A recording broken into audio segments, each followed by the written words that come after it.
Edward's Day Out. Once upon a time there was a little engine called Edward. He lived in a shed with 5 other engines. They were all bigger than Edward and boasted about it. They said, "The driver won't choose you again. He wants big, strong engines like us." Edward hadn't been out for a long time, and he began to feel sad. Just then the driver and fireman came along to start work. The driver looked at Edward and said, "What's the matter? Are you feeling sad? Would you like to come out today? And Edward said, "Oh yes, please." So the fireman lit the fire and made a nice lot of steam. Then the driver pulled the lever and Edward puffed away. And he blew his whistle. "Look at me. Look at me. Look at me. Look at me. Look at me. Look at me." The other engines were very cross at being left behind, and away went Edward to get some coaches. "Look at me. Look at me. Look at me. Look at me." At last Edward found the coaches, and they said, "Oh, please be careful, Edward. Don't bump and bang us like the other engines do." So Edward came up to the coaches very, very gently.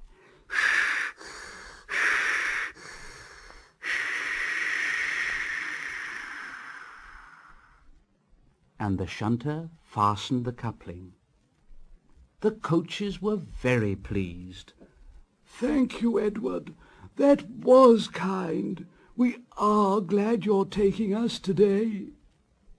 Then they went to the station where the people were waiting. "Here we are, here we are, here we are, here we are, here we are."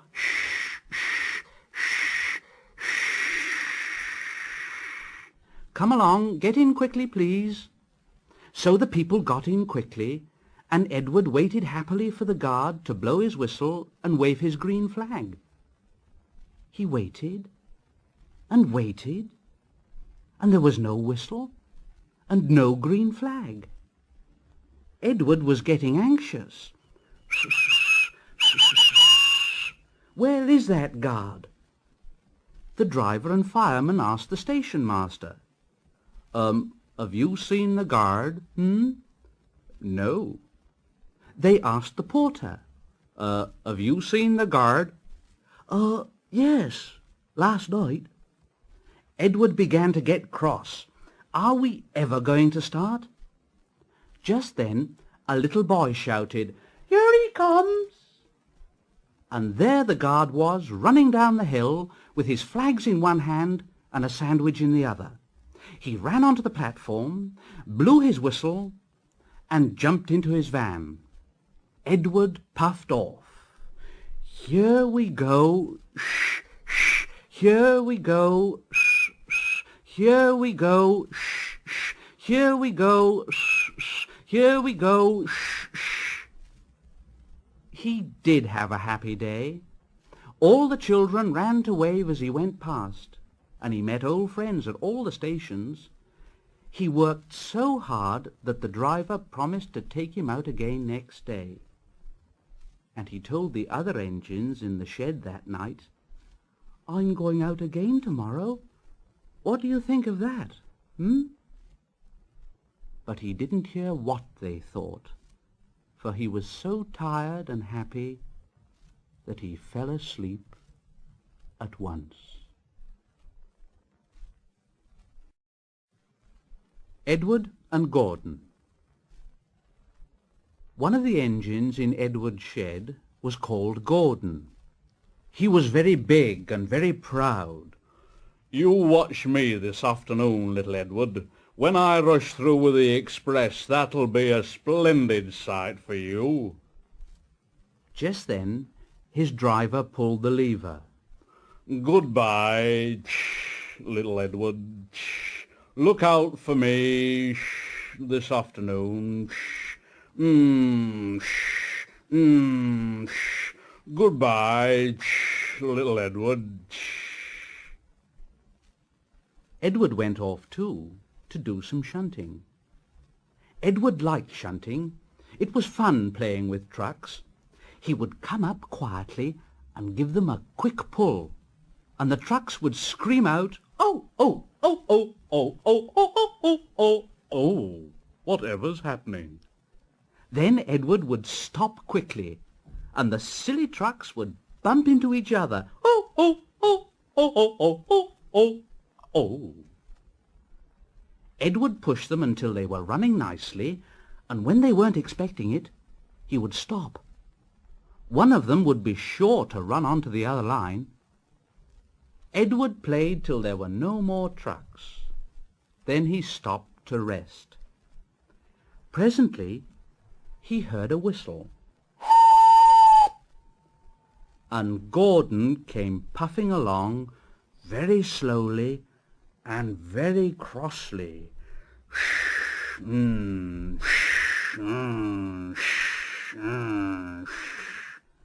Instead of nice shining coaches, he was pulling a lot of very dirty coal trucks. A goods train. A goods train. The shame of it. The shame of it. The shame of it. Oh dear. Oh dear. He went slowly through with the trucks clattering and banging behind him. Edward laughed and went to find some more trucks. Soon afterwards a porter came and spoke to Edward's driver. "Yeah, Gordon can't get up the hill. Will you take Edward and push him, please?" They found Gordon halfway up the hill, and he was very cross. His driver and fireman were talking to him severely. "You're not trying, Gordon. You're not trying at all." And Gordon said, "I can't do it. I can't do it. The noisy trucks hold an engine back so. If there were coaches now, clean, sensible things that come quietly, that would be different." Edward's driver came up. "Here, we've come to push you." "Oh, it's no use at all." "Well, you wait and see." They brought the train back to the bottom of the hill. Edward came up behind the brake van. "I'm ready." "It's no good." The guard blew his whistle, and they pulled and pushed as hard as they could. Gordon pulled. "I can't do it. I can't do it." Edward pushed. "I will do it. I will do it." "I can't do it." "I will do it." Edward pushed and puffed and pushed as hard as ever he could, and almost before he realized it, Gordon found himself at the top of the hill. "I've done it. I've done it. I've done it." And he forgot all about Edward pushing behind. He didn't wait to say thank you, but ran on so fast that he passed 2 stations before his driver could make him stop. Edward had pushed so hard that when he got to the top, he was out of breath. Gordon ran on so fast that Edward was left behind. The guard waved and waved, but Edward couldn't catch up. He ran on to the next station, and there the driver and fireman said they were very pleased with him. The fireman gave him a nice long drink.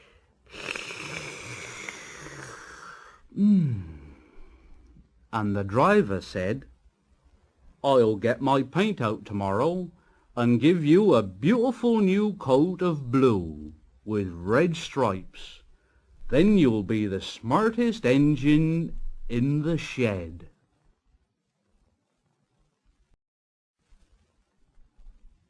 The Sad Story of Henry. Once an engine attached to a train was afraid of a few drops of rain. It went into a tunnel and squeaked through its funnel and never came out again. The engine's name was Henry. His driver and fireman argued with him, but he wouldn't move. He said, No, I shan't come out, so there. The rain will spoil my lovely green paint with red stripes. No. The guard blew his whistle till he had no more breath, and waved his flags till his arms ached. But Henry stayed in the tunnel and blew steam at him. Go away. Go away. I'm not going to spoil my lovely green paint and red stripes for you. The passengers came and argued too, but Henry would not move.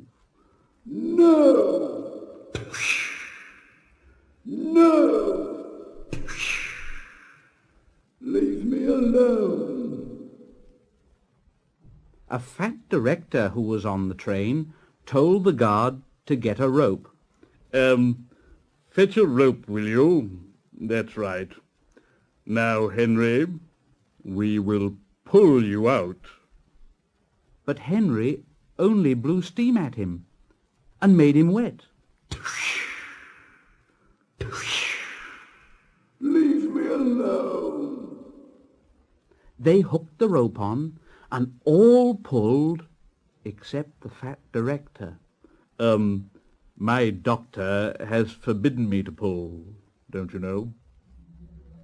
They pulled and pulled and pulled, but still Henry stayed in the tunnel.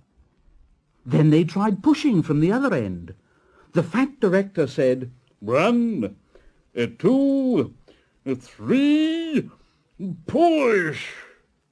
But he didn't help himself. He said, My doctor has forbidden me to push. They pushed and pushed and pushed, but still Henry stayed in the tunnel. At last another train came. The guard waved his red flag and stopped it. The 2 engine drivers, the 2 firemen, and the 2 guards went and argued with Henry. "Look, Henry, it's stopped raining." Yes, but it'll begin again soon, and what would become of my green paint with red stripes then? So they brought the other engine up, and it pushed and puffed,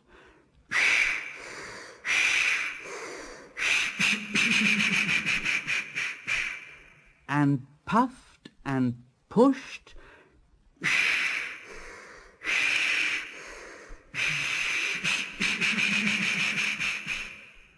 as hard as ever it could. But still Henry stayed in the tunnel. So they gave it up, and the fat director told Henry, We shall leave you there for always and always and always. They cut a new tunnel through the hill, they took up the old rails, and they built a big brick wall in front of Henry. Now Henry can't get out, and he watches the trains rushing through the new tunnel. He's very sad because no one will ever see his lovely green paint with red stripes again. But I think he deserved it, don't you?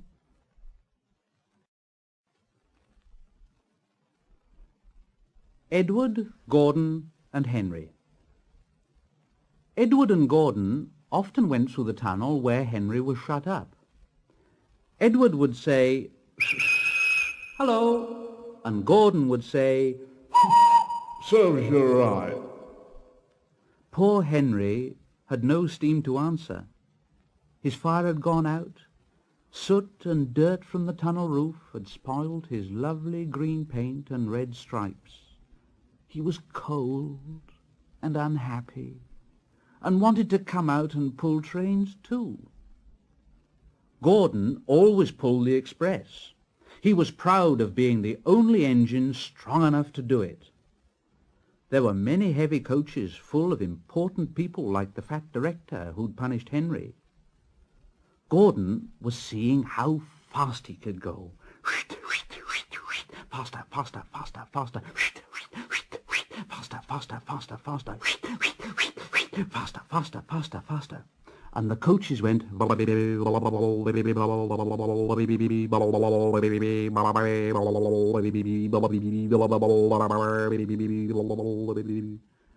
Gordon could see Henry's tunnel in front, and he thought to himself, "In a minute, I'll just go at Henry and rush through and out into the open again." Closer and closer he came. He was almost there when... "Oh dear! Oh, what's happened? Oh."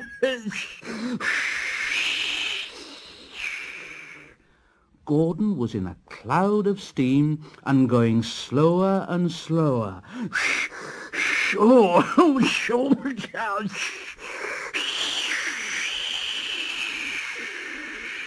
His driver stopped the train. "Oh, what has happened to me? Oh, I feel so weak." And the driver said, "You've burst your safety valve. You can't pull the train any more." "Oh dear, and we were going so nicely too. Look at Henry laughing at me." Gordon made a face at Henry and blew smoke at him. "Stop it." Everybody got out and came to see Gordon. The fat director said, Yes, I never liked these big engines. Always going wrong. Send for another engine at once." While the guard went to find one, they uncoupled Gordon and ran him onto a siding out of the way. The only engine left in the shed was Edward. Edward, Gordon isn't feeling very well. Will you come and pull his coaches for him?" "Well, I'll try." Gordon saw Edward coming. "Oh, he's no use. Edward can't pull a train."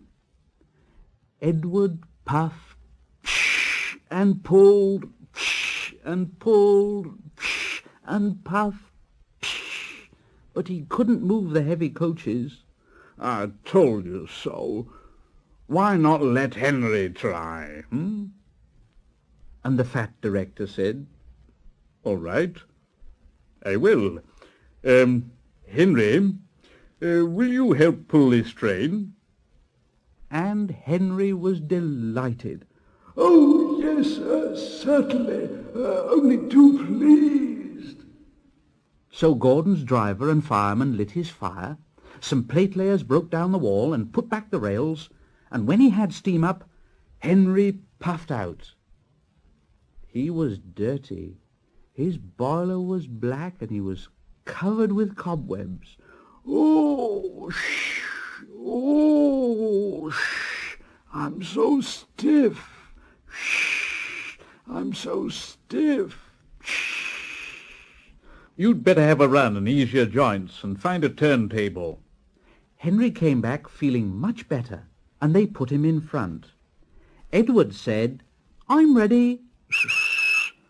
"So am I." "Pull hard, pull hard." "We'll do it. We'll do it. "Pull hard." We'll do it." The heavy coaches jerked and began to move. slowly at first, then faster and faster. We've done it together! We've done it together! We've done it together! We've done it together! Hooray, you've done it! Hooray, you've done it! Hooray, you've done it! All the passengers were so excited, the fat director leaned out of the window to wave to Edward and Henry, but the train was going so fast that his hat blew off into a field, where a goat ate it for his tea. They never stopped till they came to the big station at the end of the line. The passengers all got out and said thank you, and the fat director promised Henry a new coat of paint. Would you like blue and red? Oh, yes, please. Then I'll be like Edward and Gordon. That will be nice.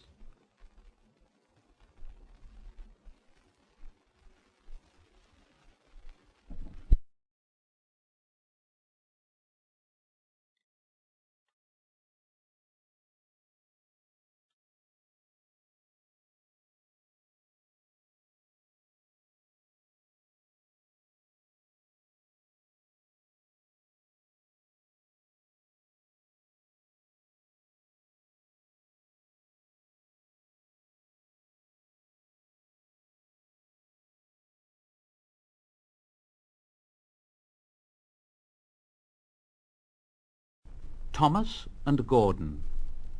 Thomas was a tank engine who lived at a big station. He had 6 small wheels, a short stumpy funnel, a short stumpy boiler, and a short stumpy dome. He was a fussy little engine, always pulling coaches about. He pulled them to the station, ready for the big engines to take out on long journeys. And when trains came in and the people had got out, he would pull the empty coaches away so that the big engines could go and rest. He was cheeky, too. He used to play tricks on the other engines. He liked to come quietly beside them and make them jump. One day, Gordon was resting on a siding. He was very tired. The big express had been late. He was just going to sleep when Thomas came up in his cheeky way. "Wake up, lazy bones! Do some hard work for a change. You can't catch me!" And he ran off laughing. Instead of going to sleep again, Gordon thought how he could pay Thomas out. One morning, Thomas wouldn't wake up. It was nearly time for the express. The people were waiting, but the coaches weren't ready. At last, Thomas started. "Oh, dear. Oh, sure." The coaches were very impatient. "Come on, hurry up, hurry up. We'll be late." Thomas gave them a rude bump. "Oh, oh, oh, oh, oh, oh, oh, oh," and started for the station. "Shh, shh, shh, shh, shh, shh. Come on, stop dawdling, stop dawdling." The coaches were now very cross. "Where have you been? Where have you been?" Thomas fussed into the station, and Gordon said, Hurry up, you! "Hurry up yourself." Don't worry, I will. And almost before the coaches had stopped moving, Gordon came out of his siding and was coupled to the train. Come on, get in quickly, please. So the people got in quickly. The signal went down, the clock struck the hour, the guard waved his green flag, and Gordon was ready to start.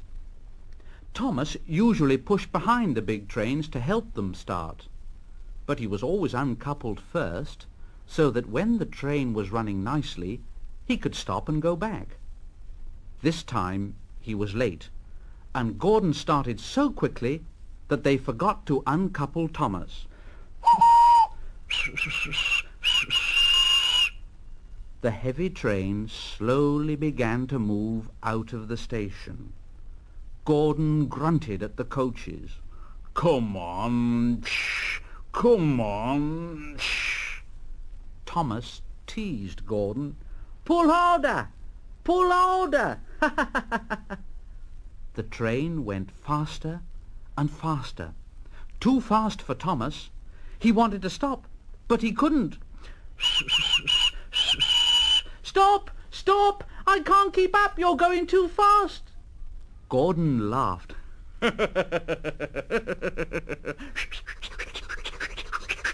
Faster, faster, faster, faster. And the coaches chuckled with glee. You can't get away, you can't get away, you can't get away, you can't get away. Poor Thomas was going faster than he'd ever been before. He was out of breath and his wheels hurt him, but he had to go on and on and on. Oh dear, oh dear, oh dear, oh dear, oh dear, oh dear, oh dear, oh dear. I shall never be the same again. I shall never be the same again. Oh dear, oh dear, oh dear, oh dear, oh dear, oh dear. My wheels will be quite worn out. At last they stopped.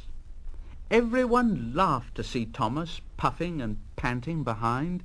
Oh dear, oh dear, oh dear, oh dear, oh dear. They uncoupled him, and he ran onto a siding out of the way. Gordon chuckled as he passed.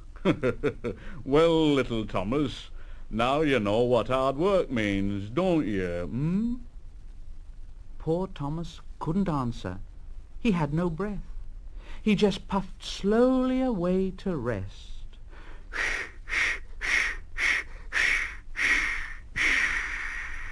And he had a long, long drink.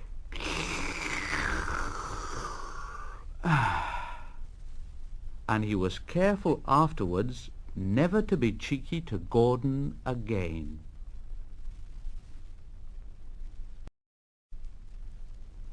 Thomas's train. Thomas often grumbled because he was not allowed to pull passenger trains. The other engines laughed. You are too impatient, Thomas. You'd be sure to leave something behind. This annoyed Thomas. Rubbish! You just wait. I'll show you. One night he and Henry were alone. Henry was ill.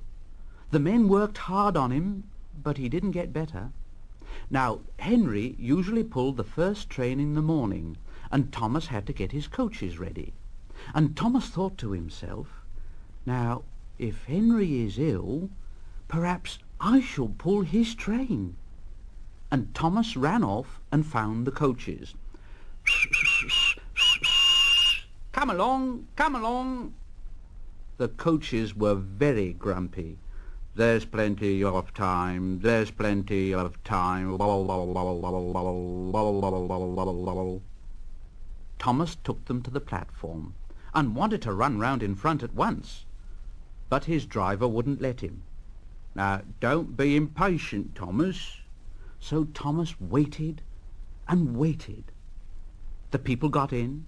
The guard and the station master walked up and down. The porters banged the doors. And still Henry didn't come. Thomas got more and more excited every minute. The fat director came out of his office to see what was the matter. And the guard and the station master told him about Henry. Well, Henry's not very well today. We'll find another engine. Well, there's only Thomas. Well, you'll have to do it then, Thomas. Be quick now. So Thomas ran round to the front and backed down onto the coaches, ready to start.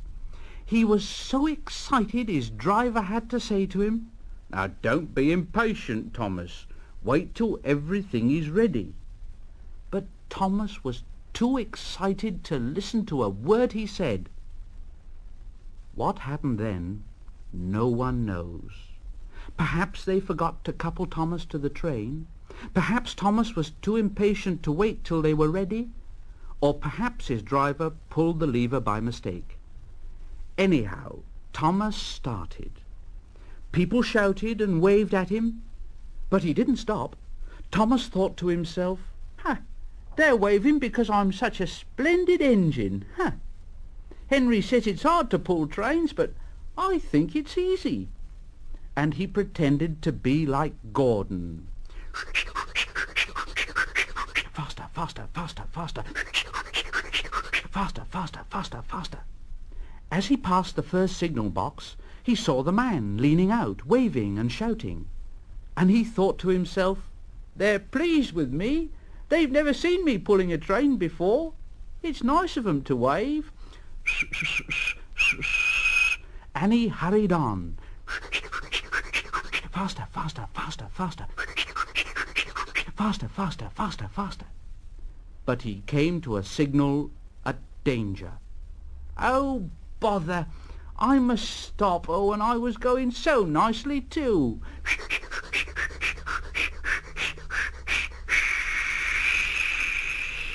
What a nuisance signals are. And he blew an angry... One of the signalmen ran up. "Hello, Thomas. What are you doing here, "Well, I'm pulling a train. Can't you see?" "Oh, where are your coaches then?" Thomas looked back. "Why, bless me if I haven't left them behind." "Yes, you'd better go back quickly and fetch them." Poor Thomas. He was so sad he nearly cried. But his driver said, "Cheer up. Let's go back quickly and try again." At the station, all the passengers were talking at once. They were telling the fat director, the station master, and the guard what a bad railway it was.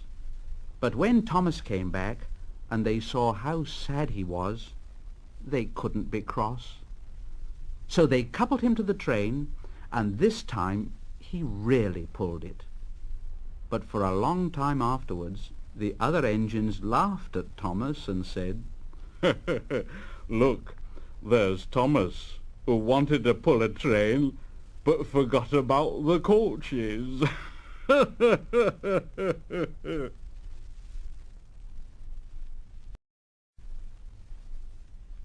Thomas and the Trucks. Thomas used to grumble in the shed at night. "I'm tired of pushing coaches. I want to see the world." The others didn't take much notice, for Thomas was a little engine with a long tongue. But one night Edward came into the shed. He was a kind little engine, and he felt sorry for Thomas. "Thomas, I've got some trucks to take home tomorrow. If you take them instead, I'll push the coaches to the yard." Thomas was delighted. "Thank you, Edward. That will be nice." So they asked their drivers next day if they could change, and the drivers said, "Well, yes. Well, yes." And Thomas ran off happily to find the trucks. Now, trucks are silly and noisy. They talk a lot and don't attend to what they're doing. They don't listen to their engine, and when he stops, they bump into each other screaming, "Oh, oh, oh, oh, oh, oh, oh, oh, oh, whatever is happening?" And I'm sorry to say they play tricks on an engine who's not used to them. Edward knew all about trucks, and he warned Thomas to be careful. But Thomas was too excited to listen. The shunter fastened the coupling, and the signal dropped. Thomas was ready. The guard blew his whistle. Thomas answered and started off. But the trucks weren't ready. "Oh, oh, oh, oh, oh, oh, oh, oh, oh, oh, oh, wait, Thomas, wait." But Thomas wouldn't wait.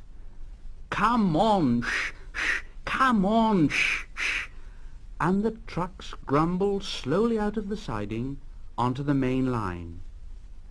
Thomas was happy. "Come along, come along, come along, come along, come along, And the trucks grumbled, "All right, don't fuss, all right, don't fuss, bong, bong, bong, bong." They clattered through stations and rumbled over bridges. Come along, shh, shh, come along, shh, shh, come along, shh, shh. And they rushed through the tunnel in which Henry had been shut up. Then they came to the top of the hill where Gordon had stuck, and Thomas's driver said, "Steady now, Thomas, steady." And he shut off the steam and began to put on the brakes. Thomas called out, "We're stopping! We're stopping!" And the trucks answered back, "No, no, no, no, no, no, no, no, no, no, no, no." And they bumped into each other. Go on, go on, go on, go on, go on. And before his driver could stop them, they'd pushed Thomas down the hill and were rattling and laughing behind him. Ha ha, ha ha, ha ha, ha ha, long, long, long, long, ha ha, long, long. Poor Thomas tried hard to stop them from making him go too fast. "Stop pushing! Shh, shh, shh, shh, shh. Stop pushing! Shh, shh, shh, shh. Stop pushing!" Shh, shh, shh. But the trucks wouldn't stop. They just giggled in their silly way. Ha ha, ha ha, ha ha, bong bong, bong bong, ha ha. Thomas was glad when they got to the bottom. Then he saw in front the place where they had to stop. "Oh dear, what shall I do?" They rattled through the station, and luckily the line was clear, and they swerved into the goods yard. Thomas put his brakes on tight, and he skidded along the rails. "Oh, I must stop!" And he shut his eyes tight. When he opened them, he saw that he'd stopped just in front of the buffers, and there, watching him, was the fat director. "Thomas, what are you doing here, "Well, I've brought Edward's trucks." "Oh, why did you come so fast?" "Well, I didn't mean to. I was pushed." "Pushed? Haven't you pulled trucks before?" "No." "Then you've a lot to learn about trucks, little Thomas. They're silly things and must be kept in their place. After pushing them about here for a few weeks, you'll know almost as much about them as Edward. Then you'll be a really useful engine."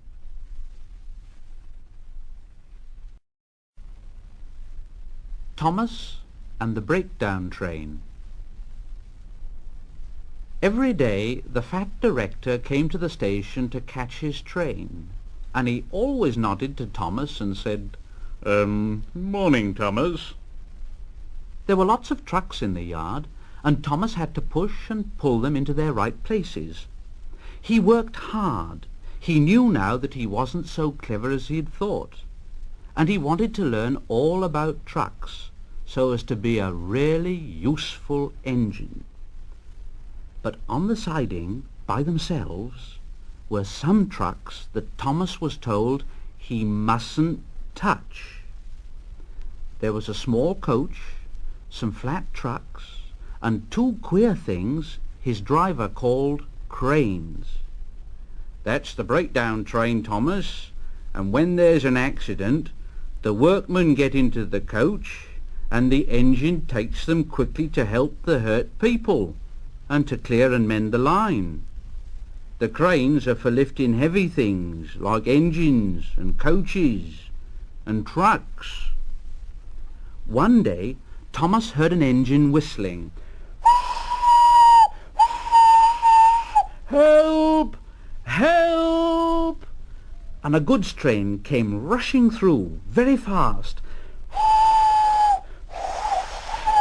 "Help! Help!" The engine, a new one called James, was frightened. His brake blocks were on fire, and smoke and sparks streamed out on each side. "They're pushing me! They're pushing me! Those silly trucks are pushing me!" And the trucks just laughed. "Ha ha! Ha ha! Ba ba ba ba! Ha ha! Ba ba ha ha! Ba ba." Poor James disappeared under the bridge, whistling for help.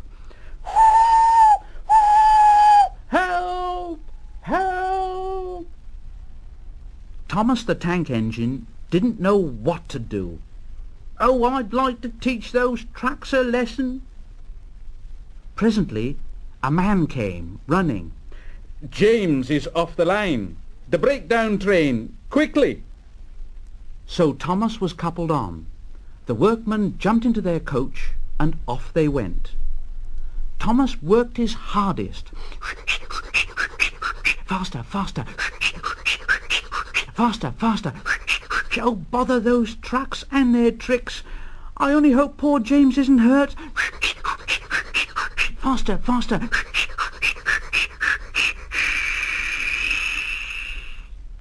They found James and the trucks at a bend in the line.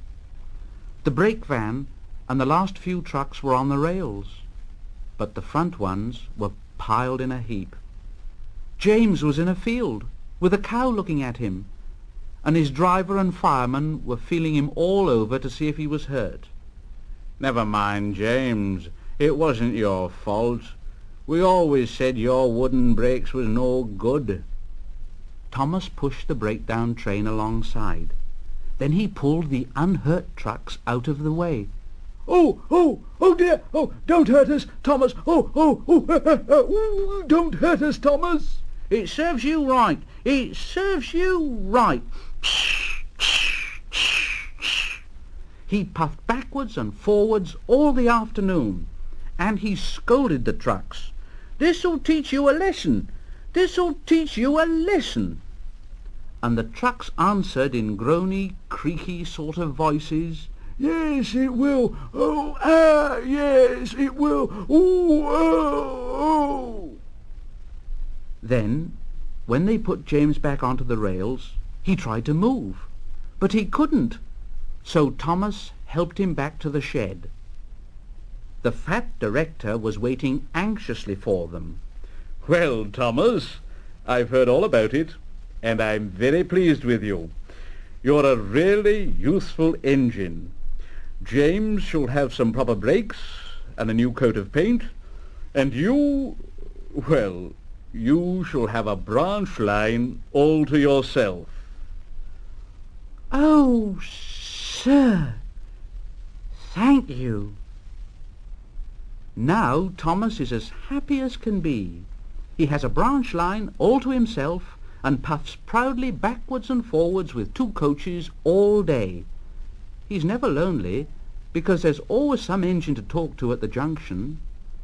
Edward and Henry stop there quite often and tell him the news. Gordon is always in a hurry and doesn't stop, but he never forgets to say to Thomas, and Thomas in return always whistles,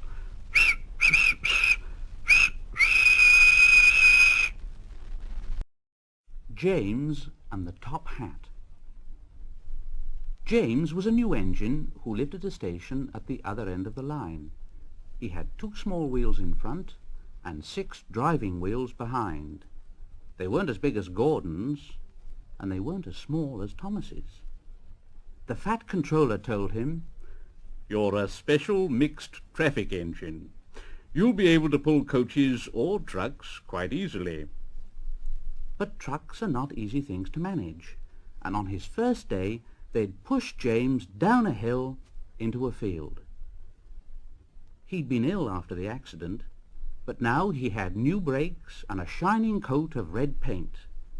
The fat controller was quite kind to James. "The red paint will cheer you up after your accident.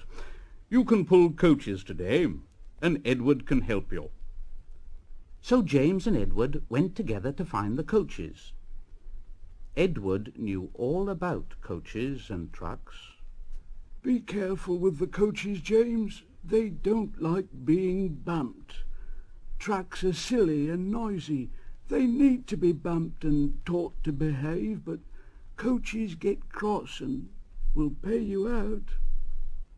They took the coaches to the platform and were both coupled on in front. The fat controller, the station master, and some little boys all came to admire James's shining rods and red paint. James was so pleased. "I'm a really splendid engine. I'm so excited. I feel like going... James let off steam. The Fat Controller, the station master, and the guard all jumped, and a shower of water fell on the Fat Controller's nice new top hat. Then the whistle blew, and James thought they'd better go. So they went. "Go on, Edward. Shh, shh, shh, shh. Go on, Edward. Shh, shh, shh, shh. Don't push. Shh. Don't push. Don't push." Edward didn't like starting quickly. Neither did the coaches. "Don't go so fast. Don't go so fast. Don't go so fast. Don't go so fast." But James didn't listen. He just wanted to run away before the Fat Controller could call him back. He didn't even want to stop at the first station. And Edward had to say, "James, James, stop at once." Even so, 2 coaches in front were beyond the platform before they stopped, and they had to go back to let the passengers out. Lots of people came to look at James, but as no one seemed to know about the Fat Controller's top hat, James felt happier. Presently they came to the junction where Thomas was waiting with his 2 coaches. Thomas was pleased to see James. "Hello, James. Feeling better?" "Yes, thank you. That's right." "Ha! That's my guard's whistle. I must be off. Sorry I can't stop. I don't know what that Fat Controller would do without me to run his branch line." "Ta-ra! Ta-ra! Ta-ra! Ta-ra!"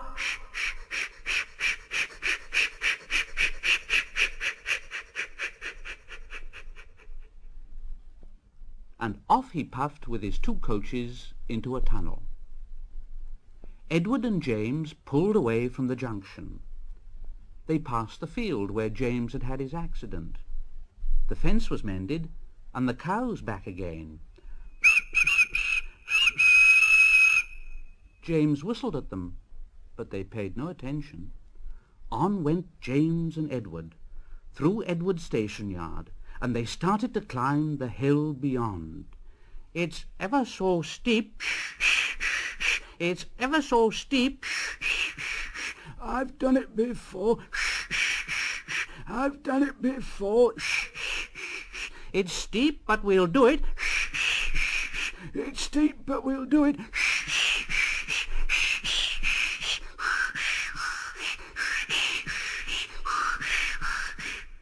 And the 2 engines puffed together as they pulled the train up the long hill.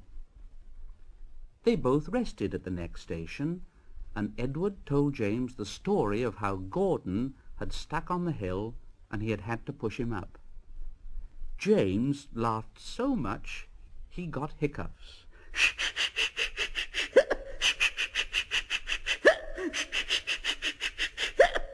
He made so much noise he frightened an old lady in a black bonnet, and she dropped all her parcels.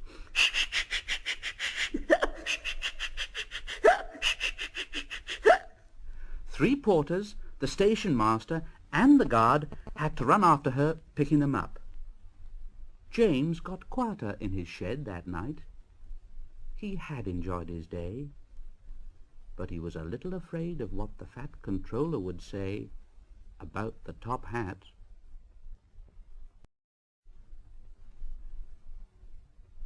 James and the Bootlace. Next morning, the Fat Controller spoke severely to James. "If you can't behave, I shall take away your red coat and have you painted blue. So there." James didn't like that at all, and he was very rough with the coaches as he brought them to the platform. "Oh, come along, shh! Come along, shh!" And the coaches grumbled, "All in good time, all in good time, bubble, bubble, bubble, bubble, bubble, bubble, bubble, bubble, bubble, bubble, bubble, bubble. Oh, stop grumbling and come on! Shh, shh, shh, shh, shh, shh, shh, shh, shh, shh, shh, shh." and James snorted into the station with the coaches grumbling after him.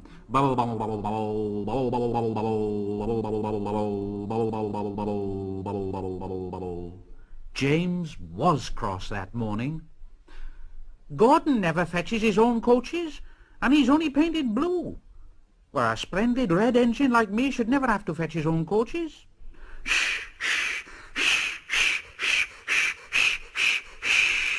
And he puffed and snorted round to the front of the train and backed onto it with a rude bump.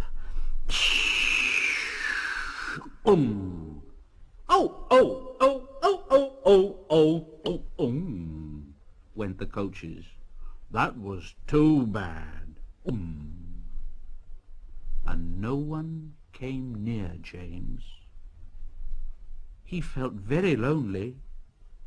I'll show 'em. I'll show 'em. They think Gordon is the only engine who can pull coaches. Then the guard blew his whistle. And James started off with a tremendous jerk. Come on, shh, shh, come on, shh, shh, come on, shh, shh, shh, shh, shh, shh, shh. And off he went with the coaches squeaking and groaning. They clattered over the points and out onto the open line. Hurry, hurry, hurry, hurry, shh, shh, shh, shh, hurry, hurry, hurry, hurry, shh, shh, shh, shh, hurry, hurry, hurry, hurry, shh, shh, shh, shh. The coaches didn't like it. You're going too fast, you're going too fast, you're going too fast, you're going too fast.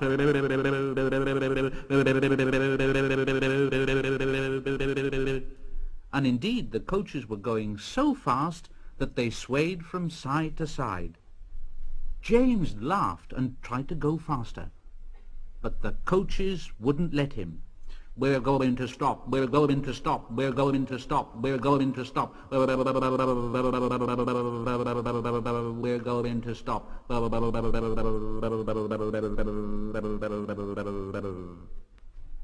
And they stopped. James was very worried. He said to his driver, "What's the matter?" "What's the matter? You might as well ask. The brakes are hard on. There's a leak in the pipe, most likely. You've banged the coaches enough to make a leak in anything." The guard and the driver got down and looked at the brake pipes all along the train. At last they found a hole where the rough treatment had made a joint work loose. The guard said, "Well, how shall we mend it?" James's driver thought for a moment. "Well, we'll do it with newspapers and a leather bootlace." Where's the bootlace coming from? We haven't got one." "Well, we'll ask the passengers." So the guard made everyone get out. Has anyone got a leather bootlace, please?" But they all said, "No, no, no, no, oh, no, no," except one man in a bowler hat called Jeremiah Jobling, who tried to hide his feet. The guard said, "You have a leather bootlace there, I see, sir. Please give it to me." And Jeremiah Jobling said, "No, I won't." "Well, then I'm afraid, sir, I'm very much afraid that this train will have to stop where it is, and it'll be all your fault." Then the passengers all told Jeremiah Jobling what a mean man he was, and at last he gave them his laces. The driver tied a pad of newspapers tightly around the hole, and James was able to pull the train very gently. But he was a sadder and wiser James, and he took care never to bump coaches again.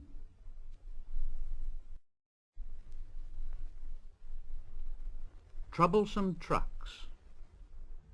James didn't see the fat controller for several days. They left James alone in the shed. He was very unhappy. "Oh dear, I'll never be allowed out any more. I shall have to stay in this shed for always, and no one will ever see my red coat again. Oh, dear. Oh, dear. And James began to cry. Just then the fat controller came along. Oh, I see that you're sorry, James. Well, I hope now that you'll be a better engine. You've given me a lot of trouble.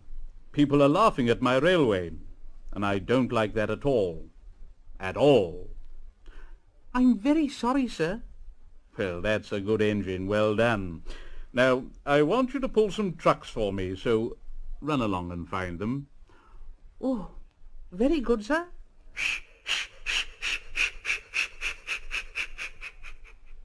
And James puffed happily away. Very soon he met a little tank engine. "Hello, James. Here are your trucks. Have you got some bootlaces ready, eh?" James took no notice, but backed down onto the trucks. "Oh, no, no, oh! We want a proper engine, not a red monster. No. But James backed onto them and started as soon as the guard was ready. At last they saw Gordon's Hill ahead. James's driver said, "Now look out for trouble, James. We'll go fast and get them up before they know it. Now don't let them stop you." So James went faster, and they were soon halfway up the hill. "I'm doing it! Shh, shh, I'm doing it! Shh, shh, I'm doing it! Shh, shh, I'm doing it! Shh, shh, shh, shh, shh, shh, shh, shh." Oh, but it was hard work. Then suddenly there was a jerk, and James got to the top easily. "Oh, I've done it! Shh, I've done it! Shh, I've done it! Shh, I've done it! Shh, hurrah! It's easy now! Shh, shh, shh." But the driver had shut off steam. "Those trucks have done it again, James. We've left our tail behind. Look." Sure enough, the last 10 trucks were running backwards down the hill. The coupling had snapped. But the guard was very brave. Very carefully and cleverly he made them stop. Then he got out and walked down the line with his red flag. James backed the other trucks carefully down the hill. Well, no wonder it was easy with 10 trucks running away like that. What silly things trucks are. Oh, there might have been an accident. Meanwhile, the guard had stopped Edward, who was pulling 3 coaches. "Oh, hello, James. Shall I help you?" "No, thank you, Edward. I'll pull them myself." "Good. Don't let them beat you." So James got ready. "Right." And off he went. "I can do it, I can do it. Shh, shh, shh, shh. I can do it, I can do it. Shh, shh, shh, shh. I can do it, I can do it. Shh, shh, shh, shh, shh, shh, shh. Edward whistled after him. "You're doing well, James. You're doing fine." And James struggled up the hill with clouds of smoke and steam pouring from his funnel. "I've done it! Shh! I've done it! Shh! I've done it! Shh! I've done it! Shh! Shh! Shh! Shh! Shh! Shh!" And James disappeared over the top. They reached their station safely, and James was resting in the yard when Edward went by. "Well done, James. Well done." Then James saw, walking towards him across the rails, the fat controller. "Oh dear, what will he say? What will he say?" But the fat controller was smiling. I was in Edward's train and saw everything. You've made the most troublesome trucks on the line behave. After that, you deserve to keep your red coat. Well done, James.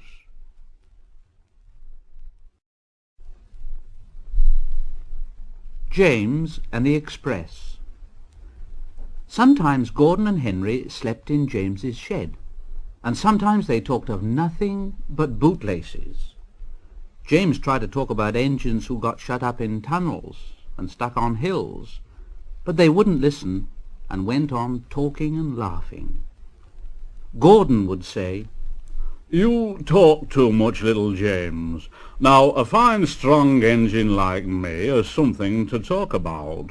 I'm the only engine who can pull the express. When I'm not there, they need 2 engines. Think of that. I've pulled expresses for years and years, and never once lost my way. I seem to know the right line by instinct. Now, every wise engine knows, of course, that it's the signalman who works the points to make engines run on the right lines, but Gordon was so proud that he'd forgotten. One morning he said, Wake up, James. It's nearly time for the express. What are you doing? Odd jobs? Oh, well, we all have to begin somewhere, don't we? Now run along and get my coaches, and don't be late now. James brought Gordon's coaches to the station, and Gordon backed onto the train. He was showing off like anything. Make way there, make way. The fat controller was on the train with other important people. The guard blew his whistle, and Gordon started. Look at me now. Look at me now. Goodbye, little James. See you tomorrow. Look at me now.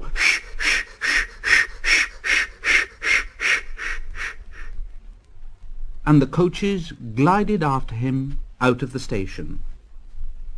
James watched the train disappear around the curve.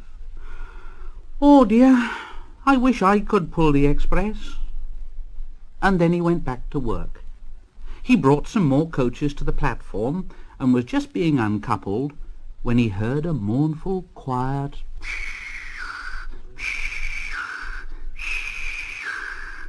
and there was Gordon trying to sidle into the station without being noticed.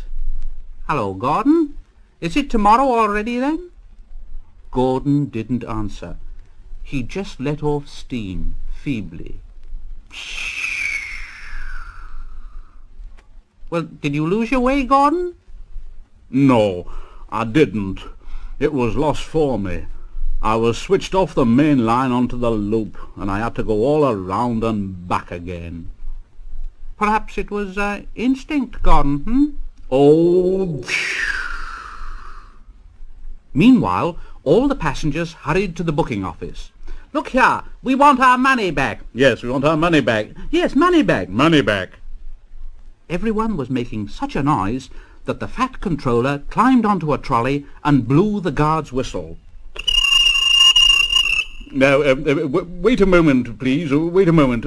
Now, I promise you a new train if you'll all just keep quiet. Now, Gordon here can't do it, but perhaps James will pull it for us. James? "Oh, yes, sir. I'll try." So James was coupled on, and everyone got in again. Do your best, James. "I will, sir." And off went James.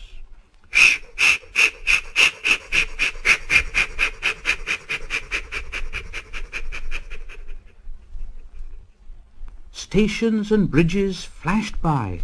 The passengers leaned out of the windows and cheered, and soon they reached the terminus. Everyone said, "Thank you, James. Thank you, James. Thank you, James. Thank you, James." And the fat controller said, "Well done, James. Would you like to pull the express sometimes?" "Oh, yes, please." Next day, when James came by, Gordon was pushing trucks in the yard. Hello, James. I like a bit of quiet work for a change, you know. I'm teaching these trucks manners.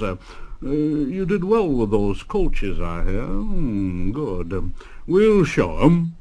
And he gave his trucks a bump, and they went, oh, oh, oh, oh, oh, oh, oh. James and Gordon are now good friends. James sometimes takes the express to give Gordon a rest. Gordon never talks about bootlaces, and James never talks about getting stuck on hills, but they both often talk about trucks, and what fun it is making them go, oh, oh, oh, oh, oh, oh, oh, oh, oh, oh, oh.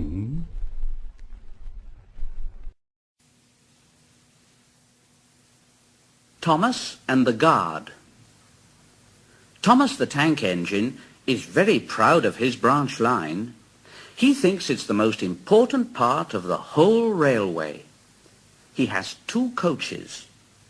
They're old and need new paint, but he loves them very much. He calls them Annie and Clarabelle. Annie can only take passengers, but Clarabelle can take passengers, luggage, and the guard.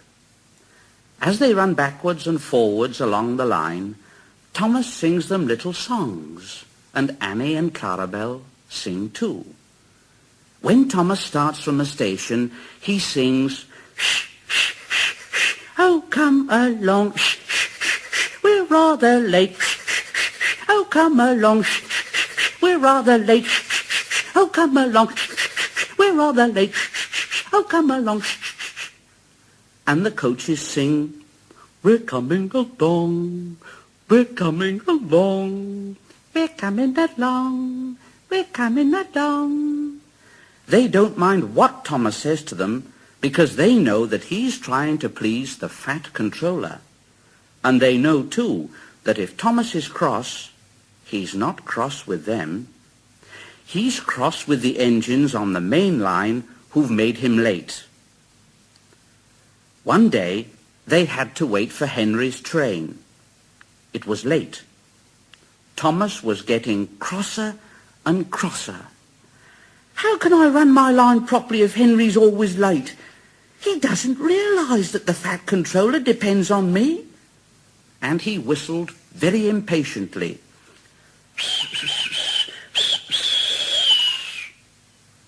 At last, Henry came along, and Thomas said, where have you been, lazy bones? Oh, don't be cross, Thomas, please. My system is out of order. No one understands my case. You don't know what I suffer. Oh, rubbish! You're too fat. You need exercise. Lots of people with piles of luggage got out of Henry's train, and they all climbed into Annie and Clarabelle. Thomas had to wait until they were ready. At last, the guard blew his whistle. And Thomas started off at once. The guard turned round to jump into his van, tripped over an old lady's umbrella, and fell flat on his face. By the time he'd picked himself up, Thomas, Annie, and Clarabelle were steaming out of the station. Thomas was in a hurry to get away. Shh, shh, shh, shh. Oh, come along. Shh, shh, shh. Oh, come along. Shh, shh. Oh, come along. Shh, shh. Oh, come along. Shh, shh. But Clarabelle didn't want to come along. No. I've lost my nice guard. No. I've lost my nice guard. Annie tried to tell Thomas, we haven't a guard, we haven't a guard, we haven't a guard. But Thomas was hurrying. He wouldn't listen, and on he puffed. Shh, shh, shh. Oh, come along. Shh, shh. Oh, come along. Shh, shh. Oh, come along. Annie and Clarabelle tried to put on their brakes, but they couldn't without the guard, and they kept crying out, where is our guard? Where is our guard? Where is our guard? Oh, where is our guard? Thomas, please stop. Thomas, please stop! Thomas, please stop! Thomas, please stop!" But Thomas didn't stop until they came to a signal. And the signal said, "Stop!" Thomas was very cross, and he said to his driver, "Oh, bother that signal! What's the matter?" And Thomas's driver said, "Well, I don't know. The guard will tell us in a minute, Thomas." They waited and waited, but the guard didn't come. Thomas got even crosser. "Where is the guard?" Annie and Clarabelle knew, and they were crying, "We've left him behind! We've left him behind!" "Yes, we left him behind! We left him behind!" The driver, the fireman, and the passengers looked, and there was the guard running as fast as he could along the line with his flags in one hand and his whistle in the other. Everybody cheered him. He was very hot, so he sat down and had a drink and told them all about it. Thomas was very sorry. I'm very sorry, Mr. Guard." "Oh, it wasn't your fault, Thomas. It was an old lady's umbrella. Look, the signal's down. Let's make up for lost time. Come on." Annie and Clarabelle were so pleased to have their guard again that they sang to Thomas, "As fast as you like, as fast as you like, yes, as fast as you like, as fast as you like." And Thomas went as fast as he could.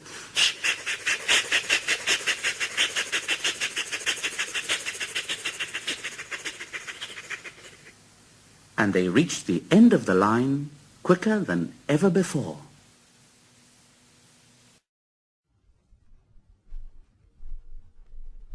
Thomas goes fishing. Thomas's branch line has a station by a river. As he rumbles over the bridge, he often sees people fishing. Sometimes they stand quietly by their lines. Sometimes they actually jerk fish out of the water. Thomas often wanted to stay and watch, but his driver said, "No, Thomas. What would the fat controller say if we were late? Thomas thought it would be lovely to stop by the river. "I should like to go fishing." Every time he met another engine, he would say, "I should like to go fishing." They all answered, "Ha! Engines don't go fishing, sure." But that made Thomas impatient, and he would say, "Ha! Silly stick in the muds." Thomas generally had to take in water at the station by the river. One day he stopped as usual, and his fireman put the pipe from the water tower into his tank. Then he turned the tap on, but it was out of order and no water came. Thomas said to his driver, "Oh, bother! Oh, bother! Oh, I am thirsty." "Oh, never mind, Thomas. We'll get some water from the river." They found a bucket and some rope and went to the bridge. Then the driver let the bucket down to the water. The bucket was old and had 5 holes in it, so they had to fill it, pull it up, and empty it into Thomas's tank as quickly as they could. Thomas's fireman sang, "There's a hole in my bucket, dear Liza, dear Liza." But the driver said, "Never mind about Liza. You empty that bucket before you spill the water over me. Go on." At last they finished, and Thomas started off. "Shh, shh, that's good. Shh, shh, that's good. Shh, shh, that's good. Shh, shh, that's good. Shh, shh, that's good. Shh, shh, shh, shh, shh." And Annie and Clarabelle ran happily behind. "That's very much better. That's very much better. That's very much better. That's very much better." They puffed along the valley and were in the tunnel when Thomas began to feel a pain in his boiler. while steam hissed from his safety valve in an alarming way.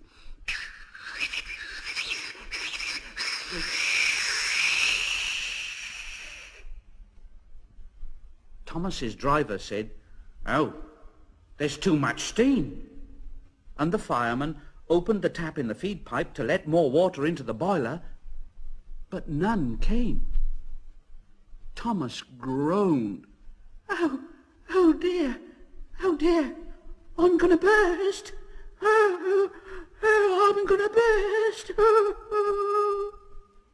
They damped down his fire and struggled on, but Thomas was in a terrible state. "I've got such a pain. I've got such a pain."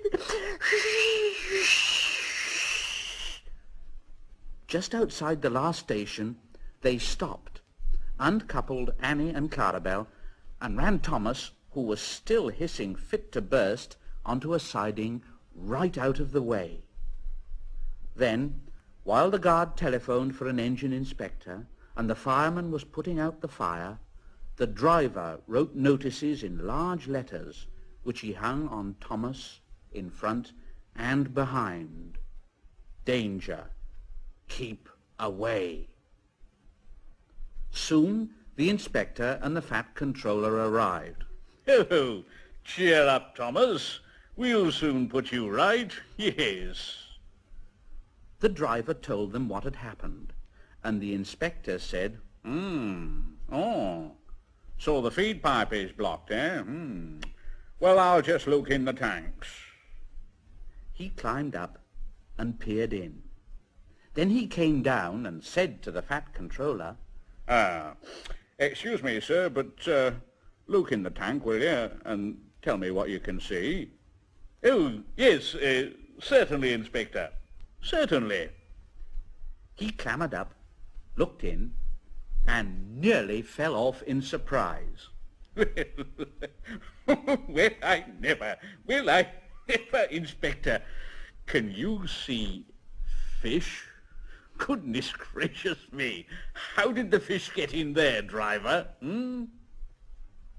Thomas's driver scratched his head. We must have fished them from the river." And he told them about the bucket. The fat controller laughed. Well, Thomas, oh dear, so you and your driver have been fishing, eh?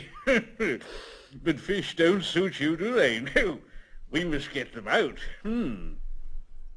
So the driver and the fireman fetched rods and nets, and they all took turns at fishing in Thomas's tank. When they'd caught all the fish, the station master gave them some potatoes. The driver borrowed a frying pan, while the fireman made a fire beside the line and did the cooking. Then they all had a lovely picnic supper of fish and chips. The fat controller finished first. Yes. That was good. Very good indeed. But fish don't suit you, Thomas, do they? So you mustn't do it again. And Thomas said, "No, sir, I won't.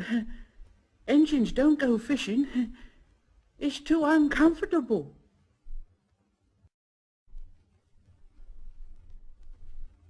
Thomas, Terence, and the Snow. Autumn was changing the leaves from green to brown. The fields were changing too, from yellow stubble to brown earth. As Thomas puffed along, he heard a tractor at work.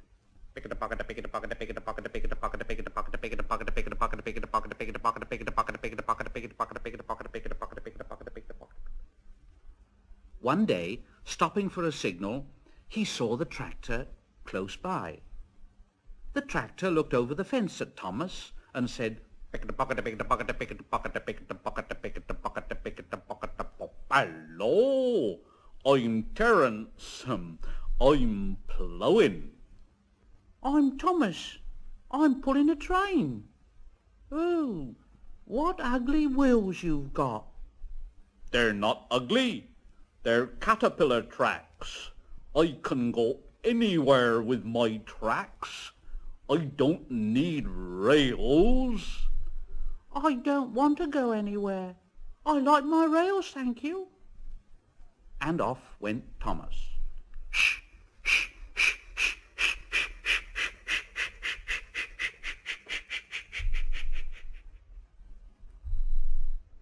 Winter came, and with it dark heavy clouds full of snow. Thomas's driver said, I don't like it. A heavy fall is coming. I hope it doesn't stop us. But Thomas saw that the snow was melting on the rails, and he said, Oh, this is soft stuff. There's nothing to it. And he puffed on, feeling cold but confident. They finished their journey safely, but the country was covered, and the rails were two dark lines standing out in the white snow. The driver said, You'll need your snowplough for the next journey, Thomas. Yes. Snowplough? Oh, snowplough? Oh, snow is silly soft stuff. It won't stop me. Now, just you listen to me, young Thomas. We are going to fix your snowplough on, and I want no nonsense, please. The snowplough was heavy and uncomfortable, and made Thomas cross. He shook it and he banged it, and when they got back, it was so damaged that the driver had to take it off. You're a very naughty engine, Thomas. And he shut the shed door for the night. Next morning, both driver and fireman came early and worked hard to mend the snowplough, but they couldn't make it fit properly. It was time for the first train. Thomas was pleased. I shan't have to wear it. I shan't have to wear it. I didn't need that stupid old thing yesterday, and I shan't need it today. Snow can't stop me.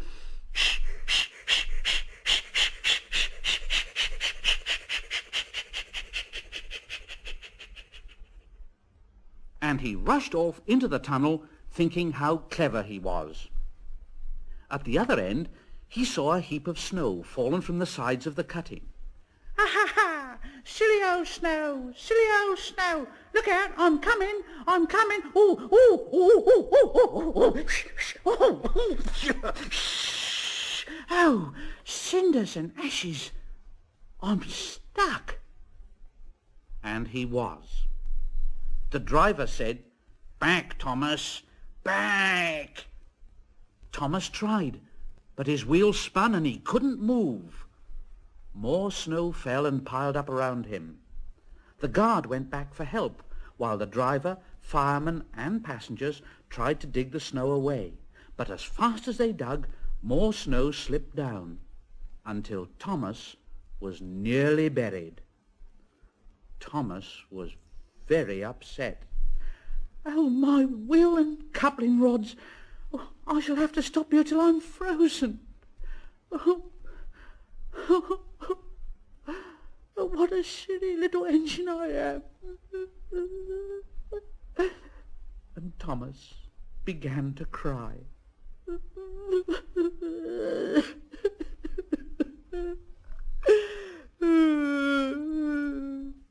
And a bus came and took all his passengers away, and Thomas felt very lonely and very sad when he heard a noise in the tunnel.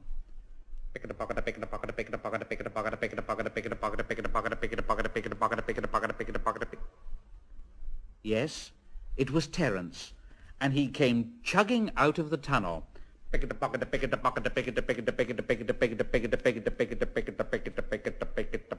Hello, Thomas. No, don't worry. I'll soon get you out. He pulled the empty coaches away and came back for Thomas. Thomas's wheels were clear, but still spun helplessly when he tried to move. Terence tugged and slipped and slipped and tugged.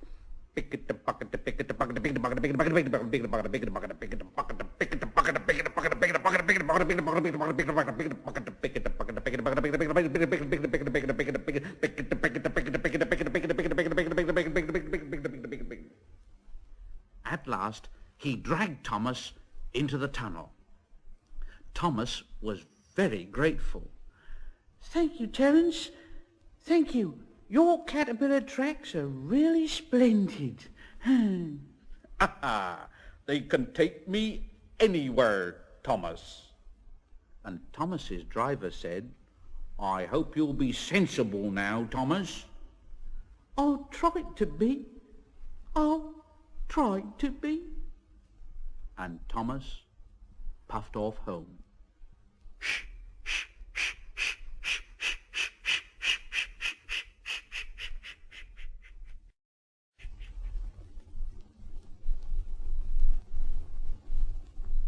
Thomas and Bertie.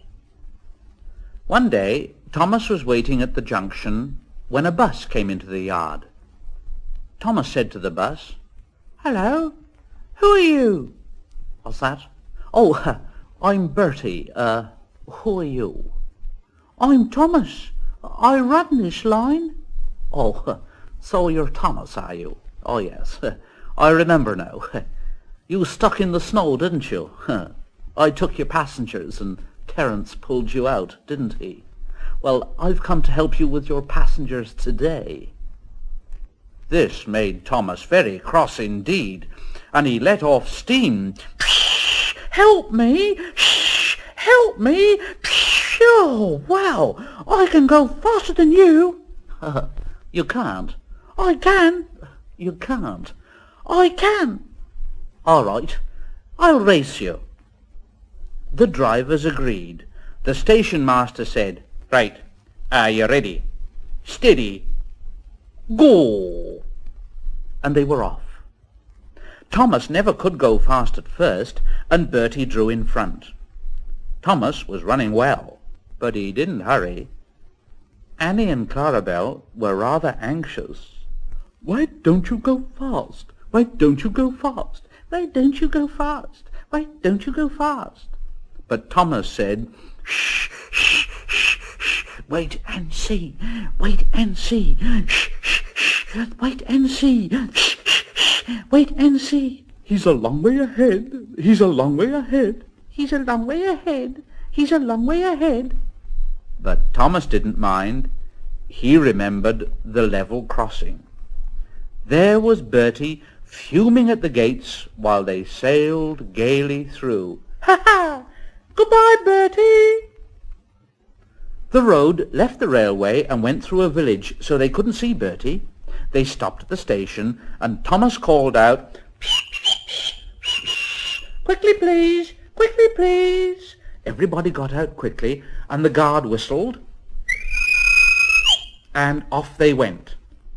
Thomas sang, Come along, shh, shh, come along, shh, shh, come along, shh, shh, come along, shh, shh. And Annie and Clarabel sang, We're coming along, we're coming along. We're coming along, we're coming along.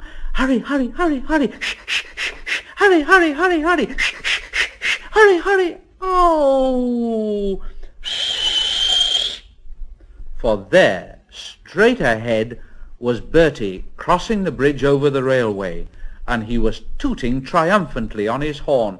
Ah, ah, ah, ah, ah, ah. Thomas groaned. Oh, bother! Oh, bother! Annie and Clarabel wailed. He's a long way in front, a long way in front. He's a long way in front, a long way in front. But Thomas's driver said, Now steady, Thomas. We'll beat Bertie yet. We'll beat Bertie yet. We'll beat Bertie yet. We'll beat Bertie yet. We'll beat Bertie yet.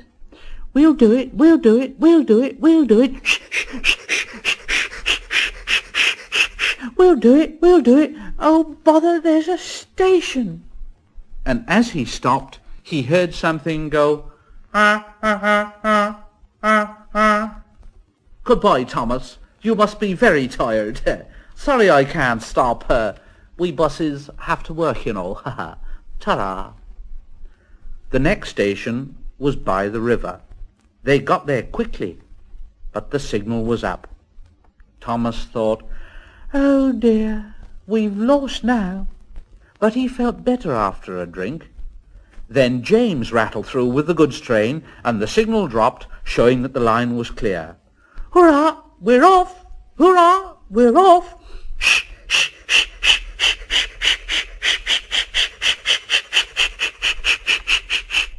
And as they rumbled over the bridge, they heard a very impatient "ah, ah, ah, ah, ah, ah."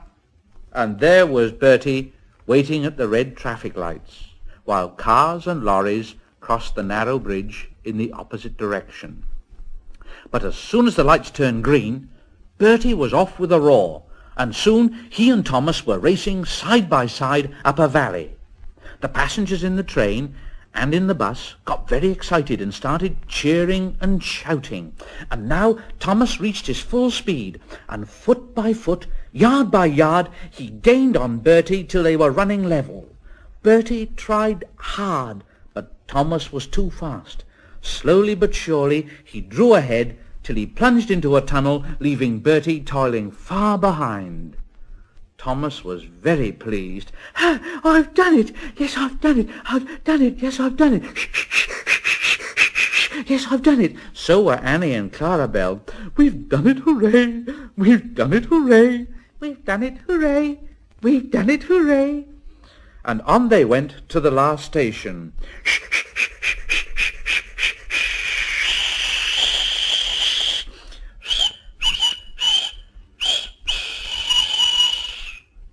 The passengers gave Thomas 3 cheers and told the station master and the porters all about the race.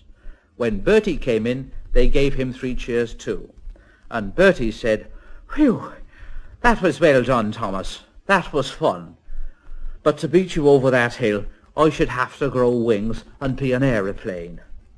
Thomas and Bertie now keep each other very busy. Bertie finds people in the villages who want to go by train and takes them to Thomas, while Thomas brings people to the station for Bertie to take home. They often talk about their race, but Bertie's passengers don't like being bounced about like peas in a frying pan, and the fat controller has warned Thomas about what happens to engines who race at dangerous speeds. So although, between you and me, they'd like to have another race, I don't think they ever will.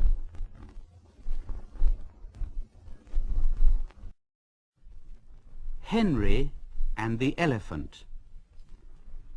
Henry and Gordon were lonely when Thomas left the yard to run his branch line.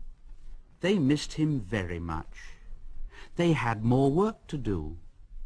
They couldn't wait in the shed till it was time and find their coaches at the platform. Oh no.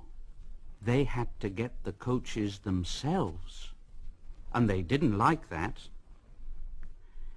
And then one day a circus came to town, and the engines soon forgot that they were tired. They all wanted to shunt the special trucks and coaches, and they were dreadfully jealous of James when the fat controller told him to pull the train when the circus went away. However, they soon forgot about the animals, as they had plenty of work to do. One morning, Henry was told to take some workmen to a tunnel, which was blocked.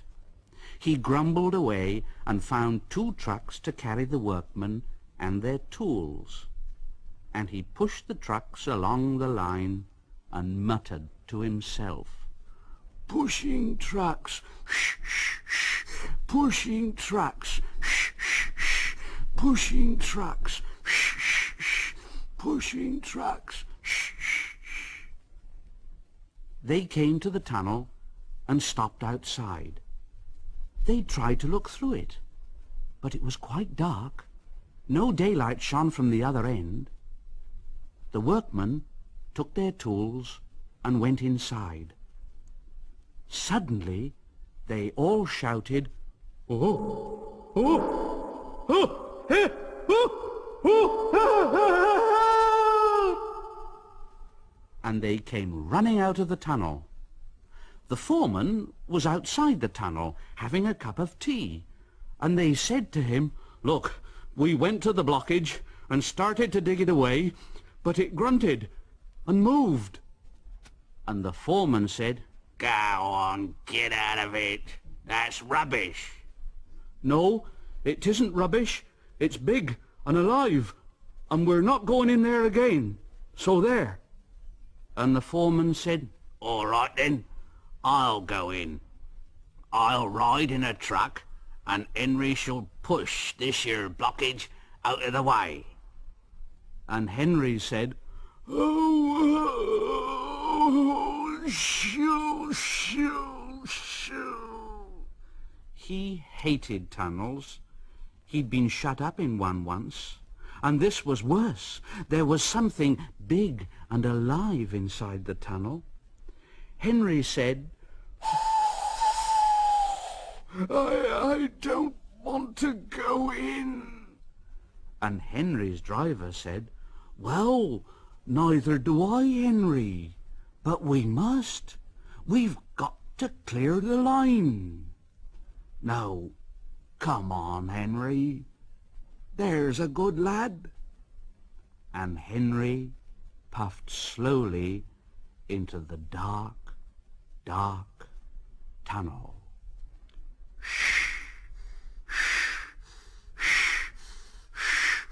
Oh, dear. Oh, dear. Oh, dear. Oh, what's that?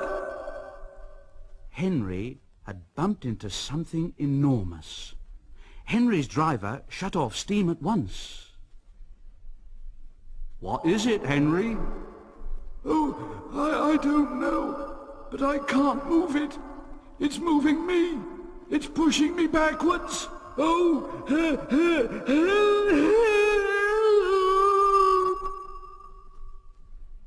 And slowly out of the tunnel came first Henry, then the trucks, and last of all, pushing hard and rather cross, came a big elephant. The foreman said, "Well, I never. It's an elephant from the circus." Henry's driver put on his brakes, and a man ran to telephone for the keeper. The elephant stopped pushing and came towards them. They gave him some sandwiches and cake, so he forgot he was cross and remembered he was hungry. He drank 3 buckets of water without stopping, and was just going to drink another one when Henry let off steam. That frightened the elephant. It went whoosh and squirted the water all over Henry by mistake. Poor Henry. He didn't like that at all. The elephant's keeper came and took him away, and the workmen jumped into the trucks, laughing at their adventure. And Henry pushed them home, hissing to himself, An elephant pushed me. Shh, shh, shh. An elephant whooshed me. Shh, shh, shh. An elephant pushed me. Shh, shh, shh. An elephant whooshed me. Shh, shh, shh, shh, shh. In the shed, he told Gordon and James about the elephant. And I'm sorry to say that instead of laughing and telling him not to be silly, they looked sad and said, "Oh, you poor engine. Oh, you have been badly treated, haven't you?"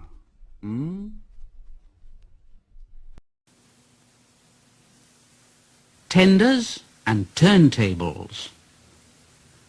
The big stations at both ends of the line each have a turntable. The Fat Controller had them made so that Edward, Henry, Gordon and James can be turned round. It is dangerous for tender engines to go fast backwards. Tank engines like Thomas don't need turntables. They can go just as well backwards as forwards. But if you heard Gordon talking a short while ago, you would have thought that the Fat Controller had given him a tender just to show how important he was. He said to Thomas, "Oh, but you don't understand, little Thomas. We tender engines have a position to keep up. It doesn't matter where you go, but we are important. And for the Fat Controller to make us shunt on dirty sidings, well, it's not the proper thing." And Gordon puffed away in a dignified manner.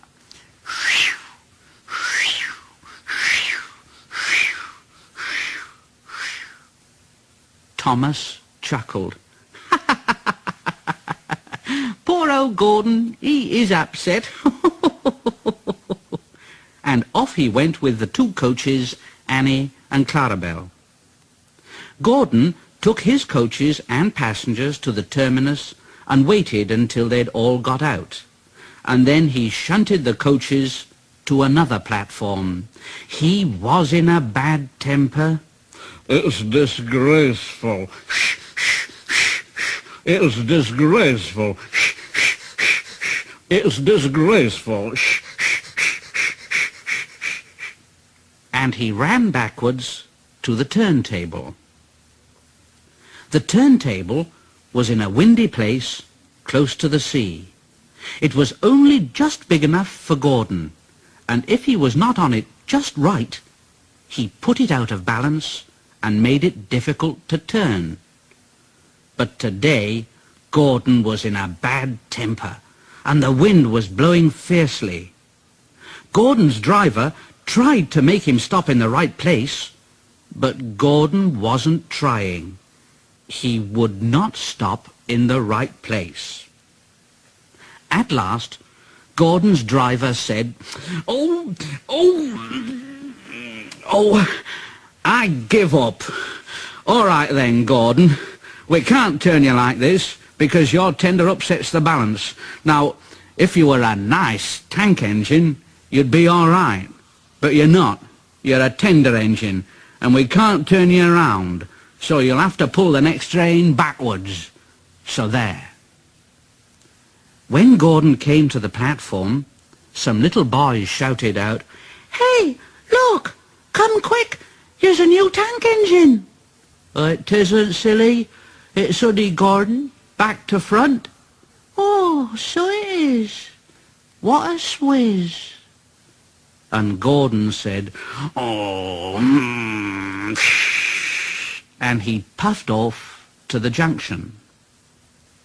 Thomas was waiting at the junction. "Oh, hello, Gordon. Playing at tank engines then? Sensible engine. Take my advice. Scrap that tender of yours and have a nice banker like mine, hmm?" And Gordon said, "Oh." Then James came along on his way to the turntable. "Whoa! Hello, Gordon. Got stuck on the turntable then, are you?" "You be careful, James. Otherwise you might get stuck too." No, I won't get stuck. I'm not as fat as you are. Now you just watch me." And James went along to the turntable and stopped on just the right place to balance the table. It could swing easily. The fireman turned the handle and James turned, much too easily. The wind caught him and puffed him round and round like a top. He couldn't stop. He was spinning round and round when Gordon came along. Well, James. What are you doing? Playing roundabouts, hmm?" At last, the wind died down, and James stopped turning and rolled off the table to the engine shed, feeling very, very giddy.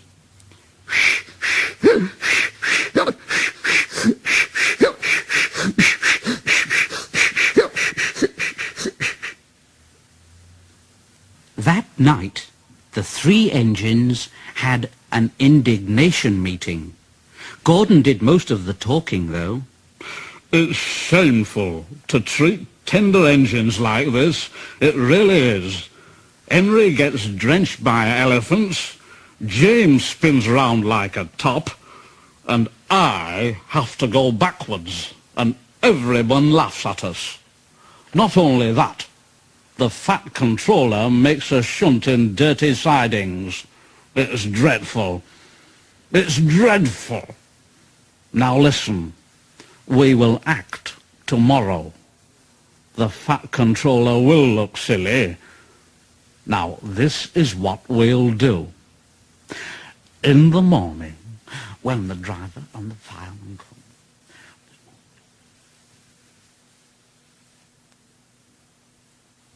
Trouble in the shed. The fat controller sat in his office and listened. The fat controller frowned and said, "Oh, what a nuisance passengers are! How can I possibly work with all this noise? Oh dear, oh dear, oh dear, oh dear!" "Yes, what is it?" It was the station master, looking very worried. There's trouble in the shed, sir.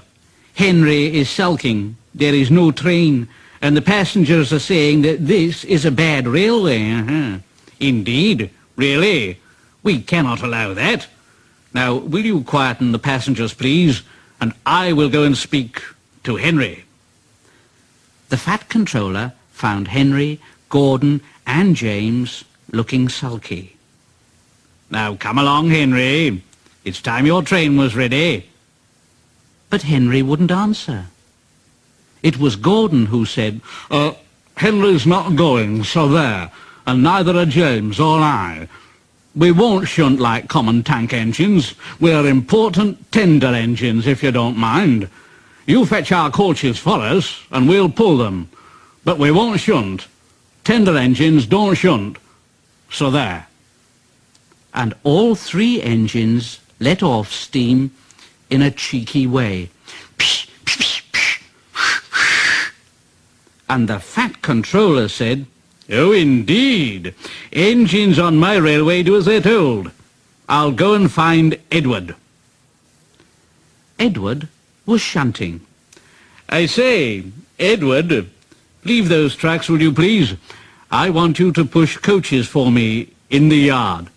"Oh, thank you, sir. That will be a nice change." "That's a good engine. Off you go then." So Edward found coaches for the three engines, and that day the trains ran as usual. But when the fat controller came next morning, Edward looked unhappy. Gordon came past, clanking and hissing very rudely.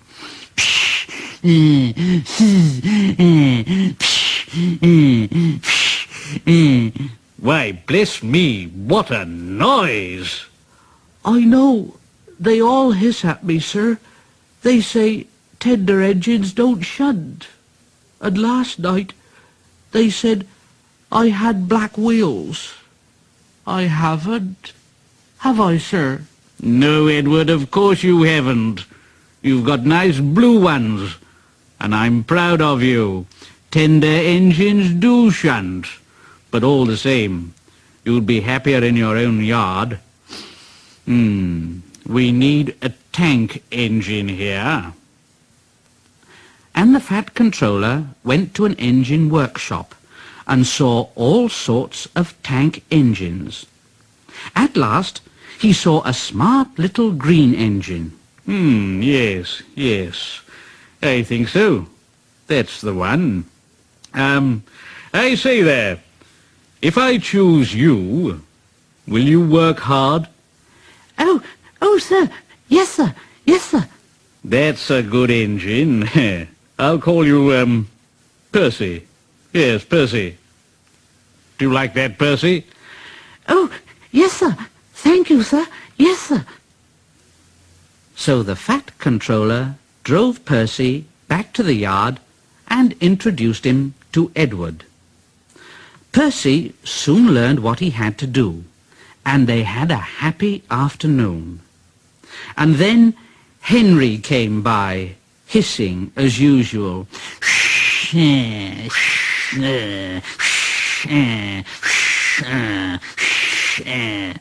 But Percy just went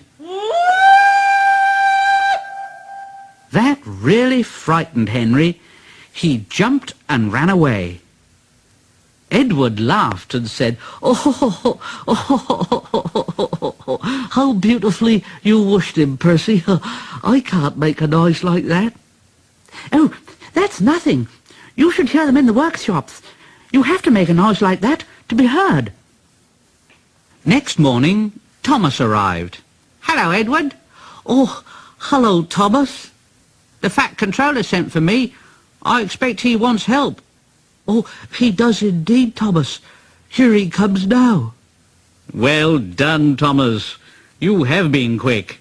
Now listen, Henry, Gordon and James are sulking. They say they won't shunt like common tank engines, so I've shut them up. And I want you both to run the line. "Common tank engines, indeed. We'll show them." Well done, Thomas. And Percy here will help too. Won't you, Percy? "Oh, sir. Yes, sir, please, sir." Edward and Thomas pulled the trains. They started at opposite ends and whistled to each other as they passed. There were fewer trains, but the passengers didn't mind. They knew the three other engines were having a lesson. Henry, Gordon and James stayed shut in the shed and were cold, lonely and miserable. They wished now they hadn't been so silly.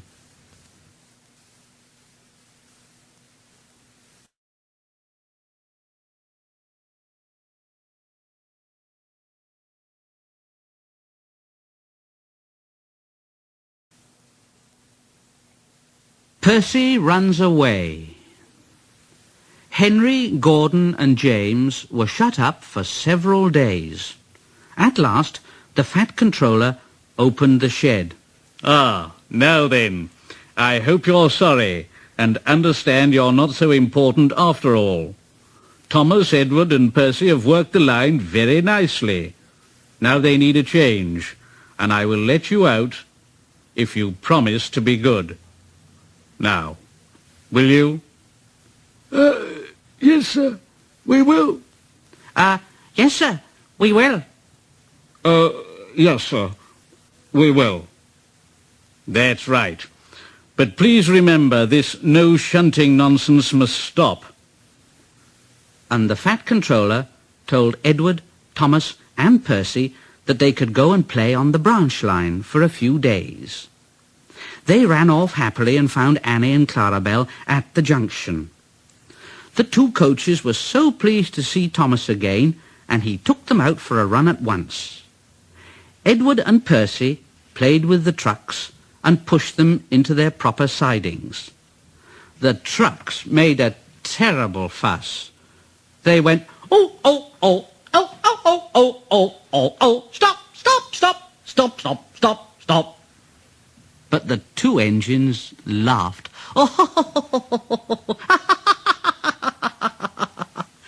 And went on shunting till the trucks were tidily arranged. Next, Edward took some empty trucks to the quarry, and Percy was left alone. Percy didn't mind that a bit. He liked watching trains and being cheeky to the engines. He would make noises at them as they went by.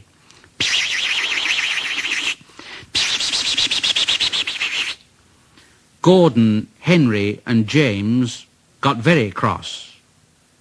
After a while, he took some trucks over the main line to another siding. When they were tidy, he ran onto the main line again and waited for the signalman to set the points so that he could cross back to the yard. Edward had warned Percy, "Look, be careful, Percy, on the main line. Whistle to tell the signalman that you're there." But Percy didn't remember to whistle, and the signalman was so busy he forgot Percy. Bells rang in the signal box. The man answered, saying the line was clear, and set the signals for the next train. Percy waited and waited. The points were still against him. He looked along the main line and saw something that made him go, for rushing straight towards him was Gordon with the express. Gordon went,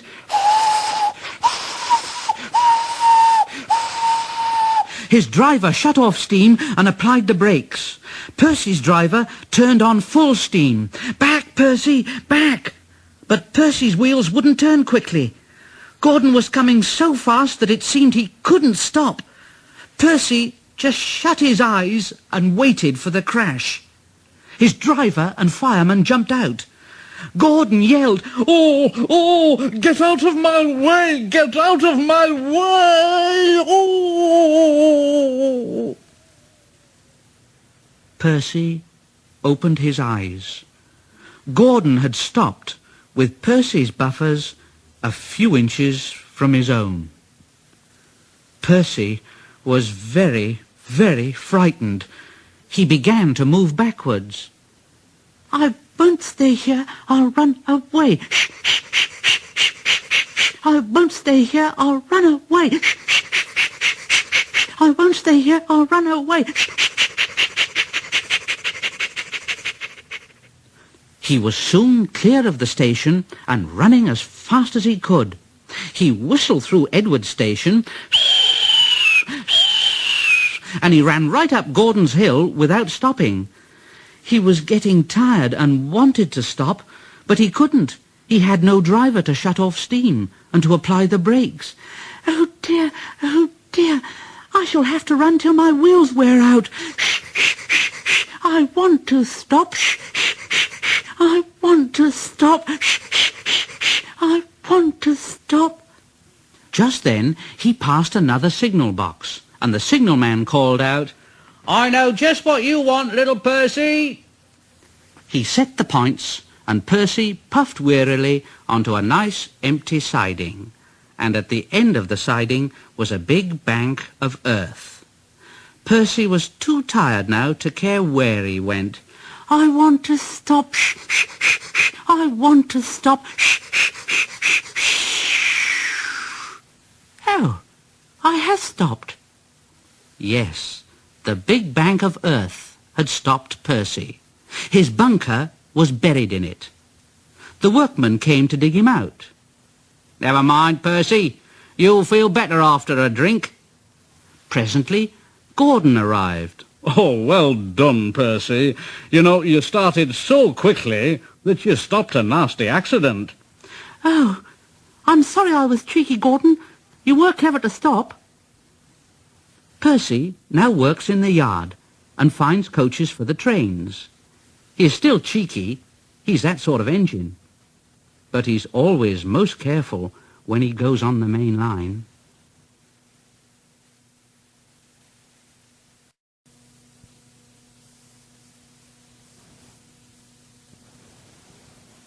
Henry's special coal. Henry was feeling very sorry for himself. He said to James, "You know, James, I suffer dreadfully, and no one cares." James said, "Oh, rubbish, Henry. You don't work hard enough." Henry was bigger than James, but smaller than Gordon. Sometimes he could pull trains very well, but sometimes he had no strength at all. The fat controller spoke to him. "You're too expensive, Henry. You've had lots of new parts and new paint too, but they've done you no good. If we can't make you better, well, we must get another engine instead of you. Sorry." This made Henry, his driver, and his fireman very sad. The fat controller was waiting when Henry came to the platform. He had taken off his hat and coat and put on overalls. He climbed to the footplate, and Henry started.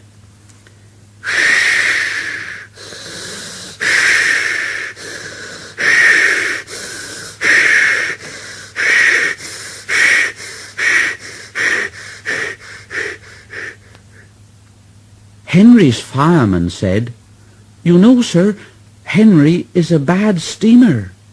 I build up his fire, but it doesn't give enough heat." Henry tried very hard, but it was no good. He had not enough steam, and they stopped outside Edward's station. Henry was very upset. He said, Oh, show.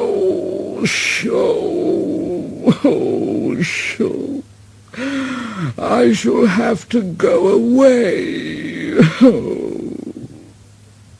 So Edward took charge of the train, and Henry stopped behind.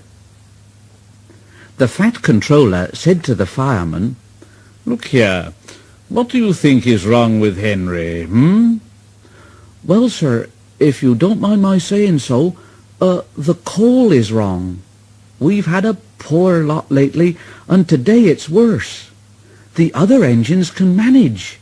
They've got big fireboxes, but Henry's is small and can't make the heat. Now, with Welsh coal, he'd be different, see?" "Oh, Welsh coal, eh? Well, it's expensive, but Henry must have a fair chance. James shall go and fetch some Welsh coal."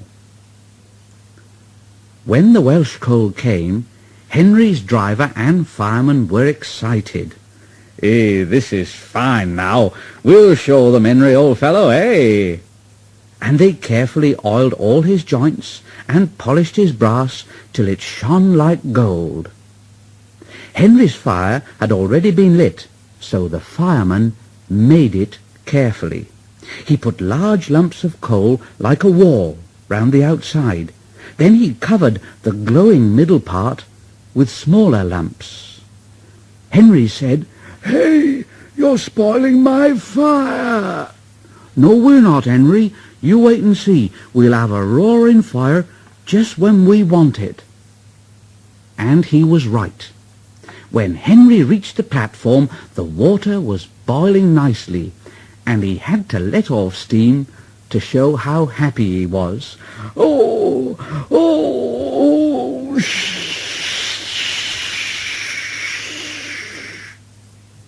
He made such a noise that the fat controller came out to see him. "Hello, Henry.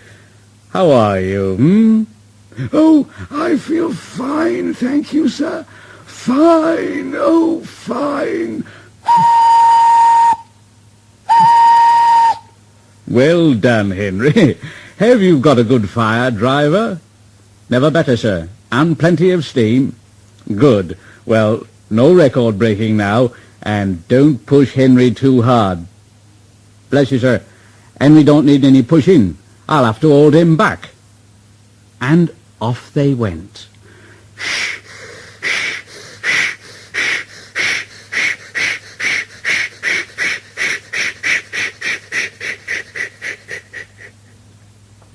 Henry had a lovely day. He had never felt so well in all his life. He wanted to go fast, but his driver wouldn't let him. "Steady, old fella. Steady now, Henry. There's plenty of time." They arrived early at the junction, and not long afterwards Thomas came puffing in. Henry said, Hello, lazy bones. Where have you been? I can't wait for dawdling tank engines like you. Goodbye.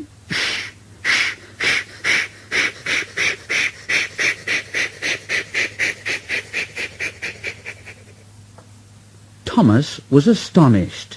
He said to Annie and Clarabel as Henry disappeared, "Whoa! Wow! Have you ever seen anything like it?" And both Annie and Clarabel agreed that they never had.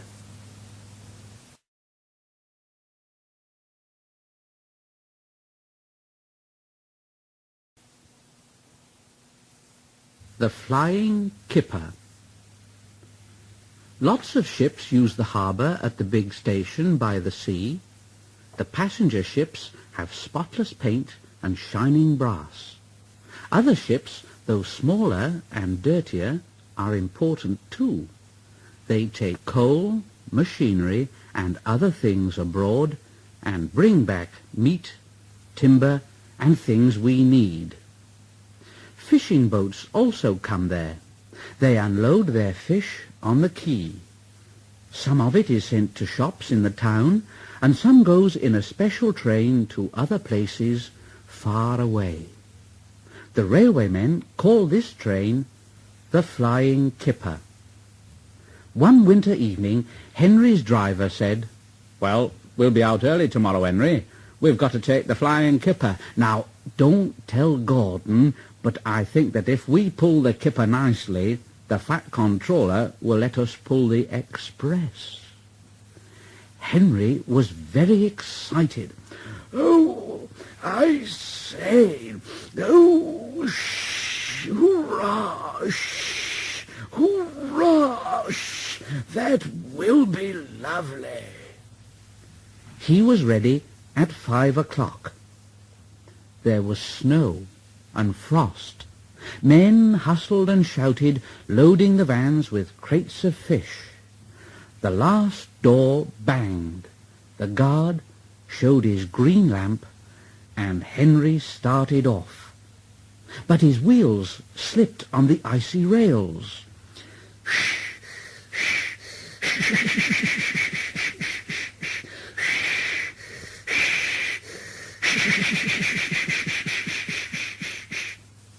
Henry got cross with the vans. "Come on, come on. Don't be silly, don't be silly, don't be silly, don't be silly, don't be silly. Come on, come on. Don't be silly, don't be silly, don't be silly, don't be silly, don't be silly, don't be silly, don't be silly." The vans shuddered and groaned. Bull, bull, bull, bull, bull, bull, bull, bull. All right, all right, all right, all right, all right, all right, all right, all right. Shh, shh, shh, shh, shh, shh. That is better, that is better, that is better, that is better, that is better, that is better. And the train began to gather speed. Thick clouds of smoke and steam poured from Henry's funnel into the cold air, and when his fireman put on more coal, the fire's light shone brightly on the snow around. Henry went faster and faster. Hurry, hurry, hurry, hurry, hurry, hurry, hurry, hurry, hurry, hurry, hurry, hurry, hurry, hurry, hurry, hurry. They whooshed under bridges and clattered through stations, green signal lights showing as they passed. They were going well. The light grew better, and a yellow signal appeared ahead. Henry thought, Distance signal up. That means caution." Henry's driver shut off the steam and prepared to stop. But the home signal was down, and so he said, "All clear, Henry. Go on, away we go." They couldn't know the points from the main line to the siding were frozen, and that the signal had been set at danger. A fall of snow had forced it down. A goods train waited in the siding to let the Flying Kipper pass. The driver and the fireman were drinking cocoa in the brake van. The guard pulled out his watch and he said, you know, the Flying Kipper is due." The fireman said, "Who cares about the Flying Kipper? This is good cocoa." The driver got up and said, "Hey, come on, fireman, back to our engine." "But I haven't finished my cocoa yet." Then suddenly there was a terrible crash. The brake van broke, the three men shot in the air like jacks in the box and landed in the snow outside. Henry's driver and fireman jumped clear before the crash. The fireman fell head first into a heap of snow, and he kicked his legs about so much the driver couldn't pull him out. Henry was sprawled over on his side. He looked very surprised. "Oh, hello, what happened? Shh, oh, shh, oh, shh." The goods train fireman was very cross. He waved his empty mug in the air. "You clumsy great engine! the best cup of cocoa I've ever had, and you bump into me and spill it all." The driver said, "Never mind your cocoa, fireman. Run and telephone the breakdown gang." The gang soon cleared the line, but they had hard work lifting Henry onto the rails. The fat controller came to see him. "Well, Henry, what have you got to say for yourself, "Oh, dear, sir, sir, the signal was down, sir. Honestly, it was, honestly." Cheer up, Henry. It wasn't your fault. Ice and snow caused the accident. I'm sending you to Crewe, a fine place for sick engines. They'll give you a new shape and a larger firebox, and then you'll feel a different engine, and you won't need special coal any more. Now, won't that be nice, "Oh, yes, sir. Yeah. Yes, sir. Yes." Henry liked being at Crewe, but was glad to come home. A crowd of people waited to see him arrive in his new shape. He looked so splendid and strong that they gave him 3 cheers. And Henry said, "Thank you, thank you, thank you."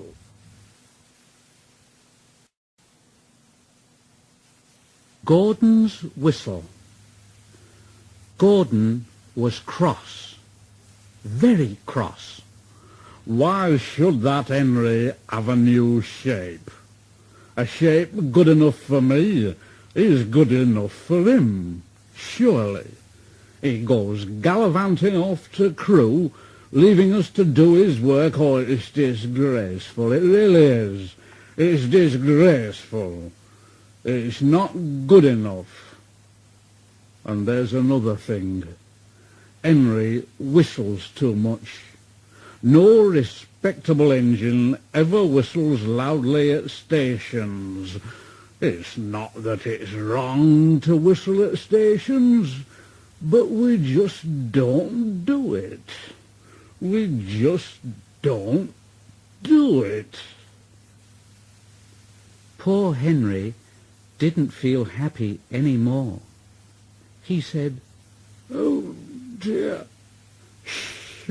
Oh, dear. Oh, dear." But Percy said to him, "Never mind, Henry. I'm glad you're home again, and, quite frankly, I like your whistling." "Oh, thank you, Percy. Thank you, Percy.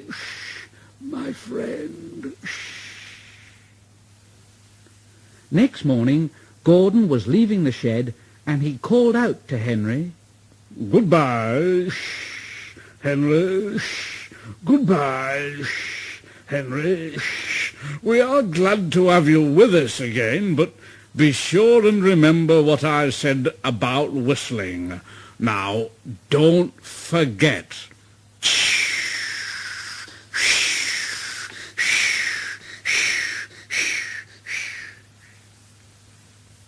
Later on, Henry took a slow train and presently stopped at Edward's station. Edward said, "Oh, hello, Henry. You look splendid. I was pleased to hear your happy whistle yesterday." "Oh, thank you, Edward. Thank you. Thank you. Can you hear something?" Edward listened, and far away, but getting louder and louder, was the sound of an engine's whistle.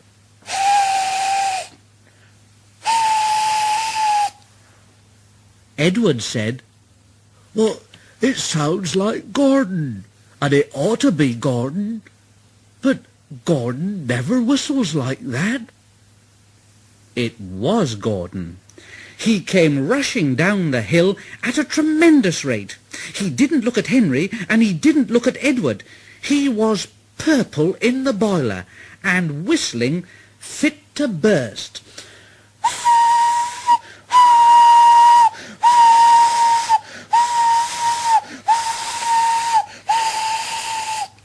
He screamed through the station and disappeared. "Well, what do you think of that, Henry?" It isn't wrong to whistle, you see, but we just don't do it, eh? And Henry told Edward what Gordon had said. Meanwhile, Gordon screeched along the line. People came out of their houses. Sirens started. 5 fire brigades got ready to go out. Horses upset their carts, and old ladies dropped their parcels. At the big station, the noise was awful. Gordon went on whistling and whistling and whistling.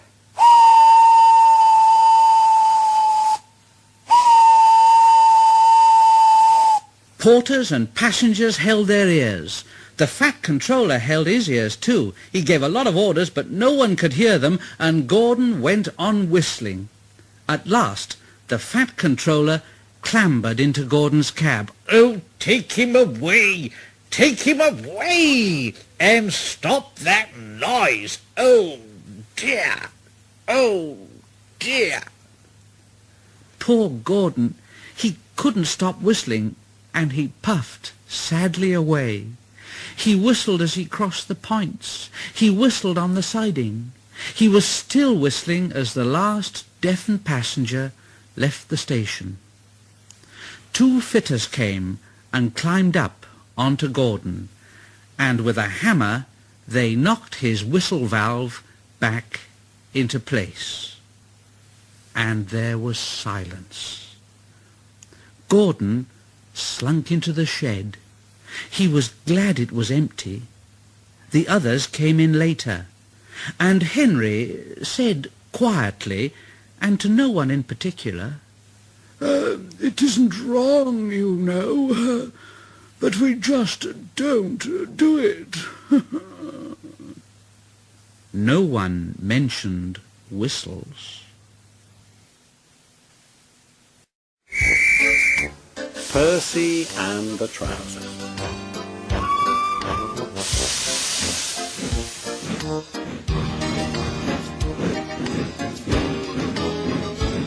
On cold mornings, Percy often saw workmen wearing scarves.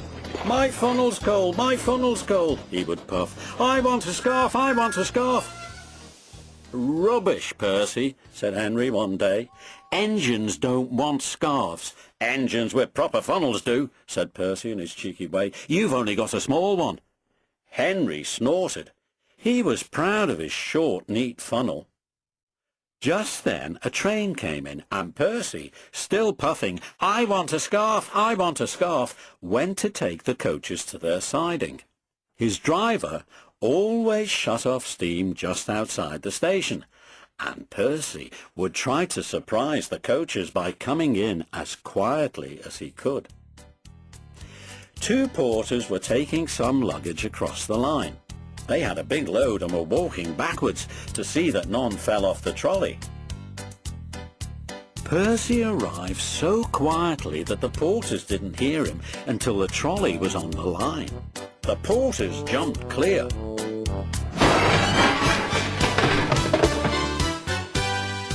The trolley disappeared with a crunch. Boxes and bags burst in all directions. "Oh, groaned Percy and stopped. Sticky streams of red and yellow jam trickled down his face. A top hat hung on his lamp iron. Clothes, hats, boots, shoes, skirts and blouses stuck to his front.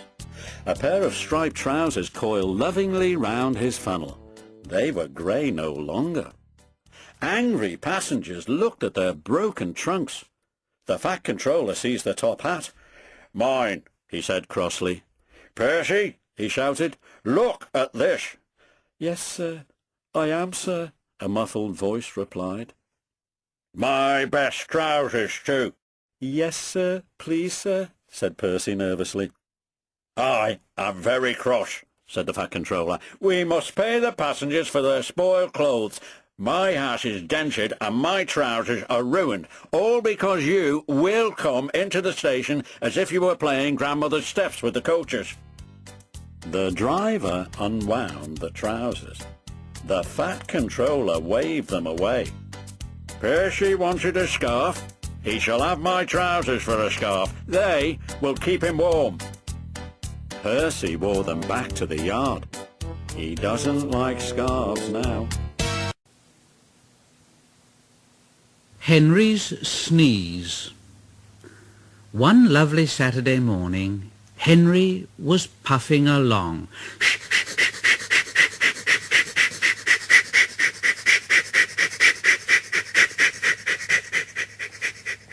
The sun shone, the fields were green, the birds sang. Henry had plenty of steam in his boiler, and he was feeling happy. I feel so well, I feel so well, I feel so well, I feel so well. Just ahead, Henry saw some boys on a bridge, and he thought he would whistle to them and say, "Hello." Hello, boys! Hello! Hello, boys! Hello, Ooh! Ooh! Ooh! That hurt! Yes, it did hurt, for the boys didn't wave back at Henry and say hello. No, they dropped stones on him instead. They were silly, stupid boys who thought it would be fun to drop stones down his funnel. Some of the stones hit Henry's boiler and spoiled his paint, and one hit the fireman on the head as he was shoveling coal, and others broke the carriage windows. Henry was very upset. Oh, it's a shame! It's a shame! It's a shame! It's a shame! The coaches were upset too. "They've broken our glass, they've broken our glass, they've broken our glass, they've broken our glass." The driver opened the first aid box, bandaged the fireman's head, and planned what he was going to do. They stopped the train, and the guard asked if any of the passengers were hurt. No one was hurt, but everyone was cross. They saw the fireman's bumped head and told him what to do for it. And they looked at Henry's paint, and someone said, "Look here, this is too much. Call the police." But Henry's driver said, "No, you leave it to Henry and me. We'll teach those lads a lesson." "Well, what will you do then?" "Well, can you keep a secret?" Yes, yes, yes, yes." "Well then, Henry is going to sneeze at them." "What? What? What?" "Yes, Henry is going to sneeze at them. Look, Henry draws air in through his fire and puffs it out with smoke and steam. Well, when he puffs hard, the air blows ashes from his fire into the smoke box, and these ashes sometimes prevent him puffing properly. I mean, when your nose is blocked, you sometimes sneeze, don't you? Well, if Henry's smoke box is blocked, I can make air and steam blow the ashes through his funnel.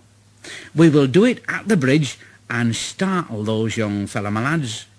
You see." So Henry puffed onto the terminus where he had a rest. Then he took the train back.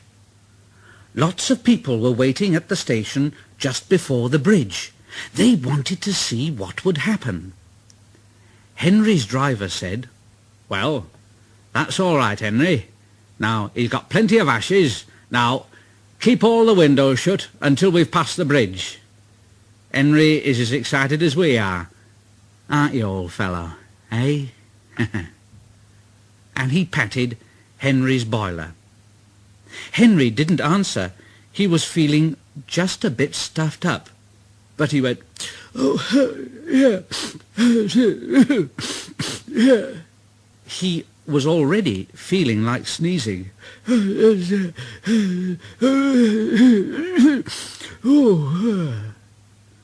guard waved his flag and blew his whistle. And they were off. Soon, in the distance, they saw the bridge. Yes, the boys were there, and they all had stones.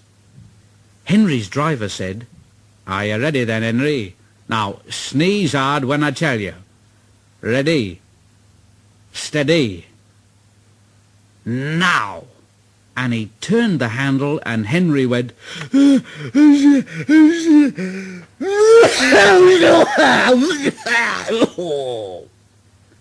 Smoke and steam and ashes spouted from his funnel. They went all over the bridge and all over the boys, who ran away smothered in soot and cinders. Henry's driver couldn't stop laughing. Well done, Henry. They won't drop stones on engines again. Oh dear, your coat is all black, but, well, we'll rub you down and paint your scratches out, and you'll be as good as new tomorrow. Henry has never again sneezed under a bridge. The Fat Controller doesn't like it. His smoke box is always cleaned in the yard while he's resting. He has now gone under more bridges than he can count, but from that day to this there have been no more boys with stones.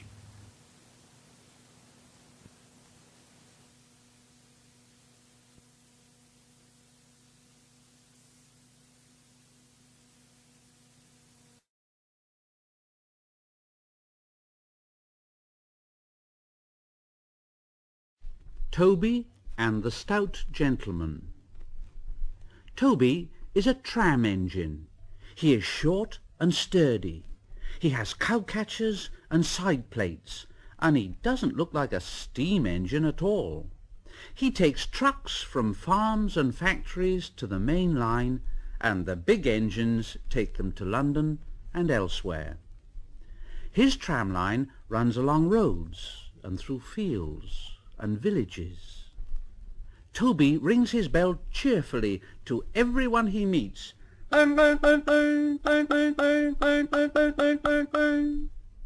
He has a coach called Henrietta, who has seen better days. She complains because she has few passengers. Toby is attached to Henrietta and always takes her with him, as he says, "Well, you never know. She might come in useful one day." But Henrietta is never very happy. "It's not fair. It's not fair at all. Just look at all those buses full of passengers, and I've got none.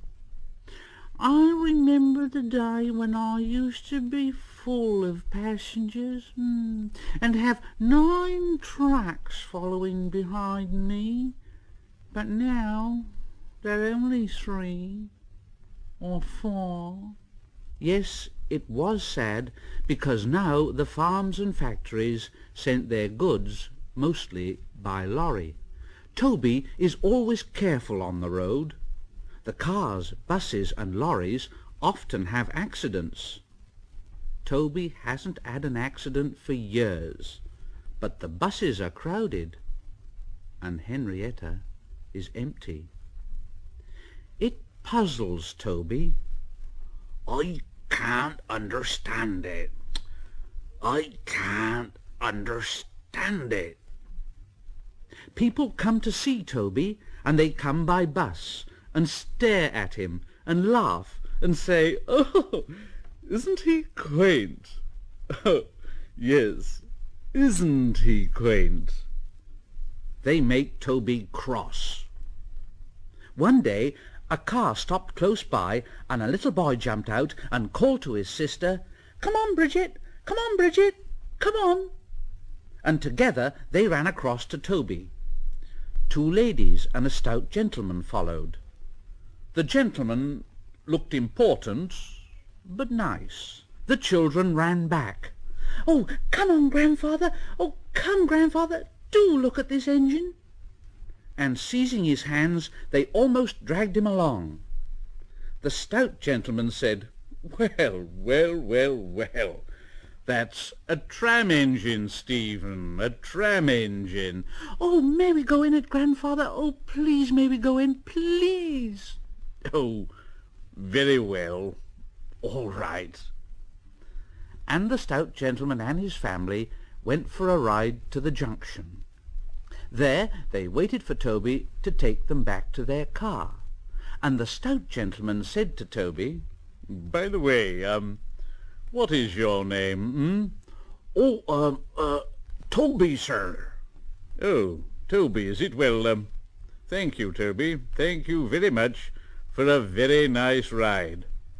"Thank you, sir. Thank you very much indeed, sir." And Toby said to himself, "Now, this gentleman is a gentleman who knows how to speak to engines." The children came every day for a fortnight. Sometimes they rode with the guard, sometimes in empty trucks, and on the last day of all, the driver invited them into his cab. All were sorry when they had to go away. Stephen and Bridget said, thank you very much indeed," to Toby, his driver, his fireman, and the guard. The stout gentleman gave them all a present, and Toby said, "Oh, thank you very much. Thank you very much indeed. Yes. Don't forget, come again soon." "Oh, we will. Goodbye. Goodbye."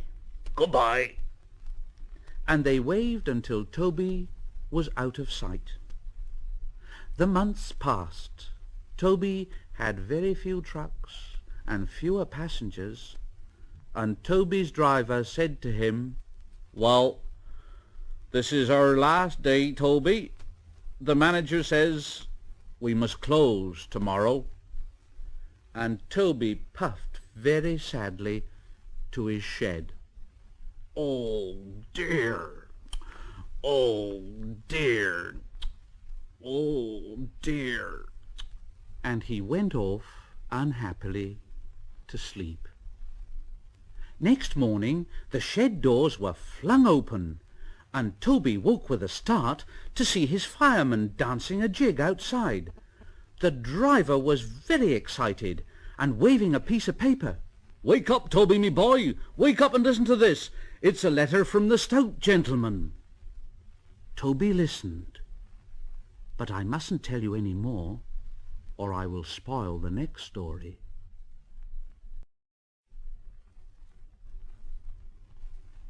Thomas in Trouble. There is a line to a quarry at the end of Thomas's branch. It goes for some distance along the road. Thomas was always very careful here. One morning there was no one on the road, but a large policeman was sitting on the grass close to the line. He was shaking a stone from his boot. Thomas liked policemen.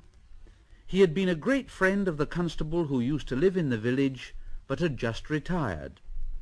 Thomas expected that the new constable would be friendly too, and he called out to him, "Good morning, good morning, good morning." The policeman jumped and dropped his boot. He scrambled up and hopped round on one leg till he was facing Thomas. Thomas was sorry to see that he didn't look friendly at all. He was red in the face and very cross, and he was wobbling about, trying to keep his balance. And he said to Thomas, "It's disgraceful. It's disgraceful. That's what it is. I didn't sleep a wink last night, it was so quiet, and now a blinking engine comes whistling suddenly right behind me. My first day in the country too. Wish I'd never been transferred." And he picked up his boot and hopped over to Thomas. Thomas said, "Well, I'm very sorry, sir. I only said good morning." The policeman grunted, and leaning against Thomas's buffer, he put his boot on. And then he drew himself up and pointed to Thomas. "Aha! Aha! Where's your cow-catcher then, eh? Where's your cow-catcher, huh?" "Oh, please, sir, I don't catch cows, sir." "Don't you try to be funny with me, young fella, me lad. Now, let's see." And he took out his notebook, and he looked at Thomas's wheels. "Aha! Aha! No side plates either. No side plates and no cow-catcher. Engines going on public roads must have their wheels covered and a cow-catcher in front. And you haven't. Ha ha! And so you are dangerous to the public. So there." Thomas's driver said, "Oh, look, that's rubbish, Constable. We've been along here hundreds of times and never had an accident." "Oh, have you? Then that makes it worse, don't it? I'll just have to make a note of that. A regular lawbreaker. That's what you are. A regular lawbreaker. I shall report this." Thomas puffed slowly away.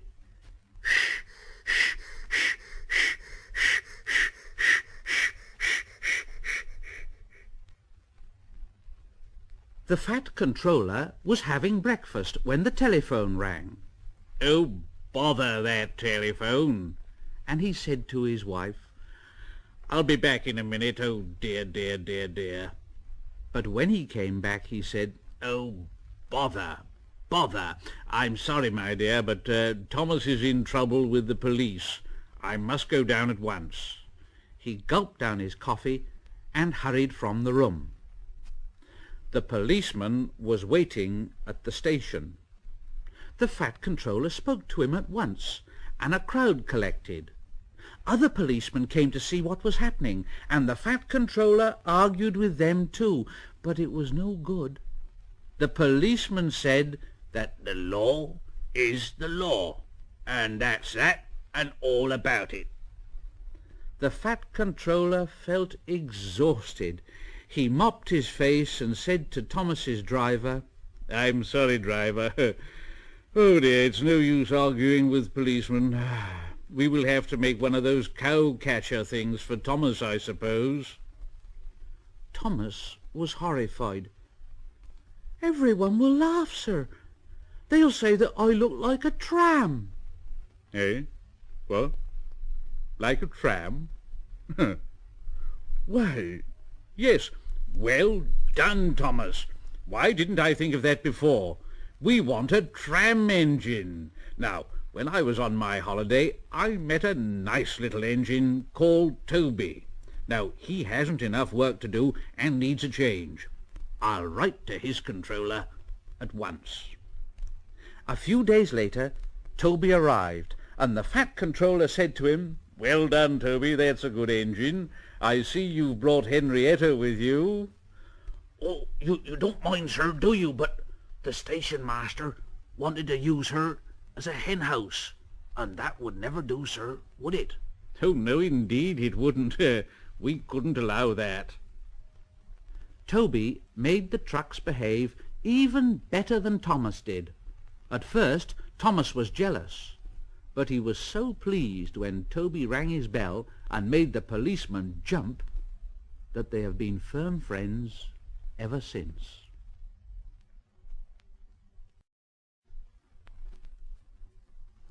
Dirty objects. Toby and Henrietta take the workmen to the quarry every morning. At the junction they often meet James. Toby and Henrietta were shabby when they first came and needed new paint. James was very rude about them. Ugh, ugh, what dirty objects! Ugh, what dirty objects! At last, Toby lost his patience. You're James. Why are you red then, I'm a splendid engine, you see, ready for anything. You never see my paint dirty. Oh, no. Oh, that's why you once needed bootlaces to be ready, I suppose, James went redder than ever and snorted off.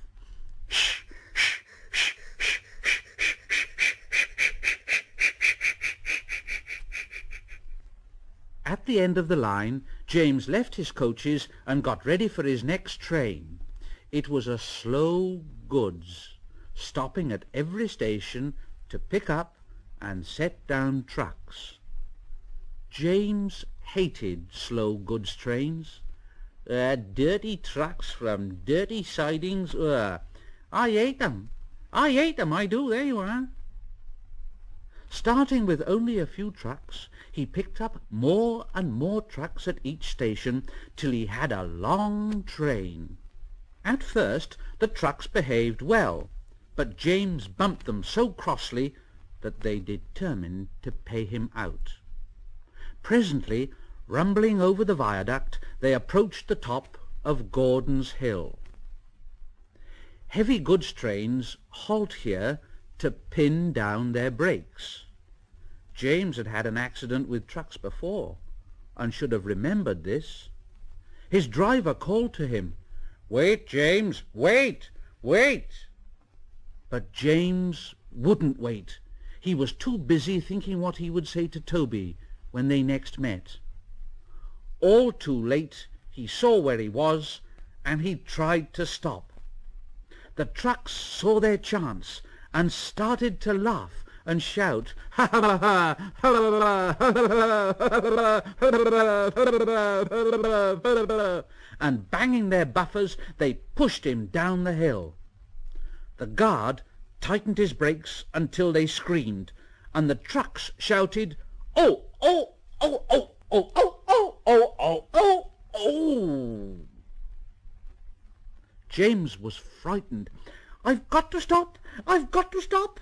I've got to stop! I've got to stop!" And setting his brakes, he managed to check the truck's mad rush, but they were still going much too fast to stop in time. Through the station they thundered and lurched into the yard. James said, "Oh, oh, oh," and shut his eyes. There was a bursting crash, and something sticky splashed all over him. He had run into 2 tar wagons and was black from smoke box to cab. James was more dirty than hurt, but the tar wagons and some of the trucks were all to pieces. The breakdown train was in the yard, and they soon tidied up the mess. Toby and Percy were sent to help, and came as quickly as they could, and Toby said to Percy, Look here, Percy. Whatever is that dirty object there? Any idea? "Oh, that's James, Toby. Didn't you know?" No, it's James's shape all right, but James is a splendid red engine, and you never see his paint dirty, do you? Never James dirty, eh? James shut his eyes and pretended he hadn't heard. They cleared away the unhurt trucks and helped James home. The fat controller was there to meet them. "Well done, Percy. Well done, Toby. And now you, James. Really.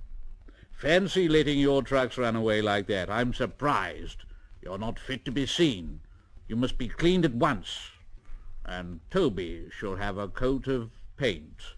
Chocolate and blue, I think." Oh, thank you, sir. And please, sir, Can Henrietta have a coat of paint too? Certainly, Toby, certainly. She shall be brown, like Annie and Clarabelle. Oh, thank you, sir. She will be pleased. And Toby ran home happily to tell her the news.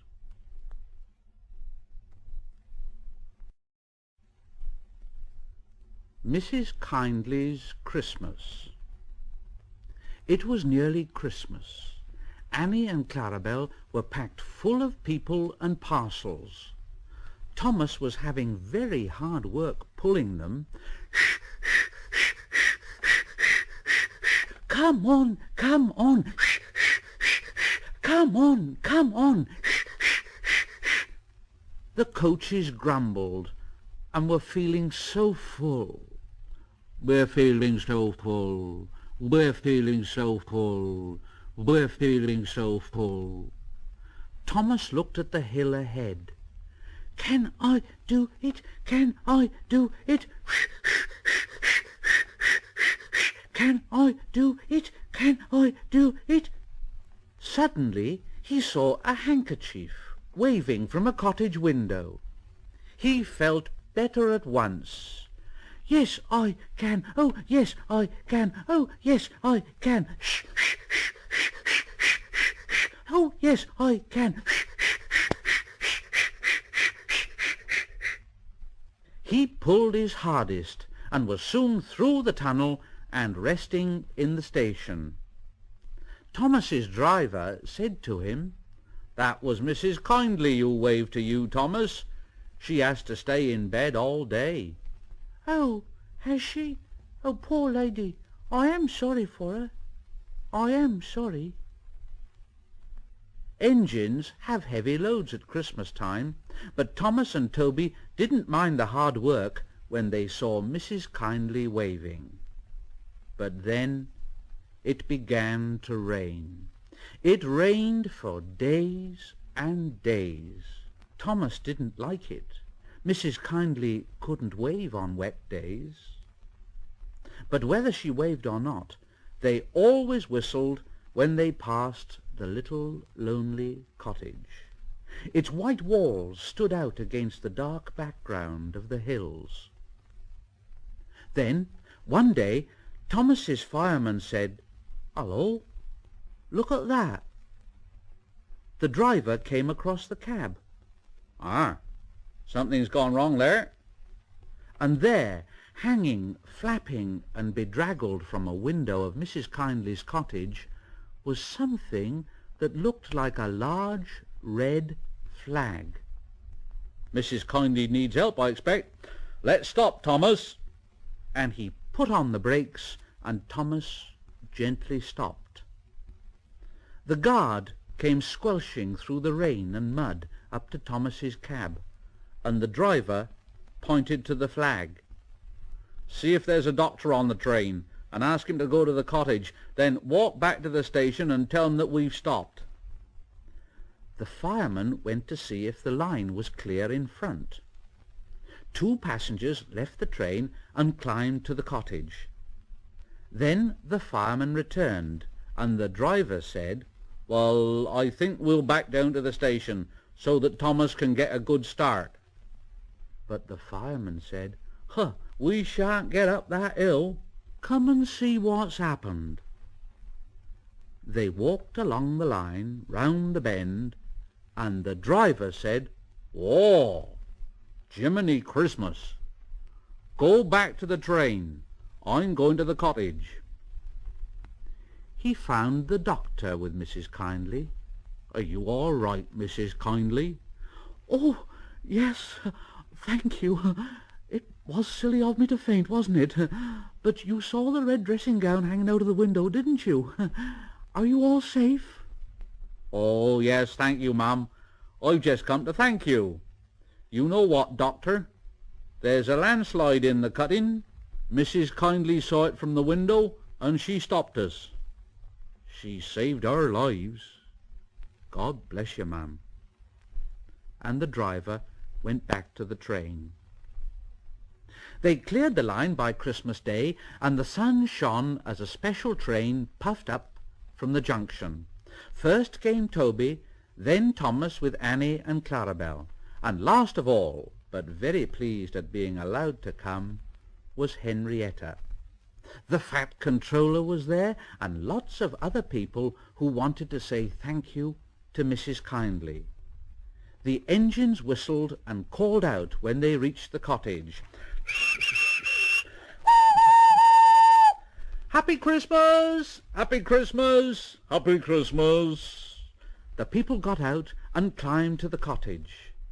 Thomas and Toby wished they could go too.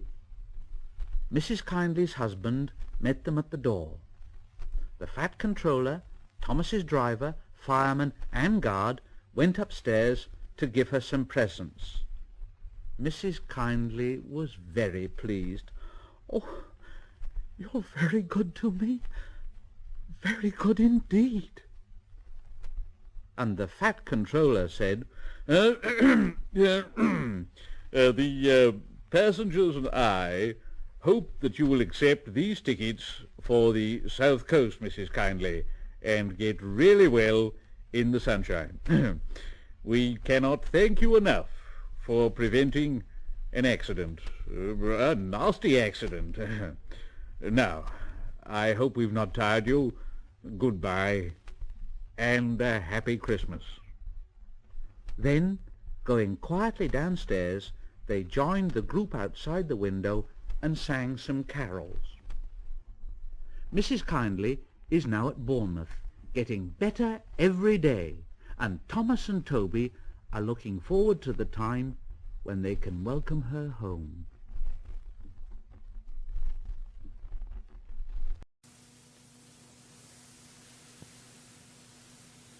Off the rails.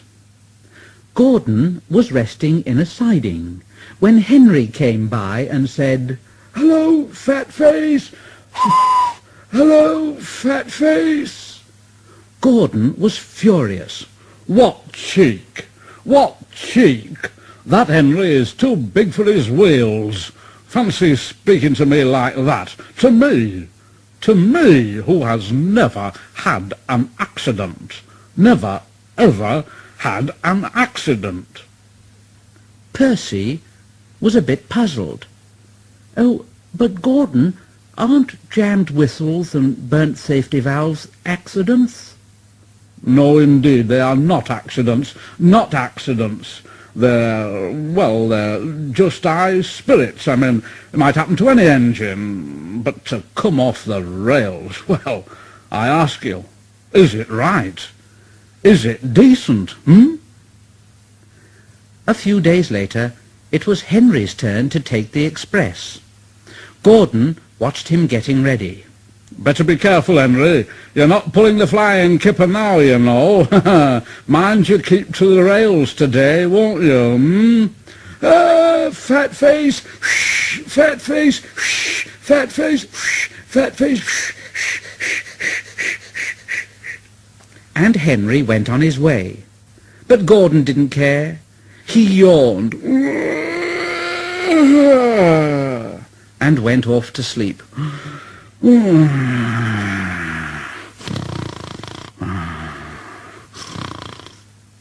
But he didn't sleep long, because his driver came along and said, "Come on, wake up, Gordon. A special train's coming and we're to pull it."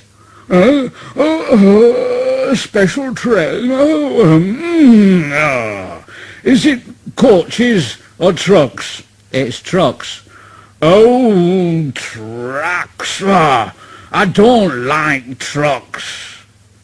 They lit Gordon's fire and oiled him ready for the run. The fire was sulky and wouldn't burn, but they couldn't wait, so Edward pushed him onto the turntable to get him facing the right way. Gordon grumbled like anything. I won't go, I won't go, I won't go. Edward said, "Don't be silly, don't be silly, don't be silly." Gordon tried hard, but he couldn't stop himself being moved. At last he was on the turntable. Edward was uncoupled and backed away, and Gordon's driver and fireman jumped down to turn him round. The movement had shaken Gordon's fire.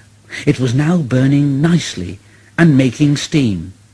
But Gordon was cross and didn't care what he did. He waited till the table was halfway round, and he said, I'll show 'em. I'll show 'em. And he moved slowly forward.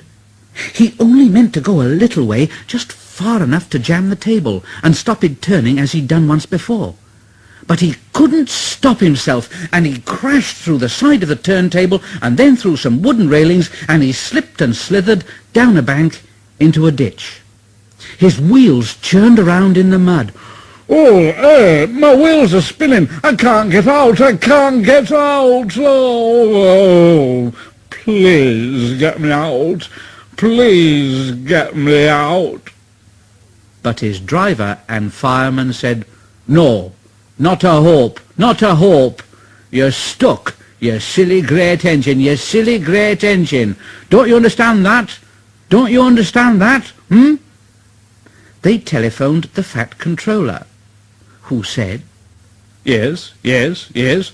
Oh, so Gordon didn't want to take the special and ran into a ditch. Oh, yes. What's that you say? The special's waiting? Well, tell Edward to take it, please. Yes. Gordon? Oh, leave him where he is. We haven't got time to bother about him now. A family of frogs croaked at Gordon as he lay in the mud. Gordon, Gordon, Gordon, Gordon, Gordon, Gordon. On the other side of the ditch, some little boys shouted out, "Coo, doesn't he look silly? They'll never get him out." And they began to sing, "Silly old Gordon fell in a ditch, fell in a ditch, fell in a ditch. Silly old Gordon fell in a ditch all on a Monday morning. Ha ha ha ha ha." Then the school bell rang, and they chased off down the road. Gordon was in a mess, and he said, "Ooh!"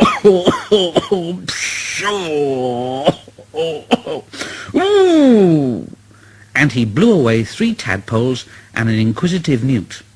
And Gordon lay in the ditch all day long, and he was very, very unhappy. Oh dear, oh dear, I shall never get out. I shall never get out. But that evening they brought floodlights. Then, with powerful jacks, they lifted Gordon and made a road of sleepers under his wheels to keep him from the mud. Strong wire ropes were fastened to his back, and James and Henry, pulling hard, at last managed to bring him to the rails. Late that night, Gordon crawled home, a sadder and a wiser engine.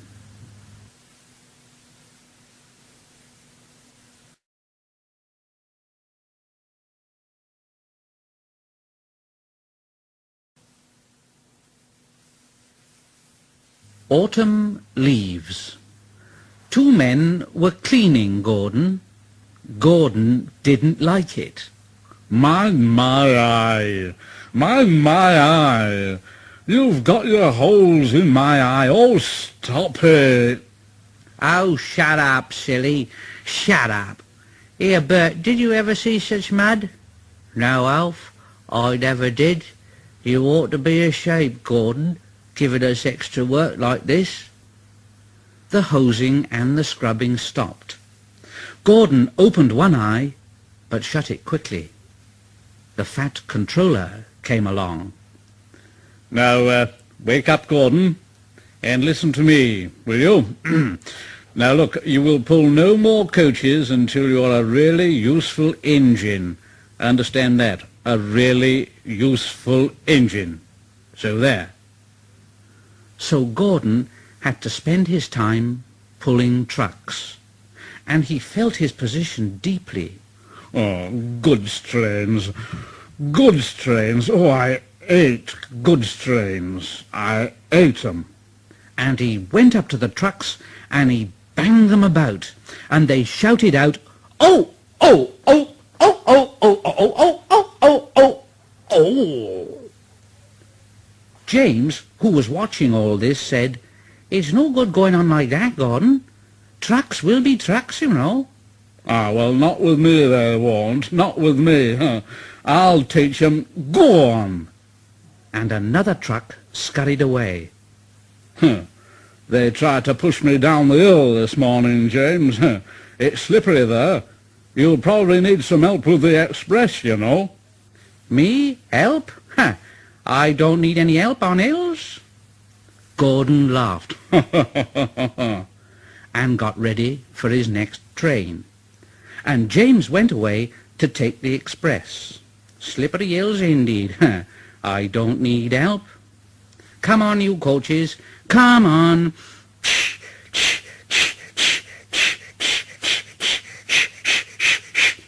The coaches grumbled, "All in good time, all in good time, all in good time, all in good time." The train was soon running nicely, but a distant signal checked them close to Gordon's Hill. Gordon's Hill used to be bleak and bare. Strong winds from the sea made it hard to climb. Trees were planted to give shelter, and in summer the trains run through a leafy avenue. Now autumn had come, and dead leaves fell. The wind usually puffed them away, but today rain made them heavy, and they didn't move. The home signal showed clear, and James began to go faster. He started to climb the hill.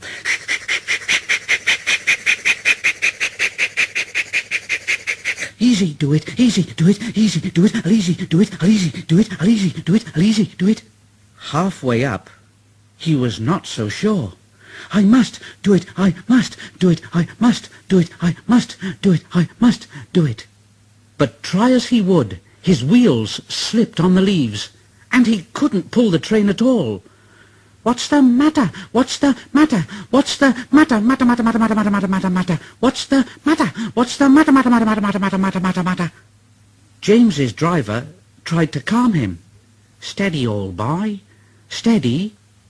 The train slowly stopped, for although James's wheels were turning forwards, the whole train started slipping down the hill.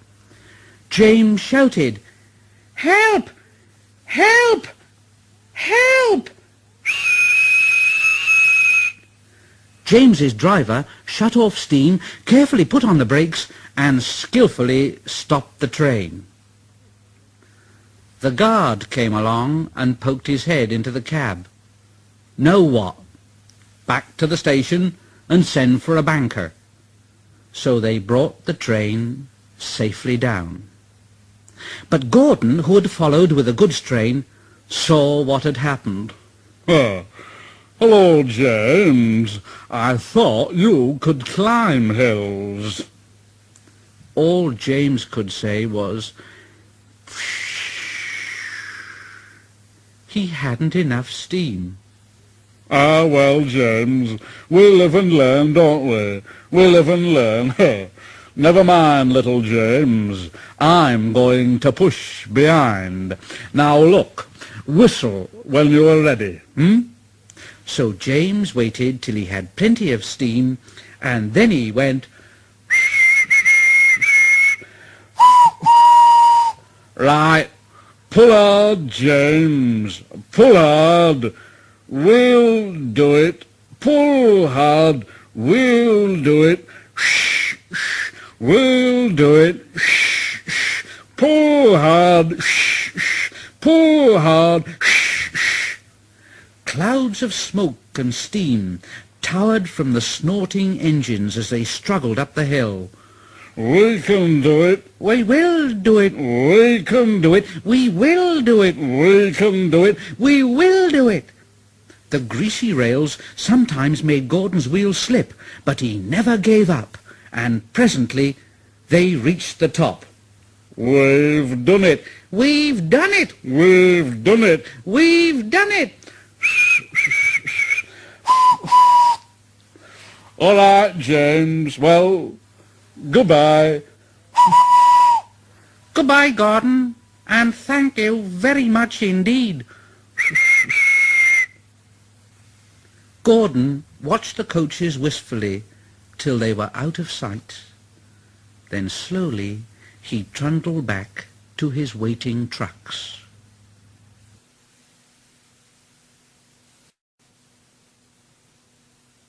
Down the mine. One day Thomas was at the junction when Gordon shuffled in with some trucks. Thomas said, "Phew, what a funny smell. Can you smell a smell, Annie and Clarabelle?" No, I can't smell a smell, Thomas. "Oh, no, I can't smell a smell, Thomas." "Yes, it's a funny sort of smell, isn't it, Gordon, Well, no one noticed it till you did. It must be yours. "It isn't. Annie, Clarabelle, do you know what I think it is? It's ditch water." Ditch water? Huh. "Yes, ditch water. Goodbye. I'm off."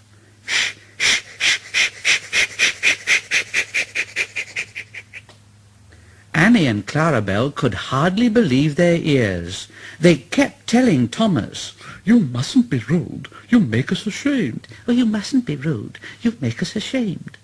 But Thomas didn't care a bit. He just laughed. "Oh, that was funny, that was. That really was funny." He felt very pleased with himself. Annie and Clarabelle were deeply shocked. They had great respect for Gordon, the big engine. Thomas left the coaches at a station and went to a mine for some trucks. Long ago, miners digging for lead had made tunnels under the ground. Though strong enough to hold up trucks, their roofs could not bear the weight of engines. A large notice said, "Danger! Engines must not pass this board." Thomas had often been warned, but he didn't care. He'd often tried to pass the board, but he'd never succeeded, and he always used to say, "Ha! Silly old board! Silly old board!" This morning he laughed as he puffed along, and he made a plan. He had to push empty trucks into one siding and pull out full ones from another. His driver stopped him, and the fireman went to turn the points. The fireman waved, Come on! Come on! and then Thomas started. The driver leaned out of the cab to see where they were going, and then Thomas saw his chance. Right now! And bumping the trucks fiercely, he jerked his driver off the footplate. "Hurrah! I've done it! I've done it!" And laughing like anything, Thomas followed the trucks into the siding, past the notice board. But suddenly there was a rumbling and a groaning, and the rails quivered. The fireman jumped clear just as the ground sank, and the rails sagged and broke, and Thomas dropped right down into the big hole that had suddenly appeared.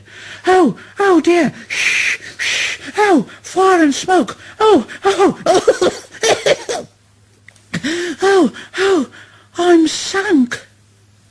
And he was. He could just see out of the hole, but he couldn't move. "Oh, oh dear!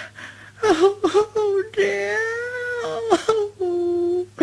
Oh, I am a silly little engine, no." Yes, and a very naughty one too, Thomas. I saw you. It was the fat controller. "Oh, please, sir, get me out, sir, and I won't be naughty again." Well, I'm not so sure about that. We can't lift you out with the crane. The ground's not firm enough now. Let me see. I wonder if Gordon could pull you out. "Oh, Gordon, yes, sir. Oh."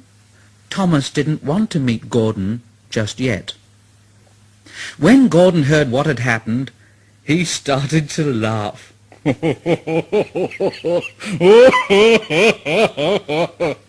Down a mine, is he? Oh, what a joke. What a joke. Down a mine. And he went off to rescue Thomas. What a joke. What a joke. Hello, little Thomas. Hey, you are in a mess, aren't you, eh? Never mind. We'll have you out in a couple of puffs. But they didn't pull Thomas out in 2 puffs. Gordon was panting hard and nearly purple before he dragged Thomas out of the hole and safely past the board.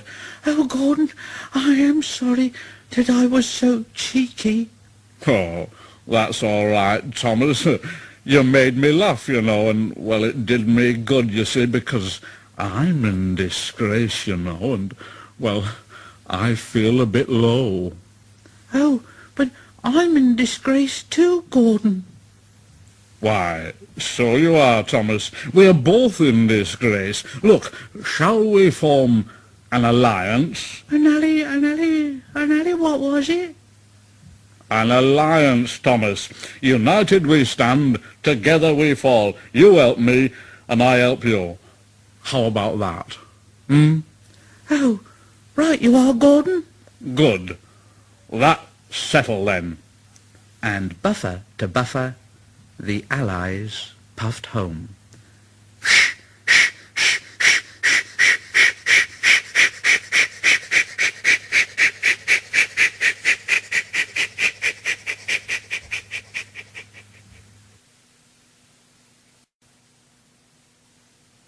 Paint pots and queens. The stations on the line were being painted. The engines were surprised. They asked the painters why the stations were being painted. "Well, because the Queen is coming, so there." The engines in the shed were excited and wondered who would pull the royal train. Edward knew it wouldn't be him. "Well, I'm too old to pull important trains." Gordon knew it wouldn't be him. Well, I'm in disgrace. The Fat Controller would never choose me. But James, the red engine, was confident. "Well, he'll choose me, of course. There's no doubt about it. No doubt about it at all." But Henry couldn't agree. Choose you? Choose you? You can't climb hills. He will ask me to pull it, and I'll have a new coat of paint. You wait and see. The days passed, and Henry puffed about proudly, quite sure that he would be the royal engine. One day, when it rained, Henry's driver and fireman stretched a tarpaulin from the cab to the tender to keep themselves dry. Henry puffed into the big station.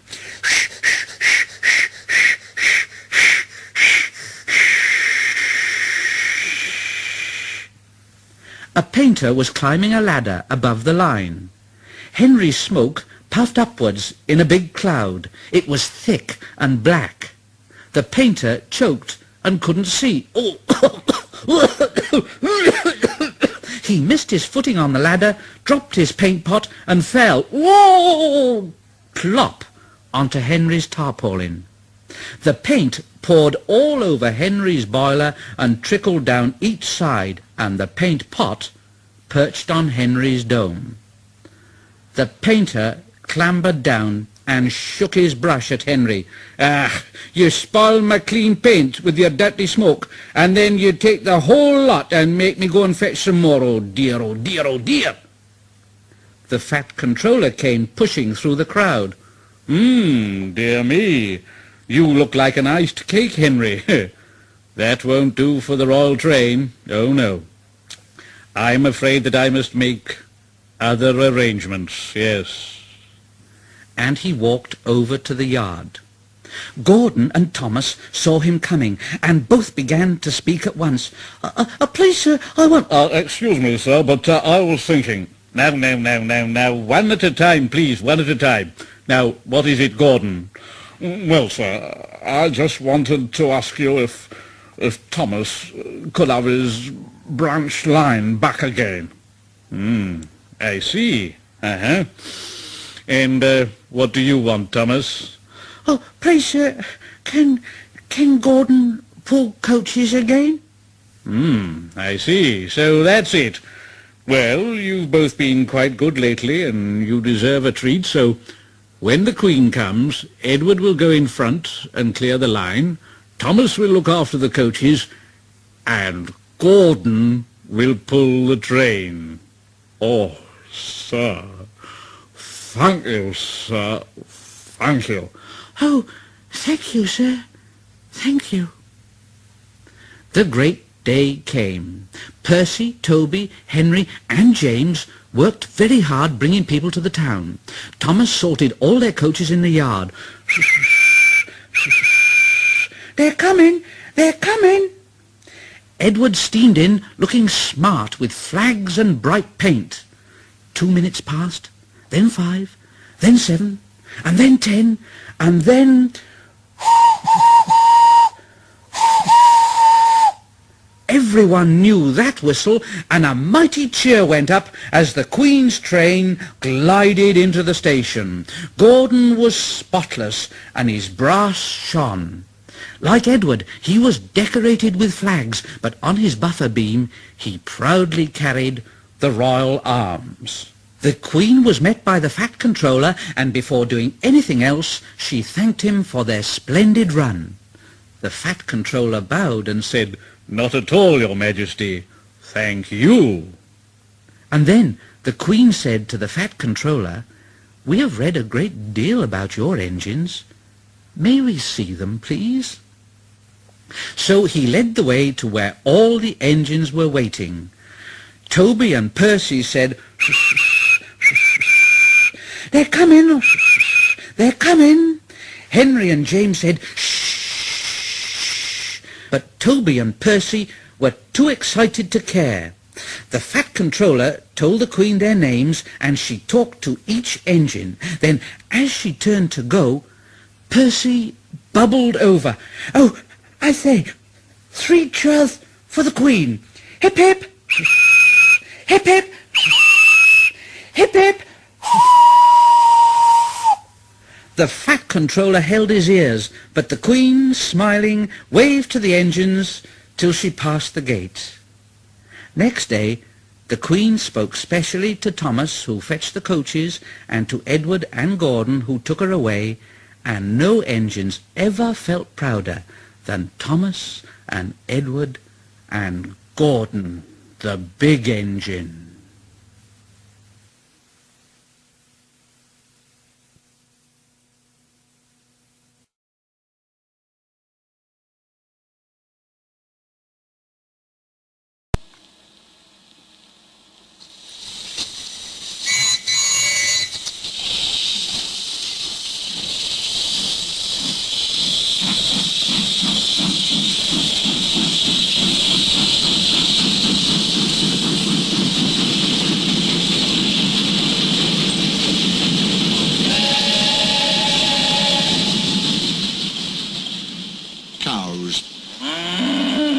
Edward the Blue Engine was getting old. His bearings were worn, and he clanked as he puffed along. He was taking 20 empty cattle trucks to a market town. The sun shone, the birds sang, and some cows grazed in a field by the line. "Come on, come on, come on," puffed Edward. "Oh, oh, oh, oh, oh," screamed the trucks. Edward puffed and clanked. The trucks rattled and screamed. The cows were not used to trains. The noise and smoke disturbed them. They twitched up their tails and ran. They galloped across the field, broke through the fence, and charged the train between the 13th and 14th trucks. The coupling broke, and the last 7 trucks left the rails. They were not damaged, and stayed upright. They ran for a short way along the sleepers before stopping. Edward felt a jerk, but didn't take much notice. He was used to trucks. "Bother those trucks," he thought. "Why can't they come quietly?" He ran on to the next station before either he or his driver realised what had happened. When Gordon and Henry heard about the accident, they laughed and laughed. Fancy allowing cows to break his train. They wouldn't dare do that to us. We'd show 'em, they boasted. Edward pretended not to mind, but Toby was cross. You couldn't help it, Edward, he said. They've never met cows. I have, and I know the trouble they are. Some days later, Gordon rushed through Edward's station. Poop, poop, he whistled. Mind the cows. Ha, ha, ha, ha, ha, ha, ha, ha, he chortled, panting up the hill. Hurry, hurry, hurry, puffed Gordon. Don't make such a fuss, don't make such a fuss, grumbled his coaches. They rumbled over the viaduct and roared through the next station. A long, straight stretch of line lay ahead. In the distance was a bridge. It had high parapets each side. It seemed to Gordon that there was something on the bridge. His driver thought so too. Whoa, Gordon, he said, and shut off steam. Pooh, said Gordon. It's only a cow. Shoo, shoo, he hissed, moving slowly onto the bridge. But the cow wouldn't shoo. She had lost her calf and felt lonely. Moo, she said sadly, walking towards him. Gordon stopped. His driver, Farman, and some passengers tried to send her away, but she wouldn't go, so they gave it up. Presently Henry arrived with a train from the other direction. What's this? He said grandly. A cow! I'll soon settle her. Be off! Be off! He hissed. But the cow turned and mooed at him. Henry backed away. I don't want to hurt her, he said. Drivers, firemen and passengers again tried to move the cow, but failed. Henry's guard went back and put detonators on the line to protect his train. At the nearest station he told them about the cow. Oh, that must be Bluebell, said a porter thoughtfully. Her calf is here, ready to go to market. We'll take it along. So they unloaded the calf and took it to the bridge.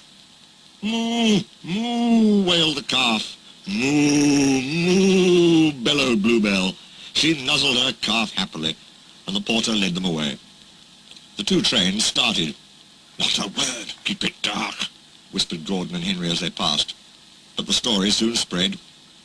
Well, well, well, chuckled Edward. Two big engines, afraid of one cow. Afraid? Rubbish, said Gordon huffily. We didn't want the poor thing to hurt herself by running against us. We stopped so as not to excite her.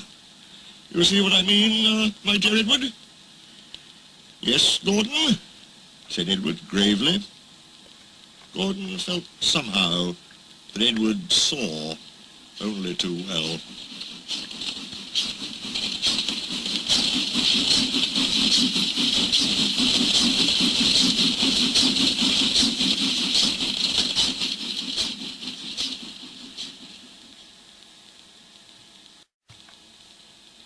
Bertie's Chase.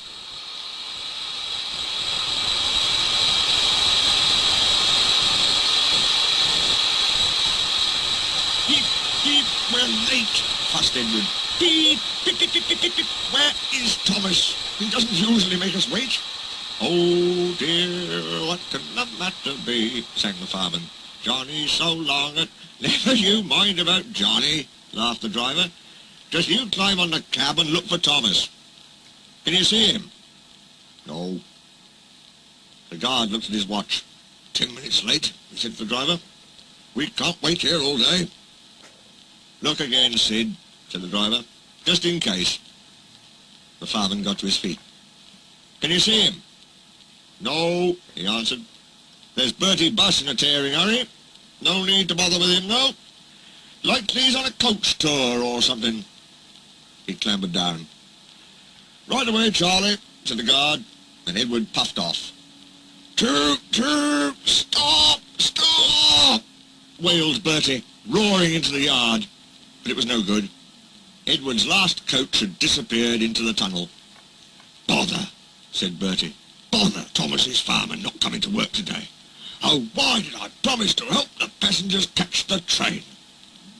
That will do, Bertie, said his driver. A promise is a promise, and we must keep it. I'll catch Edward or bust, said Bertie grimly, as he raced along the road. Oh, my gears and axles, he groaned, toiling up the hill. I'll never be the same bus again. Toot, toot, I see him. Hooray, hooray, he cheered as he reached the top of the hill. He's reached the station, Bertie groaned the next minute. No, he's stopped by a signal. Hooray, hooray, and he tore down the hill, his brakes squealing at the corners. His passengers bounced like balls in a bucket.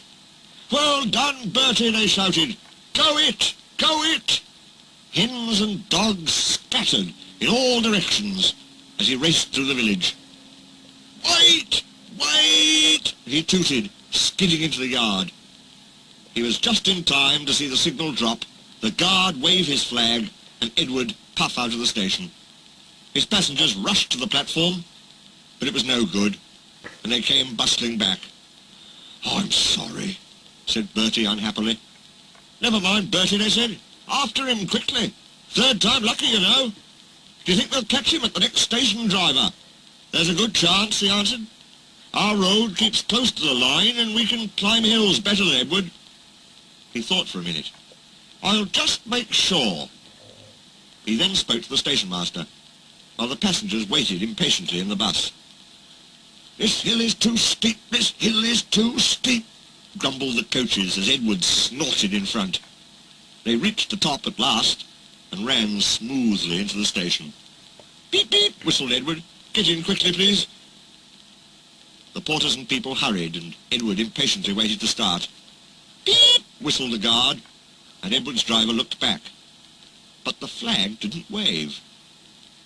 There was a distant toot, and the station master, running across, snatched the green flag out of the guard's hand. Then everything seemed to happen at once. Toot, toot, toot, bellowed Bertie. His passengers poured onto the platform and scrambled into the train. The station master told the guard and driver what had happened, and Edward listened. Ooh, I'm sorry about the chase, Bertie, he said.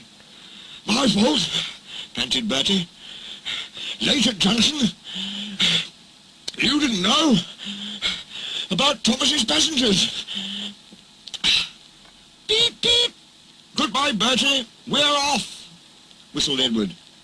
3 cheers for Bertie, called the passengers. They cheered and waved till they were out of sight.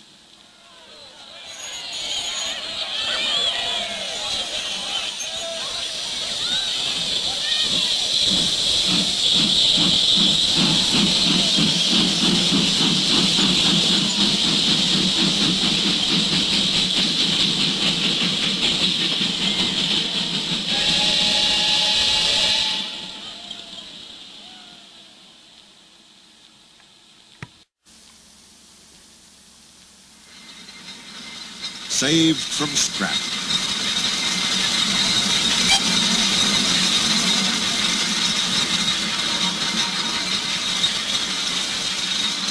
There is a scrapyard near Edward Station. It is full of rusty old cars and machinery. They are brought there to be broken up. The pieces are loaded into trucks, and Edward pulls them to the steelworks, where they are melted down and used again. One day, Edward saw a traction engine in the yard. Hello, he said. You're not broken and rusty. Well, what are you doing there? I'm Trevor, said the traction engine sadly. They're going to break me up next week. What a shame, said Edward. My driver says I only need some paint, brasso and oil to be as good as new, Trevor went on sadly. But it's no good. My master doesn't want me. I suppose it's because I'm old-fashioned. Edward snorted indignantly. People say I'm old-fashioned, but I don't care. The fat controller says I'm a useful engine. My driver says I'm useful too, replied Trevor. I sometimes feel ill, but I don't give up. like these tractors. I struggle on and finish the job. I've never broken down in my life, he ended proudly. What work did you do? Asked Edward kindly. My master would send us from farm to farm. We threshed the corn, hauled logs, sawed timber, and did lots of other work. We made friends at all the farms, and saw them every year. The children loved to see us come. They followed us in crowds, and watched us all day long. My driver would sometimes give them rides. Trevor shut his eyes, remembering. I like children, he said simply. Oh, yes, I like children. Broken up, what a shame, broken up, what a shame, clanked Edward as he went back to work. I must help Trevor, I must. He thought of the people he knew who liked engines. Edward had lots of friends, but strangely none of them had room for a traction engine at home. It's a shame, it's a shame, he hissed as he brought his coaches to the station. Then, peep, peep, he whistled. Why didn't I think of him before? Waiting there on the platform was the very person. Morning, Charlie. Morning, Sid. Hello, Edward, you look upset. What's the matter, Charlie? He asked the driver. There's a traction engine in the scrapyard, Vicar. He'll be broken up next week, and it's a shame. Jem Cole says he never drove a better engine. Do save him, sir. You've got room, sir. Yes, Edward, I've got room, laughed the Vicar. But I don't need a traction engine. He'll saw wood and give children rides. Do buy him, sir, please. We'll see, said the Vicar, and climbed into the train. Jem Cole came on Saturday afternoon. The Reverend's coming to see you, Trevor. Maybe he'll buy you. Do you think he will? Asked Trevor hopefully. He will when I've lit your fire and cleaned you up, said Jem. When the Vicar and his two boys arrived in the evening, Trevor was blowing off steam. He hadn't felt so happy for months. What's this, Reverence? Called Jem, and Trevor chuffered happily about the yard. Oh, Daddy, do buy him, pleaded the boys, jumping up and down in their excitement. Now I'll try. And the Vicar climbed up beside Jem. Show your paces, Trevor, he said, and drove him about the yard. Then he went into the office and came out smiling. I've got him cheap, Jem, cheap. Do you hear that, Trevor? Cried Jem. The Reverend saved you, and you'll live at the vicarage now. Boop, boop, whistled Trevor happily. Will you drive him home for me, Jem, and take these scallywags with you? They won't want to come in the car when there's a traction engine to ride on. Trevor's home in the vicarage orchard is close to the railway, and he sees Edward every day. His paint is spotless, and his brass shines like gold. He saws firewood in winter, and Jem sometimes borrows him when a tractor fails. Trevor likes doing his old jobs, but his happiest day is the church fete.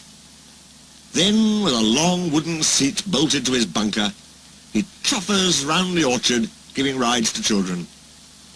Long afterwards you will see him shut his eyes, remembering, I like children, he whispers happily.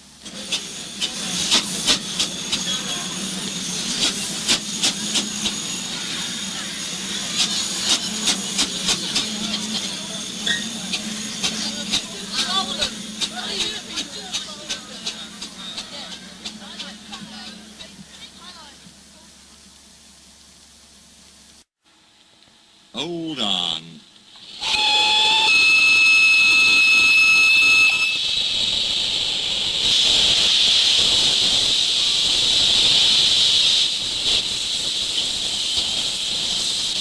One day, James had to wait at Edward's station till Edward and his train came in. This made him cross. Late again, he shouted. Edward only laughed, and James fumed away. Edward is impossible, he grumbled to the others. He clanks about like a lot of old iron. And he is so slow, he makes us wait. Thomas and Percy were indignant. Hold on, they snorted. Slow? Why, Edward could beat you in a race any day. Really? Said James huffily. I should like to see him do it. One day, James's driver did not feel well when he came to work. I'll manage, he said. But when they reached the top of Gordon's Hill, he could hardly stand. The fireman drove the train to the next station. He spoke to the signalman, put the trucks in a siding, and uncoupled James ready for shunting. Then he helped the driver over to the station and asked them to look after him and find a relief. Suddenly the signalman shouted, and the fireman turned round and saw James puffing away. He ran hard, but he couldn't catch James, and soon came back to the signal box. The signalman was busy. All traffic halted, he announced at last. Up and down main lines are clear for 30 miles, and the inspector's coming. The fireman mopped his face. What happened? He asked. Two boys on the footplate. They tumbled off when James started. I shouted at them and they ran like rabbits. Just let me catch them, said the fireman grimly. I'll teach them to meddle with my engine. Both men jumped as the telephone rang. Yes, answered the signalman. He's here. Right, I'll tell him. The inspector's coming at once in Edward. He wants a shunter's pole and a coil of wire rope. What for? Wondered the fireman. Search me, but you better get 'em quickly. The fireman was ready and waiting when Edward arrived. The inspector saw the pole and rope. Good man, he said. Jump in. We'll catch him. We'll catch him, puffed Edward, crossing to the up line in pursuit. James was laughing as he left the yard. What a lark! What a lark! He chuckled to himself. Presently, he missed his driver's hand on the regulator, and then he realized there was no one in his cab. What shall I do? He wailed. I can't stop. Help! Help! We're coming. We're coming. Edward was panting up behind with every ounce of steam he had. With a great effort, he caught up and crept alongside, slowly gaining till his smoke box was level with James' buffer beam. Steady, Edward. The inspector stood on Edward's front, holding a noose of rope in the crook of the shunter's pole. He was trying to slip it over James' buffer. The engine swayed and lurched. He tried again and again. More than once he nearly fell, but just saved himself. At last, got him, he shouted. He pulled the noose tight and came back to the cab safely. Gently braking, so as not to snap the rope, Edward's driver checked the engine's speed, and James's fireman scrambled across and took control. The engines puffed back side by side. So, the old iron caught you after all, chuckled Edward. I'm sorry, whispered James. Thank you for saving me. That's all right. You were splendid, Edward. The fat controller was waiting and thanking the men warmly. A fine piece of work, he said. James, you can rest and then take your train.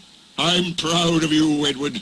You shall go to the works and have your worn parts mended. Oh, thank you, sir, said Edward happily. It'll be lovely not to clank. The two naughty boys were soon caught by the police, and their fathers walloped them soundly. They were also forbidden to watch trains till they could be trusted. James's driver soon got well in hospital and is now back at work. James missed him very much, but he missed Edward more. And you'll be glad to know that when Edward came home the other day, James and all the other engines gave him a tremendous welcome. The fat controller thinks he'll be deaf for weeks.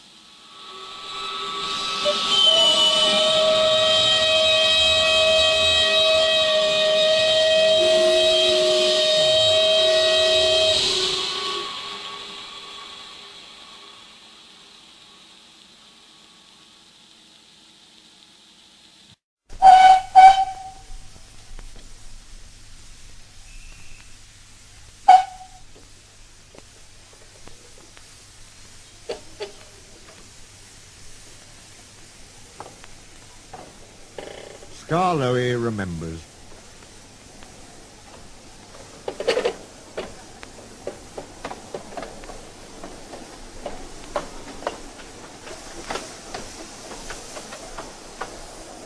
The Fat Controller had sent Edward to the works to be mended. Near the works station, Edward noticed a narrow-gauge engine standing in an open-sided shed. "That's Skarloey," he thought. "What's he doing there?"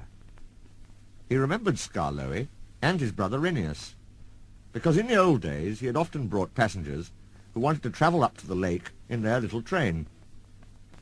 As the men at the works could not mend him at once, Edward asked them to put him on a siding close to Skarloey. Skarloey was pleased to see Edward.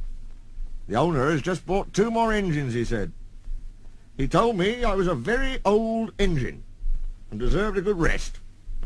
He gave me this shed so that I could see everything and not be lonely. But I am lonely all the same," he continued sadly. "I miss Renius very much. Yesterday one of the new engines pushed him on a truck, and now he's gone to be mended. I wish I could be mended too, and pull coaches again." "Have your coaches got names?" asked Edward. "Oh, yes.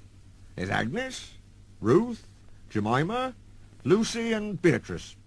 Agnes is proud. She has cushions for first-class passengers. She pities Ruth, Jemima and Lucy, who are third class with bare boards. But they all 4 sniff at Beatrice. Beatrice often smells of fish and cheese, but she is most important," said Skarloey earnestly. "She has a little window through which the guard sells tickets. I sometimes leave the others behind, but I always take Beatrice. You must have tickets, and a guard, you know." "Of course," said Edward gravely. "Renius and I," continued Skarloey, "used to take turns at pulling the trains. We know everybody, and everybody knows us. We whistle to the people in the fields, at level crossings, and in lonely cottages and farms, and the people always wave to us. We love passing the school playgrounds at break time, but then the children will always run over to the fence to watch us go by. The passengers always wave, because they think the children are waving to them. But we engines know better, of course," said Skarloey importantly. "Yes, we do indeed," agreed Edward. "We take your tourists to the lake, and then get ready to pull the train back. We enjoy the morning journey home, because then our friends from the villages come down to do their shopping. We whistle before every station, 'Peep, peep, look out!' and the people are there ready. 'Where's Mrs. Last?' asks the guard. 'She's coming!' 'Peep, peep,' we whistle, and Mrs. Last comes running onto the platform. 'We'll leave you behind one of these days, Mrs.,' laughs our driver, but we know he never will. We stop elsewhere too, at farm crossings and stiles, where paths lead to lonely houses. Renius and I know all the places very well indeed, and our driver used to say that we would stop even if he didn't put on the brakes. Sometimes on market day, Ruth, Jemima and Lucy were so full of people that the guard would allow third-class passengers to travel in Agnes. She didn't like that at all, and would grumble, 'First-class coach, third-class people.' That made me cross. 'Shut up,' I'd say, 'or I'll bump you.' That soon stopped her rudeness to my friends. Just then some workmen came. 'We're going to mend you now, Edward,' they said. 'Come along.' Well, goodbye, Skarloey.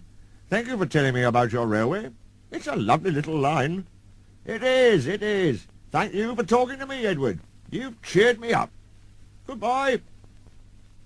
Skarloey watched Edward being taken back to the works. Then, shutting his eyes, he dozed in the warm afternoon sun. He smiled as he dozed, for he was dreaming, as old engines will, of happy days in the past.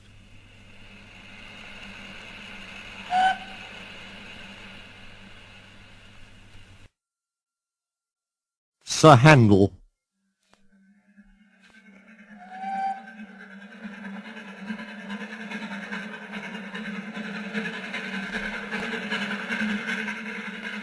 The new engines looked very smart. One was called Sir Handel, and the other Peter Sam. "What a small shed," grumbled Sir Handel. "This won't do at all." "I think it's nice," said Peter Sam. "Huh!" grunted Sir Handel. "What's that rubbish?" "Shush, shush," said Peter Sam. "That's Skarloey, the famous old engine." "I'm sorry, Skarloey," he whispered. "Sir Handel's upset now, but he's quite nice, really." Skarloey felt sorry for Peter Sam. "No, Sir Handel," said the farmer next morning. "We'll get you ready." "I'm tired," he yawned. "Let Peter Sam go. He'd love it." "No," said the farmer. "Owner's orders, you're first." "Oh, well," said Sir Handel sulkily. "I suppose I must." When his driver arrived, Sir Handel puffed away to fetch the coaches. "Whatever next?" he snorted. "Those aren't coaches. They're cattle trucks." "Oh!" screamed Agnes, Ruth, Lucy, Jemima, and Beatrice. "What a horrid engine!" "It's not what I'm used to," clanked Sir Handel rebelliously, making for the station. He rolled to the platform just as Gordon arrived. "Hello," he said. "Who are you?" "I'm Gordon. Who are you?" "I'm Sir Handel. Yes, I've heard of you. You're an express engine, I believe." "So am I, but I'm used to bogie coaches, not these cattle trucks." "Do you have bogie coaches?" "Oh, yes, I see you do. We must have a chat sometime. Sorry I can't stop. Must keep time, you know." And he puffed off, leaving Gordon at a loss for words. "Come along, he puffed. "Cattle trucks, grumbled the coaches. "We'll pay him out, Presently they stopped at the station. The line curved here and began to climb. It was not very steep, but the day was misty and the rails were slippery. "Hold back," whispered Agnes to Ruth. "Hold back," whispered Ruth to Jemima. "Hold back," whispered Jemima to Lucy. "Hold back," whispered Lucy to Beatrice. And they giggled as the handle started and their couplings tightened. "Come on! Come on!" he puffed as his wheels slipped on the greasy rails. "Come on! Come on! Come on! Come on!" His wheels were spinning, but the coaches pulled him back, and the train stopped on the hill beyond the station. "I can't do it! I can't do it!" he grumbled. "I'm used to sensible bogie coaches, not these bumpy cattle trucks." The guard came up. "I think the coaches are up to something," he told the driver. So they decided to bring the train down again to a level piece of line, to give Sir Handel a good start. The guard helped the fireman put sand on the rails, and Sir Handel made a tremendous effort. The coaches tried hard to drag him back, but he puffed and pulled so hard that they were soon over the top and away on their journey. The thin controller was severe with Sir Handel that night. "You are a troublesome engine," he said. "You are rude, conceited, and much too big for your wheels. Next time I shall punish you severely."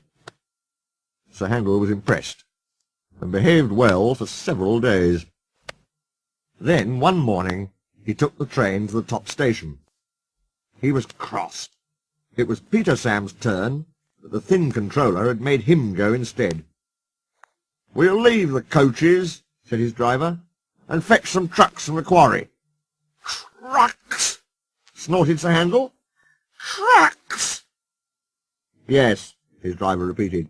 "Trucks." Sir Handel jerked forward. "I won't," he muttered. "So there." He lurched, bumped, and stopped. His driver and fireman got out. "Told you," said Sir Handel triumphantly. He had pushed the rails apart and settled down between them. They telephoned the thin controller. He came up at once with Peter Sam, and brought some workmen in a truck. Then he and the fireman took Peter Sam home with the coaches, while the driver and workmen put Sir Handel back on the rails. Sir Handel did not feel so pleased with himself when he crawled home, and found the thin controller waiting for him. "You are a very naughty engine," he said sternly. "You will stay in the shed till I can trust you to behave.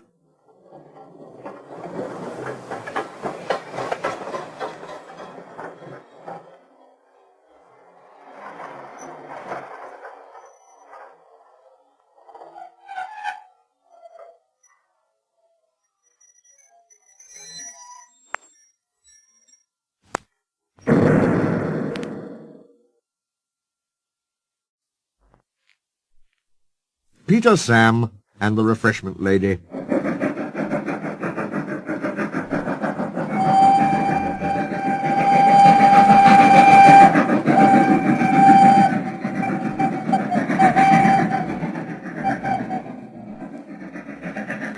As Sir Handel was shut up, Peter Sam had to run the line. He was excited, and the fireman found it hard to get him ready. "Sober up, can't you?" he growled. "Anybody would think," said Sir Handel rudely, "that he wanted to work." "All respectable engines do," said Skarloey firmly. "I wish I could work myself." "Keep calm, Peter Sam. Don't get excited, and you'll do very well." But Peter Sam was in such a state that he couldn't listen. When his driver came, Peter Sam ran along to fetch the coaches. "Beep, beep, beep, beep, beep, beep, come along, girls," he whistled, and although he was so excited, he remembered to be careful. "That's the way, my dears, gently does it." "What did he say?" asked Jemima, who was deaf. "He said, 'Come along, girls,' and he called us his dears," simpered the other coaches. "Really, one does not know what to think. Such a handsome young engine, too. So nice and well-mannered." And they tittered happily together as they followed Peter Sam. Peter Sam fussed into the station to find Henry already there. "This won't do, youngster," said Henry. "I can't be kept waiting. If you are late tonight, I'll go off and leave your passengers behind." "Pooh," said Peter Sam. But secretly he was a little worried. But he couldn't feel worried for long.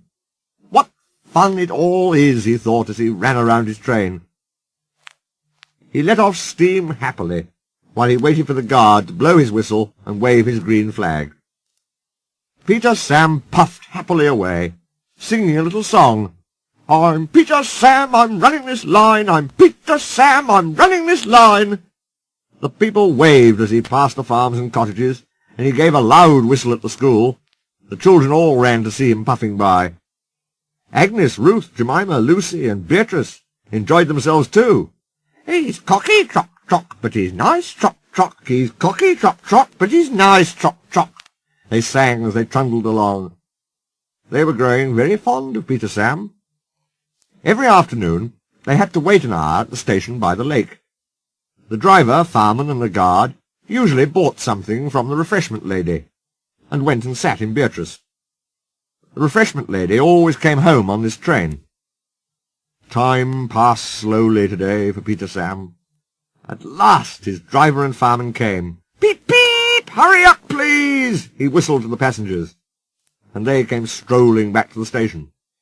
Peter Sam was sizzling with impatience. How awful, he thought, if we miss Henry's train! The last passengers arrived. The guard was ready with his flag and whistle. The Refreshment Lady walked across the platform. Then it happened. The guard says that Peter Sam was too impatient. Peter Sam says he was sure he heard a whistle. Anyway, he started. "Come quickly! Come quickly!" he puffed. "Stop! Stop! Stop!" wailed the coaches. "You've left her behind! You've left her behind!" The guard whistled and waved his red flag. The driver, looking back, saw the Refreshment Lady shouting and running after the train. "Bother!" groaned Peter Sam as he stopped. "We'll miss Henry now." The Refreshment Lady climbed into Beatrice, and they started again. Oh, we're sure to be late! Oh, we're sure to be late!" panted Peter Sam frantically. His driver had to keep checking him. "Steady, old boy, steady!" "Beep, beep!" Peter Sam whistled at the stations. "Hurry, please, hurry!" And they reached the big station just as Henry steamed in. "Hurrah!" said Peter Sam. "We've caught him after all." And he let off steam with relief. Whoosh! "Not bad, youngster," said Henry loftily. The refreshment lady shook her fist at Peter Sam. "What do you mean by leaving me behind?" she demanded. "I'm sorry, refreshment lady, but I was worried about our passengers." And he told her what Henry had said. The refreshment lady laughed. "Oh, you silly engine," she said. "Henry wouldn't dare go. He's got to wait. It's a guaranteed connection." "Well," said Peter Sam. "Well, where's that Henry?" But Peter Sam was too late that time, for Henry had chortled away.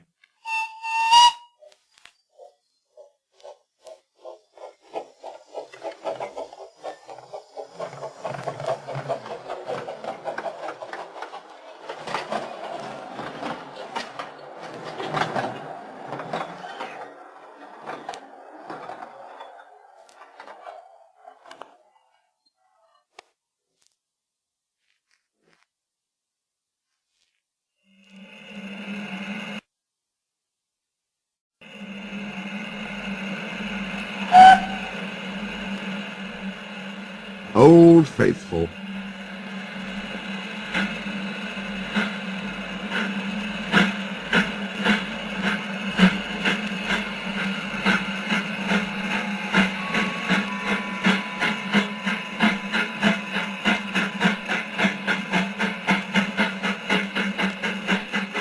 Sir Handel stayed shut up for several days, but one market day Peter Sam could not work. He needed repairs. Sir Handel was glad to come out. He tried to be kind, but the coaches didn't trust him. They were awkward and rude. He even sang them little songs, but it was no use. It was most unfortunate, too, that Sir Handel had to check suddenly to avoid running over a sheep. "He's bumped us!" screamed the coaches. "Let's pay him out!" The coaches knew that all engines must go carefully at a place near the big station, but they were so cross with Sir Handel that they didn't care what they did. They surged into Sir Handel, making him lurch off the line. Luckily no one was hurt. Sir Handel limped to the shed. The thin controller inspected the damage. "No more work for you today," he said. "Bother those coaches.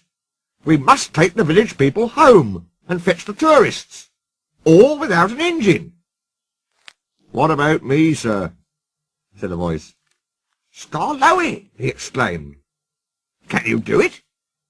"I'll try," answered the old engine. The coaches stood at the platform. Skarloey advanced on them, hissing crossly. "I'm ashamed of you," he scolded. "Such behaviour! You might have hurt your passengers. On market day, too." "We're sorry, Skarloey. We didn't think. That's a Handel, he's—" "No tails," said Skarloey firmly. "I won't have it. And don't you dare try tricks on me." "No, Skarloey. Oh, of course not, Skarloey," quavered the coaches meekly. Skarloey might be old and have dirty paint, but he was certainly an engine who would stand no nonsense. His friends crowded round, and the guard had to shoo them away before they could start.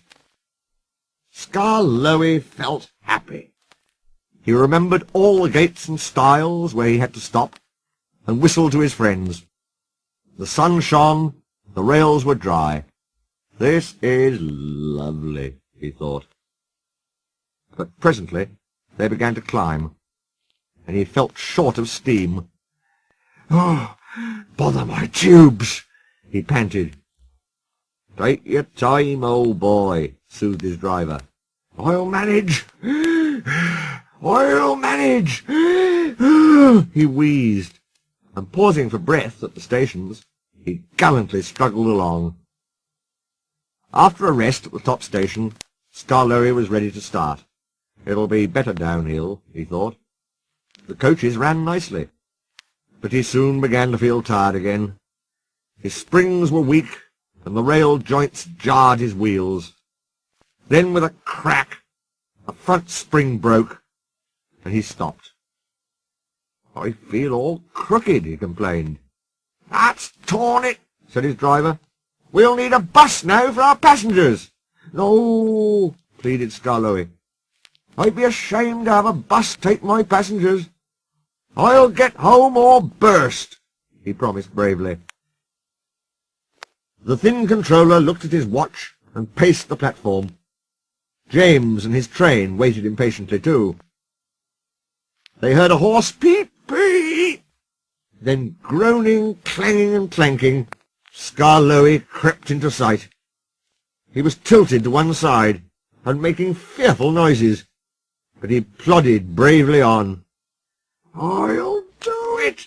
I'll do it!" He gasped between the clanks and groans.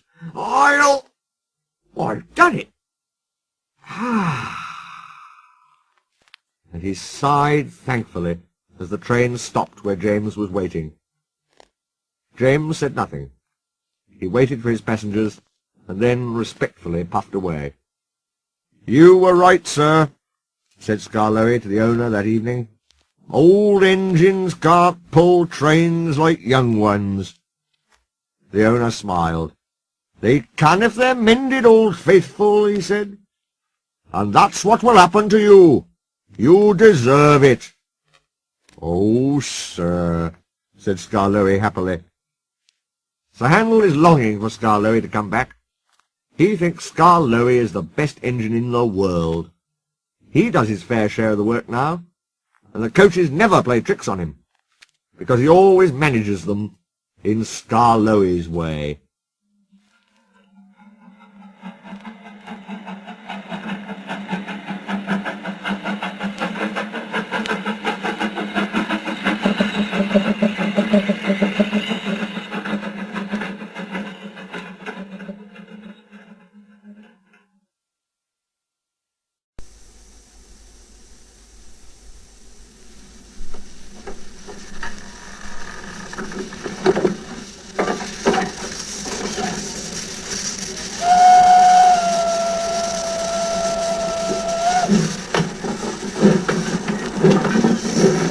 Percy and the signal.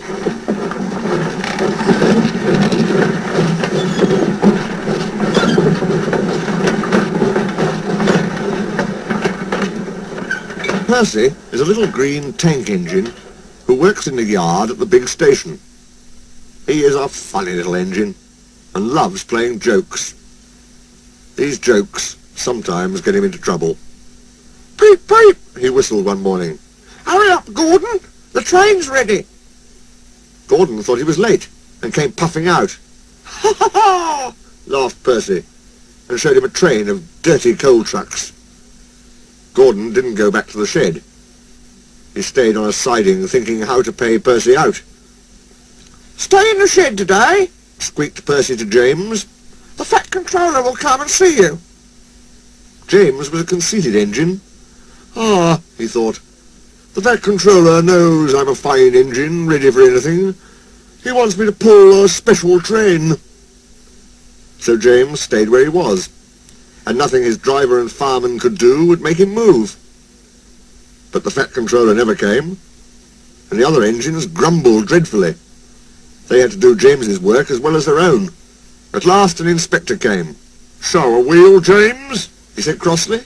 "You can't stay here all day." "The fat controller told me to stay here," answered James sulkily. "He sent a message this morning." "He did not," retorted the inspector. "How could he? He's away for a week." "Oh," said James. "Oh." He came quickly out of the shed. "Where's Percy?" Percy had wisely disappeared. When the fat controller came back, he did see James, and Percy too. Both engines wished he hadn't. James and Gordon wanted to pay Percy out, but Percy kept out of their way. One morning, however, he was so excited that he forgot to be careful. "I say, you engines," he bubbled, "I'm to take some trucks to Thomas's Junction. The Fat Controller chose me specially. He must know I'm a really useful engine." "More likely he wants you out of the way," grunted James. But Gordon gave James a wink. Ah, yes," said James. "Just so. You were saying, Gordon?"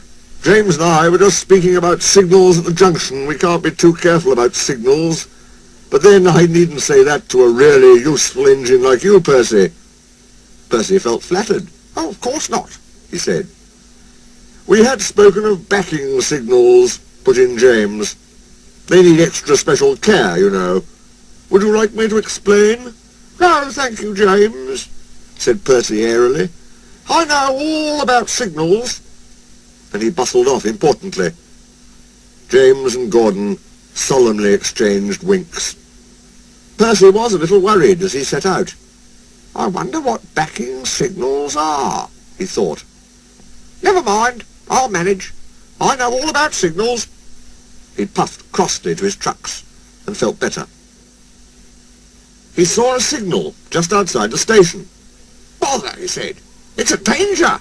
"Oh, oh, oh, oh, oh, oh!" screamed the trucks as they bumped into each other. Presently the signal moved to show line clear. Its arm moved up instead of down. Percy had never seen that sort of signal before. He was surprised. Down means go, he thought, and up means stop. So upper still must mean go back. I know. It's one of those backing signals. How clever of me to find that out. "Come on, Percy," said his driver. "Off we go." But Percy wouldn't go forward, and his driver had to let him back in order to start at all. "I am clever," thought Percy. "Even my driver doesn't know about backing signals." And he started so suddenly that the truck screamed again. "Whoa, Percy!" called his driver. "Stop! You're going the wrong way!" "But it's a backing signal!" Percy protested, and told him about Gordon and James. The driver laughed and explained about signals that point up. "Oh dear," said Percy. "Let's start quickly before they come and see us." But he was too late. Gordon swept by with the express and saw everything. The big engines talked about signals that night. They thought the subject was funny. They laughed a lot. Percy thought they were being very silly.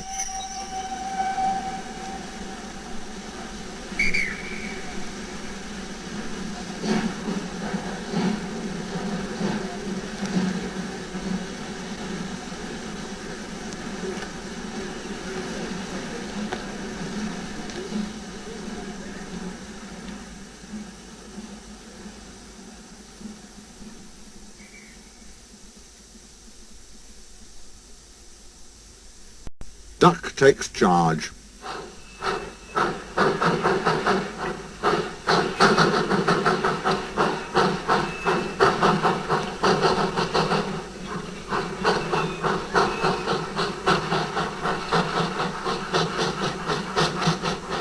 "Do you know what?" asked Percy. "What?" grunted Gordon. "Do you know what?" "Silly," said Gordon crossly. "Of course I don't know what, if you don't tell me what is." "The Fat Controller says that the work in the yard is too heavy for me. He's getting a bigger engine to help me." "Rubbish," put in James. "Any engine could do it," he went on grandly. "If you worked more and chattered less, this yard would be a sweeter, a better, and a happier place." Percy went off to fetch some coaches. "That stupid old signal," he thought. "No one listens to me now. They think I'm a silly little engine and order me about. I'll show 'em! I'll show 'em!" He puffed as he ran about the yard, but he didn't know how. Things went wrong. The coaches and trucks behaved badly, and by the end of the afternoon he felt tired and unhappy. He brought some coaches to the station and stood panting at the end of the platform. "Hello, Percy," said the fat controller. "You look tired." "Yes, sir. I am, sir. I don't know if I'm standing on my dome or my wheels." Oh, you look the right way up to me," laughed the fat controller. "Cheer up. The new engine is bigger than you and can probably do the work alone. Would you like to help build my new harbour at Thomas's Junction? Thomas and Toby will help, but I need an engine there all the time." "Oh, yes, sir. Thank you, sir," said Percy happily. The new engine arrived next morning. "What is your name?" asked the fat controller kindly. "Montague, sir, but I'm usually called Duck. They say I waddle. I don't really, sir, but I like Duck better than Montague." "Good," said the fat controller. "Duck it shall be. Here, Percy, come and show Duck around." The two engines went off together. At first the trucks played tricks, but soon found that playing tricks on Duck was a mistake. The coaches behaved well, though James, Gordon and Henry did not. They watched Duck quietly doing his work. "He seems a simple sort of engine," they whispered. "We'll have some fun." "Quack! Quack!" they wheezed as they passed him. Percy was cross, but Duck took no notice. "I'll get tired of it soon," he said. Presently the three engines began to order Duck about. Duck stopped. "Did I tell you to do things, Percy?" he asked. "Yes, they do," answered Percy sadly. "Right," said Duck. "We'll soon stop that nonsense." He whispered something. "We'll do it tonight." The fat controller had had a good day. There had been no grumbling passengers. All the trains had run to time, and Duck had worked well in the yard. The fat controller was looking forward to hot buttered toast for tea at home. He had just left the office when he heard an extraordinary noise. "Bother!" he said, and hurried to the yard. Henry, Gordon and James were whooshing and snorting furiously, while Duck and Percy calmly sat on the points outside the shed, refusing to let the engines in. "Stop that noise!" he bellowed. "Now, Gordon!" "They won't let us in," hissed the big engine crossly. "Duck, explain this behaviour." "Oh, beg pardon, sir, but I'm a Great Western engine. We Great Western engines do our work without fuss, but we are not ordered about by other engines. You, sir, are our controller. We will, of course, move if you order us, but begging your pardon, sir, Percy and I will be glad if you would inform these, engines that we only take orders from you." The three big engines hissed angrily. "Silence!" snapped the fat controller. "Percy and Duck, I am pleased with your work today, but not with your behaviour tonight. You have caused a disturbance." Gordon, Henry and James sniggered. They stopped suddenly when the fat controller turned on them. "As for you," he thundered, "you've been worse. You made the disturbance. Duck is quite right. This is my railway, and I give the orders." When Percy went away, Duck was left to manage alone. He did so easily.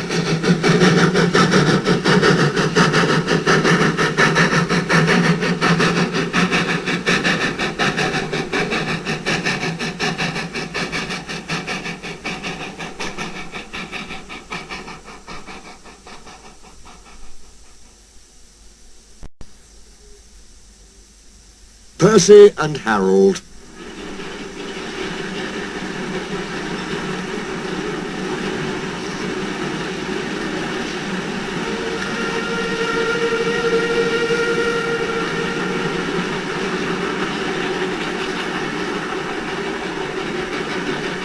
Percy worked hard at the harbour. Toby helped, but sometimes the loads of stone were too heavy, and Percy had to fetch them for himself.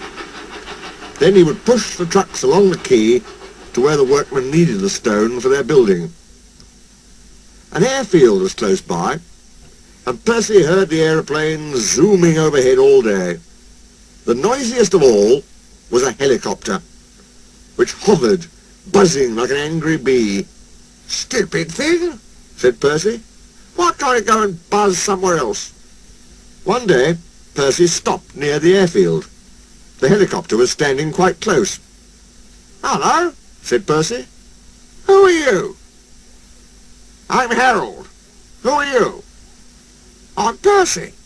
What whirly great arms you've got!" "They're nice arms," said Harold, offended. "I can hover like a bird. Don't you wish you could hover?" "Certainly not. I like my rails, thank you."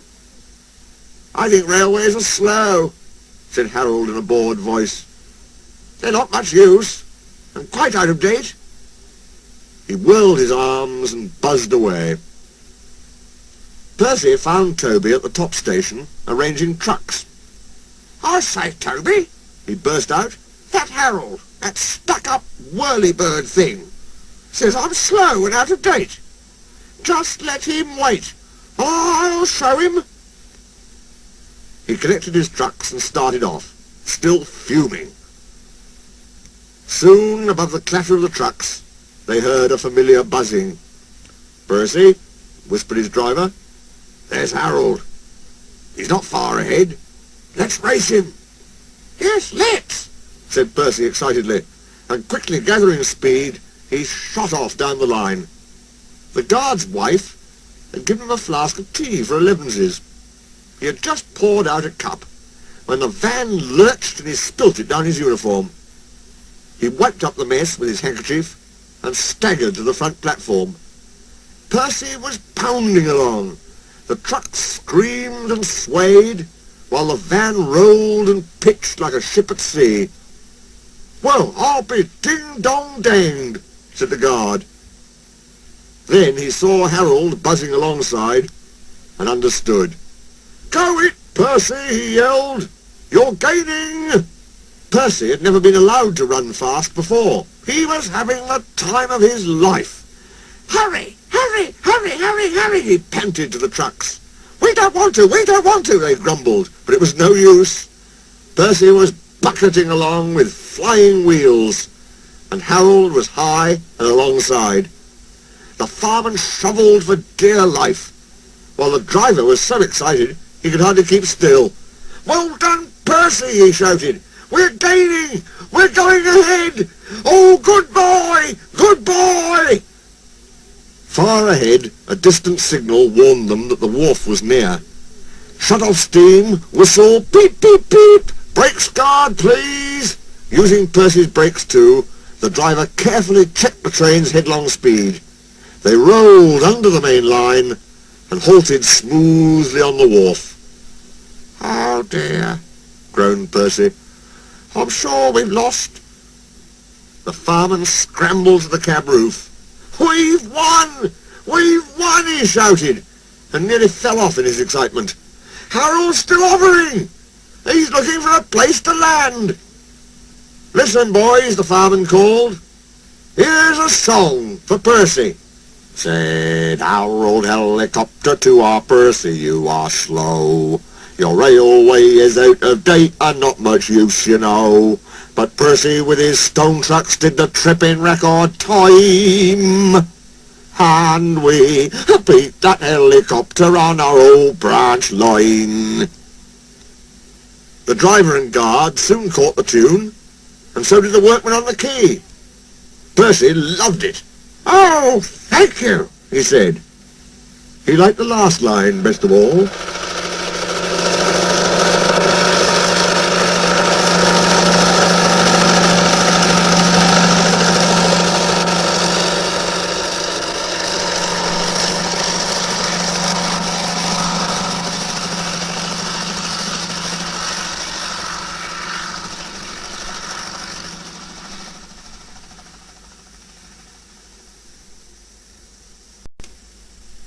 Percy's promise.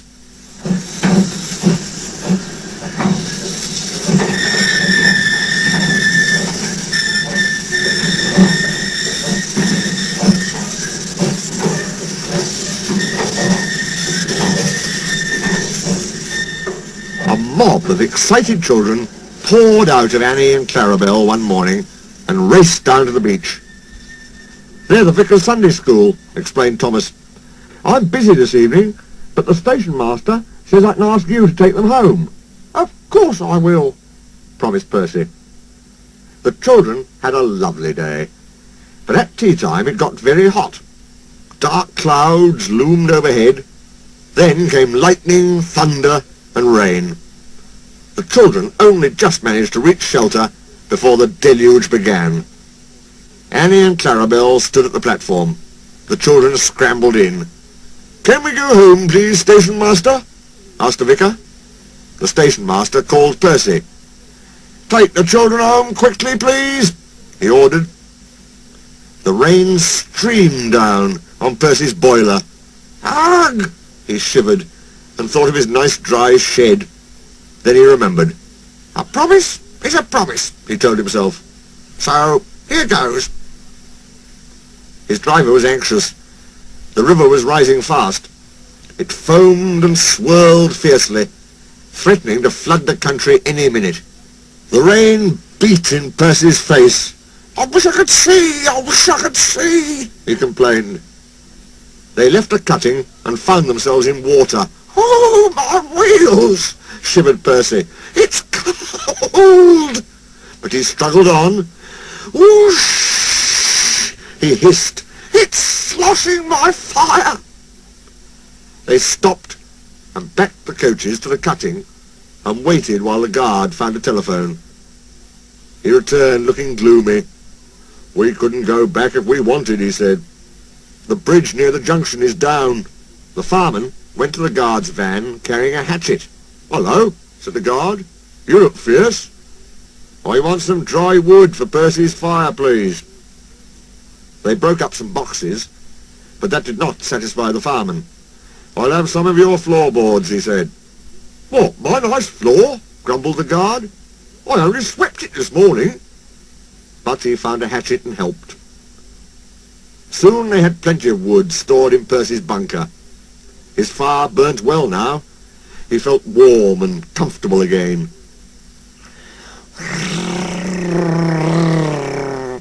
"Oh dear," thought Percy sadly. "Harold's come to laugh at me." Boom! Something thudded on Percy's boiler. "Oh!" he exclaimed in a muffled voice. "That's really too bad. He needn't throw things." His driver unwound a parachute from Percy's indignant front. "Harold isn't throwing things at you," he laughed. "He's dropping hot drinks for us." They all had a drink of cocoa and felt better. Percy had steam up now. "Beep, beep, thank you, Harold," he whistled. "Come on, let's go." The water lapped his wheels. "Ugh!" he shivered. It crept up and up and up. It reached his ash pan, then it sloshed at his fire. Oosh! Percy was losing steam, but he plunged bravely on. "I promised," he panted. "I promised." They piled his fire high with wood and managed to keep him steaming. I must do it," he gasped. I must! I must! He made a last great effort and stood exhausted but triumphant on rails which were clear of the flood.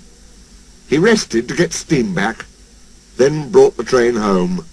"3 cheers for Percy," called the vicar, and the children nearly raised the roof. The fat controller arrived in Harold. First he thanked the men. "Harold told me you are a wizard, Percy. He says he can beat you at some things," Percy snorted, "but not at being a submarine," he chuckled. "I don't know what you've both been playing at, and I won't ask. But I do know that you're a really useful engine." "Oh, sir," whispered Percy happily.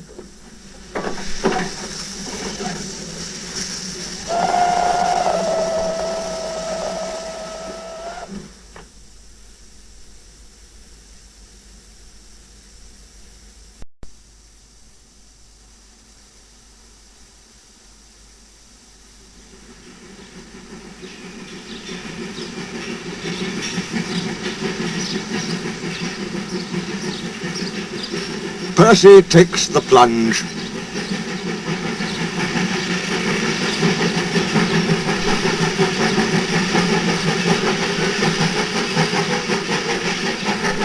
Sometimes Percy takes stone trucks to the other end of the line. There he meets engines from the other railway. One day, Henry wanted to rest in the shed, but Percy was talking to some tank engines. It was raining hard. Water swirled under my boiler. I couldn't see where I was going, but I struggled on. Ooh, Percy, you are brave. Well, said Percy modestly, it wasn't anything really. Water's nothing to an engine with determination. Tell us more, Percy, said the engines. What are you engines doing here? Hissed Henry. This shed is for the Fat Controller's engines. Go away. Silly things, Henry snorted. They're not silly. Percy had been enjoying himself. He was cross because Henry had sent them away.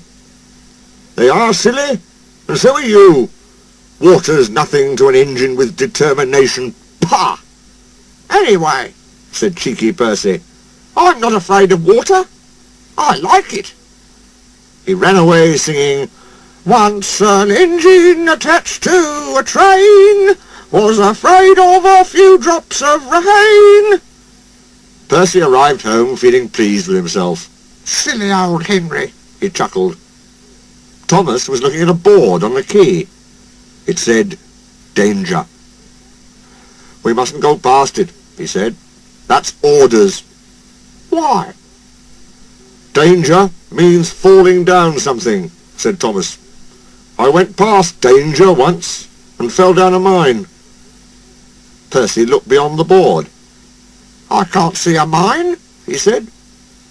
He didn't know that the foundations of the quay had sunk and that the rails now sloped downward to the sea. Stupid board, said Percy. For days and days he tried to sidle past it, but his driver stopped him every time. No, you don't, he would say. Then Percy made a plan. One day at the top station, he whispered to the trucks, Will you give me a bump when we get to the quay? The trucks were surprised. They had never been asked to bump an engine before. They giggled and chattered about it the whole way down. Whoa, Percy, whoa, said his driver, and Percy checked obediently at the distant signal. Driver doesn't know my plan, he chuckled. On, laughed the trucks. Percy thought they were helping. I'll pretend to stop at the station, but the trucks will push me past the board. Then I'll make 'em stop. I can do that whenever I like. If Percy hadn't been so conceited, he would never have been so silly. Every wise engine knows that you cannot trust trucks. They reached the station, and Percy's brakes groaned. That was the signal for the trucks. Go on, they yelled, and surged forward together.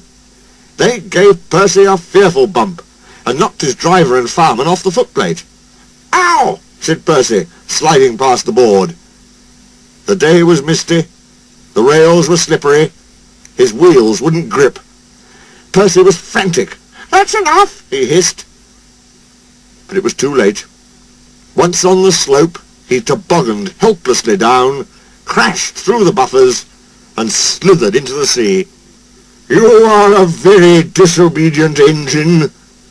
Percy knew that voice. He groaned. The foreman borrowed a small boat and rowed the Fat Controller around. Please, sir, get me out, sir. I'm truly sorry, sir. No, Percy, we cannot do that till high tide. I hope it will teach you to obey orders.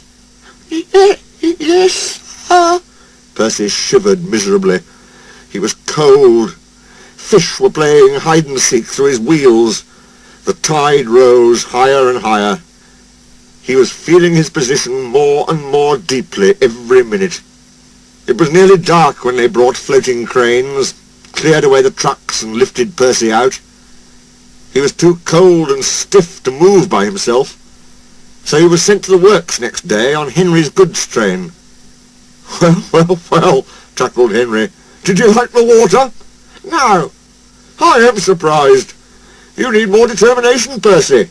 Water's nothing to an engine with determination, you know. Ha ha! Perhaps you'll like it better next time. But Percy is quite determined that there won't be a next time.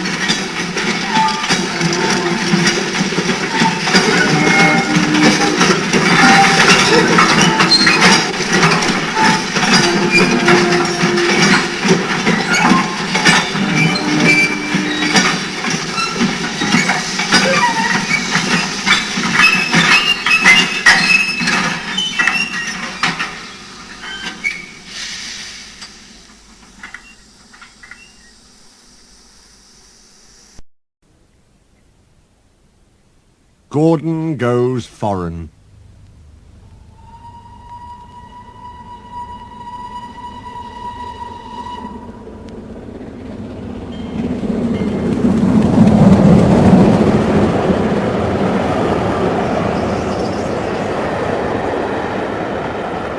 Lots of people travel to the big station at the end of the line. Engines from the other railway sometimes pull their trains. These engines stay the night and go home next day. Gordon was talking one day to one of these. When I was young and green, he said, I remember going to London. Do you know the place? The station's called King's Cross. King's Cross? Snorted the engine. London's Euston. Everybody knows that. Rubbish, said Duck. London's Paddington. I know. I worked there. They argued till they went to sleep. They argued when they woke up. They were still arguing when the other engine went away. Stupid thing, said Gordon crossly. I've no patience. Stupid yourself, said Duck. London's Paddington. Paddington, do you hear? Stop arguing, James broke in. You make me tired. You're both agreed about something anyway. What's that? London's not Euston, laughed James. Now shut up. Gordon rolled away, still grumbling. I'm sure it's King's Cross. I'll go and prove it. But that was easier said than done. London lay beyond the big station, at the other end of the line. Gordon had to stop there. Another engine then took his train. If I didn't stop, he thought, I could go to London. One day he ran right through the station. Another time he tried to start before the fireman could uncouple the coaches. He tried all sorts of tricks, but it was no good. His driver checked him every time. Oh dear, he thought sadly, I'll never get there. One day he pulled the express to the station as usual. His fireman uncoupled the coaches, and he ran on to his siding to wait till it was time to go home. The coaches waited and waited at the platform, but their engine didn't come. A porter ran across and spoke to Gordon's driver. The inspector's on the platform. He wants to see you. The driver climbed down from the cab and walked over to the station. He came back in a few minutes looking excited. Hello, said the fireman. What's happened? The engine for the express turned over when it was coming out the yard. Nothing else can come in or out. They want us to take the train to London. I said we would if the Fat Controller agreed. They telephoned, and he said we could do it. How's that? Fine, said the fireman. We'll show them what the Fat Controller's engines can do. Come on, said Gordon, let's go. He rolled quickly over the crossings and backed onto the train. It was only a few minutes before the guard blew his whistle, but Gordon thought it was ages. Come on! Come on! He puffed to the coaches. Come on, come on, come on, come on, come on, come on, come on. We're going to town, sang the coaches. Slowly at first, then faster and faster. We're going to town, we're going to town, we're going to town, we're going to town. Gordon found that London was a long way away. Never mind, he said. I like a good long run to stretch my wheels. But all the same, he was glad when London came in sight. The Fat Controller came into his office next morning. He looked at the letters on his desk. One had a London postmark. "I wonder how Gordon's getting on," he said. The station master knocked and came in. He looked excited. "Excuse me, sir, have you seen the news?" "Not yet, why?" "Oh, just look at this, sir." The Fat Controller took the newspaper. "Good gracious me," he said. "There's Gordon. Headlines, too. Famous engine at London station. Police called to control crowds." The Fat Controller read on, absorbed. Gordon returned next day. The Fat Controller spoke to his driver and fireman. "I see you had a good welcome in London." "We certainly did, sir. We signed autographs till our arms ached. And Gordon had his photograph taken from so many directions at once that he didn't know which way to look." "Good," smiled the Fat Controller. "I expect he enjoyed himself. Didn't you, Gordon?" "No, sir, I didn't." "Why ever not?" "London's all wrong," answered Gordon sadly. "They've changed it. It isn't King's Cross any more. It's St. Pancras."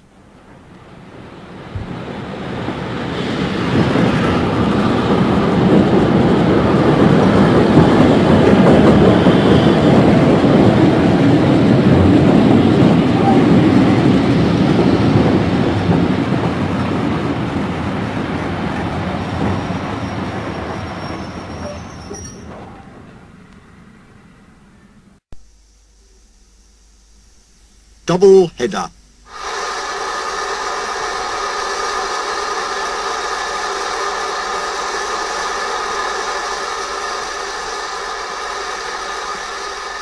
The Fat Controller gave Gordon a rest when he came back from London. He told James to do his work. James got very conceited about it. "You know, little Toby," he said one day, "I'm an important engine now. Everybody knows it. They come in crowds to see me flash by. The heaviest train makes no difference. I'm as regular as clockwork. They all set their watches by me. Never late, always on time. That's me." "Says you," replied Toby cheekily. Toby was out on the main line. The Fat Controller had sent him to the works. His parts were worn. They clanked as he trundled along. He was enjoying his journey. He was a little engine, and his tanks didn't hold much water, so he often had to stop for a drink. He had small wheels, too, and he couldn't go fast. "Never mind," he thought. "The signalmen all know me. They'll give me plenty of time." But a new signalman had come to one of the stations. Toby had wanted to take Henrietta, but the Fat Controller had said, "No! What would the passengers do without her?" He wondered if Henrietta was lonely. Percy had promised to look after her, but Toby couldn't help worrying. "Percy doesn't understand her like I do," he said. He felt thirsty and tired. He had come a long way. He saw a distant signal. "Good," he thought. "Now I can have a nice drink and rest in a siding till James has gone by." Toby's driver thought so too. They stopped by the water crane.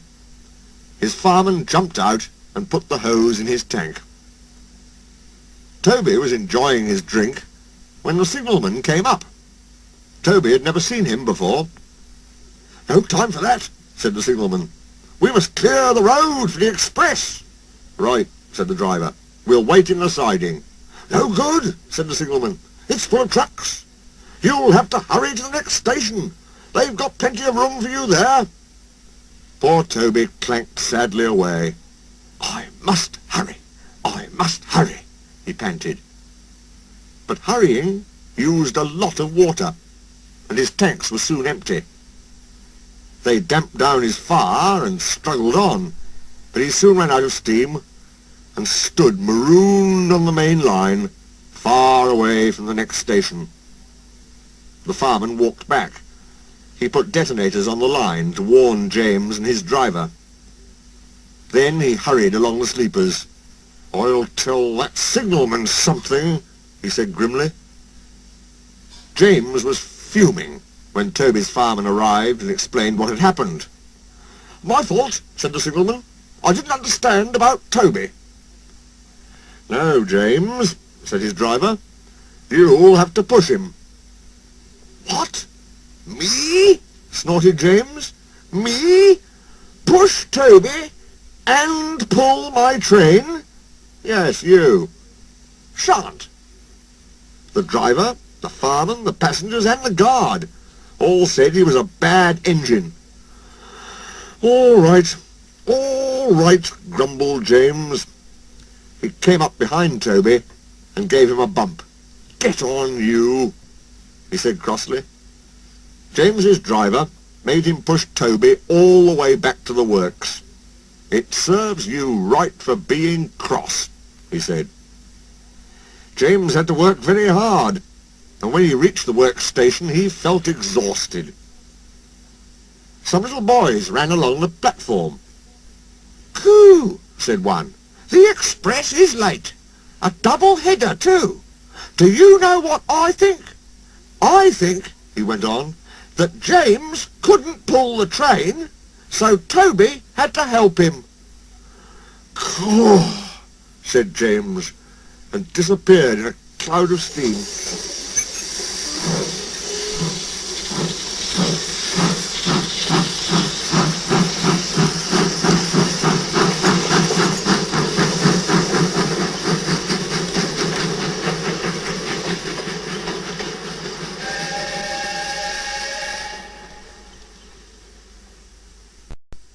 The Fat Controller's engines.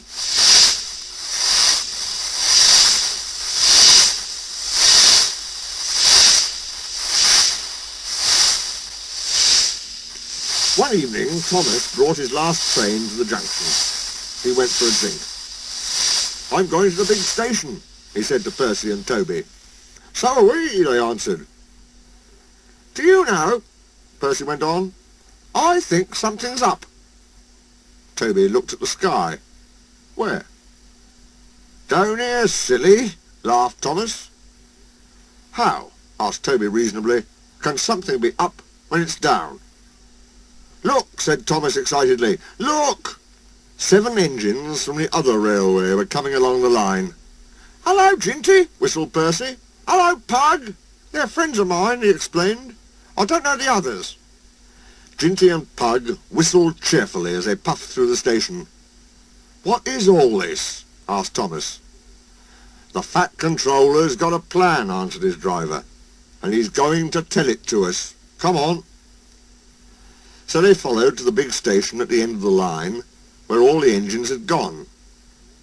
The Fat Controller was waiting for them there. "The people of England," he said, "read about us in the books, but they do not think that we are real."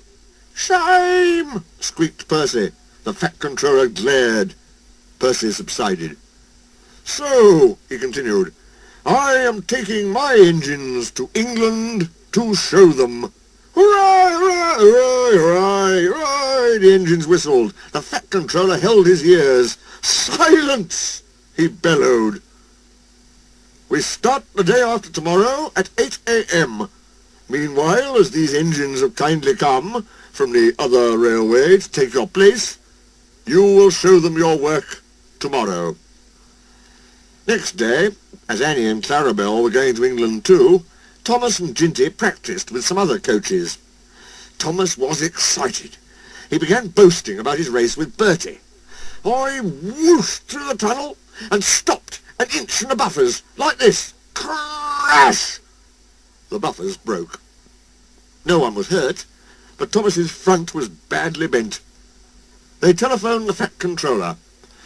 "I'll send up some men," he said, "but if they can't mend Thomas in time, we'll go to England without him." Next morning, the engines waited at the junction. Toby and Percy were each on a truck, and Duck had pushed them into place behind Edward. Henrietta stood on a siding. The Fat Controller had called her a curiosity. "I wouldn't dream of leaving you behind," he said. "I'll fit you up as my private coach." She felt very grand. Gordon, James and Henry were in front. They whistled impatiently. The Fat Controller paced the platform. He looked at his watch. 1 minute more, he said, turning to the guard. Beep, beep, beep, whistled Thomas, and panted into the station. Annie and Clarabelle twittered anxiously. We hope we're not late. It isn't quite 8.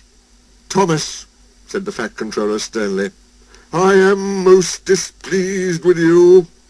You nearly upset my arrangements. Thomas, abashed, arranged himself in the coaches behind Duck, without saying a word. The Fat Controller climbed into Henrietta. The guard blew his whistle and waved his flag. The engines whistled, Look out, England, here we come, and the cavalcade puffed off. The engines stood side by side in a big airy shed. Hundreds of people came to see them and climbed in and out of their cabs every day. They liked it at first, but presently felt very bored and were glad when it was time to go. The people along their line put the flags out and cheered them home. We are glad to see you, they said. Those others did their best, but they don't know our ways. Nothing anywhere can compare with our Fat Controller's engines.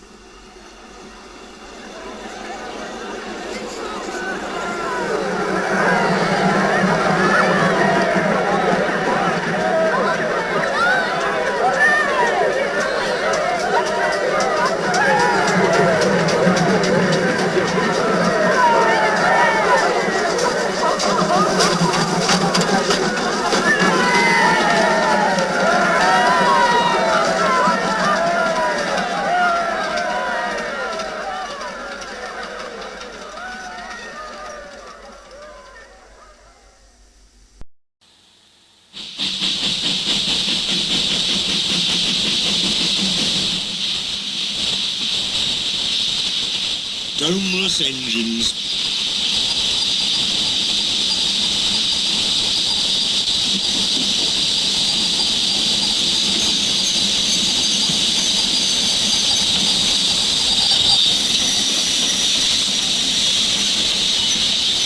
A special train arrived one day, and the Fat Controller welcomed the passengers. They looked at everything in the yard and photographed the engines. Duck's driver let some of them ride in his cab. They're the Railway Society, his driver explained. They've come to see us. Their engine's City of Truro. He was the first to go 100 miles an hour. Let's get finished, then we can go and talk to him. Oh, said Duck, awed. He's too famous to notice me. Rubbish, smiled his driver. Come on. Duck found City of Truro at the coaling stage. May I talk to you? He asked shyly. Of course, smiled the famous engine. I see you are one of us. I try to teach them our ways, said Duck modestly. All ship-shape and Swindon fashion, that's right. Please, could you tell me how you beat the South-Western? So, City of Truro told Duck all about his famous run from Plymouth to Bristol more than 50 years ago. They were soon firm friends, and talked Great Western till late at night. City of Truro left early next morning. Good riddance, grumbled Gordon. Chattering all night, keeping important engines awake. Who is he, anyway? He's City of Truro. He's famous. As famous as me? Nonsense. He's famouser than you. He went 100 miles an hour before you were drawn or thought of. So he says. But I didn't like his looks. He's got no dome, said Gordon darkly. Never trust domeless engines. They're not respectable. I never boast, Gordon continued modestly, but 100 miles an hour would be easier for me. Goodbye. Presently, Duck took some trucks to Edward's station. He was cross, and it was lucky for those trucks that they tried no tricks. Hello, called Edward. The famous City of Truro came through this morning. He whistled to me. Wasn't it kind? He's the finest engine in the world, said Duck. And he told Edward about City of Truro and what Gordon had said. Don't take any notice, soothed Edward. He's just jealous. He thinks no engine should be famous but him. Look, he's coming now. Gordon's boiler seemed to have swollen larger than ever. He was running very fast. He swayed up and down and from side to side as his wheels pounded the rails. He did it, I'll do it. He did it, I'll do it, he panted. His train rocketed past and was gone. Edward chuckled and winked at Duck. Gordon's trying to do a city of Truro, he said. Duck was still cross. I should think he'll knock himself to bits, he snorted. I heard something rattle as he went through. Gordon's driver eased him off. Steady, boy, he said. We aren't running a race. We are, then, said Gordon, but he said it to himself. I've never known him ride so roughly before, remarked his driver. His fireman grabbed the brake handle to steady himself. He's given himself a hammering, and no mistake. Soon Gordon began to feel a little queer. The top of my boiler seems funny, he thought. It's just as if something was loose. I'd better go slower. But by then, it was too late. They met the wind on the viaduct. It wasn't just a gentle wind, nor was it a hard, steady wind. It was a teasing wind which blew suddenly in hard puffs and caught you unawares. Gordon thought it wanted to push him off the bridge. No, you don't, he said firmly. But the wind had other ideas. It curled round his boiler, crept under his loose dome, and lifted it off and away into the valley below. It fell on the rocks with a clang. Gordon was most uncomfortable. He felt cold where his dome wasn't. Besides, people laughed at him as he passed. At the big station, he tried to whoosh them away, but they crowded round no matter what he did. On the way back, he wanted his driver to stop and find his dome, and was very cross when he wouldn't. He hoped the shed would be empty, but all the engines were there waiting. Never trust Domeless Engines, said a voice. They aren't respectable.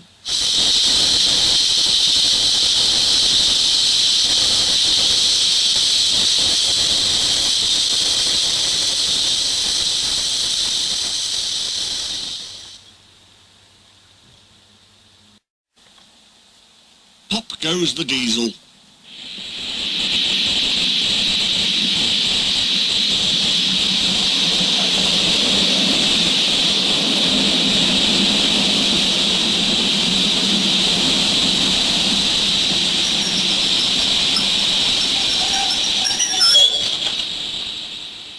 City of Truro's visit made Duck very proud of being Great Western. He talked endlessly about it, but he worked hard too, and made everything go like clockwork. The trucks behaved well, the coaches were ready on time, and the passengers even stopped grumbling. But the engines didn't like having to bustle about. There are two ways of doing things, Duck told them. The Great Western way or the wrong way. I'm Great Western, and don't we know it, they groaned. They were glad when a visitor came. The visitor purred smoothly towards them. The fat controller climbed down. Here is Diseasel, he said. I have agreed to give him a trial. He needs to learn. Please teach him, Duck. Good morning, purred Diseasel in an oily voice. Pleased to meet you, Duck. Is that James? And Henry? And Gordon, too. I am delighted to meet such famous engines. And he purred towards them. The silly engines were flattered. He has very good manners, they murmured. Oh, we are pleased to have him in our yard. Duck had his doubts. Come on, he said shortly. Ah, yes, said Diseasel. The yard, of course. Excuse me, engines. And he purred after Duck, talking hard. Your worthy fat Sir Topham Hat to you, ordered Duck. Diseasel looked hurt. Your worthy Sir Topham Hat thinks I need to learn. He is mistaken. We Diesels don't need to learn. We know everything. We come to a yard and improve it. We are revolutionary. Oh, said Duck. If you're revo thingamy, perhaps you could collect my trucks while I fetch Gordon's coaches. Diseasel, delighted to show off, purred away. With much banging and clashing, he collected a row of trucks. Duck left Gordon's coaches in the station and came back. Diesel was now trying to take some trucks from a siding nearby. They were old and empty. Clearly they had not been touched for a long time. Their brakes would not come off properly. Diesel found them hard to move. Pull, push, backwards, forwards. The trucks groaned. We can't! We won't! Duck watched the operation with interest. Diesel lost patience. He roared and gave a great heave. The trucks jerked forward. They screamed. We can't! We won't!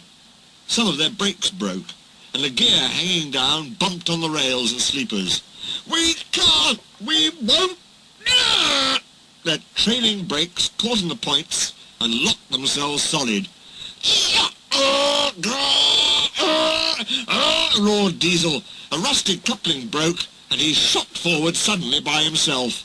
Ho, ho, ho! Chuckled Duck. Diesel recovered and tried to push the trucks back, but they wouldn't move, and he had to give up. Duck ran quietly round to where the other trucks all stood in line. "Thank you for arranging these, Diesel," he said. "I must go now." "Don't you want this lot?" "No, thank you." Diesel gulped. "And I've taken all this trouble?" he almost shrieked. "Why didn't you tell me?" "You never asked me." "Besides," said Duck innocently, "you were having such fun being Rev or whatever it was you said. Goodbye." Diesel had to help the workmen clear the mess. He hated it. All the trucks and coaches were laughing. Presently he heard them singing. Their song grew louder and louder, and soon it echoed through the yard. "Trucks are waiting in the yard, tackling them with easel. Show the world what I can do," gaily boasts the Diesel. In and out he creeps about like a big black weasel. When he pulls the wrong trucks out, pop goes the Diesel. "Ah!" he growled, and scuttling away, sulked in the shed.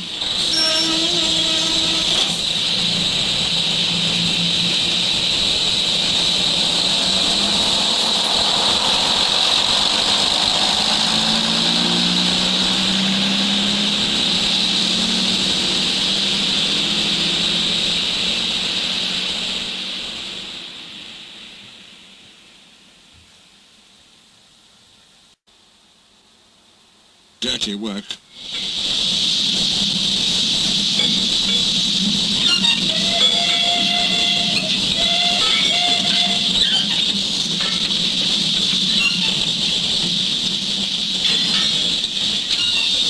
When Duck returned and heard the truck singing, he was horrified.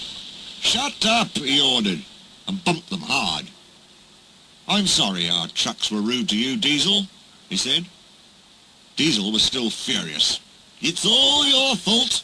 You made them laugh at me," he complained. "Nonsense," said Henry. "Duck would never do that. We engines have our differences, but we never talk about them to trucks. That would be disgraceful," said Gordon. "Disgusting," put in James. "Despicable," finished Henry. Diesel hated Duck. He wanted him to be sent away. So he made a plan. Next day he spoke to the trucks. "I see you like jokes," he said in his oily voice. "You made a good joke about me yesterday. I laughed and laughed. Ha ha! Duck told me one about Gordon. I'll whisper it. Don't tell Gordon I told you." And he sniggered away. "Ho, ho, ho!" guffawed the trucks. "Gordon will be cross with Duck when he knows. Let's tell him and pay Duck out for bumping us." Diesel went to all the sidings, and in each he told different stories. He said Duck had told them to him. This was untrue, but the trucks didn't know. They laughed rudely at the engines as they went by, and soon Gordon, Henry and James found out why. "Disgraceful," said Gordon. "Disgusting," said James. "Despicable," said Henry. "We cannot allow it." They consulted together. "Yes," they said, "he did it to us, We'll do it to him, and see how he likes it. Duck was tired out. The trucks had been cheeky and troublesome. He had had hard work to make them behave. He wanted a rest in the shed. Keep out! The 3 engines barred his way, and Diesel lurked behind. Stop fooling, said Duck. I'm tired. So are we, hissed the engines. We are tired of you. We like Diesel. We don't like you. You tell tales about us to trucks. I don't. You do. I don't. You do. The Fat Controller came to stop the noise. Duck called me a galloping sausage, spluttered Gordon. Rusty red scrap-iron, hissed James. I'm old square wheels, fumed Henry. Well, Duck? Duck considered. I only wish, sir, he said gravely, that I'd thought of those names myself. If the dome fits. The Fat Controller coughed. He made trucks laugh at us, accused the engines. The Fat Controller recovered. Did you, Duck? Certainly not, sir. No steam engine would be as mean as that. Now, Diesel, you heard what Duck said. They can't understand it, sir. To think the Duck of all engines, I'm dreadfully grieved, sir, but no, nothing. I see. Diesel squirmed and hoped he didn't. I am sorry, Duck, the Fat Controller went on, but you must go to Edward's station for a while. I know he will be glad to see you. Beg pardon, sir, do you mean now? Yes, please. As you wish, sir. Duck trundled sadly away, while Diesel smirked with triumph in the darkness.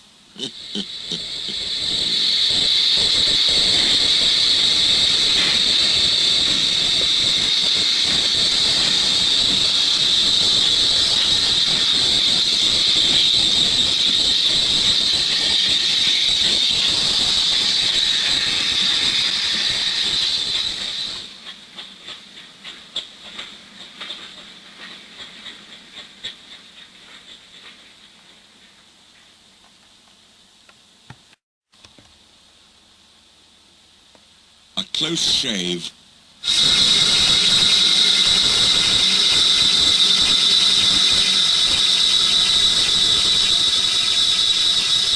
So Duck came to Edward's station. It's not fair, he complained.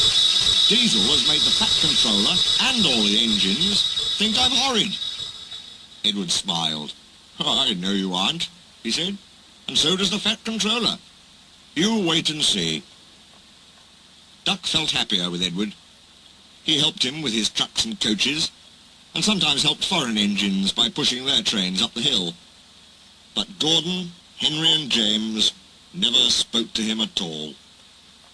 One day, he pushed behind a goods train and helped it to the top.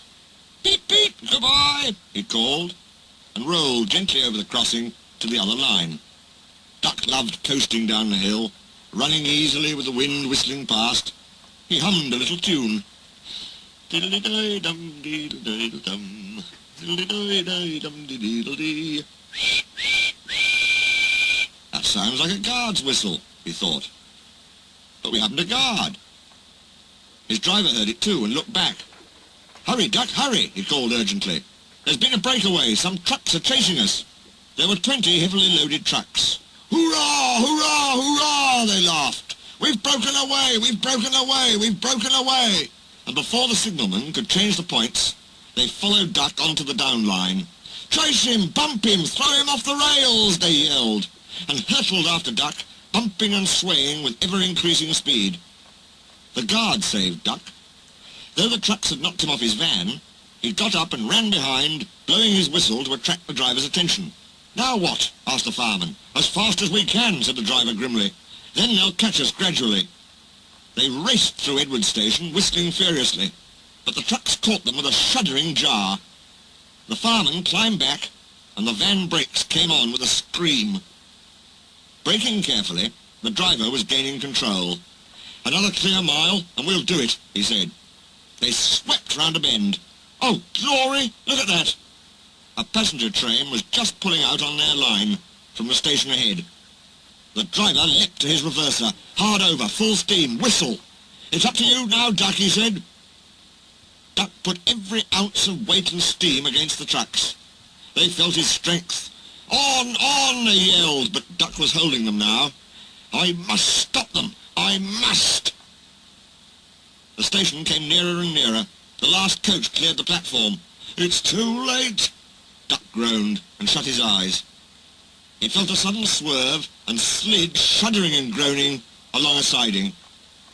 A barber had set up shop in a wooden shed in the yard. He was shaving a customer.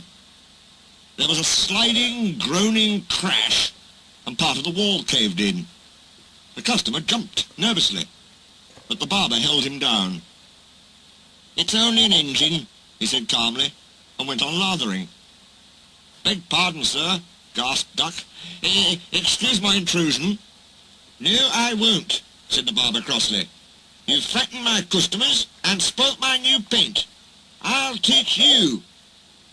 And he lathered Duck's face all over. Poor Duck. They were pulling the trucks away when the Fat Controller arrived. The barber was telling the workmen what he thought. "I do not like engines popping through my walls," he fumed. "They disturb my customers." "I appreciate your feelings," said the Fat Controller, "and will gladly repair the damage. But you must know that this engine and his crew have prevented a serious accident. You and many others might have been badly hurt." The Fat Controller paused impressively. "It was a very close shave," he said. "Oh," said the barber. "Oh, excuse me." He ran into his shop, fetched a basin of water, and washed Duck's face. "I'm sorry, Duck," he said. "I didn't know you were being a brave engine." "That's all right, sir," said Duck. "I didn't know that either." "You were very brave indeed," said the Fat Controller kindly. "I'm proud of you. I shall tell City of Truro about you next time he comes." "Oh, sir." Duck felt happier than he had been for weeks. "And now," said the Fat Controller, "when you are mended, you are coming home." "Home, sir? Do you mean the yard?" "Of course." "But, sir, they don't like me." "They like Diesel." "Not now," the Fat Controller smiled. "I never believed Diesel. After you went, he told lies about Henry, so I sent him packing. The engines are sorry and want you back." So, when a few days later he came home shining with new paint, there was a really rousing welcome for Duck, the Great Western Engine.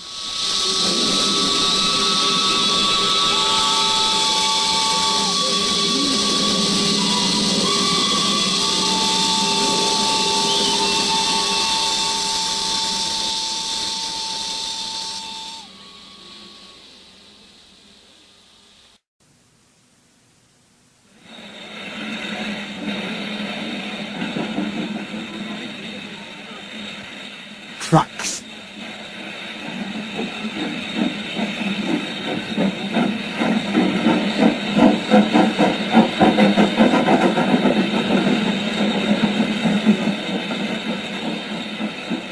Sir Handel and Peter Sam had hard work while Skarloey was away. The owner gave them buffers and even bought a diesel named Rusty. But Sir Handel grumbled continually. One day, Gordon saw him shunting and laughed. "Ha ha! My controller makes me shunt," Sir Handel said sheepishly, "and take trucks to quarries too. I'm highly sprung, and I suffer dreadfully." "Our controllers don't understand our feelings," sympathized Gordon. "Now, if you were ill," he winked, "you couldn't go, could you?" "Good idea," said Sir Handel. "I'll try it." "I don't feel well," he groaned next morning. There wasn't time to examine him then, so some of the trucks were coupled behind Peter Sam's coaches, and Rusty promised to follow with the rest. "He-he-he-he," sniggered Sir Handel, but no one noticed. They were all too busy. Peter Sam didn't mind the extra work. He left his coaches at the top station and trundled cheerfully through the woods. The trucks chattered behind him in an agitated way, but he paid no attention. It might have been better if he had. Slates come from quarries high up in the hills. They travel down in trucks on a steep railway called an incline. Empty trucks at the bottom are hitched to a rope. Loaded ones at the top are hitched to one another. By their weight, loaded trucks run down the incline, pulling up empty ones. There are strong brakes in the winding house at the top to prevent loaded trucks from running down too fast. The ropes are very strong too, but in spite of this, trucks sometimes play dangerous tricks. Peter Sam never bumped trucks unless they misbehaved. Sir Handel bumped them even if they were good, so they didn't like him, and played tricks whenever they could. Peter Sam pushed the empty trucks to a siding where his fireman hitched them to a rope. Then on another siding he pulled back some loaded trucks. With these in front of him he stood waiting. More loaded trucks stood at the top of the incline, ready to come down. They couldn't see Peter Sam. They thought he was Sir Handel, and wanted to pay him out. They began to move. Faster, faster, they grumbled.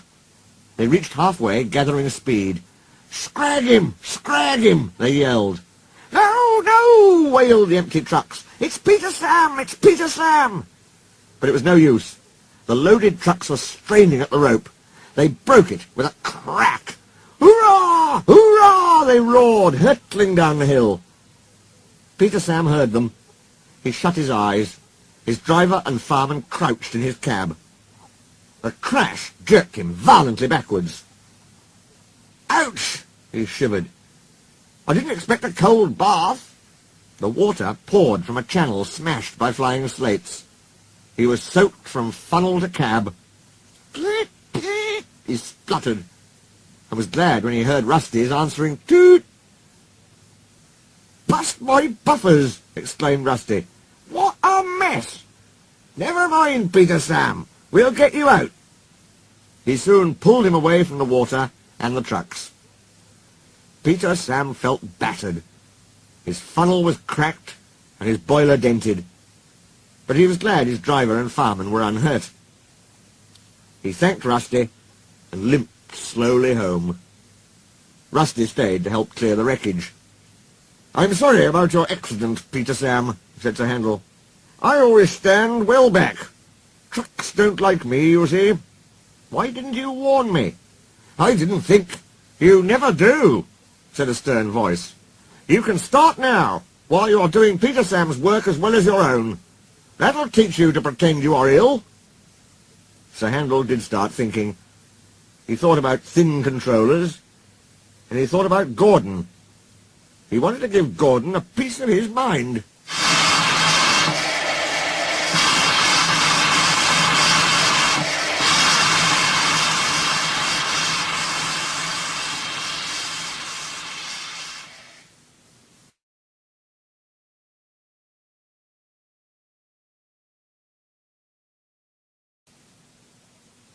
Home at last.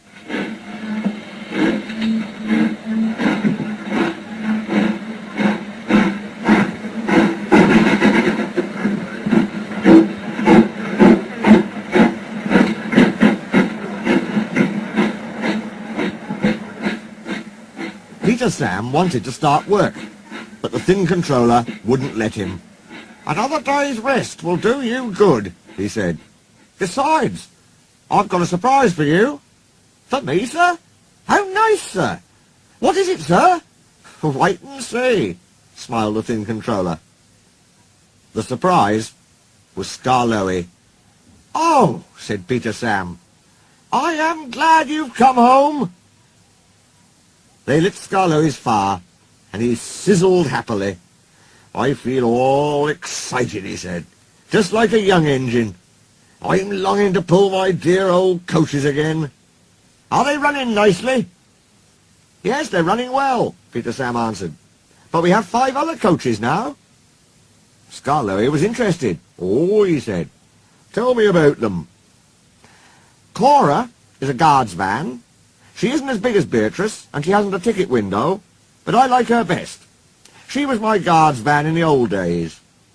Ada, Jane and Mabel are plain. They have no roofs. Sir Handel says they are trucks. But they have seats, said Peter Sam. So I say they're coaches. What do you think, Skarloey? The old engine smiled. If they have seats, they're coaches, he said firmly. Sir Handel likes Gertrude and Millicent best, Peter Sam went on. He always tries to take them alone. They have bogies. And he says they're the only real coaches we have. They remind him of when he used to pull our express. Both have seats for passengers, but Millicent has a guard as well.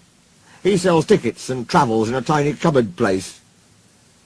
I don't like that, he remarked earnestly. Guards are very important. They need vans. They shouldn't be put into cupboards. Skarloey said nothing, so Peter Sam continued. Did Rusty help you off your truck? Yes. He says he's come to mend the line and do odd jobs. I like him, smiled Skarloey. So do I. Peter Sam explained how kind Rusty was when he had his accident. It's a pity Duncan doesn't like him. Who is Duncan?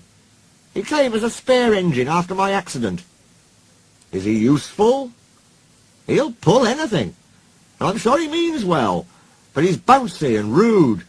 He used to work in a factory, and his language is often strong.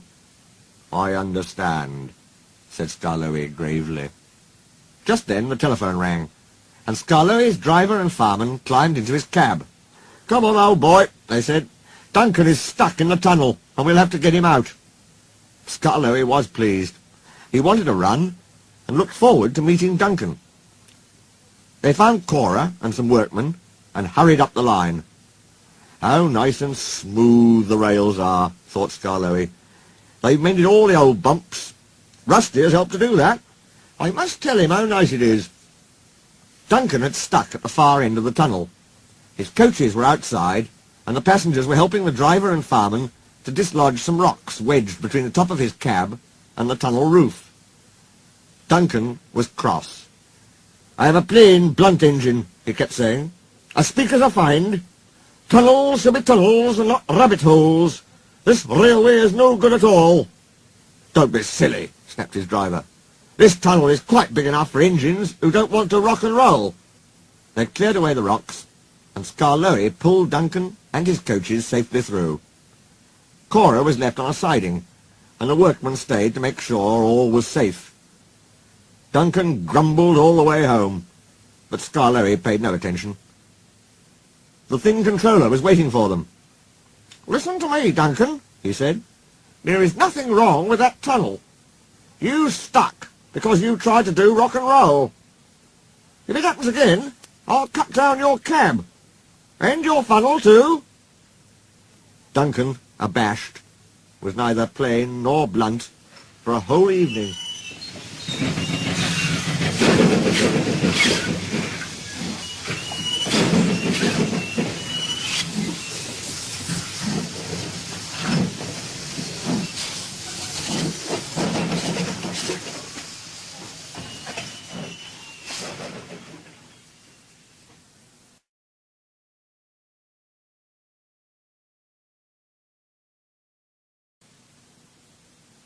Rock and roll.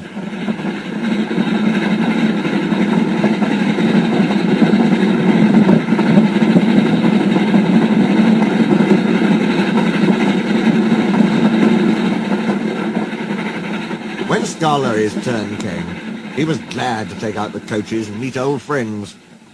He met Rusty up the line. You know, he said, if I couldn't see the old places, I'd think I was on a different railway. Rusty laughed.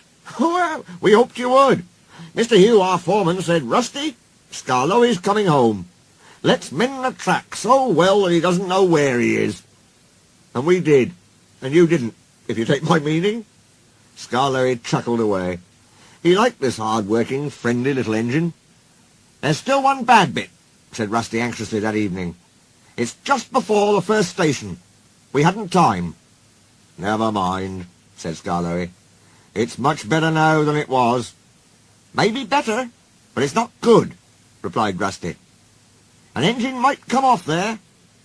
Peter, Sam and Sir Handel take care, and so do you. But I'm worried about Duncan. He will do rock and roll. I shouldn't like his passengers hurt. What's that about me? I'm a plain engine, and believe in plain speaking. Speak up and stop whispering in corners. Rusty told Duncan about the bad bit of line, and warned him to be careful. Ha! Ha! He grunted. I know my way about, thank you. I don't need smelly diesels to tell me what to do. Rusty looked hurt. Never mind, said Skarloey. You've done your best. He said no more, but he thought a great deal. Next morning, Rusty left Duncan to find his own coaches. Duncan snorted and banged about the yard, then clattered crossly to the station. James was there already. You're late, he snapped. I know, said Duncan. It's that smelly diesel's fault. He thinks he can teach me how to stay on the rails, and then goes off and leaves me to find my own coaches. You poor engine, sympathized James. I know all about diesels. One crept into our yard and ordered us about. I soon sent him packing. Duncan gazed at him admiringly. He didn't know that James was boastful, and sometimes didn't tell the truth. Send him packing! Send him packing! Snorted Duncan. He climbed the first hill furiously. Well done, boy. Keep it up, encouraged his driver. They were soon near the first station. Duncan was pleased. Nothing's happened, he chortled. Silly old diesel, clever me. And he swaggered along, doing his rock and roll. Steady, boy. His driver tried to check him, but too late.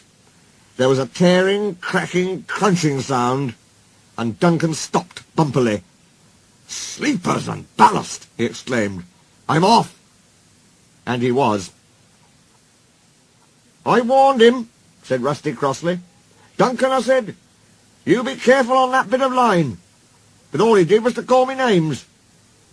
Mr. Hugh kept turning Rusty's handle. Come on, he urged. Start up. No, Mr. Hugh, sir, I'm sorry to disoblige, but I won't help that Duncan. I'm ashamed of you, Rusty, said Skarloey severely. Think of the passengers. What are they going to do? Oh, said Rusty. I've forgotten them. I'm sorry, Mr. Hugh, sir. We must help the passengers. And his engine roared into life. Oh dear, thought Duncan. Now everyone will know how silly I am. Presently, Mr. Hugh and Rusty brought sleepers and old rails. Mr. Hugh showed the passengers how to use them, and they soon levered Duncan back to the line. Duncan was extra careful all day. Rusty, he whispered that night, thank you for helping. I'm sorry I was rude. That's all right. I wish all diesels were like you. Let's be friends. Suits me, smiled Rusty. We'll mend that bad bit first thing tomorrow.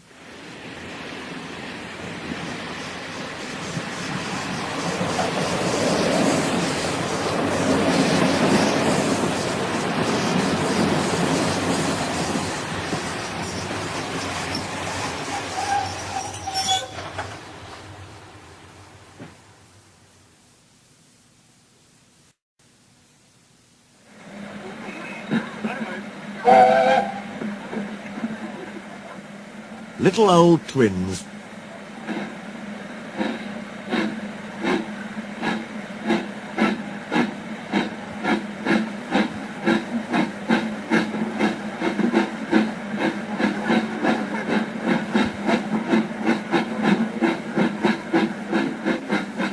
One day, the owner brought some people to see the railway. He showed them everything. They travelled in the trains and looked at stations and bridges and coaches. Yes, they would say thoughtfully, we'll take this. Or, no, we won't take that. They made notes in their books. Peter Sam whispered to Sir Handel. Men came and did that on our old line. And then, said Sir Handel, soon afterwards, it was sold, finished Peter Sam mournfully. Peter Sam didn't sing any more. He wanted to cry. The other engines were sad too. "What's the matter with you all?" his driver asked him one day. "You look like dying ducks." "We don't want to be sold," said Peter Sam miserably. "Sold?" The driver was surprised. "Who to?" "To those people who came and talked about taking things." "You silly little engine," laughed his driver. "They're not going to buy us. They're going to take our pictures on television." And he tried to explain what that meant. "Not going to be sold, not going to be sold," sang Peter Sam. He could hardly wait to tell the others. He told them about the television as well, and they were pleased and excited too. All except Sir Handel. "I don't hold with it," he grumbled. "Vulgar, I call it.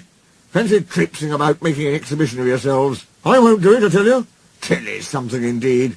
Just let the thin controller come here. I'll tell him something." Skarloey said nothing. He just winked at Peter Sam. But next day, when the thin controller did come to explain about the television, Sir Handel kept strangely quiet. "Now," said the thin controller at last, "I want every engine to take part." I don't feel well," quavered Sir Handel.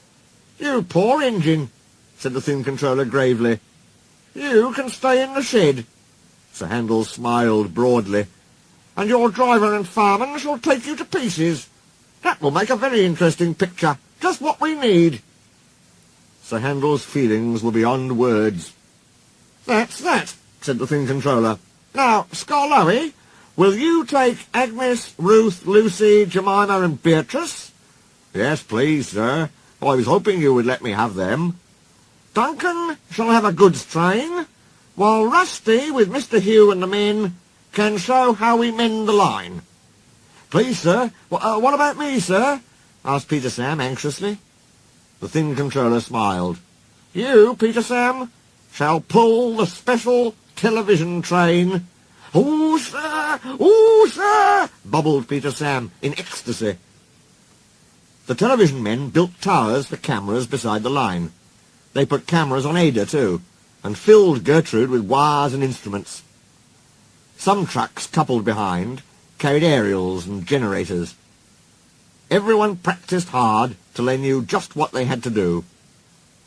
At last the time came, and the announcer gave the signal.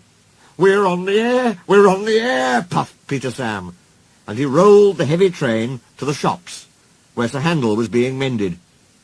Sir Handel did not enjoy their visit. "We're on the air! We're on the air!" chanted Peter Sam. He trundled over the bridge near the middle station. "Beep, beep!" he whistled to Duncan. "We're coming!"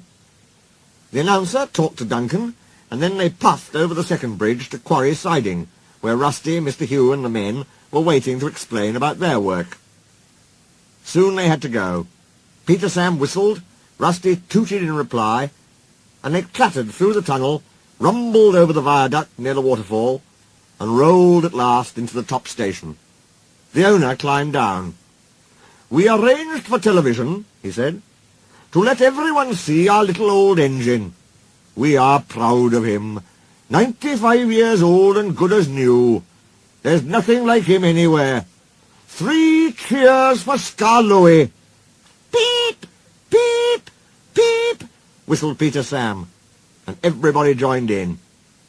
Skarloey smiled. "I'm very glad to be home again. Thank you, sir, and all, for your nice surprise. Now I'll surprise you. Listen. When I was mended in England, I found my twin." The owner stared. "Is there really another engine like you?" "Yes, sir," chuckled Skarloey, "there is. Another engine came to be mended too, called Tally-Slin. When the workmen saw us together, they laughed and called us their little old twins. Tally-Slin told me about his railway. It is a lovely one, at Towyn in Wales. Well, sir, they mended us both and sent us home. But I often think of Tally-Slin. He's 95 years old, too, just like me. Please go to see him, all of you, and wish him dry rails and good running from Skarloey." his little old twin.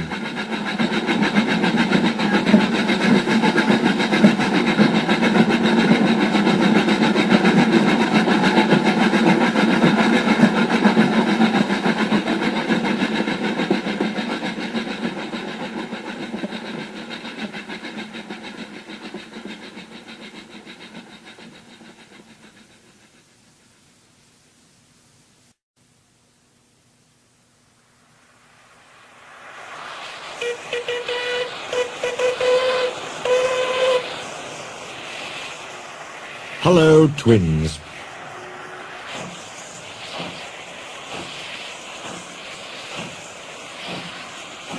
More and more people travelled on the Fat Controller's railway. More and more ships came to the harbours. Everyone had to work very hard indeed. The trucks complained bitterly, but then trucks always do, and no one takes much notice. The coaches complained too. No sooner had they arrived with one train than they had to go out again with fresh passengers as another. "We don't know whether we're coming or going," they protested. "We feel quite distracted." "No one can say," grumbled Henry, "that we're afraid of hard work, but we draw the line at goods trains," finished Gordon. "Dirty trucks, dirty sidings, ugh," put in James. "What are you boiler-aching about?" asked Duck. "I remember on the Great Western, that tin pot railway." "Tin pot indeed! Let me tell you—" "Silence!" ordered a well-known voice. "Let me tell you that an engine for goods work will arrive from Scotland tomorrow." The news was received with acclamation.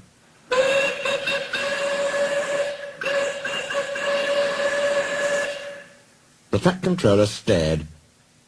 "Did you say 2 engines, Inspector?" "Yes, sir." "Then send the other back at once." "Certainly, sir." "But which?" The Fat Controller stared again. "Engines have numbers, Inspector," he explained patiently. "We bought number 57646. Send the other one back." "Quite so, sir. But there is a difficulty." "What do you mean?"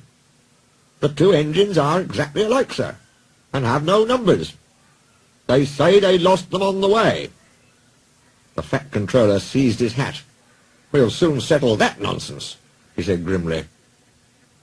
The 2 engines greeted him cheerfully. "I hear you've lost your numbers," he said. "How did that happen?" "Me mourner slyly slip it off, sir. You ken who it is." The engines spoke in chorus. "I know. Accidentally, on purpose." The twins looked pained. "Sir, you wouldn't be thinking we lost them on purpose." "I'm not so sure," said the Fat Controller. "Now then, which of you is 57646? "Oh, that's, is just what we canna mind." The Fat Controller looked at their solemn faces. He turned away. He seemed to have difficulty with his own. He swung round again. "What are your names?" "Donald and Dougie, sir." "Good," he said. "Then your controller can tell me which of you is which." "Oh, he'll get no muckle help for him, sir." "Why?" "He didn't ken our names, sir. How could he? We only given ourselves names when we lost our numbers." "One of you," said the Fat Controller, "is playing truant. I shall find him out and send him home. Inspector," he ordered, "give these engines numbers and set them to work." He walked sternly away.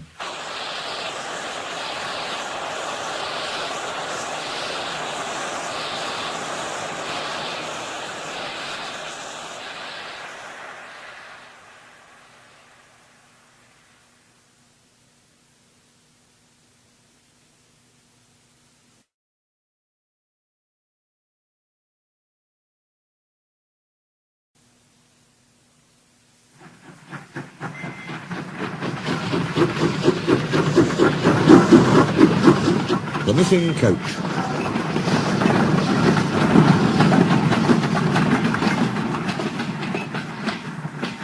Soon workmen came to give the twins their numbers.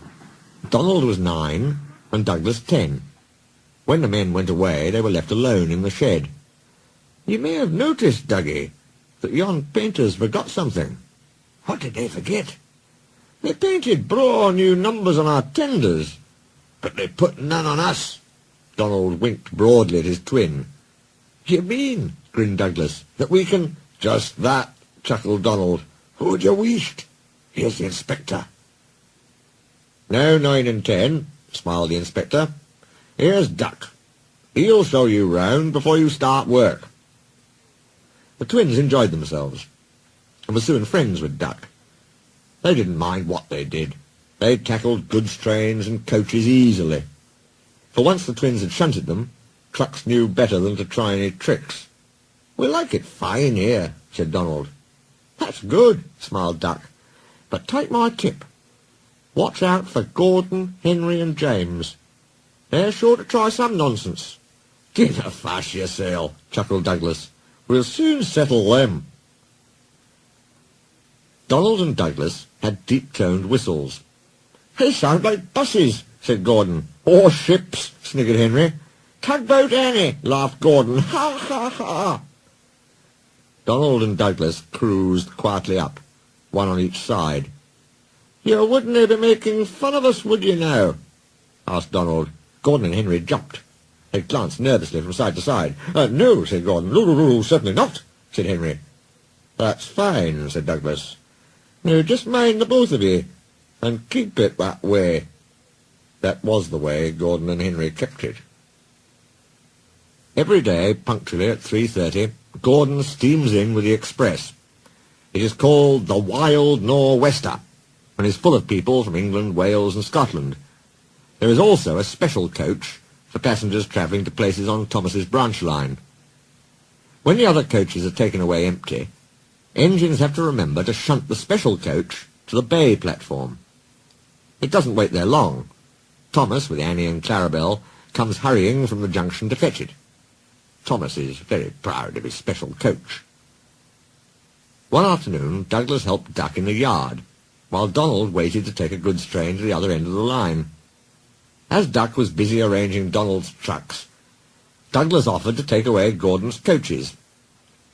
Douglas was enjoying himself, when an awful thought struck him. I hope the Fat Controller doesn't find out I shouldn't be here. I couldn't abide going back. He worried so much over this that he forgot about Thomas's special coach. He pushed it with the others into the carriage siding, then ambled along to join Donald at the water column. As he went, Thomas scampered by, whistling cheerfully. Soon Thomas came fussing. Where's my coach? Coach? Asked Donald. What coach? My special coach that Gordon brings for me. It's gone. I must find it. He bustled away. Lost sake, said Douglas. I'm more than stowed the special coach with the others. You see that? Exclaimed Donald's driver. A mob of angry passengers erupted from the siding. They're complaining to the Fat Controller. He'll be coming here next. Now listen, said Douglas's driver. We'll change tenders. Then I'll wire with ye, Donald, and take yon goods. Dinna fash about us. Quick now, do as I say. The Fat Controller and 3 passengers walked towards them. But Donald, with Douglas's tender, number 10, was out and away with the goods before they came near. Douglas and his driver waited with innocent expressions. Ah, said the Fat Controller, number 9. And why have you not taken the goods? My tender is awire, sir. The driver showed him the tender, still uncoupled. I see. Some defect, no doubt. Tell me, why did number 10 leave so quickly? Maybe, sir, put in Douglas, he saw you coming and thought he was late. Said the Fat Controller. He turned to the passengers. Here, gentlemen, are the facts. Number 10 has been shunting the yard. Your coach disappeared. We investigate. Number 10, disappears too. You can draw your conclusions. Please accept my apologies. The matter will be investigated. Good afternoon, gentlemen. The Fat Controller watched them till they climbed the station ramp. His shoulders twitched. He wiped his eyes. Douglas wondered if he was crying. He wasn't. He swung round suddenly. Douglas, he rapped. Why are you masquerading with Donald's tender?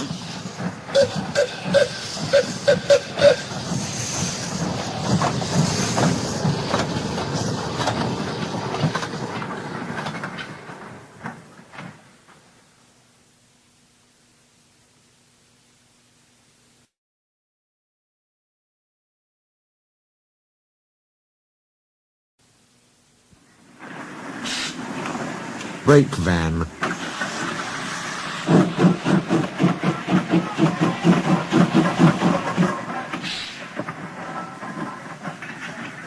The Fat Controller scolded both engines severely. "There must be no more tricks," he said. "I shall be watching you both. I have to decide which of you is to stay." He strode away. The twins looked glum. Neither wanted to stay without the other. They said so.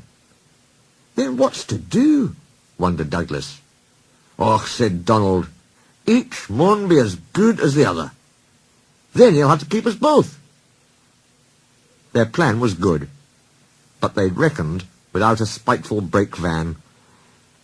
The van had taken a dislike to Douglas. Things always went wrong when he had to take it out. Then his trains were late, and he was blamed. Douglas began to worry. "You're a muckle nuisance," said Donald one day. "It's to leave ye behind I'd be wanting." "You can't," said the van. "I'm essential." "Och, are ye?" Donald burst out. "You're nothing but a screeching and a noise when all's said and done. Spite Dougie, would ye? Take that!" "Ow, ow, ow!" cried the van. "Who'd you weast?" said Donald severely. "There's more coming if you misbehave." The van behaved better after that. Douglas's trains were punctual, and the twins felt happier. Then Donald had an accident. He backed into a siding. The rails were slippery. He couldn't stop in time and crashed through the buffers into a signal box. One moment, the signalman was standing on the stairs. The next, he was sitting on the coal in Donald's tender. He was most annoyed. "You clumsy great engine," he stormed. "Now you must stay there. You've jammed my points. It serves you right for spoiling my nice new signal box." The Fat Controller was cross too. "I am disappointed, Donald," he said. "I did not expect such clumsiness from you. I had decided to send Douglas back and keep you." "I'm sorry, sir." But Donald didn't say what he was sorry for. We know, don't we? "I should think so too," went on the Fat Controller indignantly. "You have upset my arrangements. It is most inconvenient. Now James will have to help with the goods work, while you have your tender mended. James won't like that." The Fat Controller was right. James grumbled dreadfully. "Anyone would think," said Douglas, "that Donald had his accident on purpose. I heard tell," he went on, "about an engine and some tar wagons." Gordon and Henry chuckled. "Shut up," said James.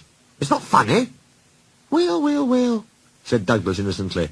"Surely, James, it wasn't he? He didn't say." James didn't say. He was sulky next morning and wouldn't steam properly.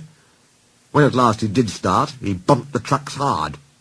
"He's cross," sniggered the spiteful brake van. "We'll try to make him crosser still." "Hold back," whispered the van to the trucks. "Hold back," giggled the trucks to each other. James did his best, but he was exhausted when they reached Edward Station. Luckily, Douglas was there. "Help me up the hill, please," panted James. "These trucks are playing tricks." "We'll show 'em," said Douglas grimly. Come on, puffed James crossly. Get moving, you, puffed Douglas from behind. Slowly but surely, the snorting engines forced the unwilling trucks up the hill. But James was losing steam. I can't do it, he panted. Leave it to me, shouted Douglas. He pushed and he puffed so furiously that sparks leapt from his funnel. Groaned the van. I wish I'd never thought of this. It was squeezed between Douglas and the trucks. Go on, it screamed, but they took no notice.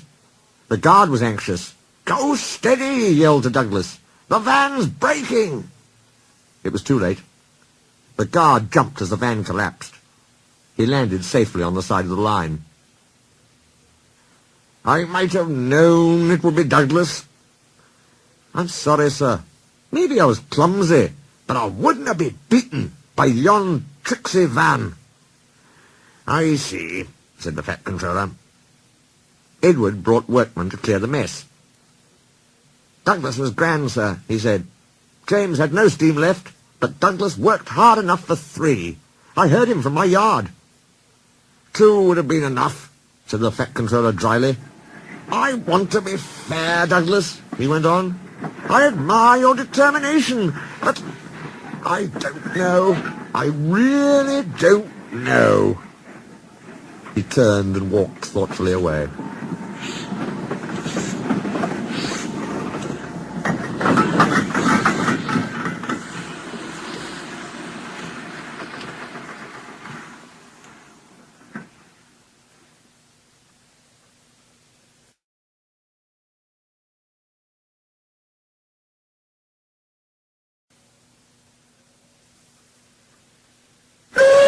The Deputation.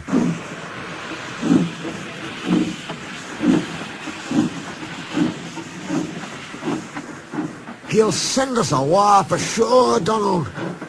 I'm thinking you're right there, Dougie. The luck's aye been against us. An engine dunna ken what to do for the best. Snow came early that year. It was heavier than usual. It stayed, too, and choked the lines.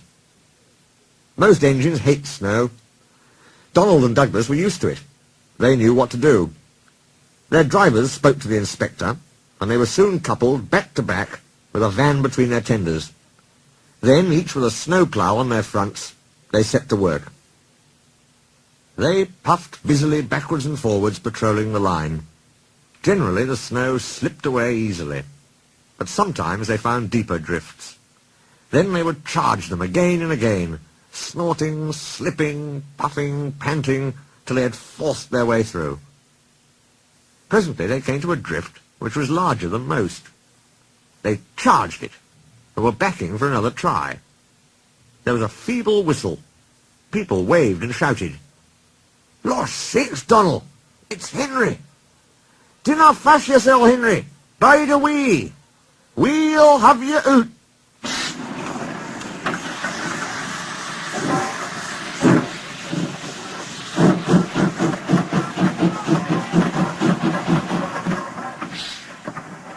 The Fat Controller was returning soon. The twins were glum. "He'll send us back for sure," they said. "It's a shame," sympathised Percy. "A lot of nonsense about a signal box," grumbled Gordon. "Too many of those, if you ask me." "That brake van, too," put in James. "Good riddance, that's what I say." "They were splendid in the snow," added Henry. "It isn't fair." They all agreed that something must be done, but none knew what. One day Percy talked to Edward about it. "What you need," said Edward, "is a deputation." He explained what that was. Percy ran back quickly.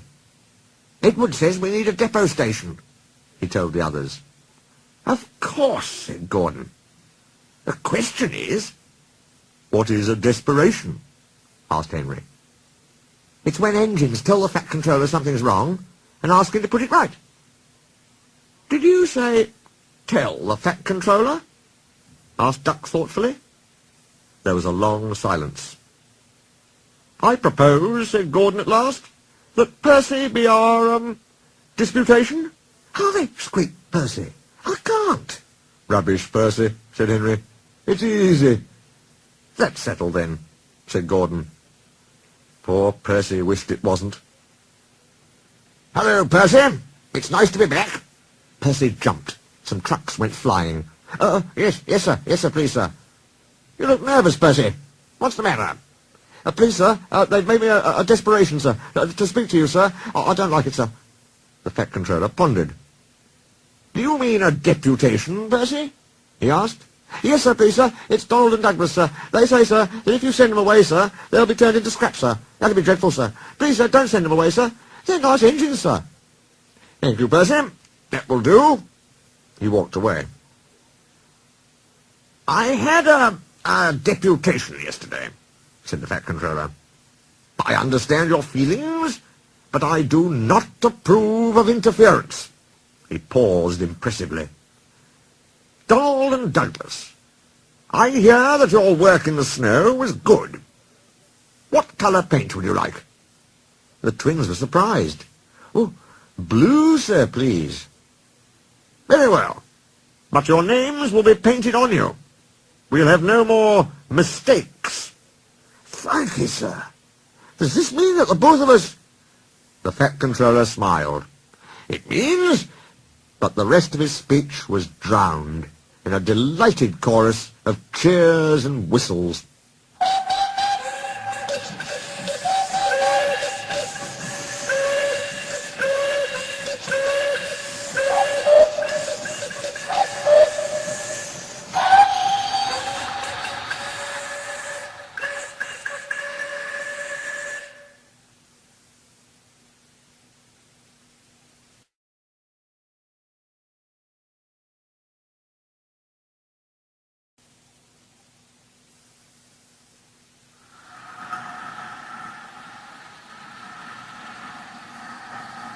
Thomas comes to breakfast. Thomas, the tank engine, has worked his branch line for many years. You know just where to stop, Thomas, laughed his driver. You could almost manage without me. Thomas had become conceited. He didn't realise his driver was joking. Driver says I don't need him now, he told the others. Don't be so daft, snorted Percy. I'd never go without my driver, said Toby earnestly. I'd be frightened. Pooh, boasted Thomas. I'm not scared. You'd never dare. I would then. You'll see. It was dark next morning when the firelighter came. Thomas drowsed comfortably as the warmth spread through his boiler. He woke again in daylight. Percy and Toby were still asleep. Thomas suddenly remembered. Silly stick in the muds, he chuckled. I'll show 'em. Driver hasn't come yet. So here goes. He cautiously tried first one piston, then the other. They're moving, he whispered. I'll just go out, then I'll stop, and wheesh. That'll make 'em jump. Very, very quietly, he headed for the door. Thomas thought he was being clever, but really he was only moving because a careless cleaner had meddled with his controls. He soon found his mistake. He tried to wheesh, but he couldn't. He tried to stop, but he couldn't.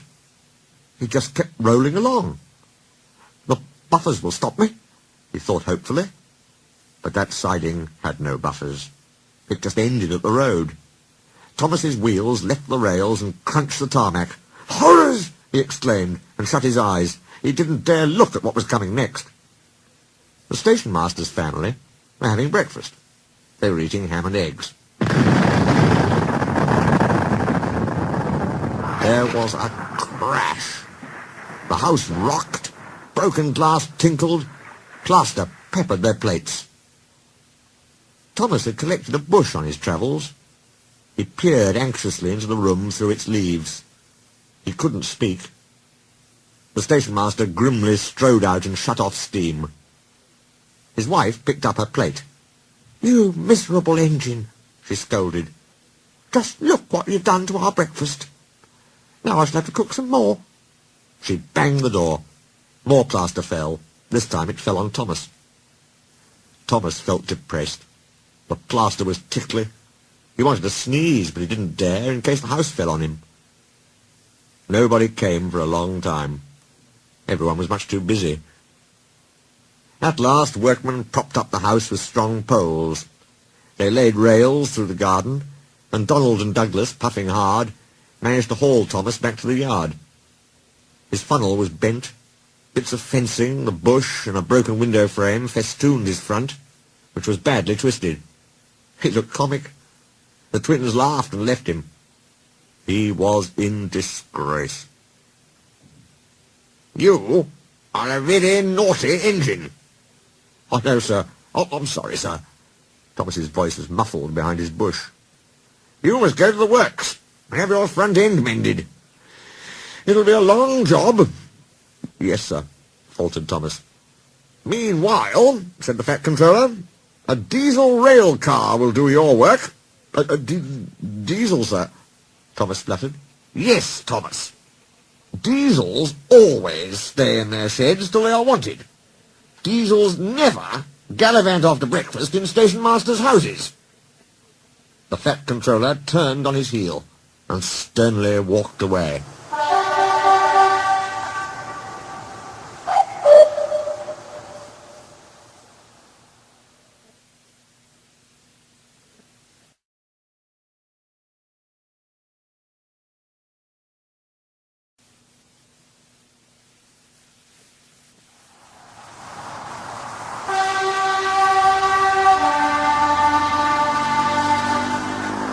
Daisy. The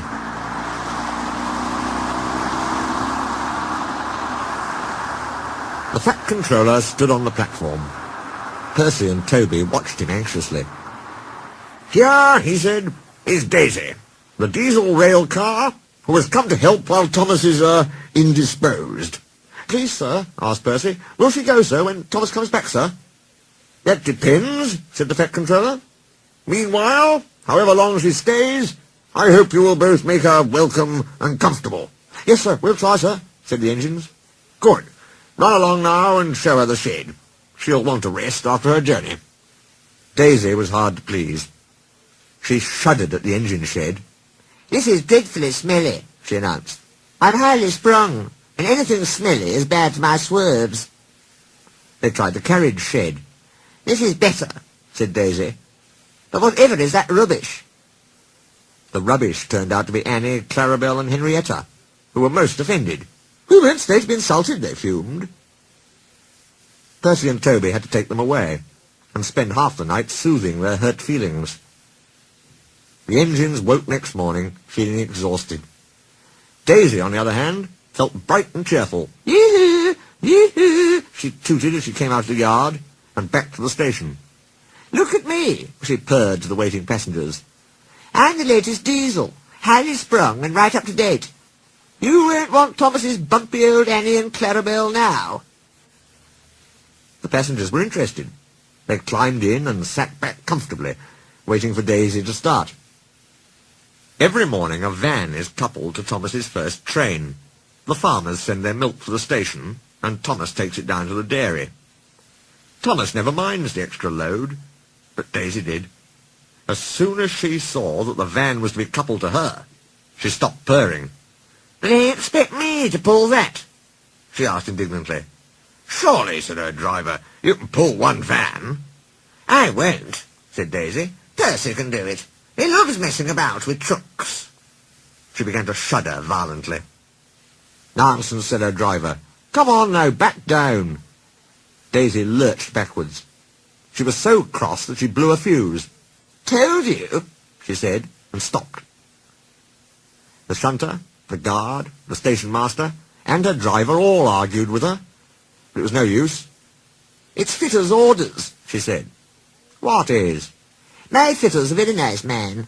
He's interested in my case. He comes every week and examines me carefully. 'Daisy,' he says, 'never, never pull.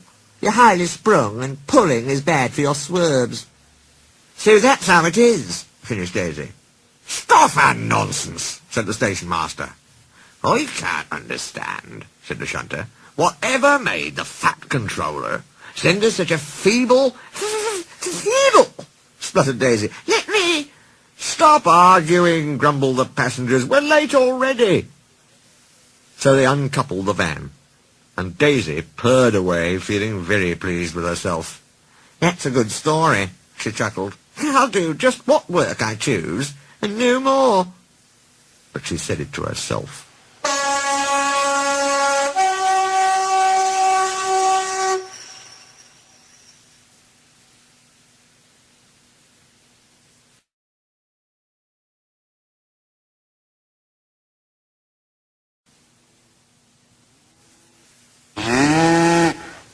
Bullseyes. Toby the tram engine has cow catchers and side plates. They help to prevent animals getting hurt if they stray onto the line.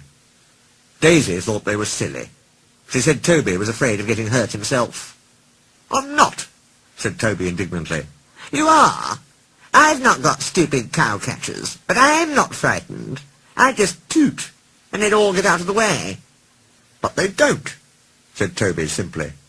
"They would with me. Animals always run if you toot and look them in the eye." "Even bulls?" "Even bulls," said Daisy confidently. Daisy had never met a bull, but she purred away, quite unconcerned. At the level crossing, cars waited behind gates to let her pass. She tooted at a farm crossing, and a horse and cart halted while she went by. "Pooh," she said. "It's easy. I just toot and they all stand aside. Poor little Toby. I am sorry he's frightened." At the next station, a policeman was waiting. "There's a bull on the line," he warned them. "Please drive it along towards the farmer." Daisy was excited. "Now," she thought, "I'll show Toby how to manage bulls." Champion wasn't really a fierce bull, but this morning he was cross. They had driven him away before he'd finished breakfast and tried to put him in a cattle float. They pulled him and pushed him, prodded and slapped him, but he wouldn't go. He broke away and trotted down the road. He saw a fence, jumped it, and slithered down a slope. Champion was surprised. This was a new kind of field. It had a brown track at the bottom, but there was plenty of grass on each side, and he was still hungry. Tooted Daisy. "Go on!" Champion had his back to her. He was too busy to pay any attention. Said Daisy again. Champion went on eating. "This is all wrong," thought Daisy. "How can I look him in the eye if he won't turn round?" At last Champion turned and noticed Daisy. He said, and came towards her, still chewing. He wondered what she was. Said Daisy feebly. "Why doesn't he run away?" The guard and the policeman tried to shoo Champion, but he wouldn't stay shooed. As soon as they turned away, he came back. He was a most inquisitive animal. "Go on, Daisy," said her driver. "He's harmless." "Yes," said Daisy unhappily. "You know he's harmless, and I know he's harmless. But does he know? Besides, look at his horns. If I bumped into him, he might hurt them. The farmer wouldn't like that." Champion came close and sniffed at Daisy. "Ugh," she said, backing hastily. Toby was surprised to find Daisy back once more at the station. The passengers told him about the bull. He chuckled. "Bulls always run if you toot and look 'em in the eye, eh, Daisy?" Daisy said nothing. "Ah, well," Toby went on, "we live and learn. I'd better chase him for you, I suppose." He clanked away. But Champion took no notice of Toby's bell or whistle. He didn't move till Toby whooshed him with steam. Then Toby gently shooed him along the track to where the farmer and his men were waiting. Daisy had an exhausting day. Toby and Percy often met her on their journeys, and though they never mentioned bulls, they gave her pitying looks. It made her so cross. Her last journey ended at the top station. Some boys were on the platform. Suddenly, one of them came running, holding a paper bag. "Look," he shouted, "I've got a quarter of bull's eyes. I think they're super, don't you?" They shared the sweets and sucked happily. "Ah," said Daisy, "keep your old bull's eyes." She scuttled to her shed.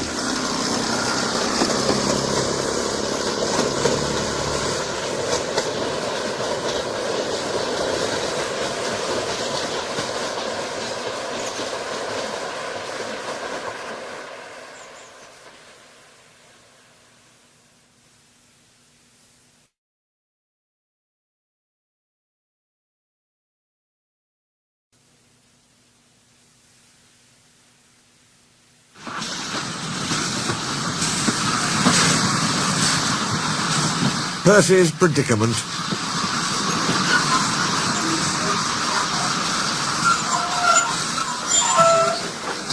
Toby brought Henrietta to the top station.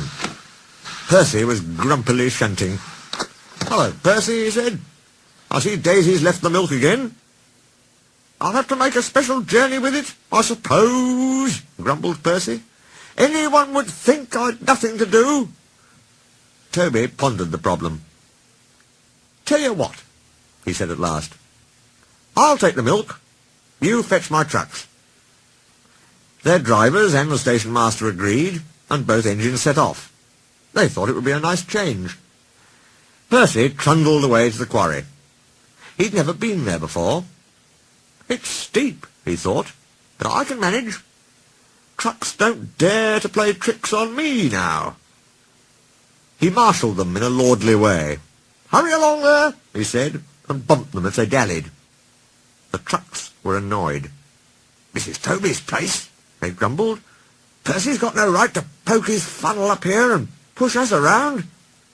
They whispered and passed the word. "Pay Percy out." At last they were all arranged. "Come along," puffed Percy sharply. "No nonsense." "We'll give him nonsense," giggled the trucks. But they followed so quietly that Percy thought they were completely under control. They rumbled along the twisty line till they saw ahead the notice saying, "All trains stop to pin down brakes." "Peep, peep, peep," whistled Percy. "Brakes guard, please." But before he could check them, the trucks surged forward. On, they cried. Percy, taken by surprise, couldn't stop them, and in a moment they were careering down the hill. "Help, help," whistled Percy. The man on duty at the street crossing rushed to warn traffic with his red flag, but was too late to switch Percy to the runaway siding. A slow-moving cockerel lost his tail feathers as Percy thundered across, but Percy couldn't bother with him. He had other things to worry about.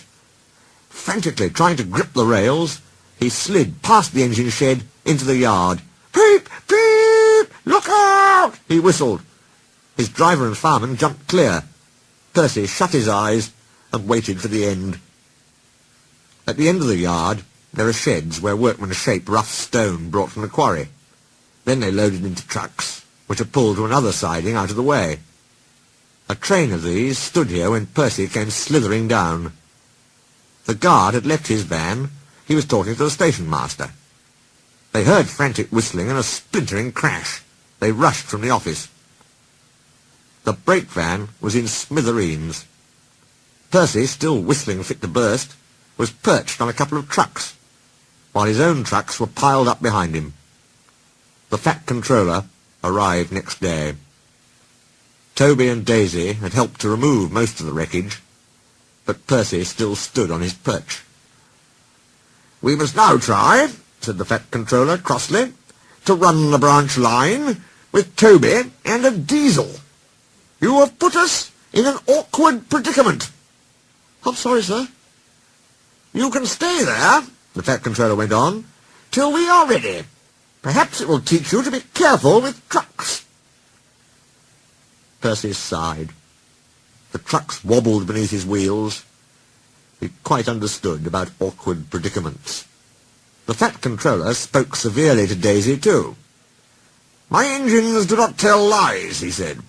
"They work hard, with no shirking. I send lazy engines away." Daisy was ashamed.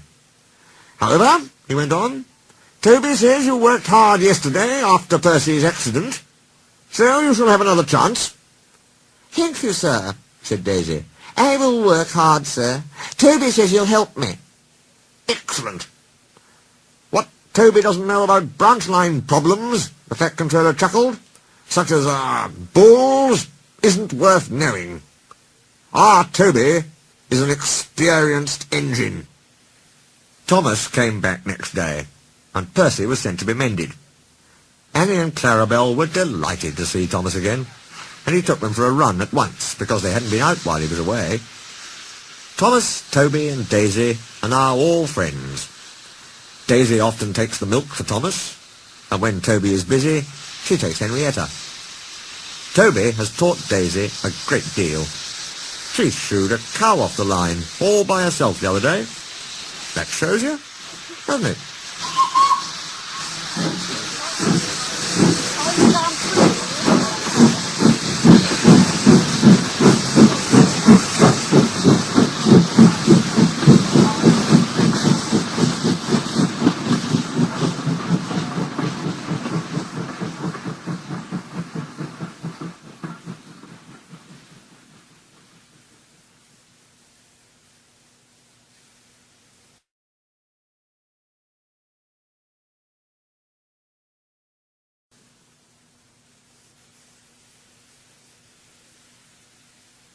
Special funnel.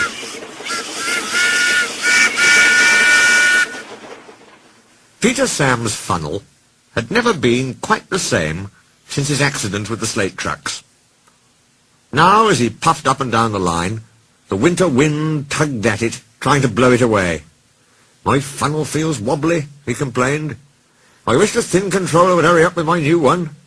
He says it will be something special." "You and your special funnel," said the other engines, and laughed. They were all fond of Peter Sam, but he talked so much about his special funnel that it had become quite a joke. The winter weather worried Mr. Hugh. Wind broke branches from trees, while rain turned hillside streams into torrents, which threatened to wash the line away. Mr. Hugh and the men patrolled the line every day with Rusty. They removed branches and cleared culverts, so that the water could flow away. But one morning they found bad trouble. A fresh torrent had broken out, and Mr. Hugh had to stop all trains. "There's been a washout near the tunnel," he said. "The track bed is swept away."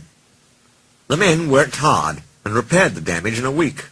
While they worked, the weather changed. It became frosty and very cold. They finished just in time for market day, and Peter Sam took the morning train very carefully over the mended piece of line. The tunnel was short, but curved, so they couldn't see right through it. Suddenly the driver shouted, "There's something hanging from the roof!" He braked. There was a clanging crash. When Peter Sam and his coaches stopped in the open air, he no longer had his funnel. The guard found the funnel, and a thick icicle. "That's what hit you, Peter Sam," he said. They started again, but the passengers grumbled at the smoke. So when the firemen saw an old drain pipe, they stopped and wired it on. The engines laughed and laughed when Peter Sam came home, so Handel made up a rhyme. "Peter Sam said again and again, his new funnel will put ours to shame. He went into the tunnel and lost his old funnel.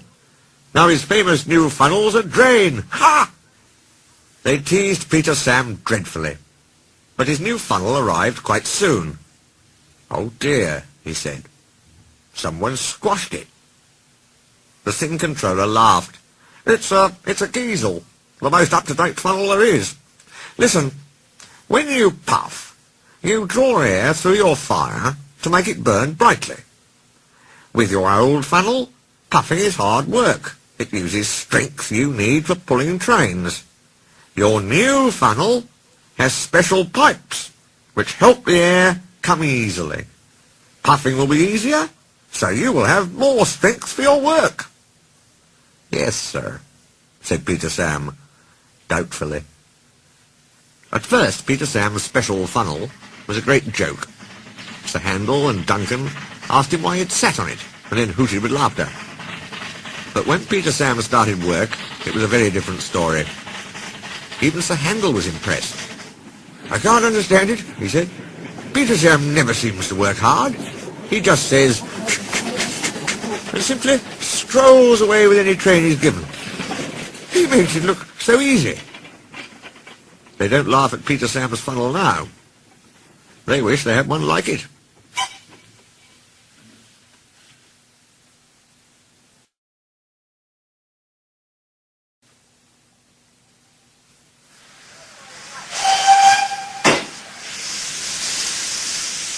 Steamroller.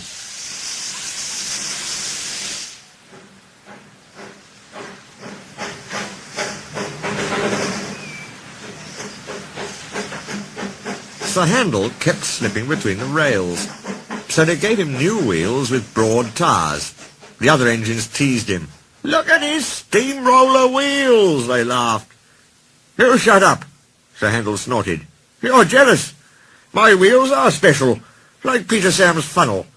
Now I'll go faster than any of you." "You'll never." The engines were surprised. Sir Handel's trains were usually late. Skarloey winked.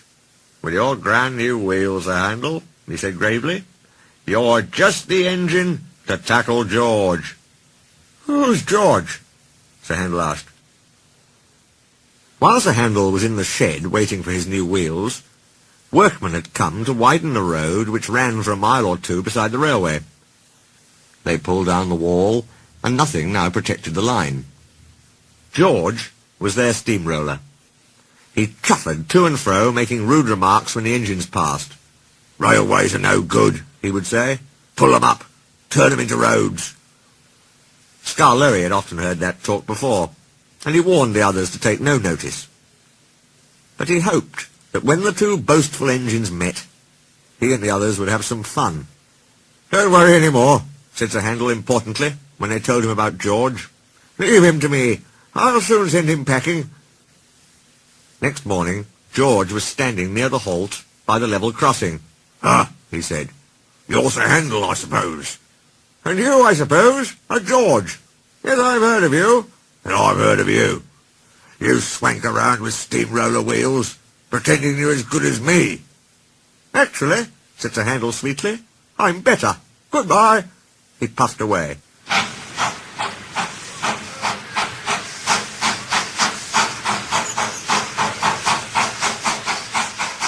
George chuffed, fuming.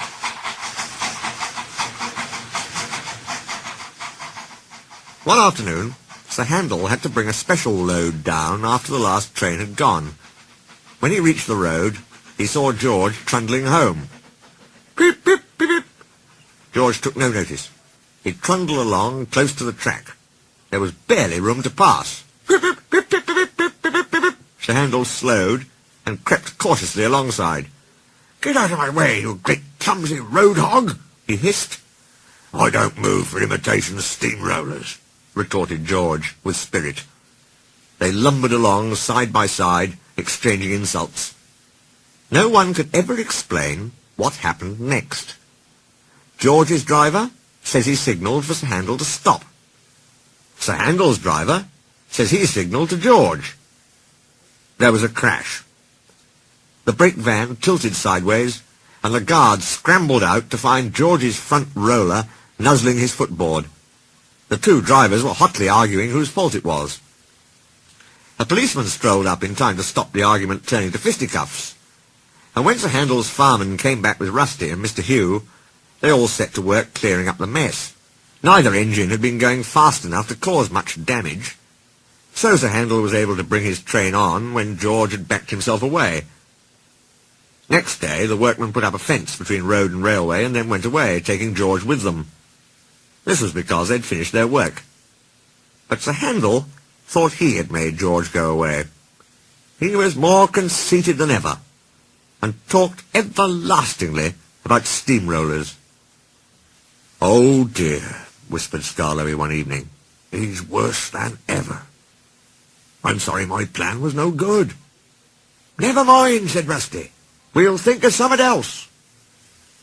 But they had no need to do that, for some boys came and asked Mr. Hugh if they could look at the engines. Almost at once one called out, "Look, here's Sir Handel.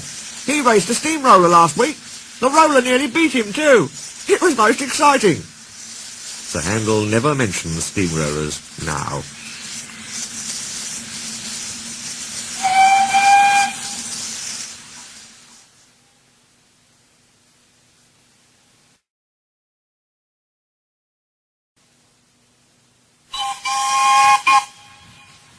Passengers and polish.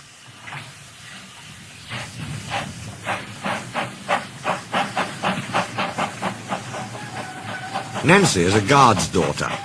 She was working on Skarloey with some polish and a rag. "Wake up, lazy bones," she said severely. "Your brass is filthy. Aren't you ashamed? No, said Skarloey sleepily. You're just an old fusspot. Go away. She tickled his nose. Renius comes home tomorrow. Don't you want to look nice? Skarloey woke suddenly. What? Tomorrow? Yes, Daddy told me. I'm going now. Nancy, stop. Do I look really nice? Please polish me again. There's a good, kind girl. No, who's an old fusspot? Laughed Nancy. She gave him another rub, then climbed down. Aren't you going to polish me? Asked Duncan. Sorry, not today. I'm helping the refreshment lady this afternoon. We must get the ices and things ready for the passengers on Skarloey's 2 o'clock train. Never mind, Duncan. I'll give you a good polish tomorrow. But Duncan did mind. It isn't fair, he complained. Peter Sam gets a special funnel. Sir Handel special wheels. Passengers get ices. And I'm never even polished. This, of course, wasn't true. But Duncan liked having a grievance. He began to sulk. That afternoon, a message came from the station by the waterfall. One of Skarloey's coaches has come off the rails. Please send some workmen to put it right. Duncan was in the steam, so he had to go. All this extra work, he grumbled. It wears an engine out. Rubbish, said his driver. Come on. The derailed coach was in the middle of his train, so Skarloey had gone on to the top station with the front coaches. Duncan left the workmen and brought the passengers in the rear coaches home. He sulked all the way. He arrived back just in time for his own 4 o'clock train. I get no rest, he complained. He was sulky and short of steam, so his driver waited a few minutes in the hope of raising more. But Duncan wouldn't try. Oh, he can't keep the passengers waiting any longer, his driver said at last. You always think about passengers, muttered Duncan crossly. Never about me. I'm never even polished. I'm overworked, and I won't stand it. He grumbled away, brooding over his wrongs. Duncan made heavy weather of the journey, but at last they reached the viaduct. This is long, high, and narrow. No one can walk on it when a train is there. Come on, Duncan, said his driver. One more effort, and you'll have a rest and a drink in the station. Keep your old station, said Duncan rudely. I'm staying here. He did too.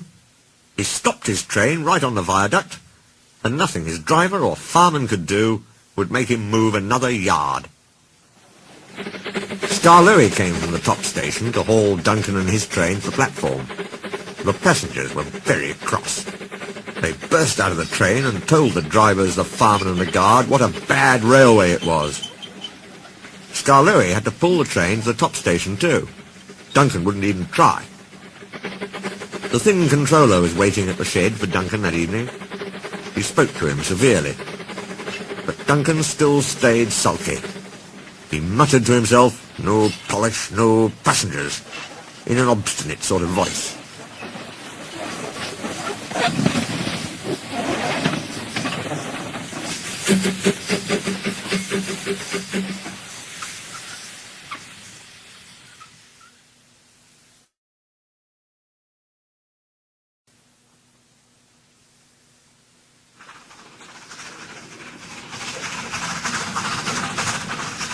Gallant Old Engine.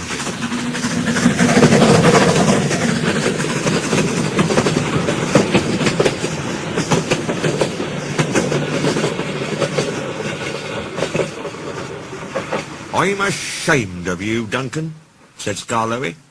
You should think of your passengers. Passengers are just nuisances. They're always complaining. Skarloey was shocked. That's no way to talk, he said. Passengers are our coal and water. No passengers means no trains. No trains means no railway. Then we'd be on the scrap heap, my engine, and don't you forget it. Thank goodness Renius is coming home. Perhaps he'll teach you sense before it's too late. What has Renius got to do with it? Renius saved our railway, said Skarloey. Please tell us about it, begged Peter Sam. The year before you came, said the old engine, Things were very bad. We were on our last wheels. Mr. Hugh was driver and fireman, while the thin controller was guard. He did everything else too, and helped Mr. Hugh mend us in the shed. We expect 2 fresh engines next year, they told us, but we must keep the trains going now. If we don't, our railway will close. How awful, said Peter Sam in sympathy. I tried hard, though I couldn't do much, but Renius understood. It's my turn now, he said. You've done more than your share of hard work. He was often short of steam, but he always tried to struggle to a station and rest there. That, said Skarloey earnestly, is most important with passengers. Pshaw! Exclaimed Duncan. Passengers, Skarloey continued, don't mind stopping at stations. They can get out and walk about. That's what stations are for. But they get very cross if we stop at wrong places, like viaducts. Then they say we're a bad railway and never come back. I remember Renius stopping in a wrong place once, said Skarloey. He couldn't help it, but he made up for it afterwards. That afternoon he had damp rails and a full train. There were passengers even in Beatrice, the guard's van. His wheels slipped dreadfully on the steep bit after the first station, but they gripped at last. The worst's over, he thought. Now we're away. Come along, he sang to the coaches. Come along. Oh, I've got cramp, he groaned. He stopped, unable to move, on the loneliest part of the line. The thin controller and Mr. Hugh examined him carefully. The passengers watched and waited. Renius eyed them anxiously. They looked cross. At last the thin controller stood up. Your valve gear on one side had jammed, he said. We've unfastened the rods and tied them up. Now, Renius, he went on, we need to reach the next station. Can you pull us there on one cylinder? I'll try, sir, but the next station isn't the right station. Will the passengers be cross? Don't worry, smiled the thin controller. They know we can't reach the top station today. The thin controller sanded the rails. Passengers from Beatrice pushed behind. Mr. Hugh gently eased out the regulator. The train jerked and began to move. I'll do it. I'll do it. Everyone cheered, but Renius heard nothing. The thin controller's relying on me. If I fail, the railway will close. It mustn't. I'll get there or burst. Everything blurred. He was too tired to move another yard. But he did. And another, and another, and another. Till I've got there at last, he sighed with relief. It's proud of you I am indeed, said Mr. Hugh. All Renius remembered about the journey down was having to go on going on. At the big station, the passengers thanked him. We expected a long walk, they said, but you brought us home. We'll come again and bring our friends. You're a gallant little engine, said the thin controller. When you're rested, we'll mend you ready for tomorrow. Was Renius always ready for tomorrow? Always, smiled Skarloey. Whatever happened, Renius always pulled his trains. It was Duncan who broke the silence. Thank you for telling us about Renius, he said. I was wrong. Passengers are important after all. All the little engines were at the wharf on the day that Renius came home. Some of the fat controller's engines were there too. Edward pushed Renius's truck to the siding, and Skarloey pulled him neatly to his own rails. This was the signal for a chorus of whistles from engines large and small. You never heard such a noise in all your life. The owner, Renius, and other important people made speeches. The band played, and everyone was very happy. But Renius was happiest of all in his own place that night next to his friend Skarloey. Oh, this helps a little engine to feel, he said, that at last he has really come home.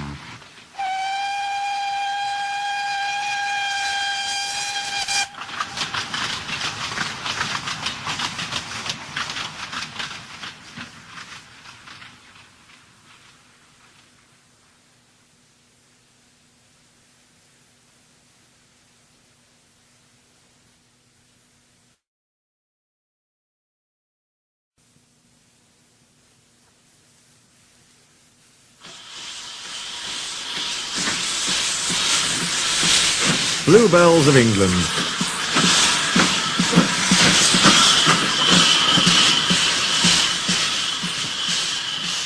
The bluebells are coming, oh ho, ho, ho, the bluebells are coming, oh ho. If you must sing, Percy, grumbled Douglas, can't you sing in tune? Anyway, our song's about Campbells, and mine's about bluebells. Then it's daft.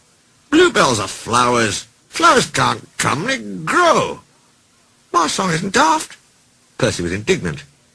It is, then. I ken fine about bluebells. We've a song called the Bluebells of Scotland. But, said Percy triumphantly, the Bluebells of England are different. They're engines, and one of them's coming with his controller. Didn't you listen, he went on severely, to the fat controller telling us all about it? I was away. Oh dear, I couldn't understand it all. But engines on the other railway aren't safe now. Their controllers are cruel. They don't like engines anymore. They put them on cold, damp sidings. And then, Percy nearly sobbed, they cut them up. You're right there, agreed Douglas. If I hadn't escaped, I'd have been cut up too. It's all because of yon diesels. They're all devils, he added fiercely. Fair play, Douglas, reminded Percy. Some are nice. Look at Rusty and Daisy. Maybe so, answered Douglas. But I'd never trust one myself. But what I cannot understand is all your blether about bluebells. Well, the bluebells are kind people who want to save engines. They've made a place in England called the Bluebell Railway. Engines can escape there and be safe, like me winning away here. Yes, Percy went on, just like that. If they're old or ill, a fitter makes them well. They can have their own special colours, all the coal and water they need, and pull trains too. That's braw hearing, said Douglas with feeling. The fat controller says Stepney was the first engine to escape there, so he's asked him to visit us and bring his controller.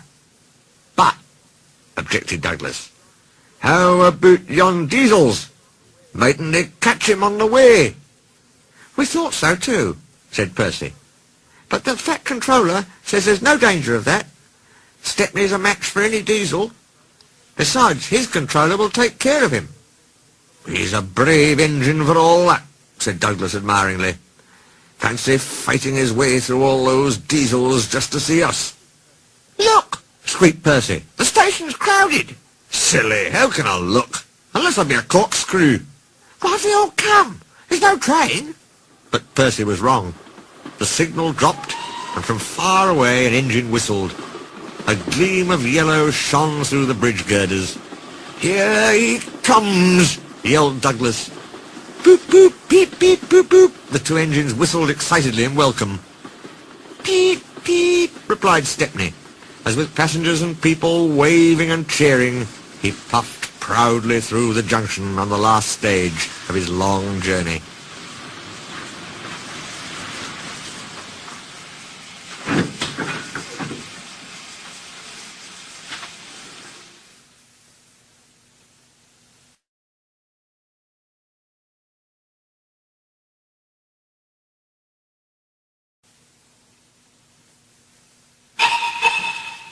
Stepney's Special.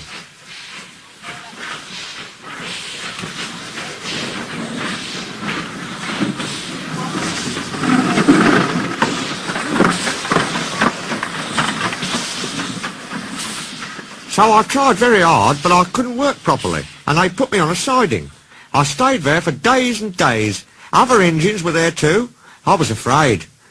I'd have been frightened too, said Edward. But then some workmen came, they mended me, and even gave me a coat of paint. I couldn't understand it till my driver came. He was very pleased.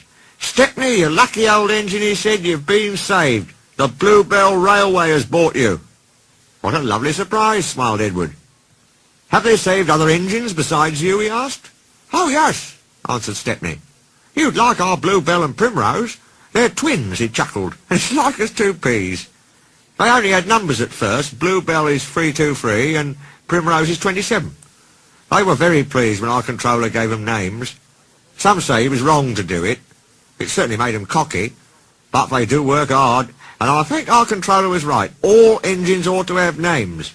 Yes, agreed Edward. It's most important. That's why, Stepney continued, we've given names to our 488 and 2650. But our controller doesn't know. It's a secret.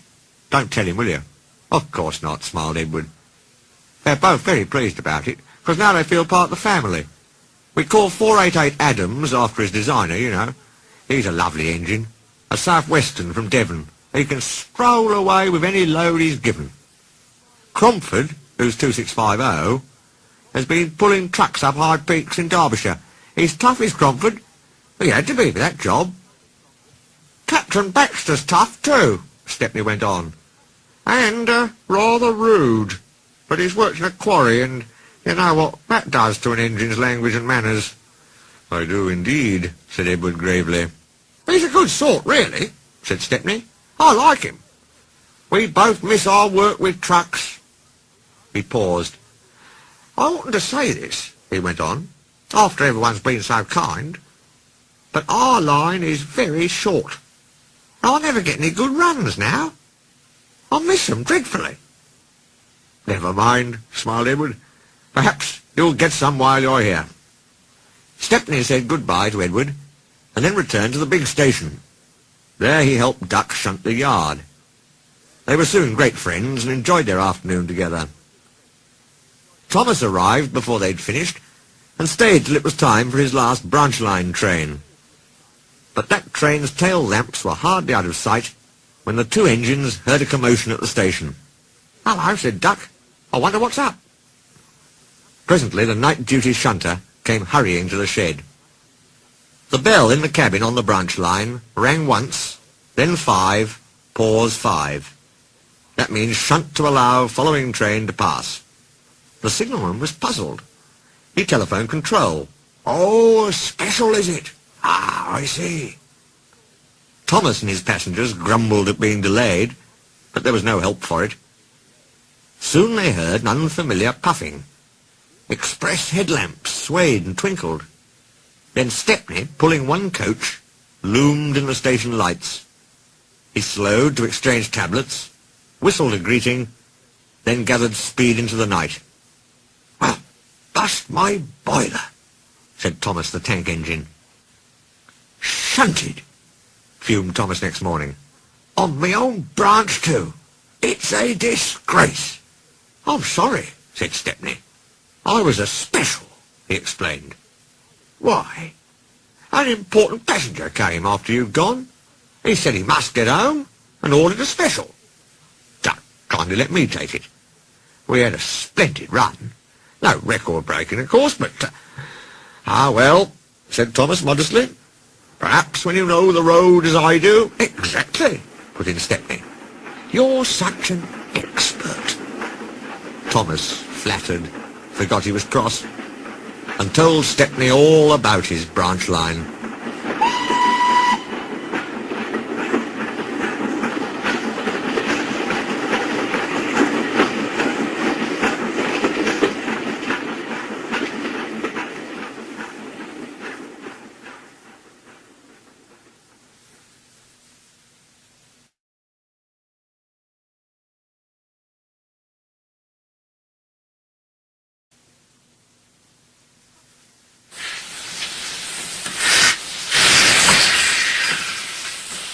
Train stops play. You are very lucky engines, said Stepney. Your branch has got everything. It's long enough to give you a good run, and you have plenty of passengers.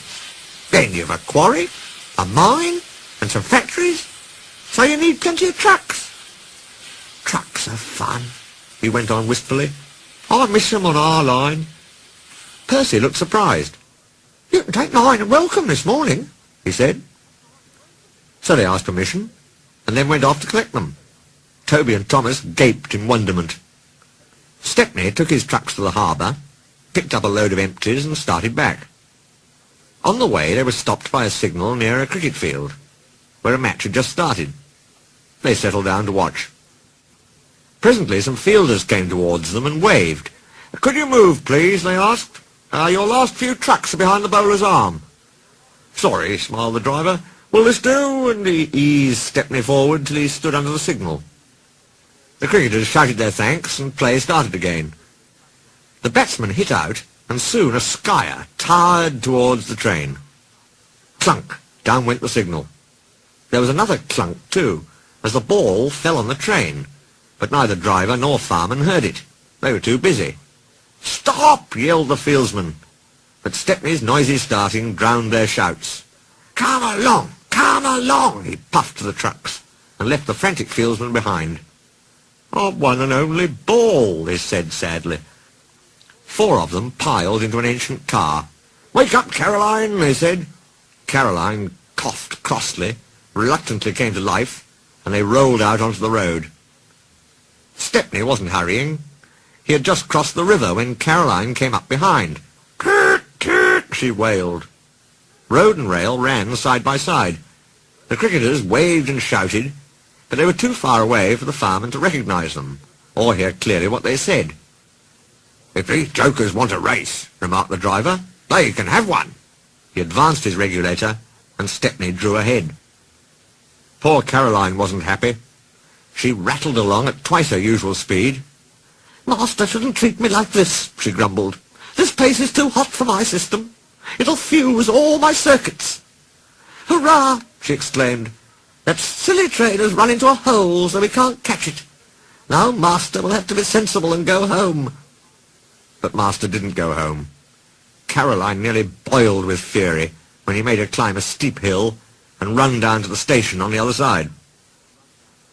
Caroline arrived just as Stepney had shunted the trucks. His crew were going off duty. The cricketers explained what had happened. The driver and fireman were surprised. "Did you say the 3rd truck from the van?" they asked. They all went and looked. The ball was there, nestling under some straw. "Oh, we're very sorry," the driver said. "Never mind, you couldn't help it. Now we must get back quickly." "That's just it," said the driver.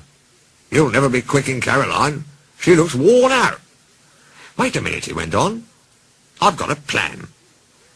The driver spoke to the station master and signalman. Then they rolled Caroline onto a flat truck and coupled a brake van behind. The cricketers got in, and Stepney pulled the train. They reached the field in no time. Stepney watched from a siding while driver, fireman and guard sat in the pavilion. There were no more lost balls, and the game was played to an exciting finish. Even Caroline was pleased. She doesn't think trains silly now. "They have their uses," she says. "They can save the wear on a poor car's wheels."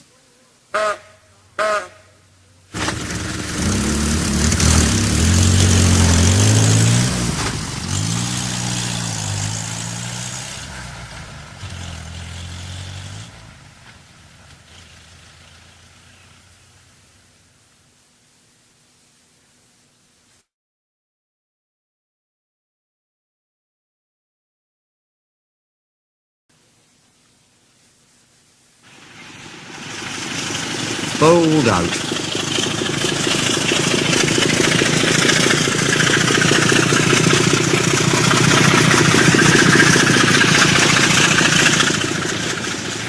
The big diesel surveyed the shed. "Not bad," he said. "I've seen worse. At least you're all clean." The engines gaped. "It's not your fault," he went on, "but you're all out of date. Your controllers would scrap you. Get engines like me. A fill of oil, a touch on the starter, and I'm off, with no bother, no waiting. They have to fuss around you for hours before you're ready." At last the engines found their voices. An inspector had to come and stop the noise. They held an indignation meeting early next morning round the turntable. "Disgraceful," rumbled Gordon. "Disgusting," said James. "Despicable," spluttered Henry. "To say such things to us," burst out Donald and Douglas. "It's to teach him a lesson we'd be wanting." But no one had any good ideas, and at last they all went off to work except for Duck and Stepney. "Never mind," said Duck. "We'll be sure to think of something." "We'll have to be quick then," warned Stepney. But their chance came sooner than expected. Diesel purred comfortably. He was being warmed up well before time. An inspector watched a fitter making adjustments. The wind tugged at the inspector's hat. The fitter replaced the air intake cover. "OK, mate," he said. Diesel saw his coaches waiting at the platform. He rolled proudly towards them. "Look at me, Duck and Stepney," he purred. "Now I'll show you something." He advanced a few yards, then suddenly he coughed, faltered, choked, and stopped. The inspector, meanwhile, had seen nothing of this. He was looking for his hat. "Can we help you at all?" asked Duck and Stepney sweetly. Diesel seethed with baffled fury as they pushed him back to the shed. "My hat!" exclaimed the inspector as the cavalcade went by. "Bother your hat," said the fat controller crossly. "The train's due out in 10 minutes, and you'll have to take it, Duck." Duck looked doubtful. But when Stepney asked, "Can I help him, sir?" he felt better. The fat controller was pleased, too, and hurried away almost cheerfully to make the arrangements. The engines and their crews made careful plans. "A good start's everything on a job like this," warned Stepney. So as they backed down, they dropped sand on the rails, rolling it firm with their wheels. Both controllers were there to see them off. "Gordon will take over from halfway," said the fat controller. "So get the train there. Never mind about being late. Good luck." "Don't worry, sirs," smiled Stepney. "We'll get there, and be early, too." They stood waiting, sizzling with excitement, ready and eager to be off. At last the guard's flag waved. The engines dug their wheels into the sand and gave a mighty heave. "Come on! Come on!" puffed Duck, while Stepney barked excitedly in front. Moving carefully over the points, they reached the open line. "Now for a sprint!" whuffed Stepney. "I'm ready when you are!" puffed Duck. Faster and faster they went, till their wheels were turning at such speed that the side rods were merely blurs. Under clear signals, they whizzed through Edward Station and charged at Gordon's Hill beyond. They felt the drag of their 15 coaches here. It was hard work, but once over the top, the last 10 miles were plain running, and they swept into the big station in fine style. "Hello," said Gordon. "You're early. That's one in the headlamp for old Diesel." "Have you heard the latest?" he chuckled. "Diesel had sucked the inspector's hat into his air pipe. That's why he broke down. James says he's sick as boiler sludge and sulking in the shed. Out of date, are we? Ho, ho, ho!" And still laughing, Gordon puffed away. Everyone was sad next day when Stepney had to go.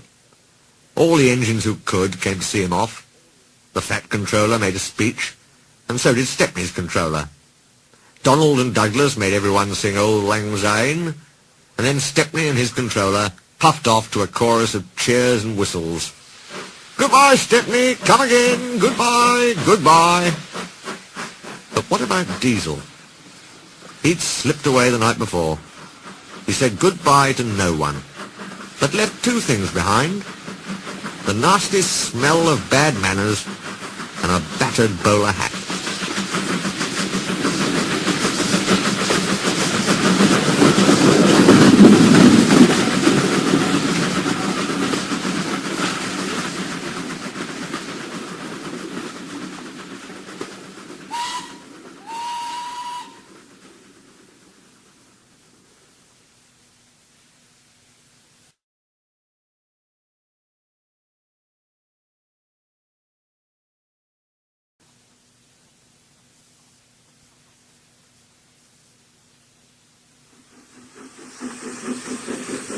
Mountain Engine.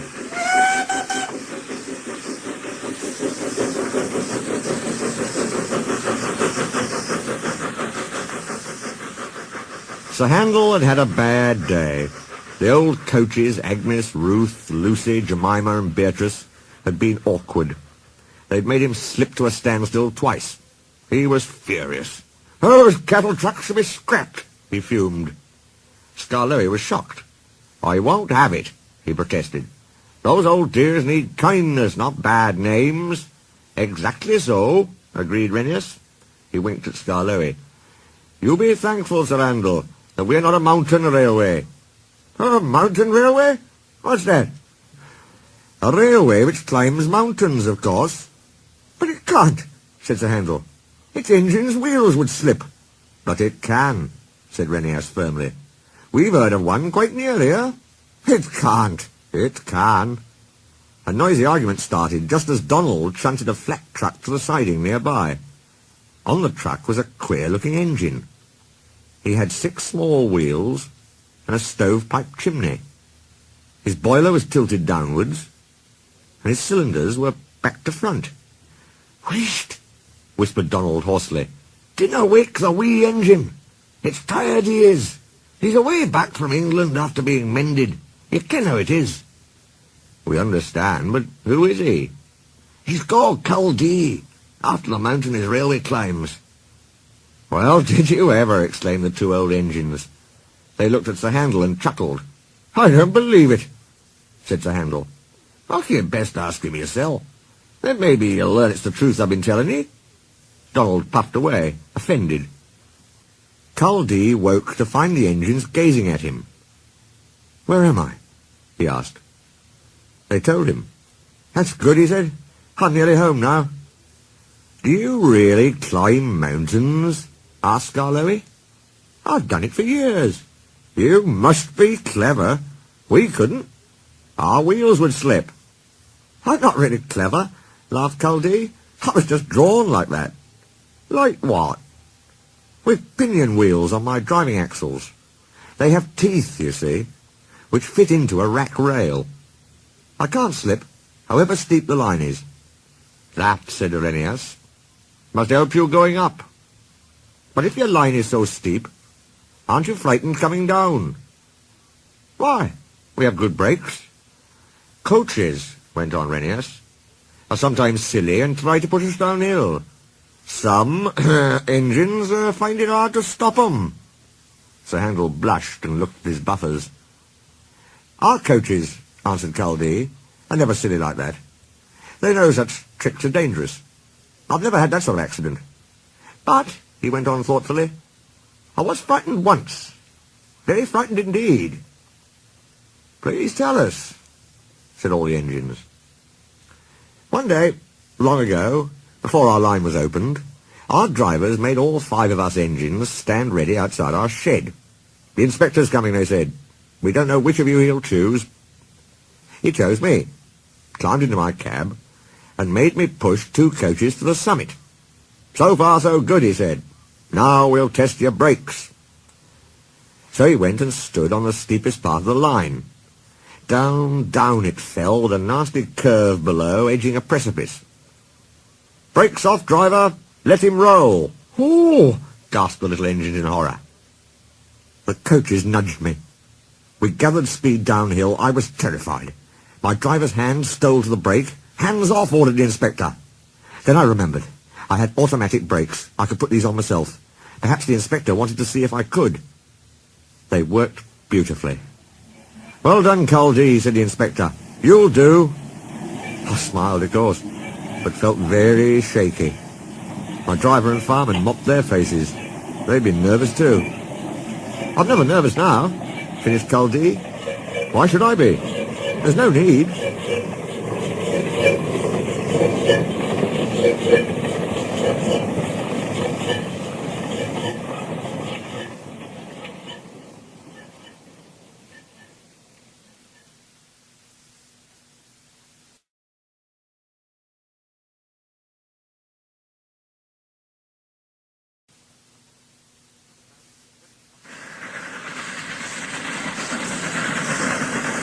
Bad lookout.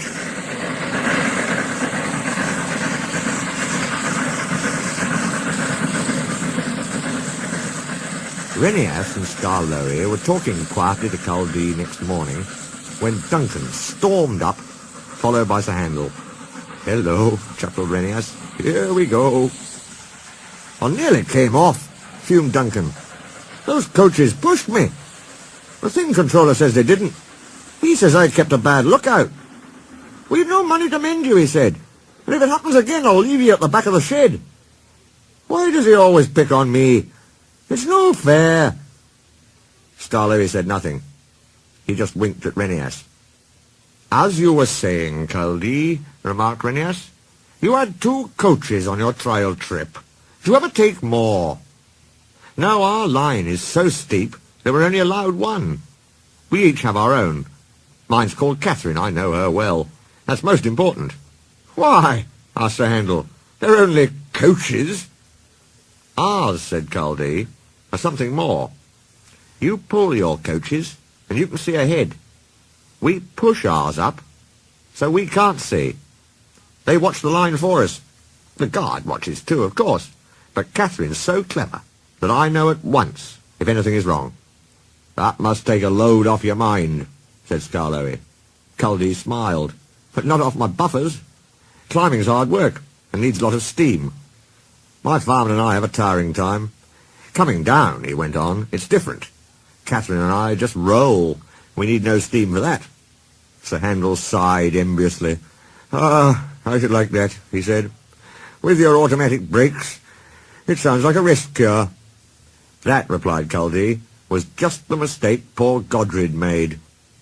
"Who?" asked the little engines. "Is Godred?" "Godred was our number 1, and named after a king," Kyndley replied. "Perhaps that went to his smoke box and made him conceited.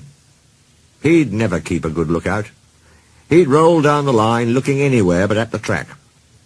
'You'll have an accident,' I told him. 'Pooh,' he said, 'I've got automatic brakes, haven't I, and driver's got his air brake. What more do you want?' 'More sense from you,' I said. 'No engine can stop at once if he isn't ready to obey his driver's controls.' 'The first thing a young engine learns,' agreed Skarloey. Godred never learnt sense. His driver and fireman and the manager all spoke to him. They even took him to pieces to see if anything was wrong. But he still went on in the same old way. One day I was going up and waited at a station for Godred coming down to pass me. As I waited, so it happened. One moment he was on the track. The next, his driver and fireman jumped clear as he rolled over. No one was hurt. His coach stayed on the rails, and the guard braked her to a stop. They brought Godred home next day. 'We've no money to mend you,' said our manager, 'so you'll go to the back of the shed.' As time went on, poor Godred got smaller and smaller, till nothing was left. What happened?" asked Duncan anxiously. "It's not nice to talk about," said Kyndley. "But what happened? Why isn't it nice?" "Our drivers used Godred's parts to mend us," answered Kyndley mournfully. Sir Handel and Duncan were unusually silent, long after Kyndley had gone home. Neither Skarloey nor Renias ever mentioned that Kyndley had made the story up.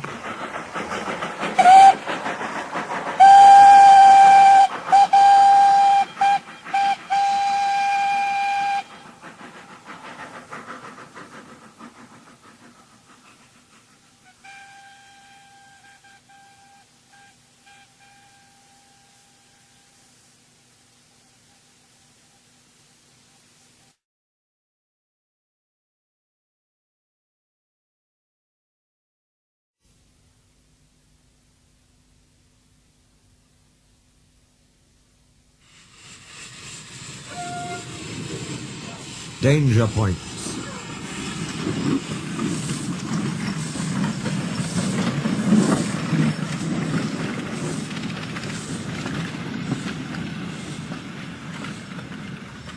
Donald brought Kyndley up the valley to the exchange siding, where he was soon offloaded by crane.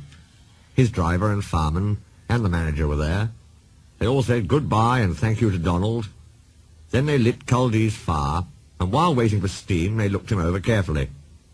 A very good job, they said at last. Kyndley sizzled happily. It's lovely to be at home, and in the steam again, he said. I'm longing to have a run with Catherine.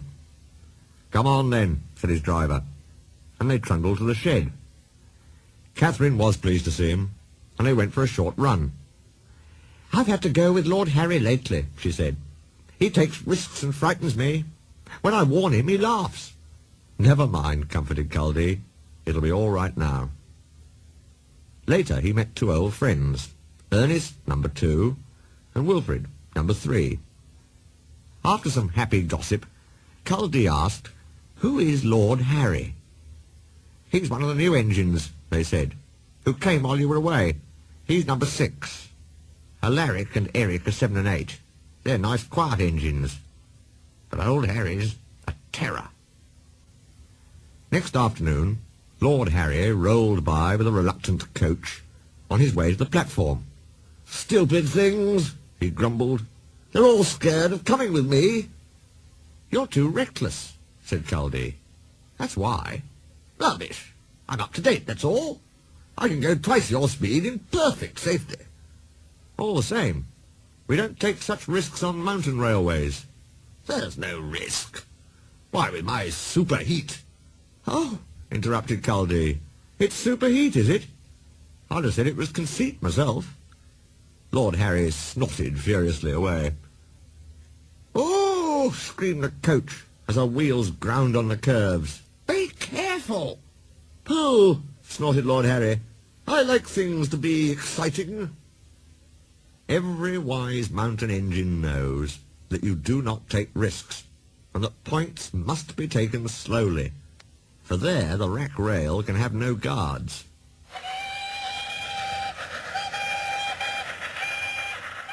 Steady, boy, steady, warned his driver, but Lord Harry paid no attention.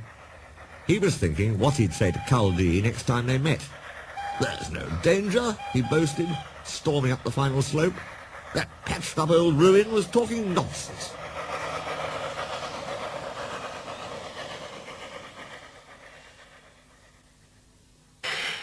The telephone rang in the shed, and Kyndley's crew were joined by the manager.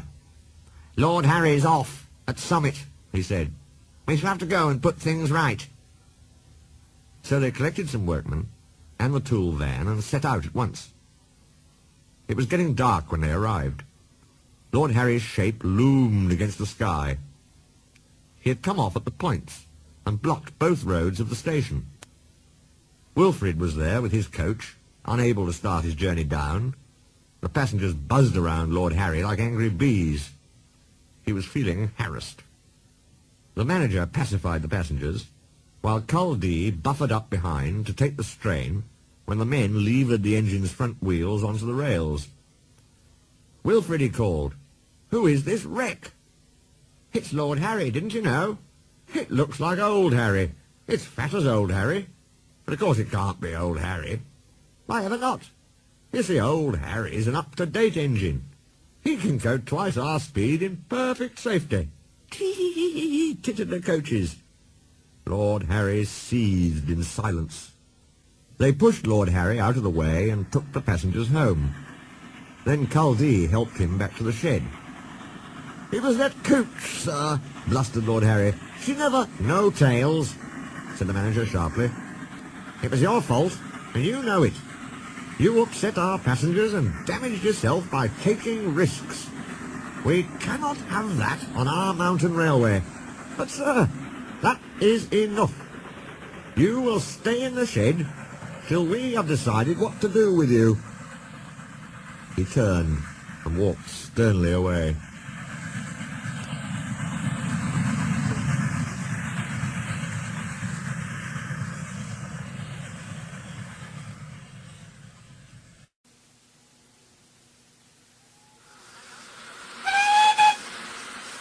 Devil's Back.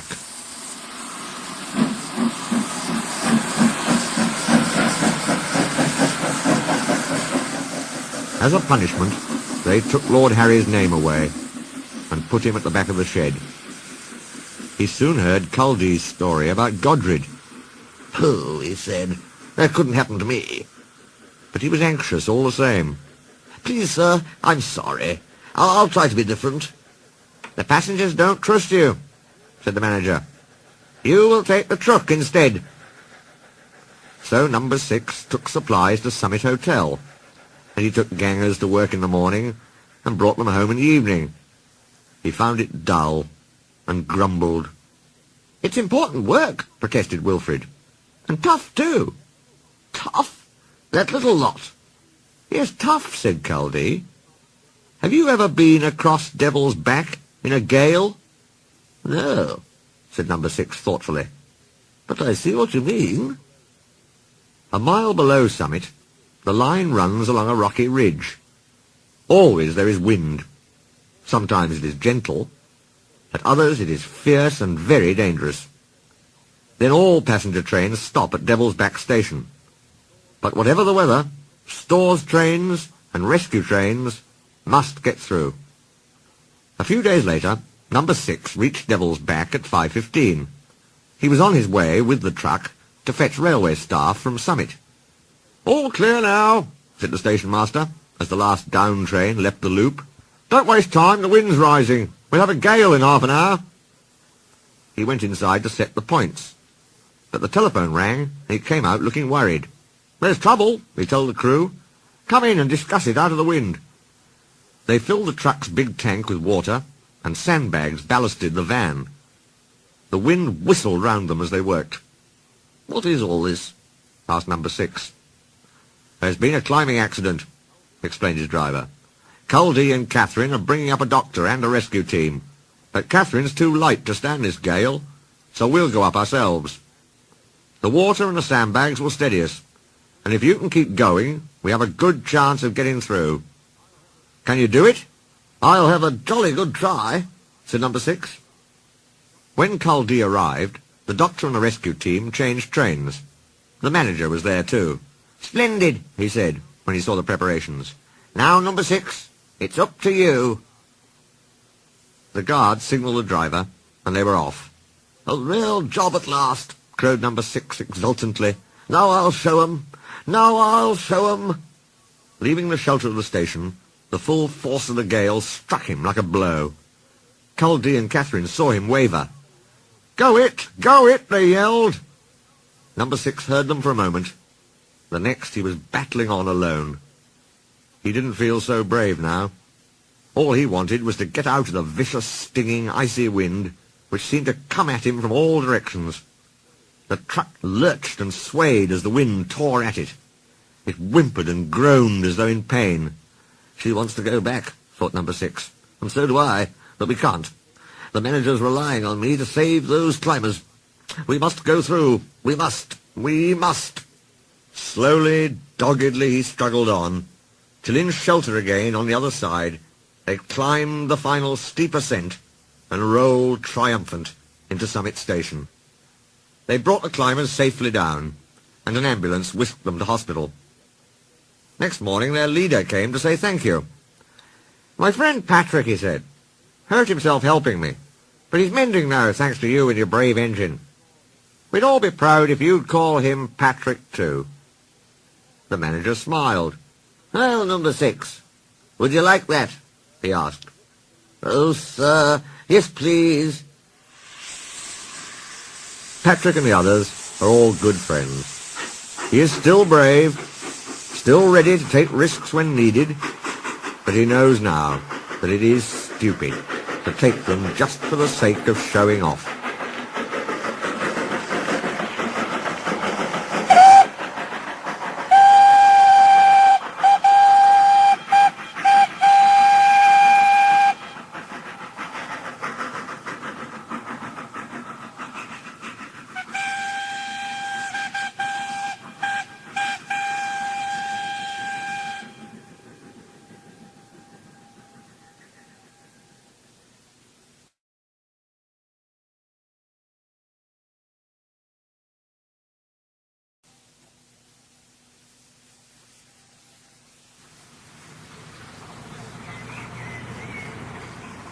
Crosspatch.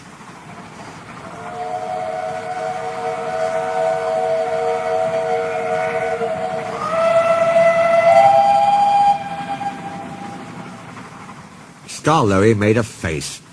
"Not again, Nancy, please." "Just a teeny polish," she coaxed. "You must look nice for your 100th birthday." "I am nice. You're just a fusspot, and you're a horrid old crosspatch." Nancy polished him vigorously. Skarloey smiled. "Nancy," he said, "I really was a crosspatch once. Shall I tell you?" "Yes, please." "Well, come down. I can't tell it properly while you're fussing up there." "Just 5 minutes, then. No longer." Nancy sat down on a box, and the old engine began. Tallysllyn, Dolgoch, Renias and I were built together in England. "Who," asked Nancy, "are Tallysllyn and Dolgoch?" "Tallysllyn is my twin. Dolgoch is Renias's. Their railway is at Towyn in Wales, and they're 100 too. They were green, and we were red. Tallysllyn and I had 4 wheels then, and no cab. We thought we were wonderful, and talked about how splendid we'd look, pulling coaches." "What about trucks?" asked Nancy. Skarloey chuckled. "We had no use for them," he said. "I was finished first, and sent away on a ship. I didn't like that. It wobbled dreadfully. At the port, the big railway kept me waiting. They had no cranes to lift me out. It wasn't the Fat Controller's railway then. He would have managed much better." "What did they do?" asked Nancy. "They used the ship's derricks. They nearly turned me upside down," said Skarloey indignantly, "and left me hanging while they arranged a truck." "You must have looked funny," gurgled Nancy. "Yes, and I felt it too. I got crosser and crosser. They fastened me to the truck at last, and an engine took me away. His name was Neil. He was ugly, but kind, and we were soon friends. 'So you're bound for the wee railway,' he said. 'Ye must put some order into those trucks. The havens they make you'd hardly believe.' I didn't like the sound of that, but I was too tired to say anything. Plenty of people were waiting when we got there, but they weren't used to engines, and it was dark before I was on my rails. Then they left me, lonely and unhappy, and wishing Renias would come. Trucks were everywhere next morning. Suddenly, with a rattle and a roar, a train of loaded ones came in. I was surprised. 'There's no engine,' I said. A workman laughed. 'They've come down by gravity,' he said. 'The empty ones need pulling up, though. That's why you've come.' 'But can't they go up by whatever it was you said?'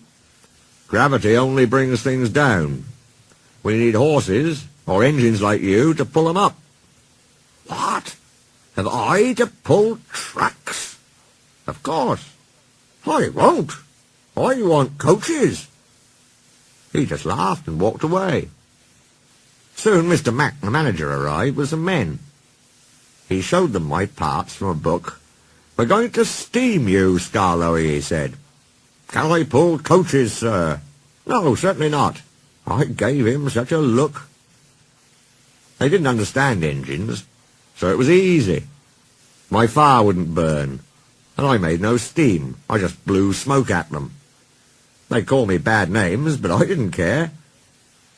Next day they tried again, and the next, and the next. I just gave them my look, and wouldn't do a thing. At last the manager said, 'Very well, be a crosspatch. But we're not going to look at your sulky face all day. We'll cover you up and leave you till you're a better engine.' They did too," chuckled Skarloey. "They fetched a big tarpaulin and covered me right up. I didn't like that at all." "I think it served you right," said Nancy severely. "Never mind her, Skarloey. Please tell us what happened next." Nancy turned in surprise. A group of people had quietly come up to listen while Skarloey was telling her his story.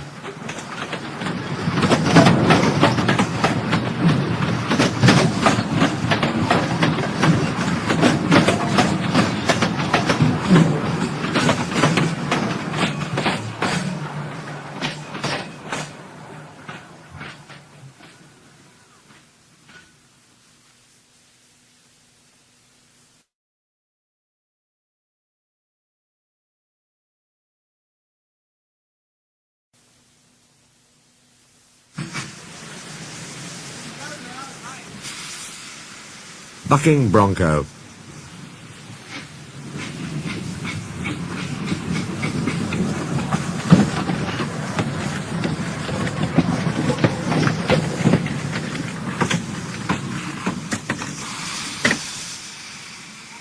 I was lonely and miserable, Skarloey continued, till at last the manager came.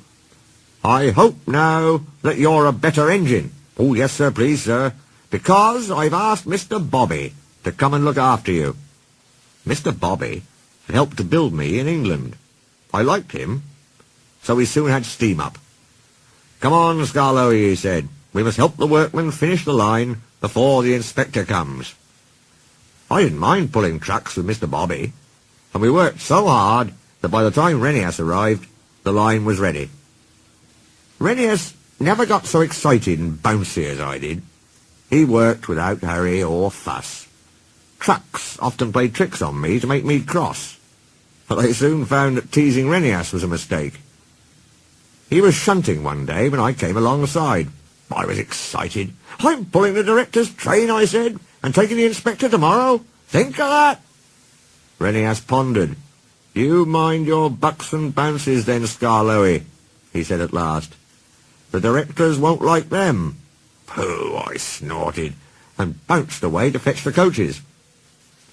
Peep, peep, I whistled. Hello, girls. Who is it? Agnes's deep voice echoed from the back of the shed. It's an engine, whispered Beatrice, the guard's van.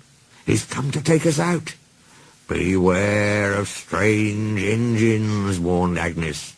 We must be on our guard. Our guard has just come, giggled Beatrice. Jemima and Ruth, the other coaches, sighed with relief. I pulled them all happily to the station. Agnes, still suspicious, kept muttering, be on your guard, be on your guard, but I was too excited to listen. It might have been better if I had. I was sizzling with excitement as I ran round and back down on Agnes. It's fun, I chortled. You may look harmless, she whispered, but we'll watch you. We'll watch you. She took me quite aback. But even Agnes couldn't complain about our upward journey. We stopped at every station, and the directors got out to admire the arrangements. Everything went well. I forgot about Agnes, and the manager, smiling, joined us on the footplate for the journey home.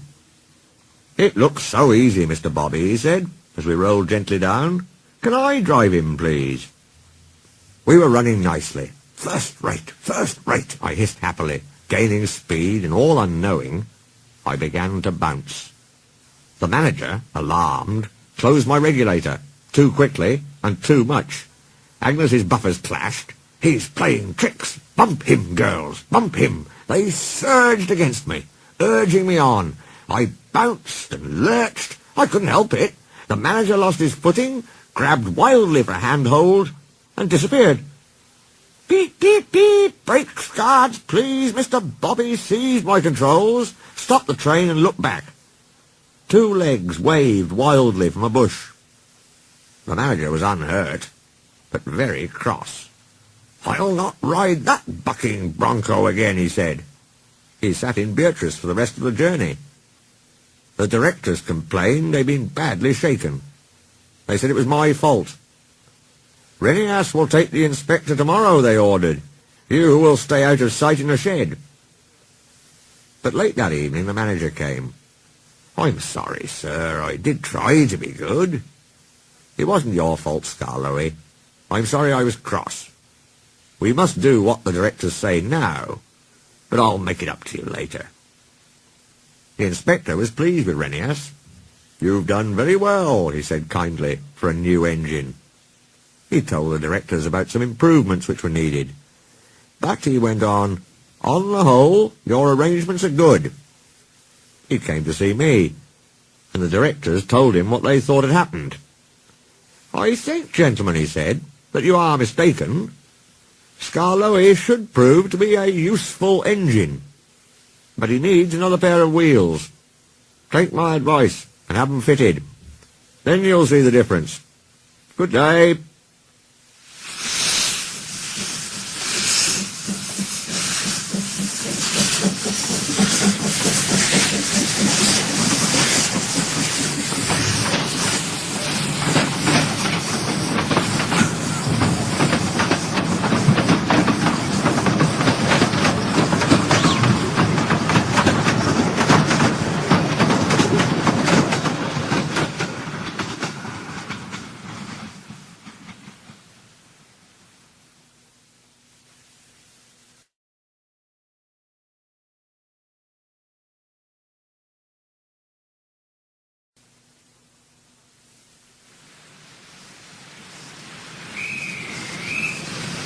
stick in the mud.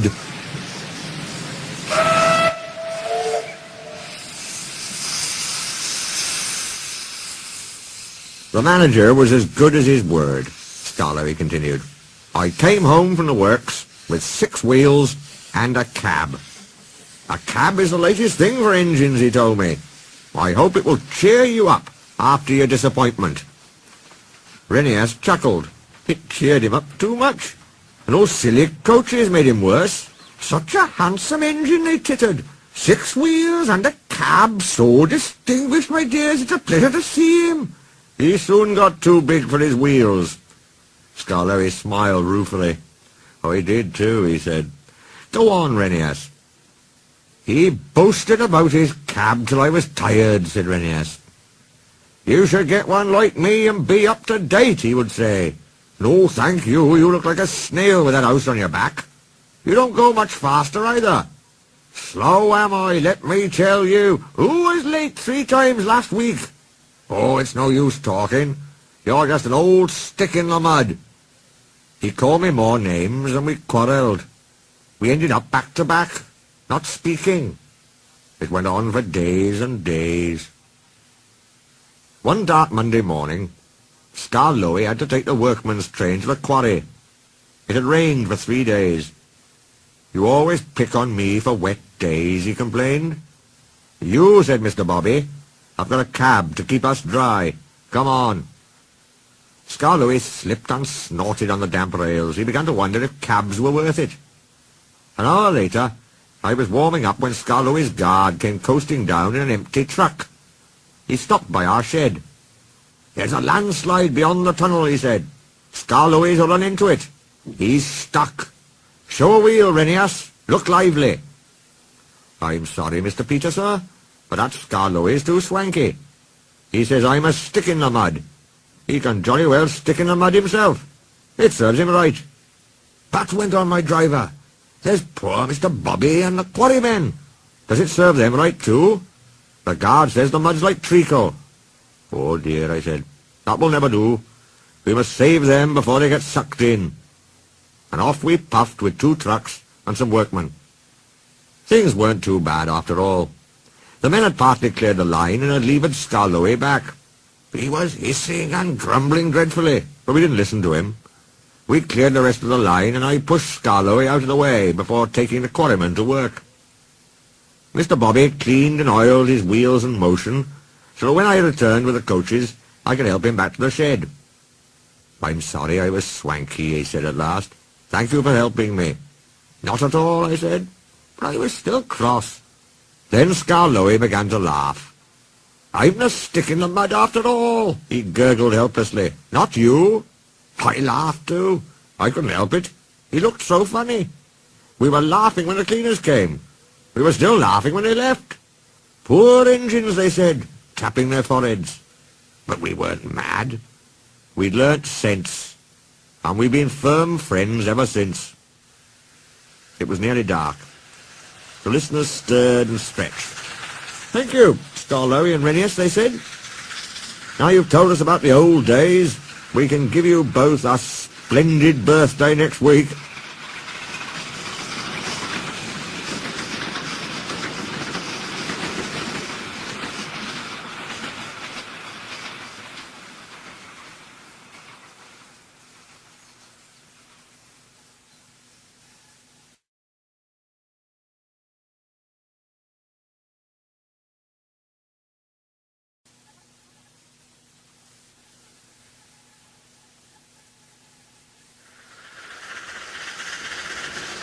Duck and Dukes.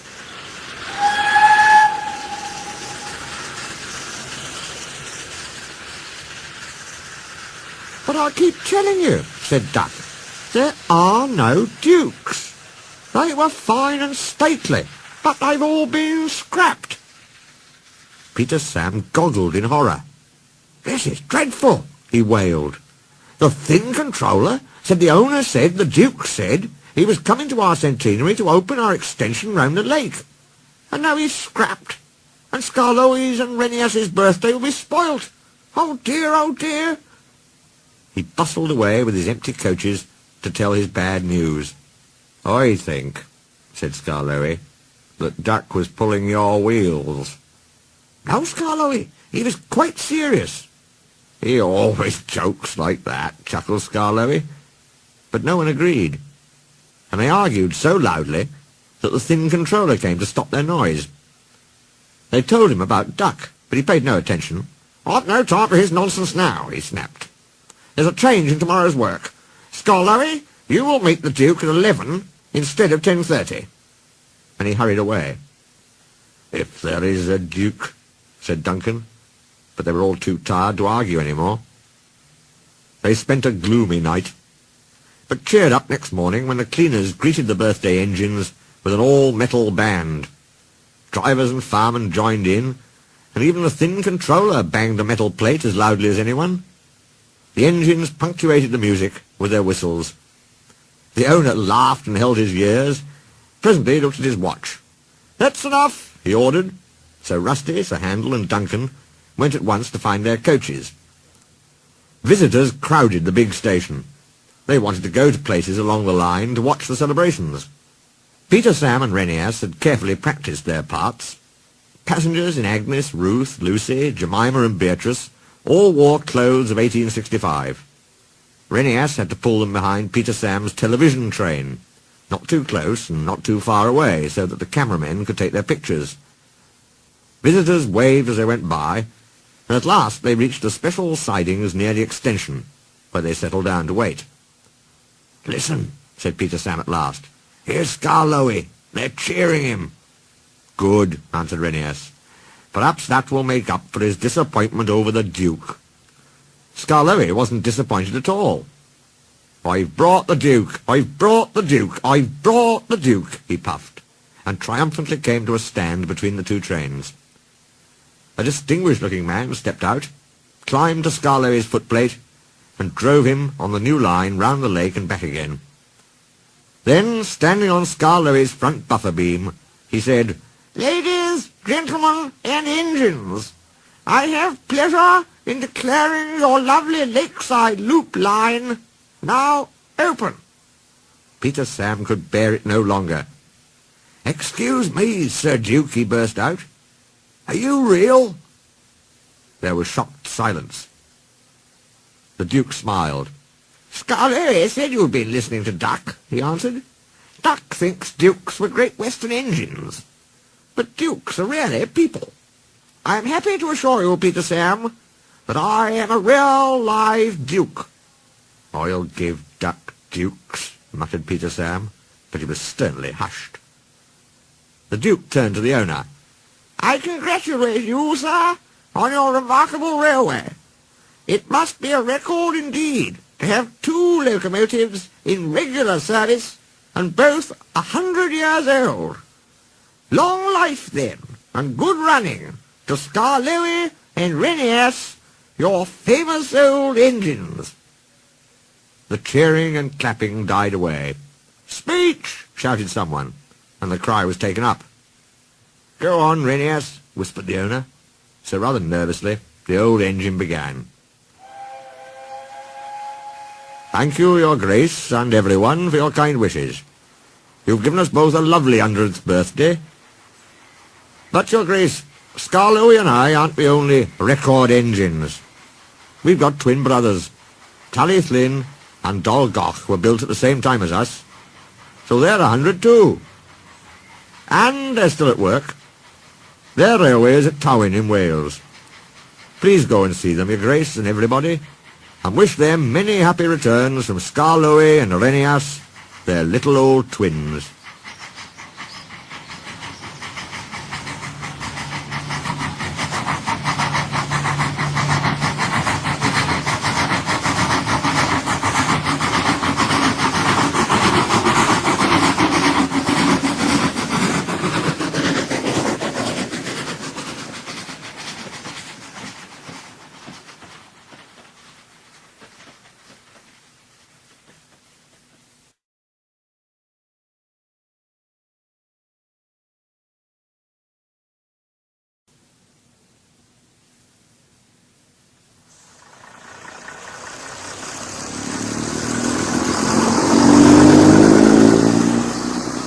the Diseasel.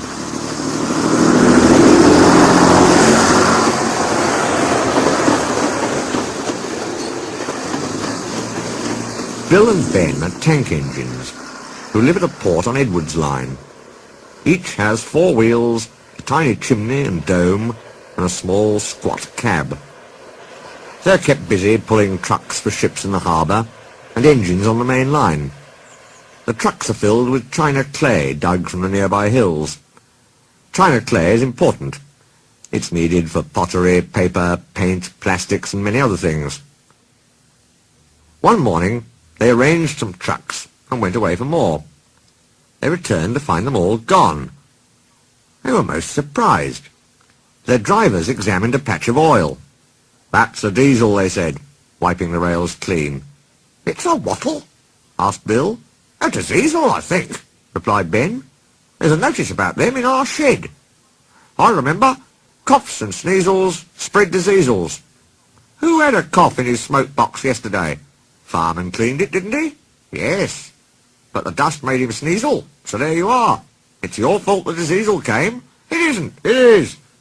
"Stop arguing, you two," laughed their drivers. "Come on, let's go and rescue our trucks." Bill and Ben were aghast. "But he'll magic us away like the trucks." Their drivers laughed. "He won't magic us. We'll more likely magic him. Listen, he doesn't know you're twins.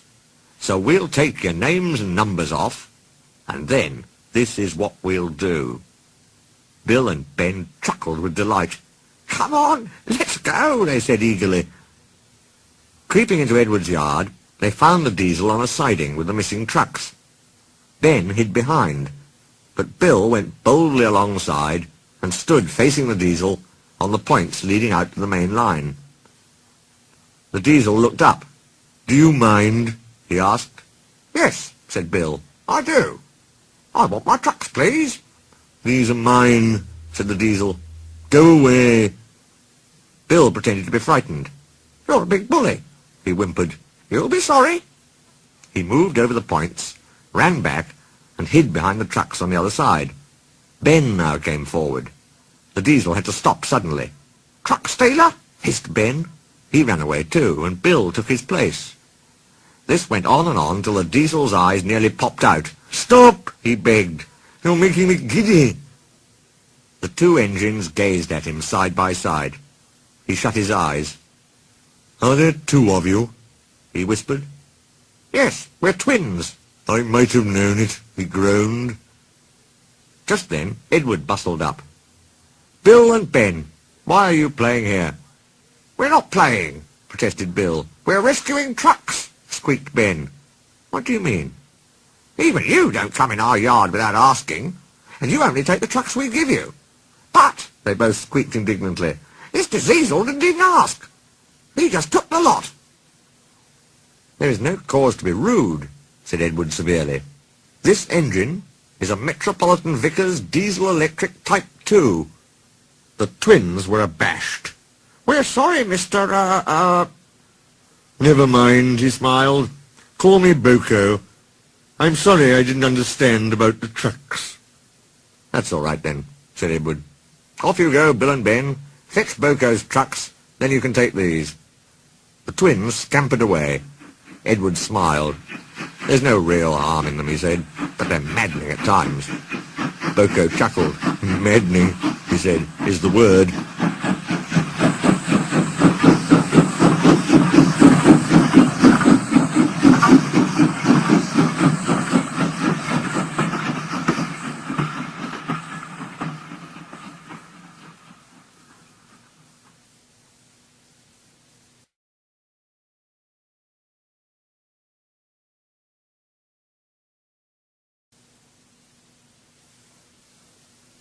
Buzz, buzz.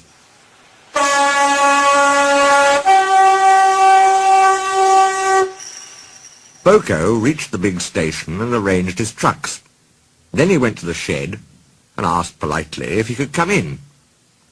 Duck was not pleased to see a diesel, but presently, when he found that Boko knew Edward, he became more friendly. And by the time Boko had told him about Bill and Ben, they were laughing together like old friends. Have they ever played tricks on you? Asked Boko. Goodness me, yes, chuckled Duck. Edward is the only one who can keep them in order. You know, went on Duck, I sometimes call them the bees. A good name, chuckled Boko. They're killers when they start buzzing around. Just then, James bustled in. What's that, Duck? Are you terrified of bees? They're only insects after all, so don't let that buzzbox Diesel tell you different. His name is Boko, and he didn't... I wouldn't care, interrupted James. If hundreds were swarming round, I'd just blow smoke and make them buzz off. Buzz, buzz, buzz, retorted Duck. James retired into a huff. James was to pull the express next morning, and when Duck brought his coaches, the platform was crowded. Mind your backs, mind your backs! Two porters were taking a loaded trolley to the front van. Fred drove while Bert walked behind. Careful, Fred, careful, warned Bert, but Fred was in a hurry and didn't listen. Suddenly an old lady appeared in front. Fred stopped dead, but the luggage slid forward and burst the lid of a large white wooden box. Some bees flew out, and just as James came backing down, they began to explore the station. Someone shouted a warning. The platform cleared like magic. The bees were too sleepy to be cross. They found the empty station cold. James's fireman was trying to couple the train. They buzzed round him hopefully. They wanted him to mend their hive. Then they could go back and be warm again. But the fireman didn't understand. He thought they would sting him. He gave a yell, ran back to the cab, and crouched with his jacket over his head. The driver didn't understand either. He swatted at the bees with the shovel. The bees, disappointed, turned their attention to James. James's boiler was nice and warm. The bees swarmed round it happily. Buzz off, he hissed. He made smoke, but the wind blew it away, and the bees stayed. At last, one settled on his hot smoke box. It burnt its feet. The bee thought James had stung it on purpose. It stung James back, right on the nose. Eee! Whistled James. He'd had enough. So did his driver and fireman. They started without waiting for the guard's whistle. They didn't notice till too late that they'd left their train behind. In the end, it was Boko who pulled the express. He was worried at first about leaving his trucks, but Duck promised to look after them, and so it was arranged. He managed to gain back some of the lost time, and the fat controller was pleased with him. No one seemed to notice when James came back to the shed. They were talking about a new kind of beehive on wheels. It was red, they said. Then they all said, buzz, buzz, buzz, and laughed a lot. James thought that for big mainline engines they were being very silly.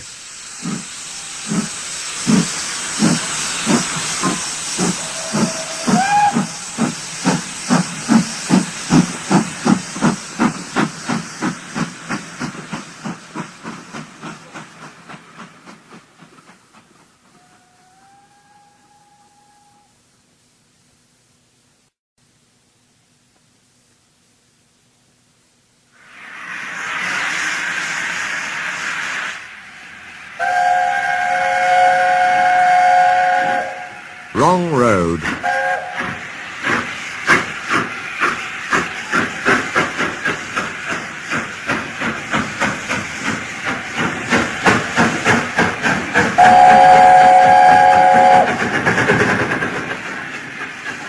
Thomas's branch line is important, and so is Edward's. They both bring in valuable traffic, but their track and bridges are not so strong as those on the main. That is why the Fat Controller does not allow the heavier mainline engines, such as Gordon and Henry, run on them. If, however, you had heard Gordon talking to Edward a short while ago, you would have thought that the Fat Controller had forbidden him to run on branch lines for quite another reason. It's not fair, grumbled Gordon. What isn't fair? Asked Edward. Letting branch line diesels pull mainline trains? Never mind, Gordon. I'm sure Boko will let you pull his trucks sometimes. That would make it quite fair. Gordon spluttered furiously. I won't pull Boko's dirty trucks. I won't run on branch lines. Why not? It would be a nice change. The Fat Controller would never approve, said Gordon loftily. Branch lines are Vulgar. He puffed away in a dignified manner. Edward chuckled and followed him to the station. Gordon, his driver, and his fireman all say it was the lady's fault. She wore a green floppy hat and was saying goodbye to a friend sitting in the coach nearest the guard's van. It was almost time to start. The fireman looked back. He was new to the job. He couldn't see the guard, but he did see something green waving. He thought it was the flag. "Right away, mate," he called. But the guard had not waved his flag. When Gordon started, he left some luggage, several indignant passengers, and the guard all standing on the platform. Every evening, 2 fast trains leave the big station within 5 minutes. The 6:25 is Gordon's for the main line. Edward's at 6:30 runs along the branch. By the time Gordon had been brought back, Edward's train was overdue. "You missed your path, Gordon," said the fat controller crossly. "Now we must clear Edward's train before you can start." This should have put everything right with the least possible trouble. But control at the big station made things worse. They forgot to warn the signalman at Edward's junction about the change of plan. It was dark by the time the trains reached the junction, and you can guess what happened. Edward went through on the main, while Gordon was switched to the branch. It took the fat controller several hours to sort out the tangle and pacify the passengers. In the end, Gordon was left with his fire drawn, cold and cross, on one of Edward's sidings. Bill and Ben peeped into the yard next morning. They wondered if Boko had brought them some trucks. There were no trucks, but they didn't mind that. Teasing Gordon, they thought, would be much better fun. "What's that?" asked Bill loudly. "Shush," whispered Ben. "It's Gordon." "It looks like Gordon, but it can't be. Gordon never comes on branch lines. He thinks them vulgar." Gordon pretended he hadn't heard. "If it isn't Gordon," said Ben, "it's just a pile of old iron, which we'd better take to the scrapyard. No, Bill, this lot's useless for scrap. We'll take it to the harbour and dump it in the sea." Gordon was alarmed. "I am Gordon! Stop, stop!" The twins paid no attention. Gordon shut his eyes and prepared for the worst. The twins argued loudly and long. Bill favoured the scrapyard, while Ben said that the cutting up in such places was something cruel. It would be kinder, he urged, to give these remains a quick end in the sea. Besides, he went on, they would make a lovely splash. Gordon could not view either prospect with any enthusiasm. Up to that time, he had disapproved of diesels. They were, he considered, ugly, smelly, and noisy. But when he opened his eyes and saw Boko coming into the yard, he thought him the most beautiful sight he had ever seen. "Boko, my dear engine," he gasped, "save me." Boko quickly sized up the situation and sent Bill and Ben about their business. They were cheeky at first, but Boko threatened to take away the trucks of coal he'd brought for them. That made them behave at once. Gordon thought he was wonderful. "Those little demons," he said. "How do you do it?" "Ah, well," said Boko, "it's just a knack." Gordon thinks to this day that Boko saved his life. But we know that the twins were only teasing, don't we?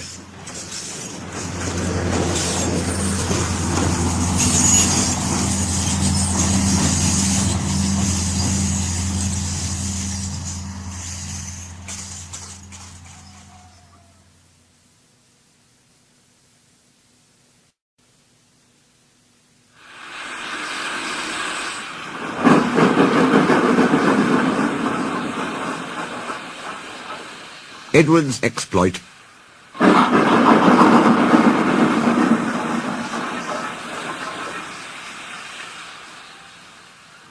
Edward scolded the twins severely, but told Gordon it served him right. Gordon was furious. A few days later, some enthusiasts came.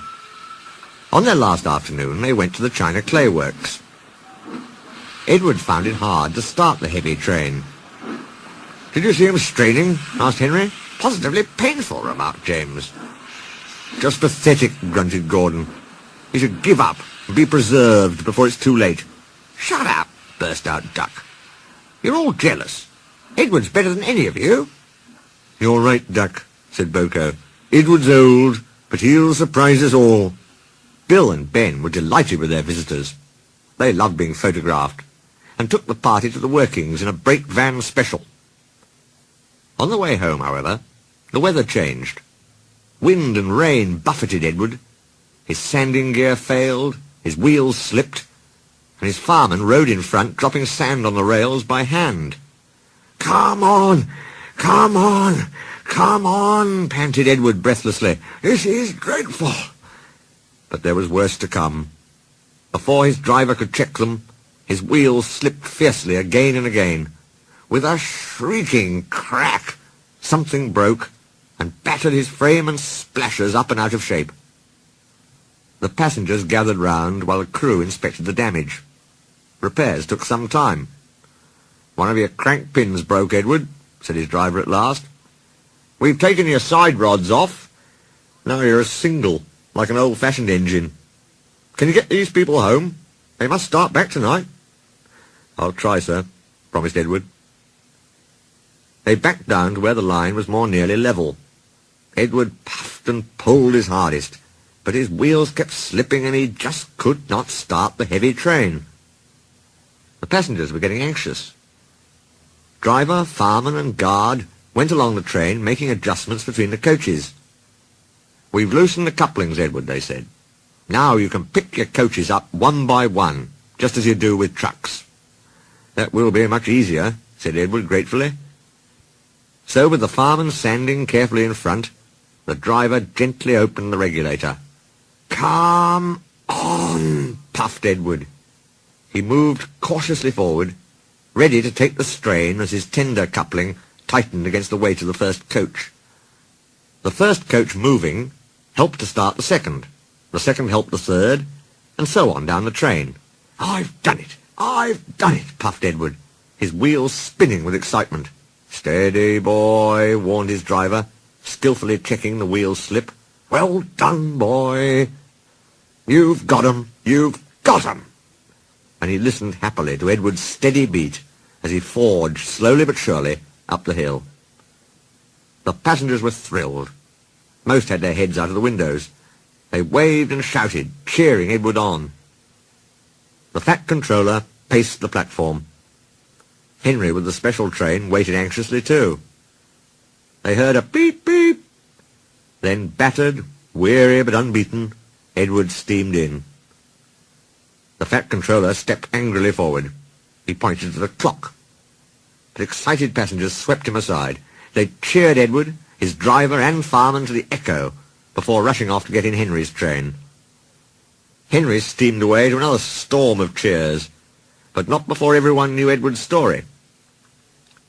Edward went thankfully to the shed, while Duck and Boko saw to it that he was left in peace. Gordon and James remained respectfully silent. The fat controller asked Boko to look after Edward's line while he was being mended. Boko was pleased. He worked well, and now they run it together. Bill and Ben still tease him, but Boko doesn't mind. He lives at Edward's station, but is welcome anywhere, for he is now one of the family. Donald and Douglas were the last to accept him, but he often helps with their goods trains. And the other day they were heard to remark, "For a diesel, yon Boko's nae such a bad sort of engine." That, from the Caledonian twins, is high praise indeed.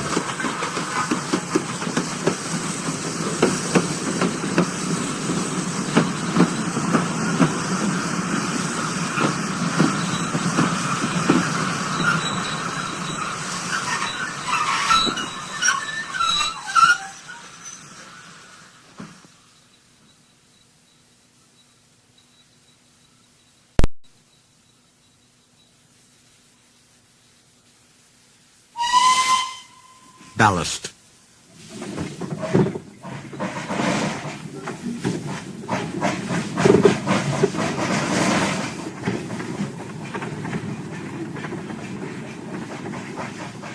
Fat Controller's railway has a new look. From end to end, they're clearing old ballast from the track and packing the sleepers with fresh stones. The gangers are pleased. Weeds don't grow in it, they say. And even James has stopped grumbling about dirty sidings. Douglas and Donald disappeared regularly behind the big station, along a line on which none of the others had ever gone. They returned with loaded ballast trains, and were most mysterious about it. "There the wee engines bring the ballast doon for the hills," was all they would say. Soon the engines could talk of nothing else. James and Henry thought the vera wee engines must be some kind of magic. "I don't believe it," said Gordon.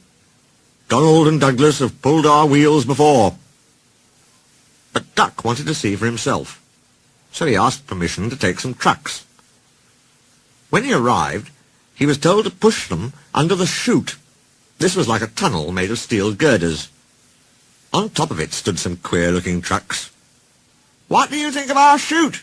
said a voice. "Good, innit?" Duck blinked.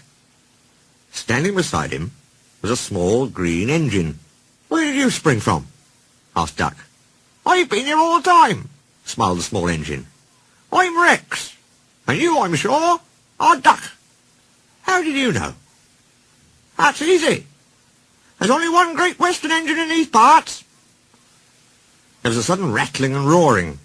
Duck's whole train shuddered. What was that?" he asked, startled. "That was our chute. The bottoms of these wagons slide out, and the stones fall through the chute into your trucks. We may be small, but we're quite efficient." Duck puffed away, much impressed. Next time there were 3 small engines. Rex introduced Duck to Bert and Mike. "As you can see," he went on, "the small controllers given us different coats." "Silly nonsense," grumbled Mike. "I like being blue," protested Bert. "It's all right for you," fumed Mike, "but not for me. Passengers will say I look like a pillar box." "Shocking," said Rex, and winked at Duck. "Consider my feelings. When we were both green, passengers kept calling me Mike." You, spluttered Mike. "Stow it, you two," said Bert. "Ducky," went on, "have you seen our coaches?" "Where are they?" asked Duck. "Over there," said Bert. "But they're not like ours," he finished lamely. Rex smiled. "I agree. They are like trucks. But they behave surprisingly well." "Says you," put in Mike rudely. "They're all right," said Bert, "if you treat 'em right. Besides, passengers like 'em. They won't use cupboards on a fine day. It's this scenery, you know, trees, mountains and such. Can't understand it myself. But then passengers are queer." "You're right there," said Mike. "Give me goods trains every time." "Do you, like trucks?" Duck was surprised. "Not all of 'em," smiled Mike. "But our big ballast hoppers are different. They run on bogies as sweetly as any coach. We take 'em to the old mines, fill 'em up, and run 'em down here to the chute. The men pull some levers, and the whole lot's unloaded before you can say small controller. No trouble at all." "How about hot axle boxes?" put in Rex. "We soon cured that nonsense." "You mean the small controller did?" "Same thing," grinned Mike. Duck chuckled delightedly. Rex and Mike loved teasing each other. "I can't understand," said Duck, "why I've never heard about you before." The small engines all answered at once. "We've only just come from our railway in England, which closed. Your fat controller asked us to come and fetch ballast for him, and he said he'd bring us plenty of passengers too." "Haven't you had passengers before?" asked Duck. "Only in England. It's our first season here." "Oh," promised Duck, "then I'll bring you lots. Goodbye, goodbye," and he puffed excitedly away to see about it.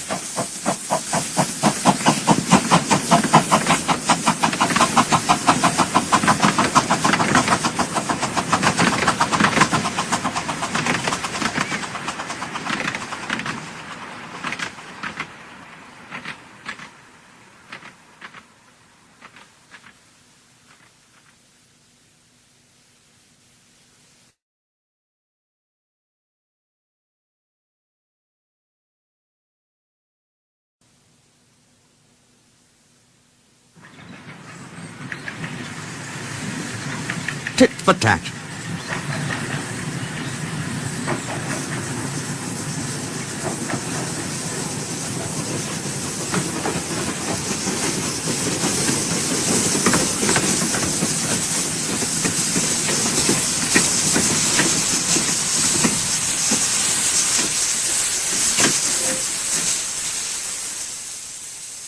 The engines were being cleaned and polished for the day. Bert, who was going out first, had a tall chimney in his funnel to draw up his fire. "We've got visitors today," said his driver. Rex yawned. "We have 'em every day," grunted Mike. "But these are special," said the driver. "One takes moving pictures, and the other writes books. So mind you all behave." "I don't want to be a moving picture in a book," protested Bert. "I want to stay as I am." They all tried to explain, but Bert was still muddled when he went to take his train. The visitors were clergymen, one fat, the other thin. They arrived in a little car. Both had cameras. They shook hands with Bert's driver. "A small controller," he told them. "Says you can ride with me in Bert's tender if you like." "Thank you," they said. "May we come later, please? Just now the sun is shining so nicely that we want to take photographs." Then they asked Bert his name and told him how smart he looked. These visitors, he thought, do at least know how to speak to engines. He puffed away feeling happier. Wherever the line came near the road, level crossings, bridges, stations, there the two clergymen were, squinting into their cameras. Bert found this rather upsetting. "They might wave at an engine," he complained. "I can't wave and get good pictures," said his driver. But Bert didn't understand. He thought they were being unfriendly. "Beep, beep!" The little car shot past them once more, but Bert made no reply. "They'll be at the lane next." The lane is a side road. It runs for a short distance alongside the railway. There is no fence. It had rained hard in the night. There were puddles in the lane. The thin clergyman sat in the car. The fat one waited with his camera. He took his pictures, jumped in, and off they went, racing the train to the lane's end. Unluckily, just as they passed Bert, they went through a puddle. Sloosh! Muddy water splashed over Bert's boiler. "Ouch!" said Bert. But the clergymen didn't know. They were ahead and out of the car. Smiling, they waited for Bert to catch up. Bert wasn't smiling. "I did it on purpose," he snorted crossly. "They splashed me! They splashed me!" Bert hissed, rolling into the last station. "Pictures, indeed," he grumbled, running round his train. "I'm a nice picture, covered in mud." He sizzled crossly when the fat clergyman sat in his tender for the journey back. "Driver oughtn't to allow him, after what he's done." Suddenly he stopped sizzling and let off steam. Whoosh! "I know," he thought, "how to pay the fat one out. It's a lovely plan. I only wish the thin one was there too," he said. But he said it to himself. Bert ran nicely till they reached the woods. The line climbs steeply here. Bert usually rushes the hill. This time he deliberately dawdled. "Come on," said his driver, giving him full steam. This was just what Bert wanted. "Tit for tat, tit for tat," he shouted, storming up the slope. Rain-soaked branches met close overhead. Bert's blast, shooting straight up, shook them wildly. Showers of water fell on clergyman and driver. Their soaking did not stop till they had topped the rise, and steam could be reduced for the downward run. The small controller soon found out what had happened. He sent Bert back to the shed.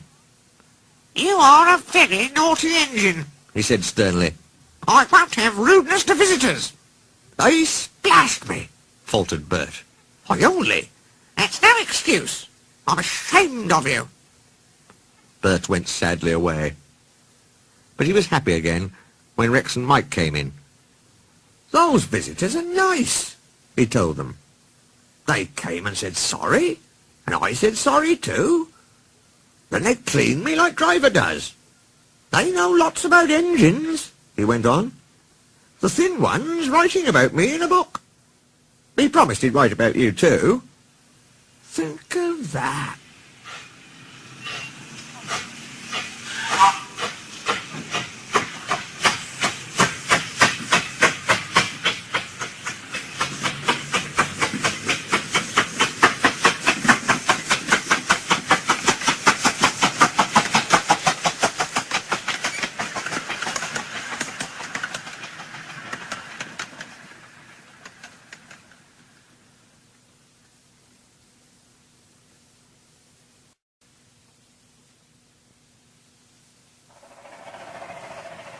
Mike's whistle.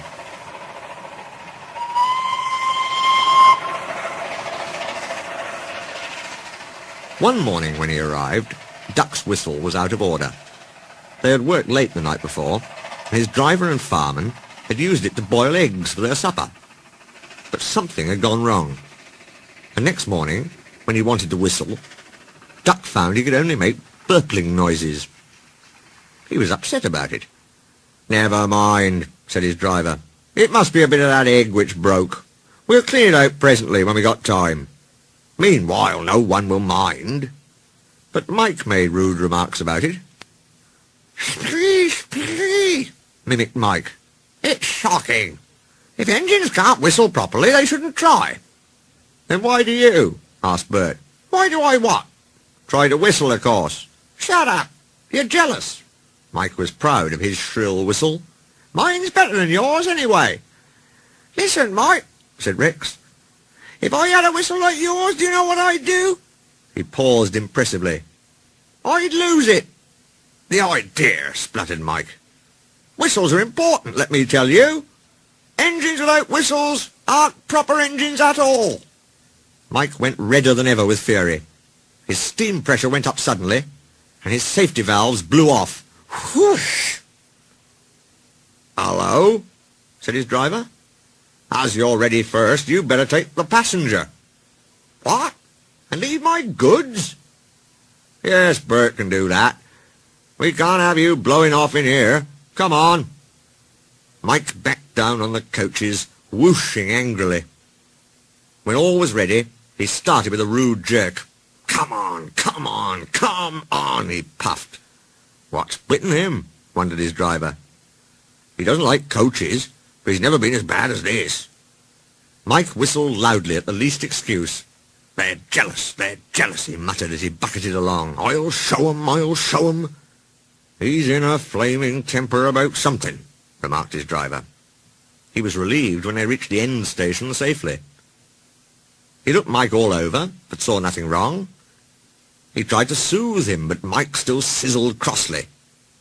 "It beats me," he said at last. Then, soon after they had started back, he heard a thin, persistent tinkle. "That's something loose on his boiler," he thought. "I'll tighten it at the next station." But he never got the chance. It was the cow's fault. She stood on the track, busily cropping grass. She took no notice of the train. Mike stopped. He wasn't frightened. He'd met her before. She only made him cross. He came slowly forward, whooshing steam from his cylinders. Shoo, shoo, shoo. The cow just flicked her tail and went on eating. Mike felt exasperated. He tried whistling. He wanted to say, "Get out of my way, you stupid animal!" But he didn't get far. His second peep turned into a tremendous whoosh as his whistle cap shot up like a rocket and landed in a field. Driver and guard started to look for it, but some passengers objected. "We can't waste time with whistles," they said. "We must catch our train." Mike was dismayed. "There are boards saying whistle," he protested. "I mustn't pass those without whistling. That's orders." "Please find it." "Sorry," said the passengers, "we can't wait. We have to whistle for you, that's all." And so it was arranged. Whenever they saw a board, guard, driver and passengers all whistled. They made more noise than Mike ever did, and thought it splendid fun. Mike mourned for his lost whistle. Mike hoped his driver would give him a new whistle when they got home. He was disappointed. "I've no spare whistles," said the small controller sternly, "so you'll have to wait. It serves you right for being such a crosspatch." Mike worked in the quarries for the rest of the day. It was nearly dark when he reached the shed. "What's that?" asked Bert as Mike came in. "Shh," whispered Rex. "Take no notice. It's an improper engine." "Why improper? It looks all right to me." "It's got no whistle." "Oh dear," said Bert. "How shocking. We don't approve of his sort, do we?"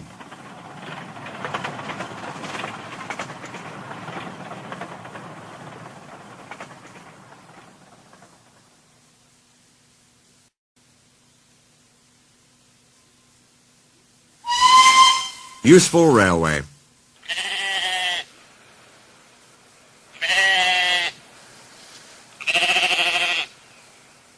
Mike had had trouble with some sheep. He grumbled about them dreadfully. "They're silly," said Rex, "but they're useful." "What?" "Farmers," went on Rex, "sell their wool." "What's that?" "People make clothes from wool. You know, things they wear instead of paint." "Quite right, Rex." The engines were startled. The small controller stood in the doorway. "The farmers," he went on, "want us to take their wool to market. If we do it well, they'll know we're really useful. So you must all do your best." "But I don't understand, sir," Bert protested. "We can't drive sheep down the line. They wouldn't go straight." "Silly," said Rex. "We don't drive sheep. We take their wool in bales on trucks. It'll be easy." The small controller laughed. "Very well, Rex," he said. "You seem to know all about it. So you shall take the first train." They started loading at the lane. Then Rex came gently down the line, stopping at all the farms and level crossings on the way. "Nearly finished," said his driver at last. "Only one more load, and we're away." But he'd reckoned without Willie and his tractor. Willie was late. He'd been dawdling. Rex's whistle roused him, and he set off at top speed. "Your load's slipping," someone shouted. "Oh dear," thought Willie. "I can't stop now. I hope it'll hold." It did, but not quite long enough. Willie dashed into the yard and swept round to bring his trailer alongside the line. The trailer tilted, a strain loosened the ropes, and the topmost wool bales slid sideways to the track. "Crumbs!" burst out Willie. "That's torn it. I must warn Rex." He jumped down and ran along the line. Rex's trucks were running nicely. "I said it was easy. I said it was easy," he chanted happily to himself. Then everything happened at once. Willie waved and shouted, and behind Willie, through the bridge, Rex glimpsed the bales lying on the track. "Stop, stop, stop!" he whistled. On, urged the stupid trucks. But Rex's brakes checked them. "Ooh, he groaned and shut his eyes. His front hit something soft.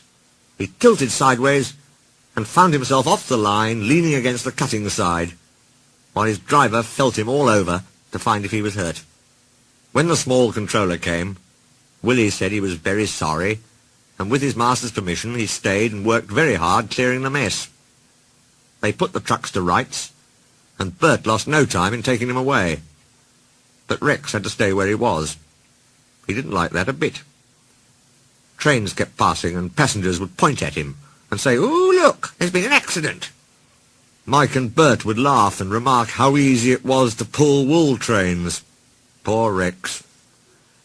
They lifted Rex to the rails at last, and Bert and Mike helped him home. "That accident served me right for being swanky." "No," said Bert, "it wasn't your fault at all." "Sorry we laughed." This came from Mike. The small controller was waiting. "I'm proud of you all," he said. "Thanks to Rex, the accident did little harm. Bert and Mike worked like heroes, and our customers all admire the way we managed. They thought we were a toy railway, but now they say we're really useful. They've promised us plenty more work, when the wool traffic is done.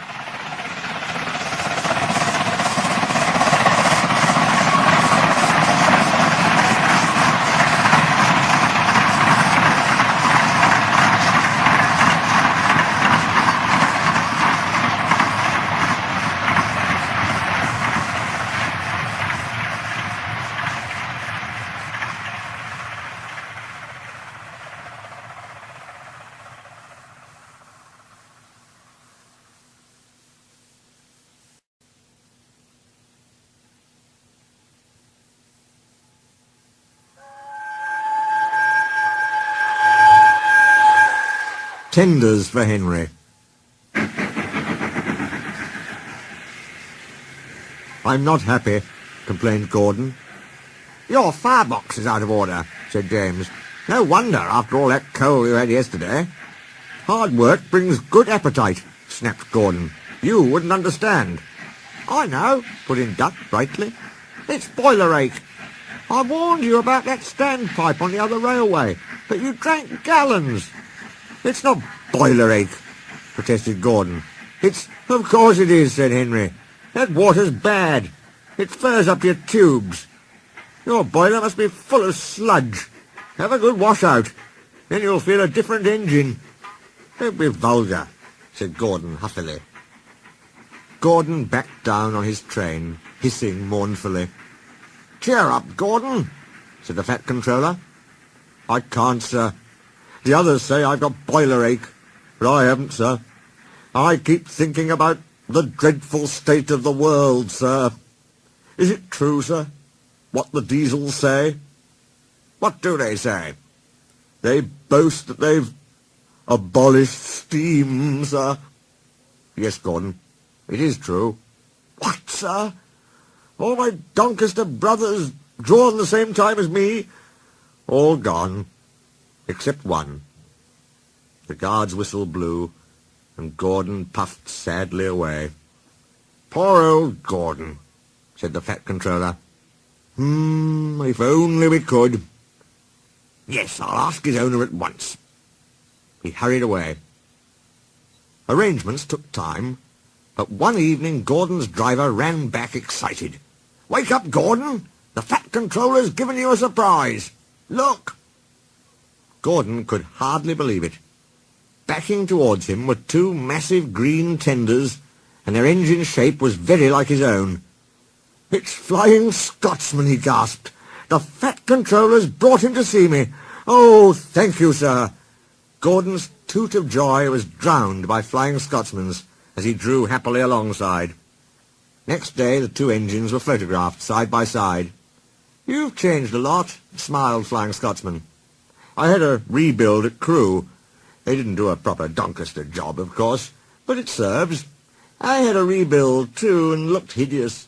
But my owner said I was an extra special engine and made them give me back my proper shape. Is that why you have two tenders, being special? No, you'd hardly believe it, Gordon, but over there they've hardly any coal and water. But surely every proper railway... Exactly. You are lucky, Gordon, to have a controller who knows how to run railways. Everyone got on well with Flying Scotsman, except Henry. Henry was jealous. Tenders are marks of distinction, he complained. Everybody knows that. Why has he got two? He's famous, explained Duck and Donald. He was the second to go 100 miles an hour. Besides, the other railway has no coal and water. Whew, sniffed Henry. I can't believe that. I never boast, he continued, but I always work hard enough for two. I deserve another tender for that. Duck whispered something to Donald. Henry, asked Duck innocently, would you like my tenders? Yours? Exclaimed Henry. What have you got to do with tenders? All right, said Duck. The deal's off. Would you like 'em, Donald? I wouldn't deprive you of the honour. It is a great honour, said Duck thoughtfully, but I'm only a tank engine, so I don't really understand tenders. Perhaps James might... sorry I was rude, said Henry hastily. How many tenders have you, and when could I have them? 6, and you can have them this evening. 6 lovely tenders, chortled Henry. What a splendid sight I'll be. That'll show the others the sort of engine I am. Henry was excited. Do you think it'll be all right? He asked for the umpteenth time. Of course, said Duck. Just go where I told you, and they'll be ready. Meanwhile, word had gone round, and the others waited where they could get a good view. Henry was cheered to the echo when he came, but he wasn't a splendid sight. He had 6 tenders, true, but they were very old and very dirty. All were filled with boiler sludge. Had a good wash out, Henry? Called a voice. That's right. You feel a different engine now? Henry wasn't sure, but he thought the voice was Gordon's.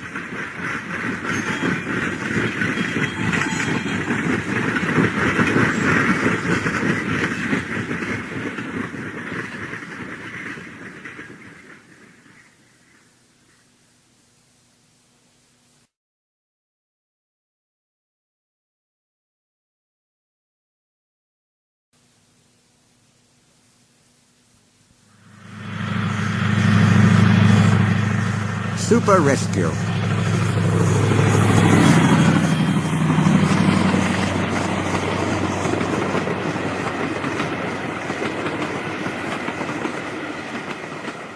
The 2 Diesels surveyed the shed. It's time, 7101, said one, that we took this railway over. Shush, 199. It's their railway, after all. Not for long, persisted 199. Our controller says steam engines spoil our image. Of course we do, snapped Duck. We show what frauds you are. Call yourselves engines? If anything happens, you care nothing for your train. You just moan for a fitter. We bring it home, if only on 1 cylinder. Nothing, boasted 199, ever happens to us. We are reliable. Vulgar noises greeted this. How rude, said 199. You asked for it, growled 7101. Now shut up. Next day, Henry was rolling home tender first. I'm a failed engine, he mourned. Lost my regulator. Driver says it jammed wide open, and he can't mend it till I'm cool. However, he went on, I've got steam, and driver can use my reverser, but it would happen after Duck fooled me with those tenders. Now they'll laugh at me again. He reached a signal box and stopped, whistling for a road. Opposite the box, on the up line, stood Diesel 199 with a train of oil tankers. Worse and worse, thought Henry. Now old Reliable will laugh at me too. The signalman came out. For pity's sake, take this spam can away. It's failed. The Limited is behind. And all he does is wail for his fitter. Spam can, fumed 199. I'm stow it, snapped the signalman, or I'll take my tin opener to you. Now then. 199 subsided at this dreadful threat, and Henry pulled the train out of the way. The Diesel didn't help. He just sulked. The Limited rushed by with a growl and a roar. Henry gave a chuckle. Look, Spam Can, he said. There's your little pal. The Diesel said nothing. He hoped 7101 hadn't noticed. 7101 hadn't noticed. He had troubles of his own. He was cross with his coaches. They seemed to be getting heavier. He roared at them, but it did no good. Engines have a pump called an ejector, which draws air out of the train's brake pipes to keep the brakes off. If it fails, air leaks in and the brakes come on, gently at first, then harder and harder. 7101's ejector had failed. The brakes were already leaking on while he passed Henry. He struggled on for half a mile before being brought to a stand, growling furiously, unable to move a wheel. Well, well, well.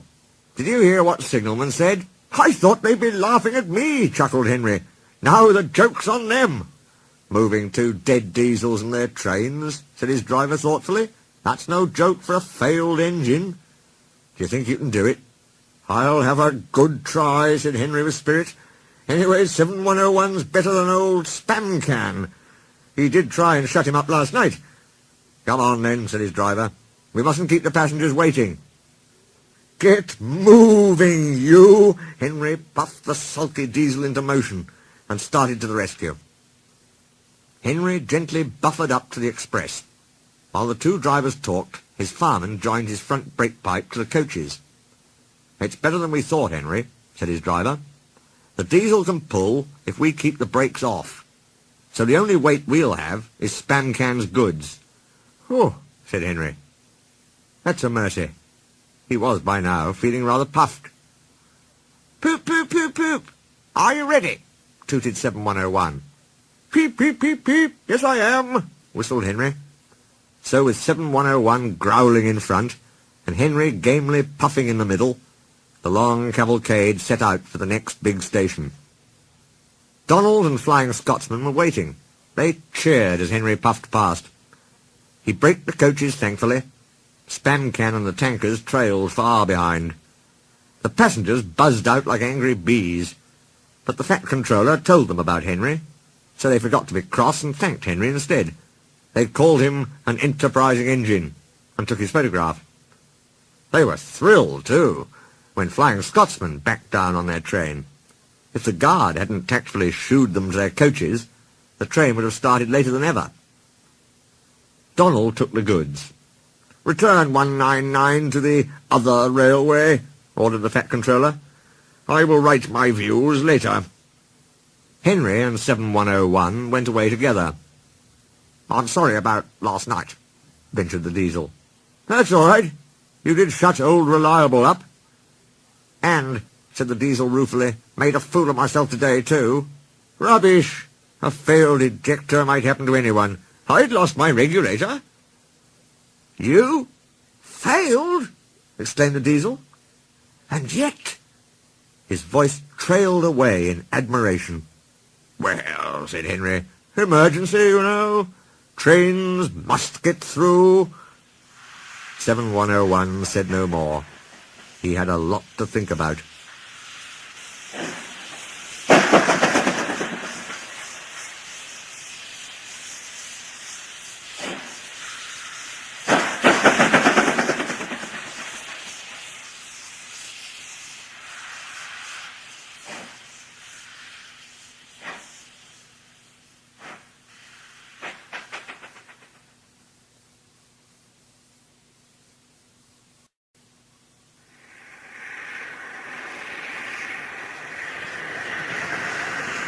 Escape.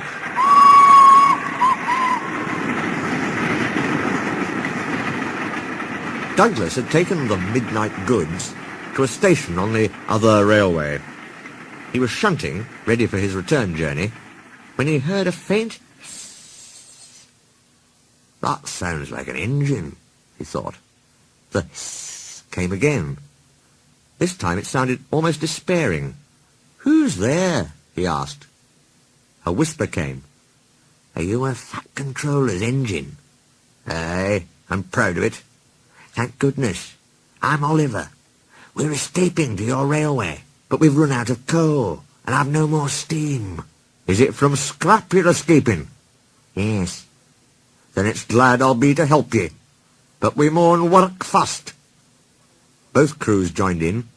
They took off Oliver's side rods, wrote out transit labels, and chalked scrap everywhere they could.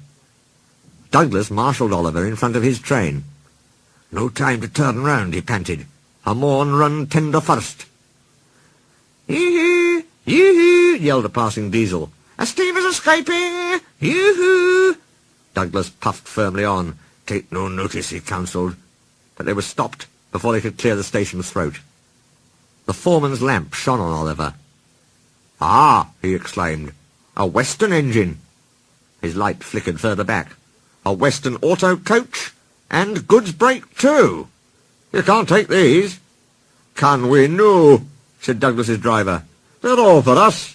See for yourself." Douglas's guard showed him the labels and papers. Oliver's crew, hiding in the coach, hardly dared to breathe. "Seems in order," said the foreman grudgingly. "But it's queer." "Sure and it is," began the guard. "But I could tell you queerer." "So could I," interrupted the foreman. "Right away, guard." "A near thing," puffed Douglas with relief. "We've had worse," smiled Oliver. "We ran at night. Friendly signalmen would pass us from box to box when no trains were about. We got on well till Control heard about a mystery train. Then they tried to hunt us down. What did you do? A signalman let us hide on an old quarry branch. Driver, fireman and guard blocked the cutting with rubbish and levered one of the approach rails away. We stayed there for days, with diesels baying and growling like hounds outside. I was very frightened then." "Small blame to ye," said Douglas feelingly.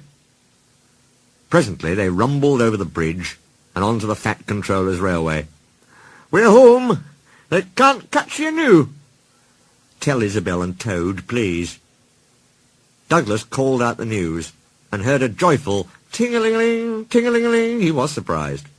Oliver chuckled. "That's Isabel," he said. "There's a bell on her, you see. She's clever. When we go out together, I pull one way and push the other. When I pull, I can see ahead. When I push, I can't. So Isabel keeps a good lookout and rings her bell to talk to me." "Did you know, say?" Douglas was impressed. "About this Toad," he continued. "Is he—" "Hold your wheesht," said his driver. "Yon's the works. We maun slip in unbeknownst and find a place for Oliver." Douglas tried hard to be quiet, but the night foreman heard them and had to be told their secret. "I know just a place," he said, and showed them an empty siding nicely hidden away. Oliver said goodbye and thank you, and Douglas puffed away. "Yon's an enterprising engine," he thought. "I won away here with Donald, but I'd have been feared to do it on my own."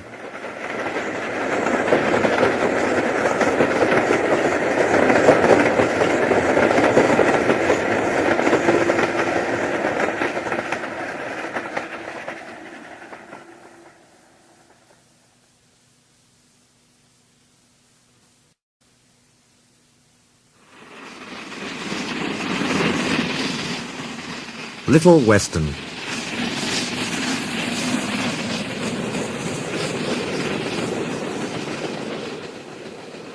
Douglas arrived back in time to see Flying Scotsman take his enthusiasts home. The Fat Controller said he had all been honoured, and thanked Flying Scotsman and his owner for their help. "Please tell everyone," he went on, "that whatever happens elsewhere, steam will still be at work here. We shall be glad to welcome all who want to see and travel behind real engines." This announcement was greeted with cheers, and Flying Scotsman departed to the strains of "Will Ye No Come Back Again," led, as one might expect, by Donald and Douglas. At last Douglas could tell his news. They were all excited about it, and agreed that something must be done for Oliver. "I'm feared," said Donald, "some murdering diesel may creep in, and him there alone, lacking steam even to whistle for help." "You're right," said James. "He won't be safe till the Fat Controller knows." "Douglas should tell him at once," said Gordon firmly. "Is it me speak to the Fat Controller? It's forwarded, think me, and maybe interfering." "Well, here he is," said a cheerful voice. "Now, what's all this about?" Duck broke the awkward silence.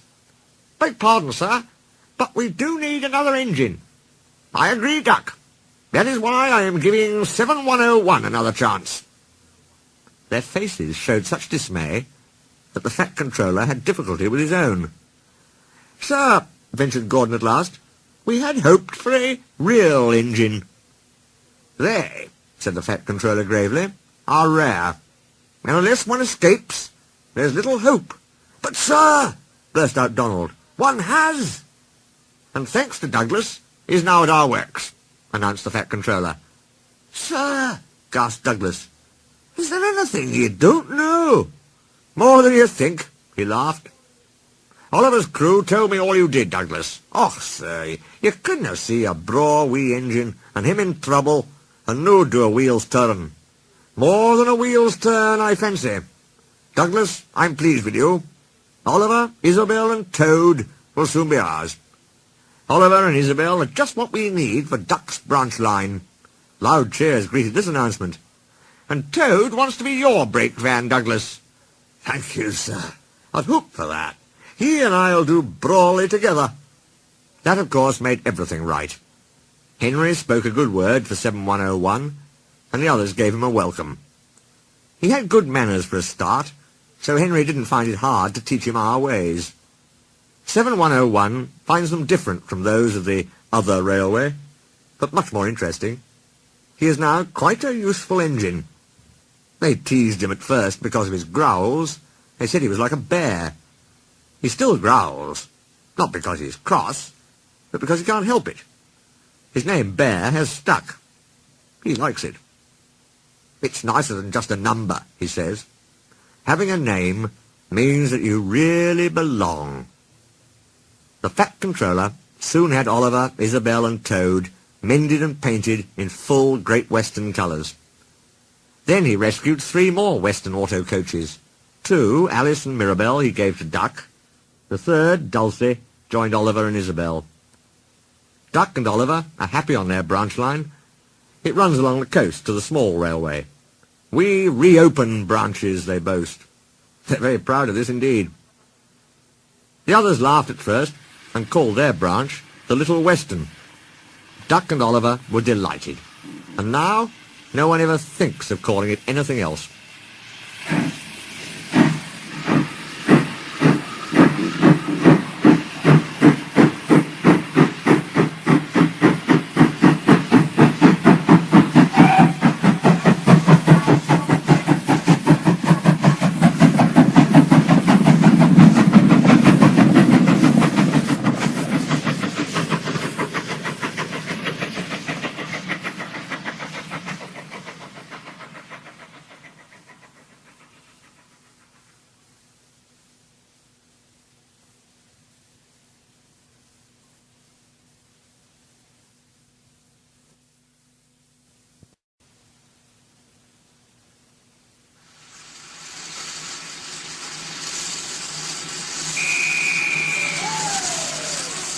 Donald's Duck.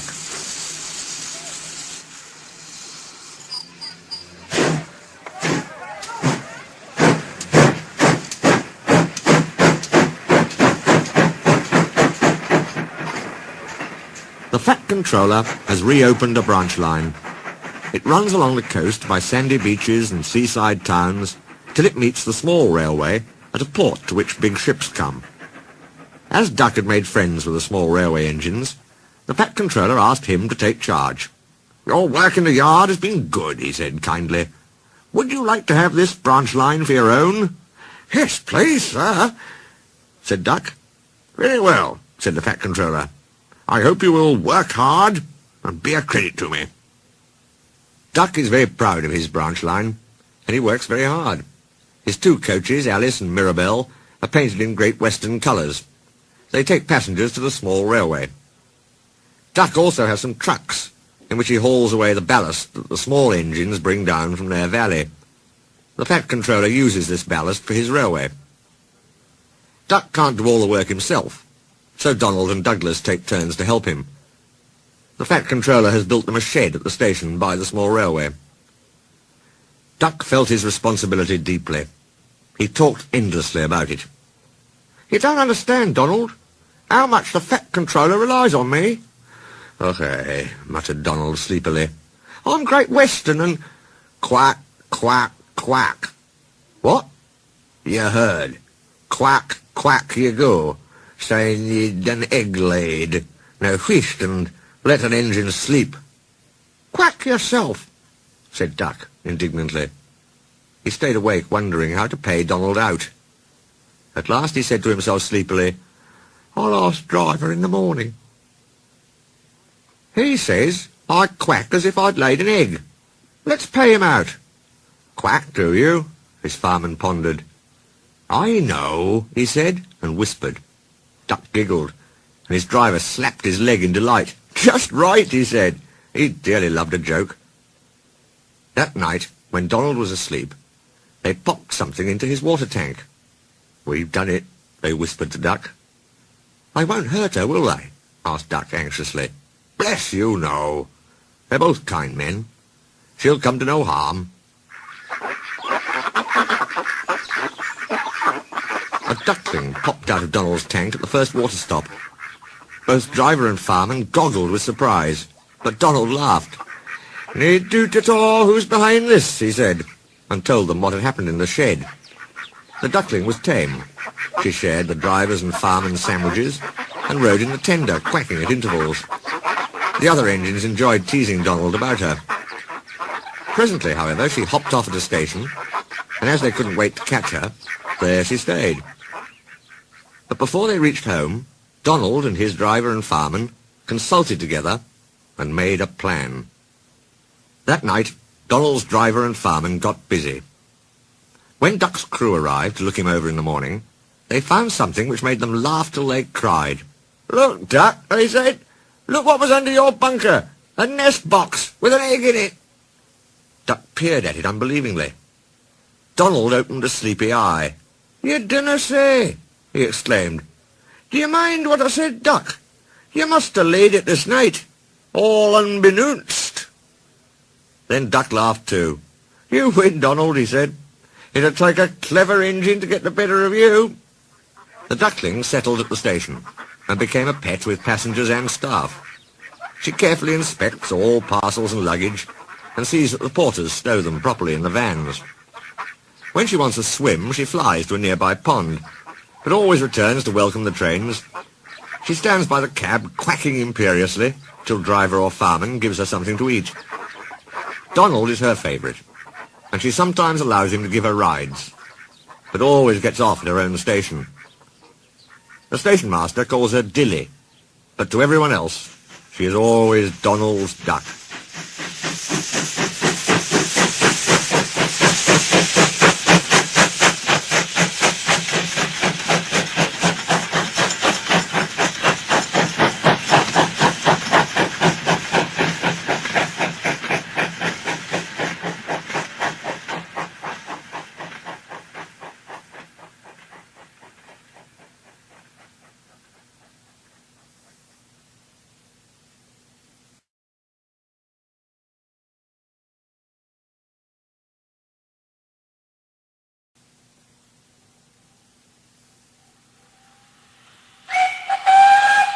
Resource and sagacity.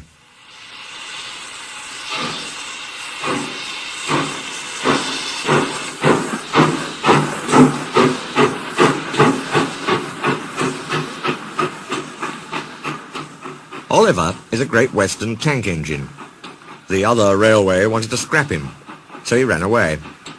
Isabel, his faithful coach, came too, and so did Toad, a brake van. At the last moment they were nearly caught, but Douglas saved them. The Fat Controller was pleased, and said that when Oliver was mended, he could help Duck with his branch line.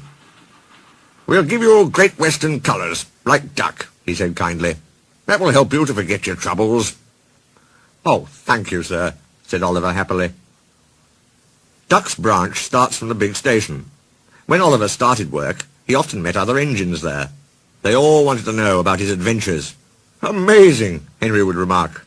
"Oliver," said James, "has resource." "And sagacity," put in Gordon. "He is an example to us all." "You're too kind," giggled Oliver modestly. But he was only a tank engine after all. No big engine had ever said admiring things to him before. I'm sorry to say that it made him puffed up in the smoke box. The Fat Controller rescued another coach, called Dulcie. She trundled along with Isabel. Oliver sang, "Oh, Isabel's a funny coach, and so is Dulcie too. If I didn't look after them, they'd not know what to do." "Just listen to him, just listen to him," twittered Dulcie. "He's proud, he's conceited, he's heading for trouble," Isabel sadly replied. "I feel it in my frames," she shrieked as they rounded a curve. Oliver just laughed. "Henry says I'm amazing. He's right. What do I care for trouble? I just push it aside." All trucks are badly behaved, but ballast trucks are worst of all.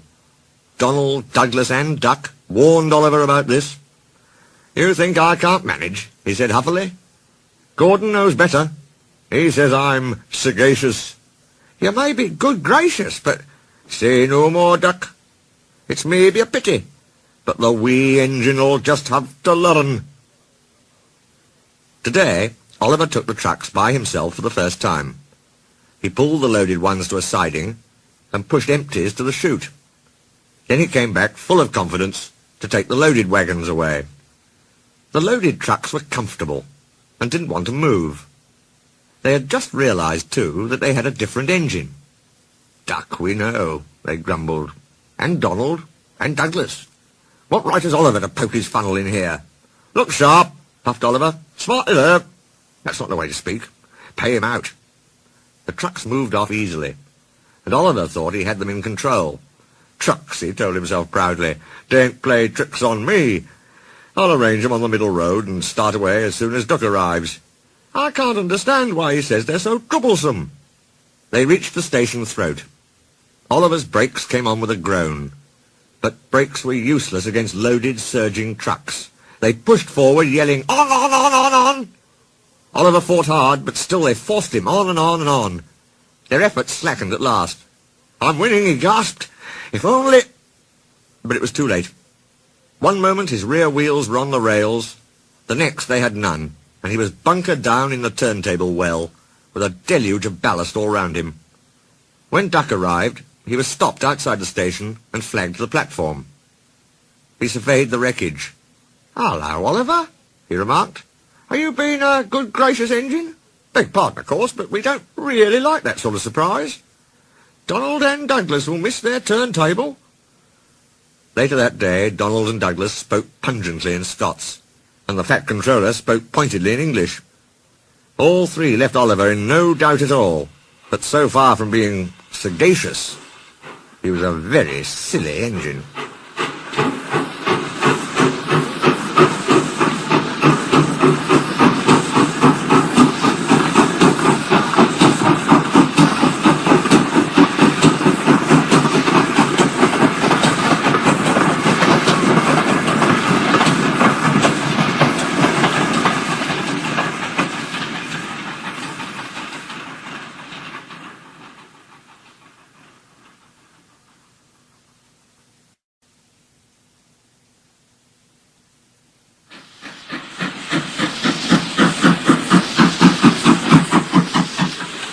Toad stands by.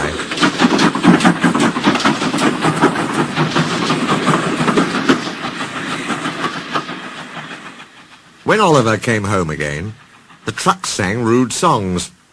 They were led by Scruffy, a private owner wagon.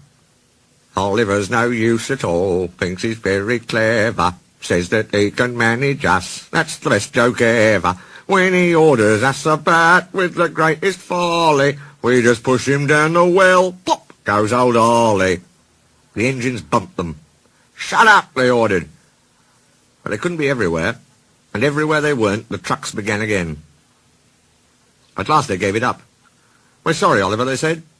"It's really my fault," he answered sadly. "I'm worried, Mr. Douglas," said Toad next morning. "This nasty spirit of disrespect for engines, where's it going to end?" "Dear knows," said Douglas gloomily. "It must be stopped before it gets worse. I believe Mr. Oliver can do it." "Maybe so, but how?" "I've a plan, Mr. Douglas. May I stay here today and help him? We are both Great Western and must stand together. Would you ask him before you go to favour me with a word? I'll take you to him, but he's all small for the work you have in mind."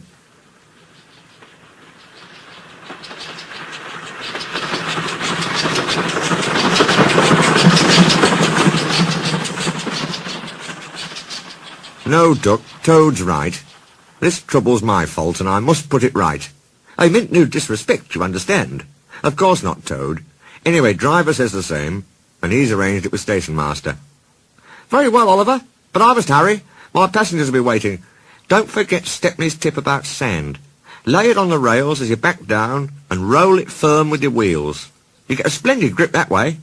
Good luck. We three will be there to cheer you on while you give those trucks a lesson. So long," smiled Oliver bravely, but he felt dreadfully nervous inside.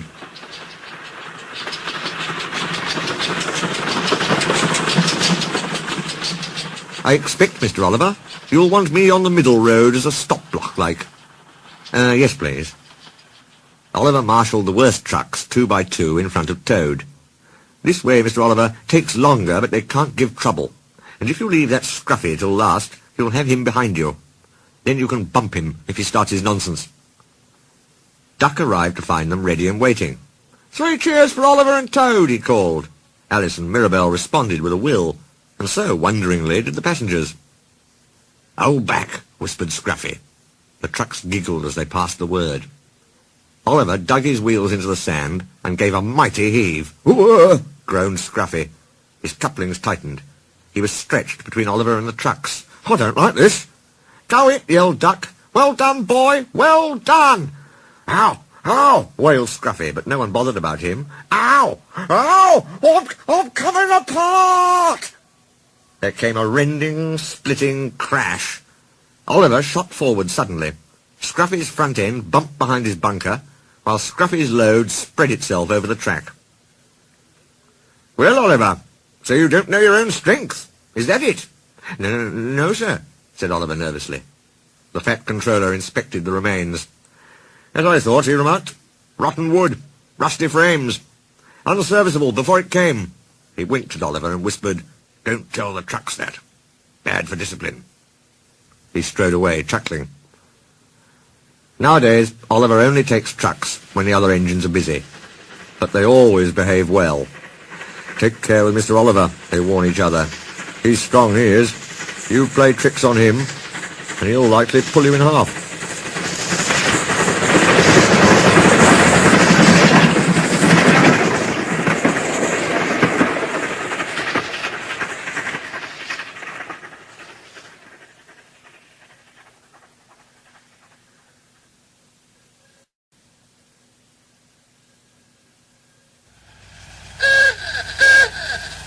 Bulgy. It was bank holiday morning. The small railway engines were working hard. Their station was crowded. No sooner had one train started than another was filled with people waiting to go. Duck, Oliver, Donald and Douglas were busy too. But they hadn't brought everybody. The yard was full of parked cars and coaches. Duck was waiting for his next turn. Alice and Mirabell complained of the heat, so he backed them into the goods shed while he basked outside in the sun. Near him stood a huge red bus. He had never seen it before. The bus watched the passengers happily milling round the small railway. "Stupid nonsense," he grumbled. "Wouldn't have brought 'em if I'd known. I'd have had a breakdown or something." "I'm glad you didn't," smiled Duck. "You'd have spoilt their fun. Look how they're enjoying themselves." "Pah!" snorted the bus. "Enjoyment's all you engines live for. Taking the petrol from the tanks of us workers. Come the revolution," he went on fiercely, "railways will be ripped up. Cars and coaches will trample their remains. Free the roads," he growled. "Free the roads from railway tyranny." At the passing station, Duck told Oliver about the bus. "I call him Bulgy," he chuckled. "He's painted bright red and shouts down with railways." But next time they met, Oliver didn't laugh. "Bulgy's friend has come," he said. "He's red and rude too. He's taking Bulgy's passengers home, so's to leave him free to steal ours." "But he can't," objected Duck. "Ours want to go to the big station." "Bulgy bets he can get there before us." "Rubbish. It's much further by road." Oliver looked anxious. "Yes, but Bulgy says he knows a short cut." That evening, Donald, Oliver and Duck were preparing for the homeward rush.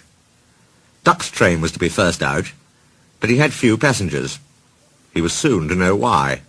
"Look," shrilled Oliver. "Look at Bulgy. He's a mean scarlet deceiver."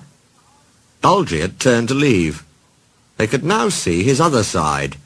It had on it, "Railway Bus." "Stop!" yelled staff and engines, but too late.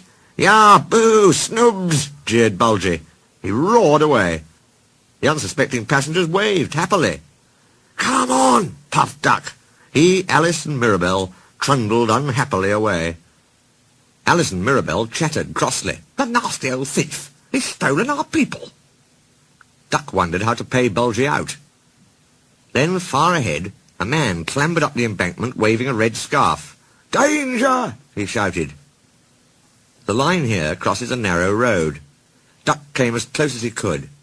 So this was Bulgy's shortcut, he chuckled. Bulgy was wedged under the bridge. Drivers of cars trapped in front and behind were telling him what they thought. Angry passengers cornering the conductor demanded their money back. From time to time, loosened bricks fell, making Bulgy yelp. Bulgy's passengers swarmed round Duck. "He tricked us," they complained. "He said he was a railway bus, but wouldn't accept our return tickets. He wanted us to think railways are no good. Please help us." Duck's crew examined the bridge. "It's risky," they said, "but we must help the passengers." "Passengers are urgent," agreed Duck. "Besides," he chuckled, "it'll pay Bulgy out." They laughed and told the passengers to wait on the other side of the bridge. "Stop!" wailed Bulgy. "It might fall on me." "That," said Duck severely, "would serve you right for telling whoppers." Bulgy howled as he felt the bridge quiver, but it didn't collapse. Duck made good time to the big station, and all passengers caught their trains. The fat controller arranged a shuttle service on the branch. Passengers changed trains at Bulgy's bridge. Bulgy had to stay till it was mended, but he never learnt sense. He told whoppers till no one could believe his destination boards, and no passengers would travel in him. He's a hen house now, in a field beside the railway. If he still tells whoppers, they can do no harm. The hens never listen to them anyway.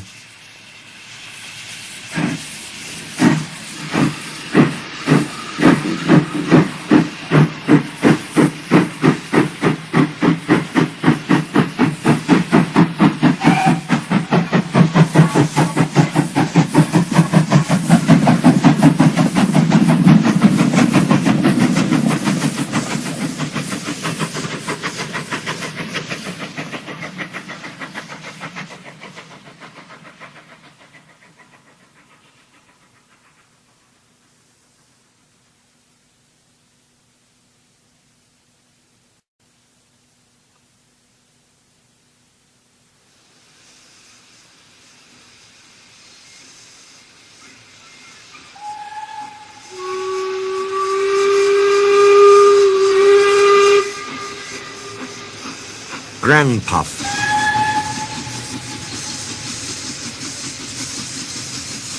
Once upon a time, 3 little engines lived in their own little shed on their own little railway.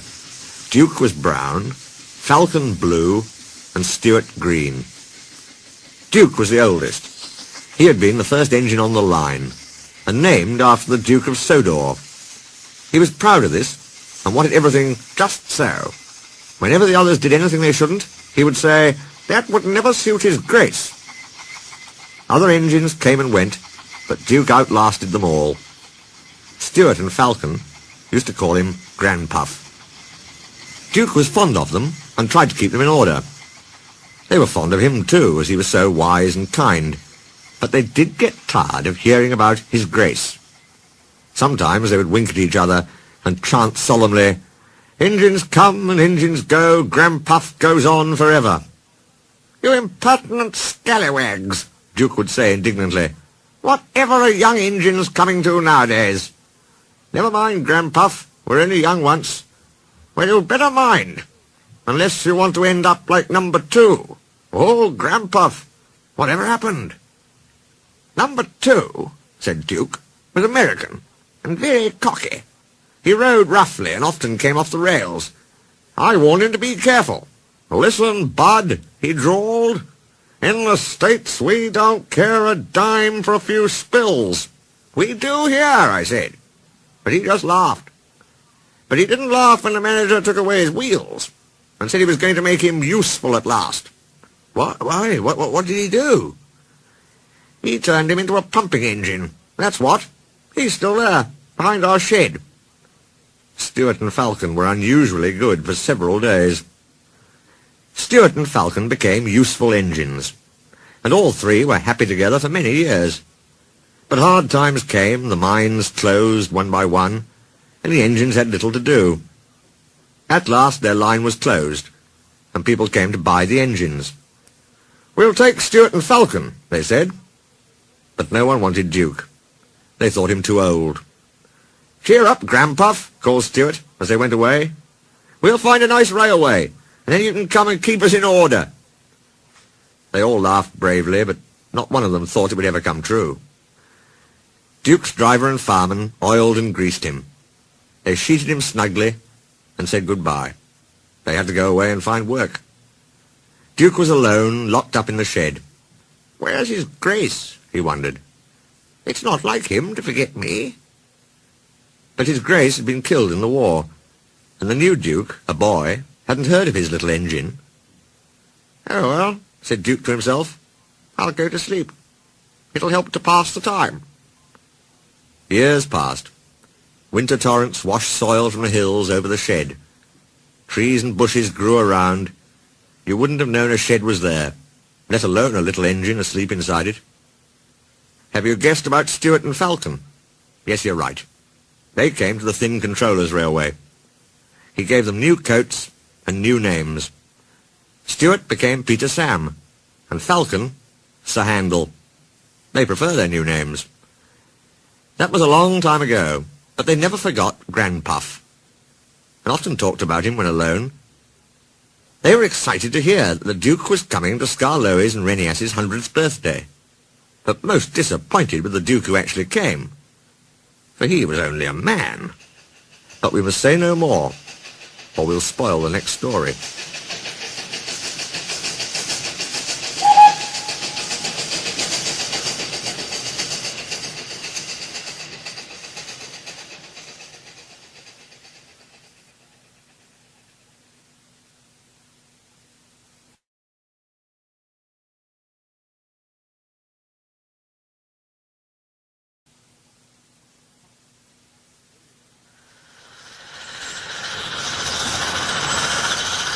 Bulldog.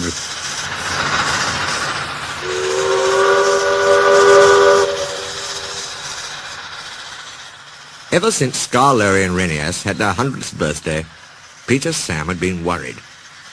He kept on saying that the real Duke never came. "Rubbish," said Duncan. "Of course he was real."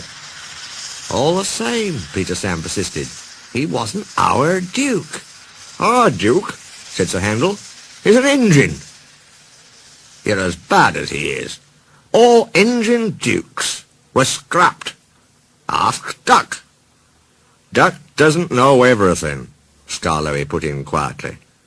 "Tell us about him, you two." Here is one of the stories that Peter Sam and Sir Handel told about Granpuff. It happened when Sir Handel was new to the line. Now, have you remembered that in those days he was called Falcon and painted blue? You have. Now we can begin. The manager came to see him one day and said he was pleased with his work so far. "Now, Falcon," he went on, "you must learn the mountain road." "Yes, please, sir," said Falcon, excited. "So tomorrow you shall go double-heading on it with Duke. He'll explain everything."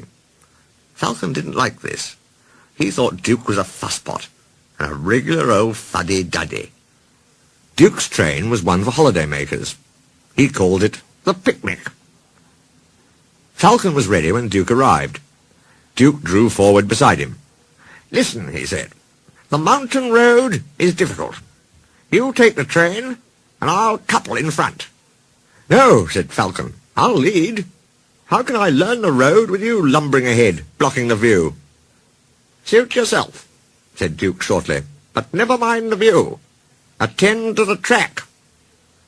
"Look at the track," he puffed again on starting. "Never mind the view." "Fuss-pot, fuss-pot," puffed Falcon on starting. "Fuddy-duddy, fuddy-duddy, fuddy-duddy." They rattled through the first tunnel, looped round, recrossed the river, and entered the second, climbing all the time. Their speed grew slower and slower. "Don't dawdle," urged Falcon. No hurry, puffed Duke stolidly. The tunnel was curved and pitch dark. Falcon felt stifled. He wanted to get out. Presently the light grew. 2 ribbons of track appeared ahead in the gloom. Watch the track, warned Duke. Fuss-pot, scoffed Falcon. The tunnel mouth grew larger and larger, till at last they burst into the sunshine. The line here swung sharply right. It was laid on a ledge cut in the hillside. Below lay the valley up which they had come. Track and buildings looked tiny, like toys. No one quite knows what happened next. Duke said there must have been something on the track, and Falcon hadn't kept a good lookout. Falcon said he was dazzled, so how could he keep a good lookout? Anyway, their coaches had barely cleared the tunnel when Falcon lurched. His front wheels, derailed, crunched over sleepers and ballast. He came to rest with one wheel uncomfortably near the edge. Duke had saved Falcon. Now he held on grimly with locked wheels and taut couplings. "Young idiot," he hissed. "Stop it! I can't hold you if you shake." Falcon tried hard to stop shuddering. Quickly, Duke's driver and fireman chocked his wheels and strengthened the coupling between the two engines. "Thank you," said Duke. "Now I'll manage." With Duke secure, the two crews, helped by a plate layer, propped up Falcon's front end. They were looking forward to a rest when Duke began wheeshing in an alarming way. His fireman ran to his cab. "Water!" he cried. "We want water, quickly!" The plate layer's cottage stood nearby. He explained to his wife, and the passengers borrowed jugs, buckets, kettles, saucepans, anything, in fact, which would hold water. They formed a chain from the well to the engine and passed them from hand to hand. The fireman, meanwhile, reduced his fire and anxiously watched the gauge. It was hot and tiring work, for Duke needed many gallons. But at last the fireman shouted cheerfully, "We're winning! Don't weaken!" And they all set to work again with a will. They cheered again when the breakdown gang arrived. They showed other passengers how to help them lever Falcon back to the rails. The manager was at the top station. He said he was sorry about the accident and thanked the passengers for their help. "Not at all," they said. "We admired the way you put things right and enjoyed the adventure." They thanked Duke and his crew for preventing a nasty accident. "Your Duke," they said, "is a hero. He stood firm like a bulldog and just wouldn't let go." Falcon said thank you too. "I don't know why you bothered after I'd been so rude." "Oh, well," replied Duke, "you just had a new coat of paint. It would have been a pity if you'd rolled down the mountain and spoilt it. That would never have suited his grace."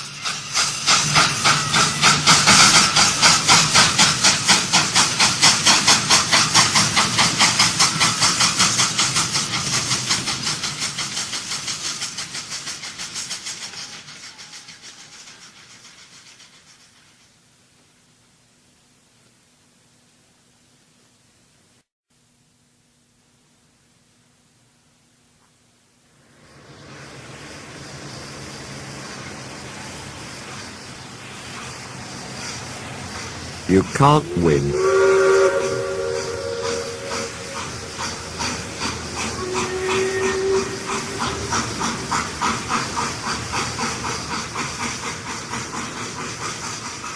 Duke's picnic was a train for summer visitors. It was his special train. Many people came year after year just to see him. He always pulled it, even if he felt poorly. "I mustn't disappoint my friends," he would say. "That would never suit his grace." The morning run gave no trouble. He took his passengers up the line and stopped anywhere they wanted. He and his driver knew all the best places for picnics. "Beep, beep, beep," he whistled as they waved goodbye. "Please don't be late when I come back. We might miss the boat, and that would never do." One day, Duke felt poorly at the end of his first picnic journey. He'd been short of steam and was glad of a rest before starting back. His driver and fireman had just finished cleaning his tubes when Stuart bustled in. "Hullo, Granpuff. Are you short of puff?" "Nothing of the sort. Routine maintenance. Tell you what, Granpuff, you're getting old. You need to take care. We'll have to keep you in order, or one day you'll break down." "Ha!" said Duke. "That'll be the day. You keep me in order." Impudence. He puffed away, whooshing crossly from his drained cocks. Duke couldn't stay cross for long. It was a lovely evening. All the picnic parties were ready. The coaches ran well, and they lost no time anywhere. "Couldn't be better. Couldn't be better," he chanted happily. They began to climb. The work was harder, but Duke didn't mind. "I've plenty of steam," he panted. "We'll be up in a couple of puffs. He needed more than that, though. His puffs changed to wheezes. It's not so easy. It's not so easy. My old valves would start blowing now. And I'll manage. I'll manage. But the leaks became worse. And soon he was hoarsely with escaping steam. Duke's driver examined him carefully at the next station, while the guard went to telephone. Anxious passengers gathered round. 2 engines are coming, the guard reported. With luck we'll be away in 15 minutes. You'll easily catch your boat. Falcon buffered up in front. Poor old Granpuff, he hushed importantly. What a shame you've broken down. Peep, peep, peep, peep. This is the day, whistled Stewart cheekily. He was coupled on behind. Peep, peep, peep, are you ready? Whistled Falcon. Beep, beep, beep, yes I am, replied Stewart, and away they went. Falcon had left his train at the middle station. Arrived there, the cavalcade split up. Falcon went down to the port with Duke's picnic, while Stewart headed Falcon's train with Duke coupled behind. Stewart was excited. Fancy me rescuing Granpuff. This is the day, this is the day, this is the day, he chortled gleefully. Poor Granpuff, he thought. He's much too old. We'll have to keep him in order now. Kindly, but firmly, that's it. We'll allow him to have runs sometimes, but Falcon and I'll do the real work. Granpuff will be cross, but we can't help that. Poor old engine, poor old engine, he puffed kindly. Duke was by no means crippled. His valves sounded worse than they were. He could have kept his train, but his driver said, "No, our passengers will only be worried." Duke agreed. He didn't want to spoil their day. He listened to Stewart chortling and smiled. He and his driver had their own joke ready.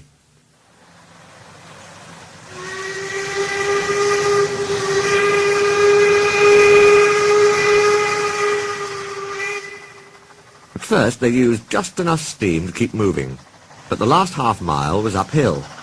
"Now," said his driver. He advanced the regulator, and Duke responded with a will. He puffed and roared as though the whole train's weight was on his buffers. People heard the noise from far away. They ran to see what was happening.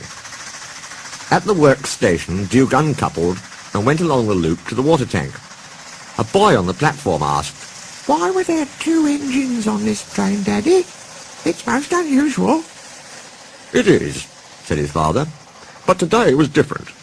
Stewart broke down, you see, and I had to call Duke out to help him.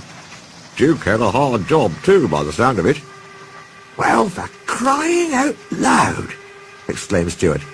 He vanished in a cloud of steam. Duke wheezed alongside. "Poor old engine," he chuckled. "It's no good, Stewart. You can't win."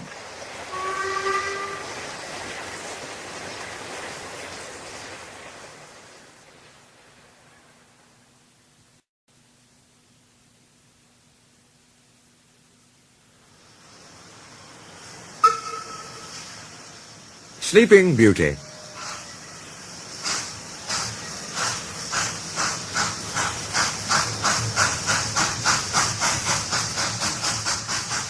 Duke's story soon spread.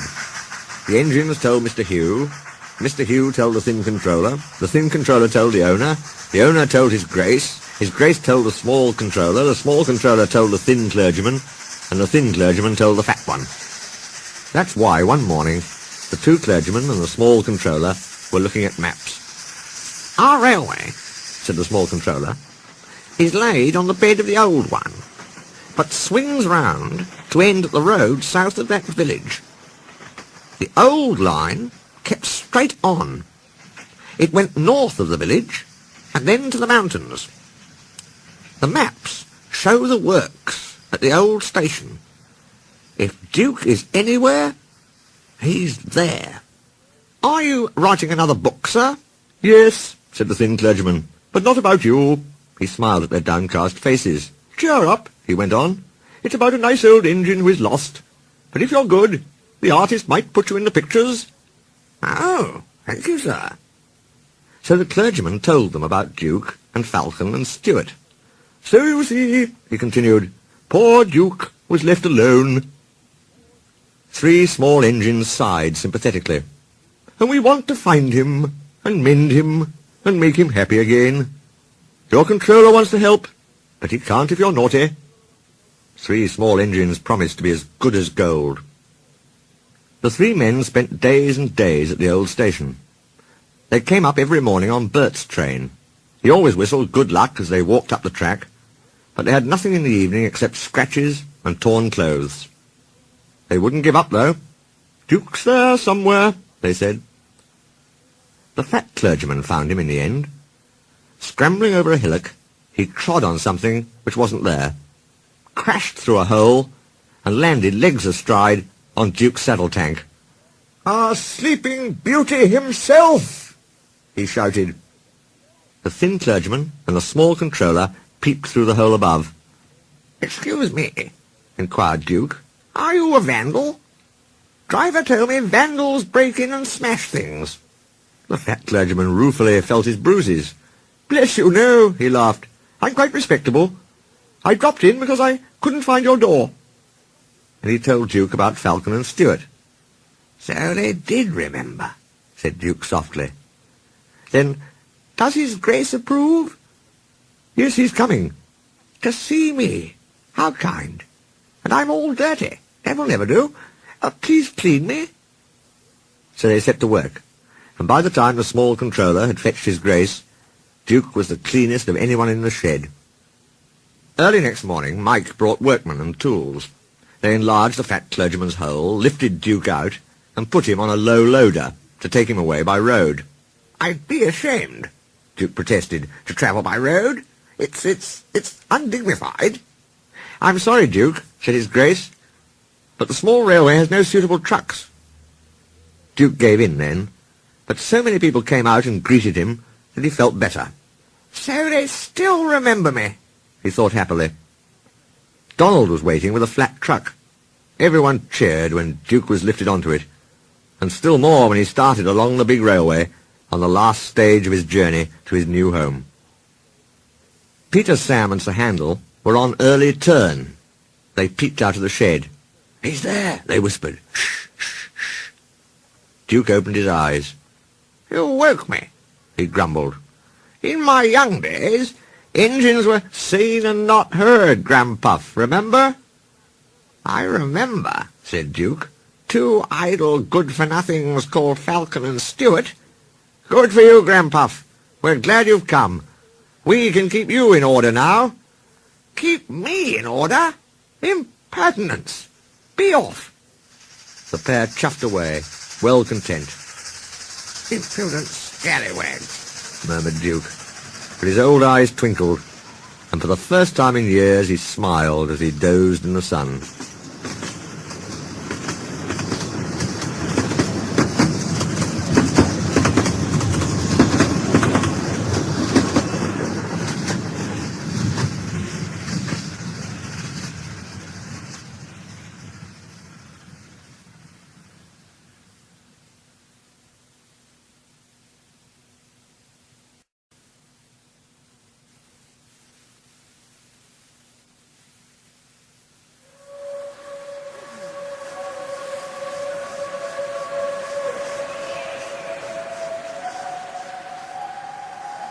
Ghost Train.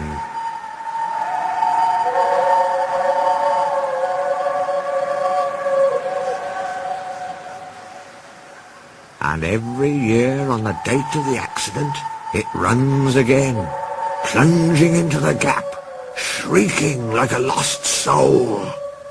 "Percy, what are you talking about?" "The Ghost Train. Driver saw it last night." "Where?" asked Thomas and Toby together. "He didn't say, but it must have been on our line. He says ghost trains run as a warning to others. Oh," he went on, "it makes my wheels wobble to think of it." "Pooh," said Thomas. "You're just a silly little engine, Percy. I'm not scared." "Thomas didn't believe in your ghost," said Percy next morning. His driver laughed. "Neither do I. It was a pretend ghost on television." Percy was disappointed. but he was too busy all day with his stone trucks to think about ghosts. That evening he came back, light engine, from the harbour. He liked running at night. He coasted along without effort, the rails humming cheerfully under his wheels, and signal lights changing to green at his approach. He always knew just where he was, even in the dark. "Crow's Farm Crossing," he chunted happily. "We shan't be long now." Sam had forgotten that Mr. Crow wanted a load of lime taken to 40-acre field. When he remembered, it was nearly dark. He drove in a hurry, bumped over the crossing, and sank his cart's front wheels in mud at the field gate. The horse tried hard, but couldn't move it. The cart's tail still fouled the railway. Sam gave it up. He unharnessed the horse and rode back to the farm for help. "There's still time," he told himself. "The next train isn't due for an hour." But he'd reckoned without Percy. Percy broke the cart to smithereens, and lime flew everywhere. They found no one at the crossing, so went on to the nearest signal box. "Hello," said the signalman. "What have you done to Percy? He's white all over." Percy's driver explained. "I'll see to it," said the signalman. "But you'd better clean Percy, or people will think he's a ghost." Percy chuckled. "Do let's pretend I'm a ghost, and scare Thomas. That'll teach him to say I'm a silly little engine." On their way they met Toby, who promised to help. Thomas was being oiled up for his evening train, when Toby hurried in, saying, "Percy's had an accident." "Poor engine," said Thomas. "Botheration. That means I'll be late." "They've cleared the line for you," Toby went on. "But there's something worse." "Out with it, Toby," Thomas interrupted. "I can't wait all evening." "I've just seen something," said Toby in a shaky voice. "It looked like Percy's ghost. It said it was coming here to warn us." "Pooh, who cares? Don't be frightened, Toby. I'll take care of you." Percy approached the shed quietly and glided through it. "Peep, peep, peep, peep, peep, peep," he shrieked. As had been arranged, Toby's driver and fireman quickly shut the doors. "Let me in!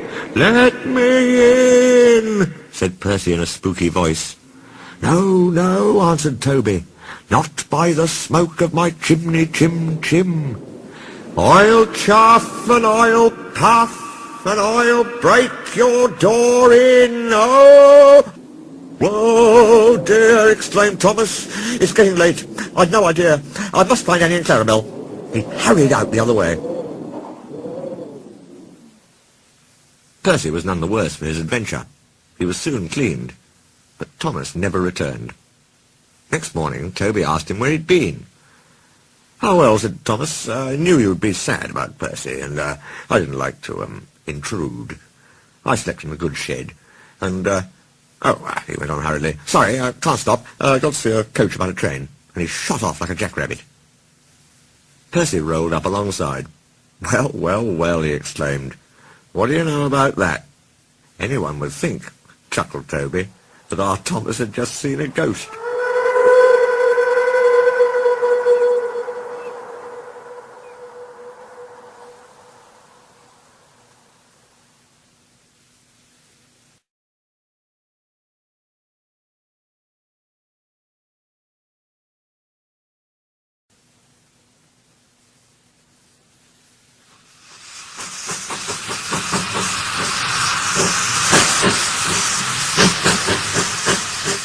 Woolly Bear.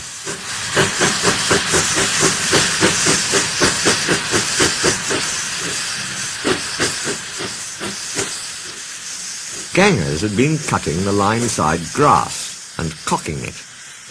The fat controller sells the hay to hill farmers who want winter feed for their stock. At this time of year, when Percy comes back from the harbour, he stops where they have been cutting. The men load up his empty wagons, and he pulls them to Farker. Toby then takes them to the hills. The farmers collect the hay from Toby's top station. When in the wagons, the hay is covered to prevent it blowing about, but on the line side, it It is stacked in the open air to dry. Wheesh! Percy gave his ghostly whistle. Don't be frightened, Thomas, he laughed. It's only me. Your ugly phiz is enough to frighten anyone, said Thomas crossly. You're like... Ugly indeed. I'm... A green caterpillar with red stripes, continued Thomas firmly. You crawl like one too. I don't. Who's been late every afternoon this week? It's the hay. I can't help that, said Thomas. Time's time, and the Fat Controller relies on me to keep it. I can't if you crawl in the hay till all hours. Green caterpillar indeed, fumed Percy. Everyone says I'm handsome. Or at least nearly everyone. Anyway, my curves are better than Thomas's corners. He took his trucks to the harbour and spent the morning shunting. Thomas says I'm always late, he grumbled. I'm never late. Or at least only a few minutes. What's that to Thomas? He can always catch up time further on. All the same, he and his driver decided to start home early. It was most unfortunate that just before they did, a crate of treacle was upset over him. They wiped the worst off, but he was still sticky when he puffed away. The wind rose as they puffed along. Soon it was blowing a gale. Look at that, exclaimed his driver. The wind caught the piled hay, tossing it up and over the track. The gangers tried to clear it, but more always came. The line climbed here. Take a run at it, Percy, his driver advised. So whistling warningly, Percy gathered speed. But the hay made the rails slippery, and his wheels wouldn't grip. Time after time he stalled with spinning wheels and had to wait till the line ahead was cleared before he could start again. The signalman climbed a telegraph pole. The station master paced the platform, passengers fussed, and Thomas seethed impatiently. 10 minutes late. I warned him. Passengers will complain. And the Fat Controller. The signalman shouted. The station master stood amazed. The passengers exclaimed and laughed as Percy approached. Sorry, I'm late, Percy panted. So I should hope, scolded Thomas. But he spoilt the effect as Percy drew alongside. Look what's crawled out of the hay, he chortled. What's wrong? Asked Percy. Talk about hairy caterpillars, puffed Thomas as he started away. It's worth being late to have seen you. When Percy got home, his driver showed him what he looked like in a mirror. Bust my buffers, exclaimed Percy. No wonder they all laughed. I'm just like a woolly bear. Please clean me before Toby comes. But it was no good. Thomas told Toby all about it, and instead of talking about sensible things like playing ghosts, Thomas and Toby made jokes about woolly bear caterpillars and other creatures which crawl about in hay. They laughed a lot, but Percy thought they were really being very silly indeed.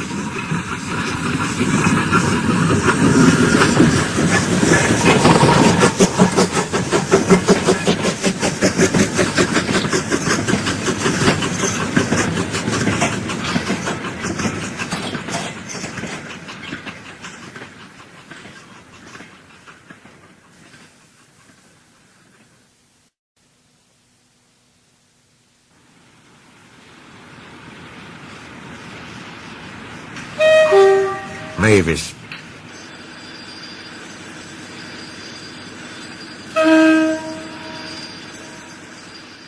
Mavis is a diesel engine belonging to the Farker Quarry Company. They bought her to shunt trucks in their sidings. She is black and has 6 wheels. These, like Toby's, are hidden by side plates. Mavis is young and full of her own ideas. She is sure they are better than anybody else's. She loves rearranging things, and put Toby's trucks in different places every day. This made Toby cross. Trucks, he grumbled, should be where you want them, when you want them. Fudge, said Mavis, and flounced away. At last Toby lost patience. I can't waste time playing hunt the trucks with you, he snapped. Take them yourself. Mavis was delighted. Taking trucks made her feel important. At Farker she met Daisy. Toby is an old fusspot, she complained. Daisy liked Toby, but was glad of a diesel to talk to. Steam engines, she said, have their uses, but they don't understand. Toby says only steam engines can manage trucks properly. What rubbish, put in Daisy, who knew nothing about trucks. Depend upon it, my dear. Anything steam engines do, we diesels can do better. Toby's line crosses the main road behind Farker Station, and for a short way follows a farm lane. The rails here are buried in earth and ashes almost to their tops. In wet weather, animals, carts and tractors make the lane muddy and slippery. Frost makes the mud rock hard. It swells it too, preventing engine wheels from gripping the rails properly. Toby found this place troublesome, so when Frost came he warned Mavis and told her just what to do. I can manage, thank you, she said cheekily. I'm not an old fusspot like you. The trucks were tired of being pushed around by Mavis. It's slippery, they whispered. Let's push her around instead. On, they yelled as Mavis reached the stop board. But Mavis had heard about Percy and took no chances. She brought them carefully down to the lane and stopped at the level crossing. There her second man halted the traffic while the guard unpinned the wagon brakes. One in the headlamp for Fusspot Toby, she chortled. She looked forward to having a good giggle about it with Daisy. But she never got her giggle. She was so sure she was right that she'd stopped in the wrong place. In frosty weather, Toby stops before reaching the lane, and while some of his trucks are still on the slope.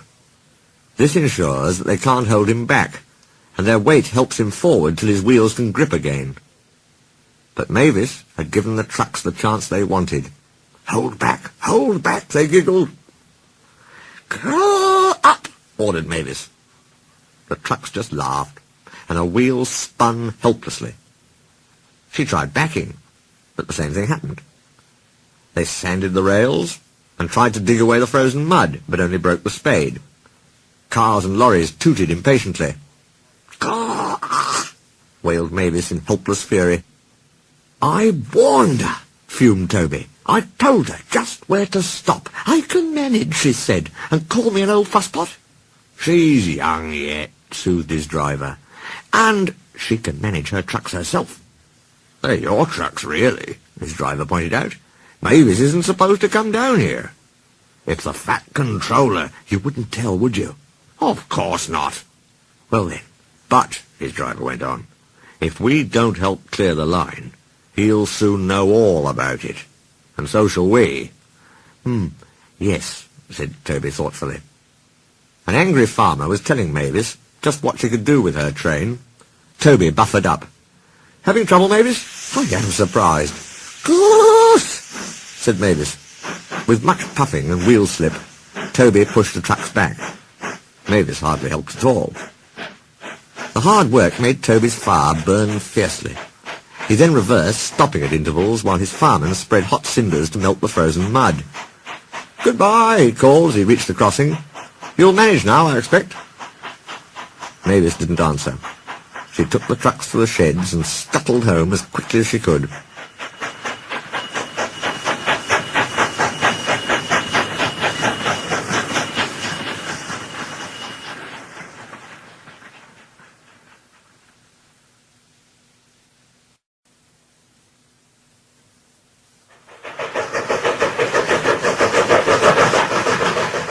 Toby's tightrope.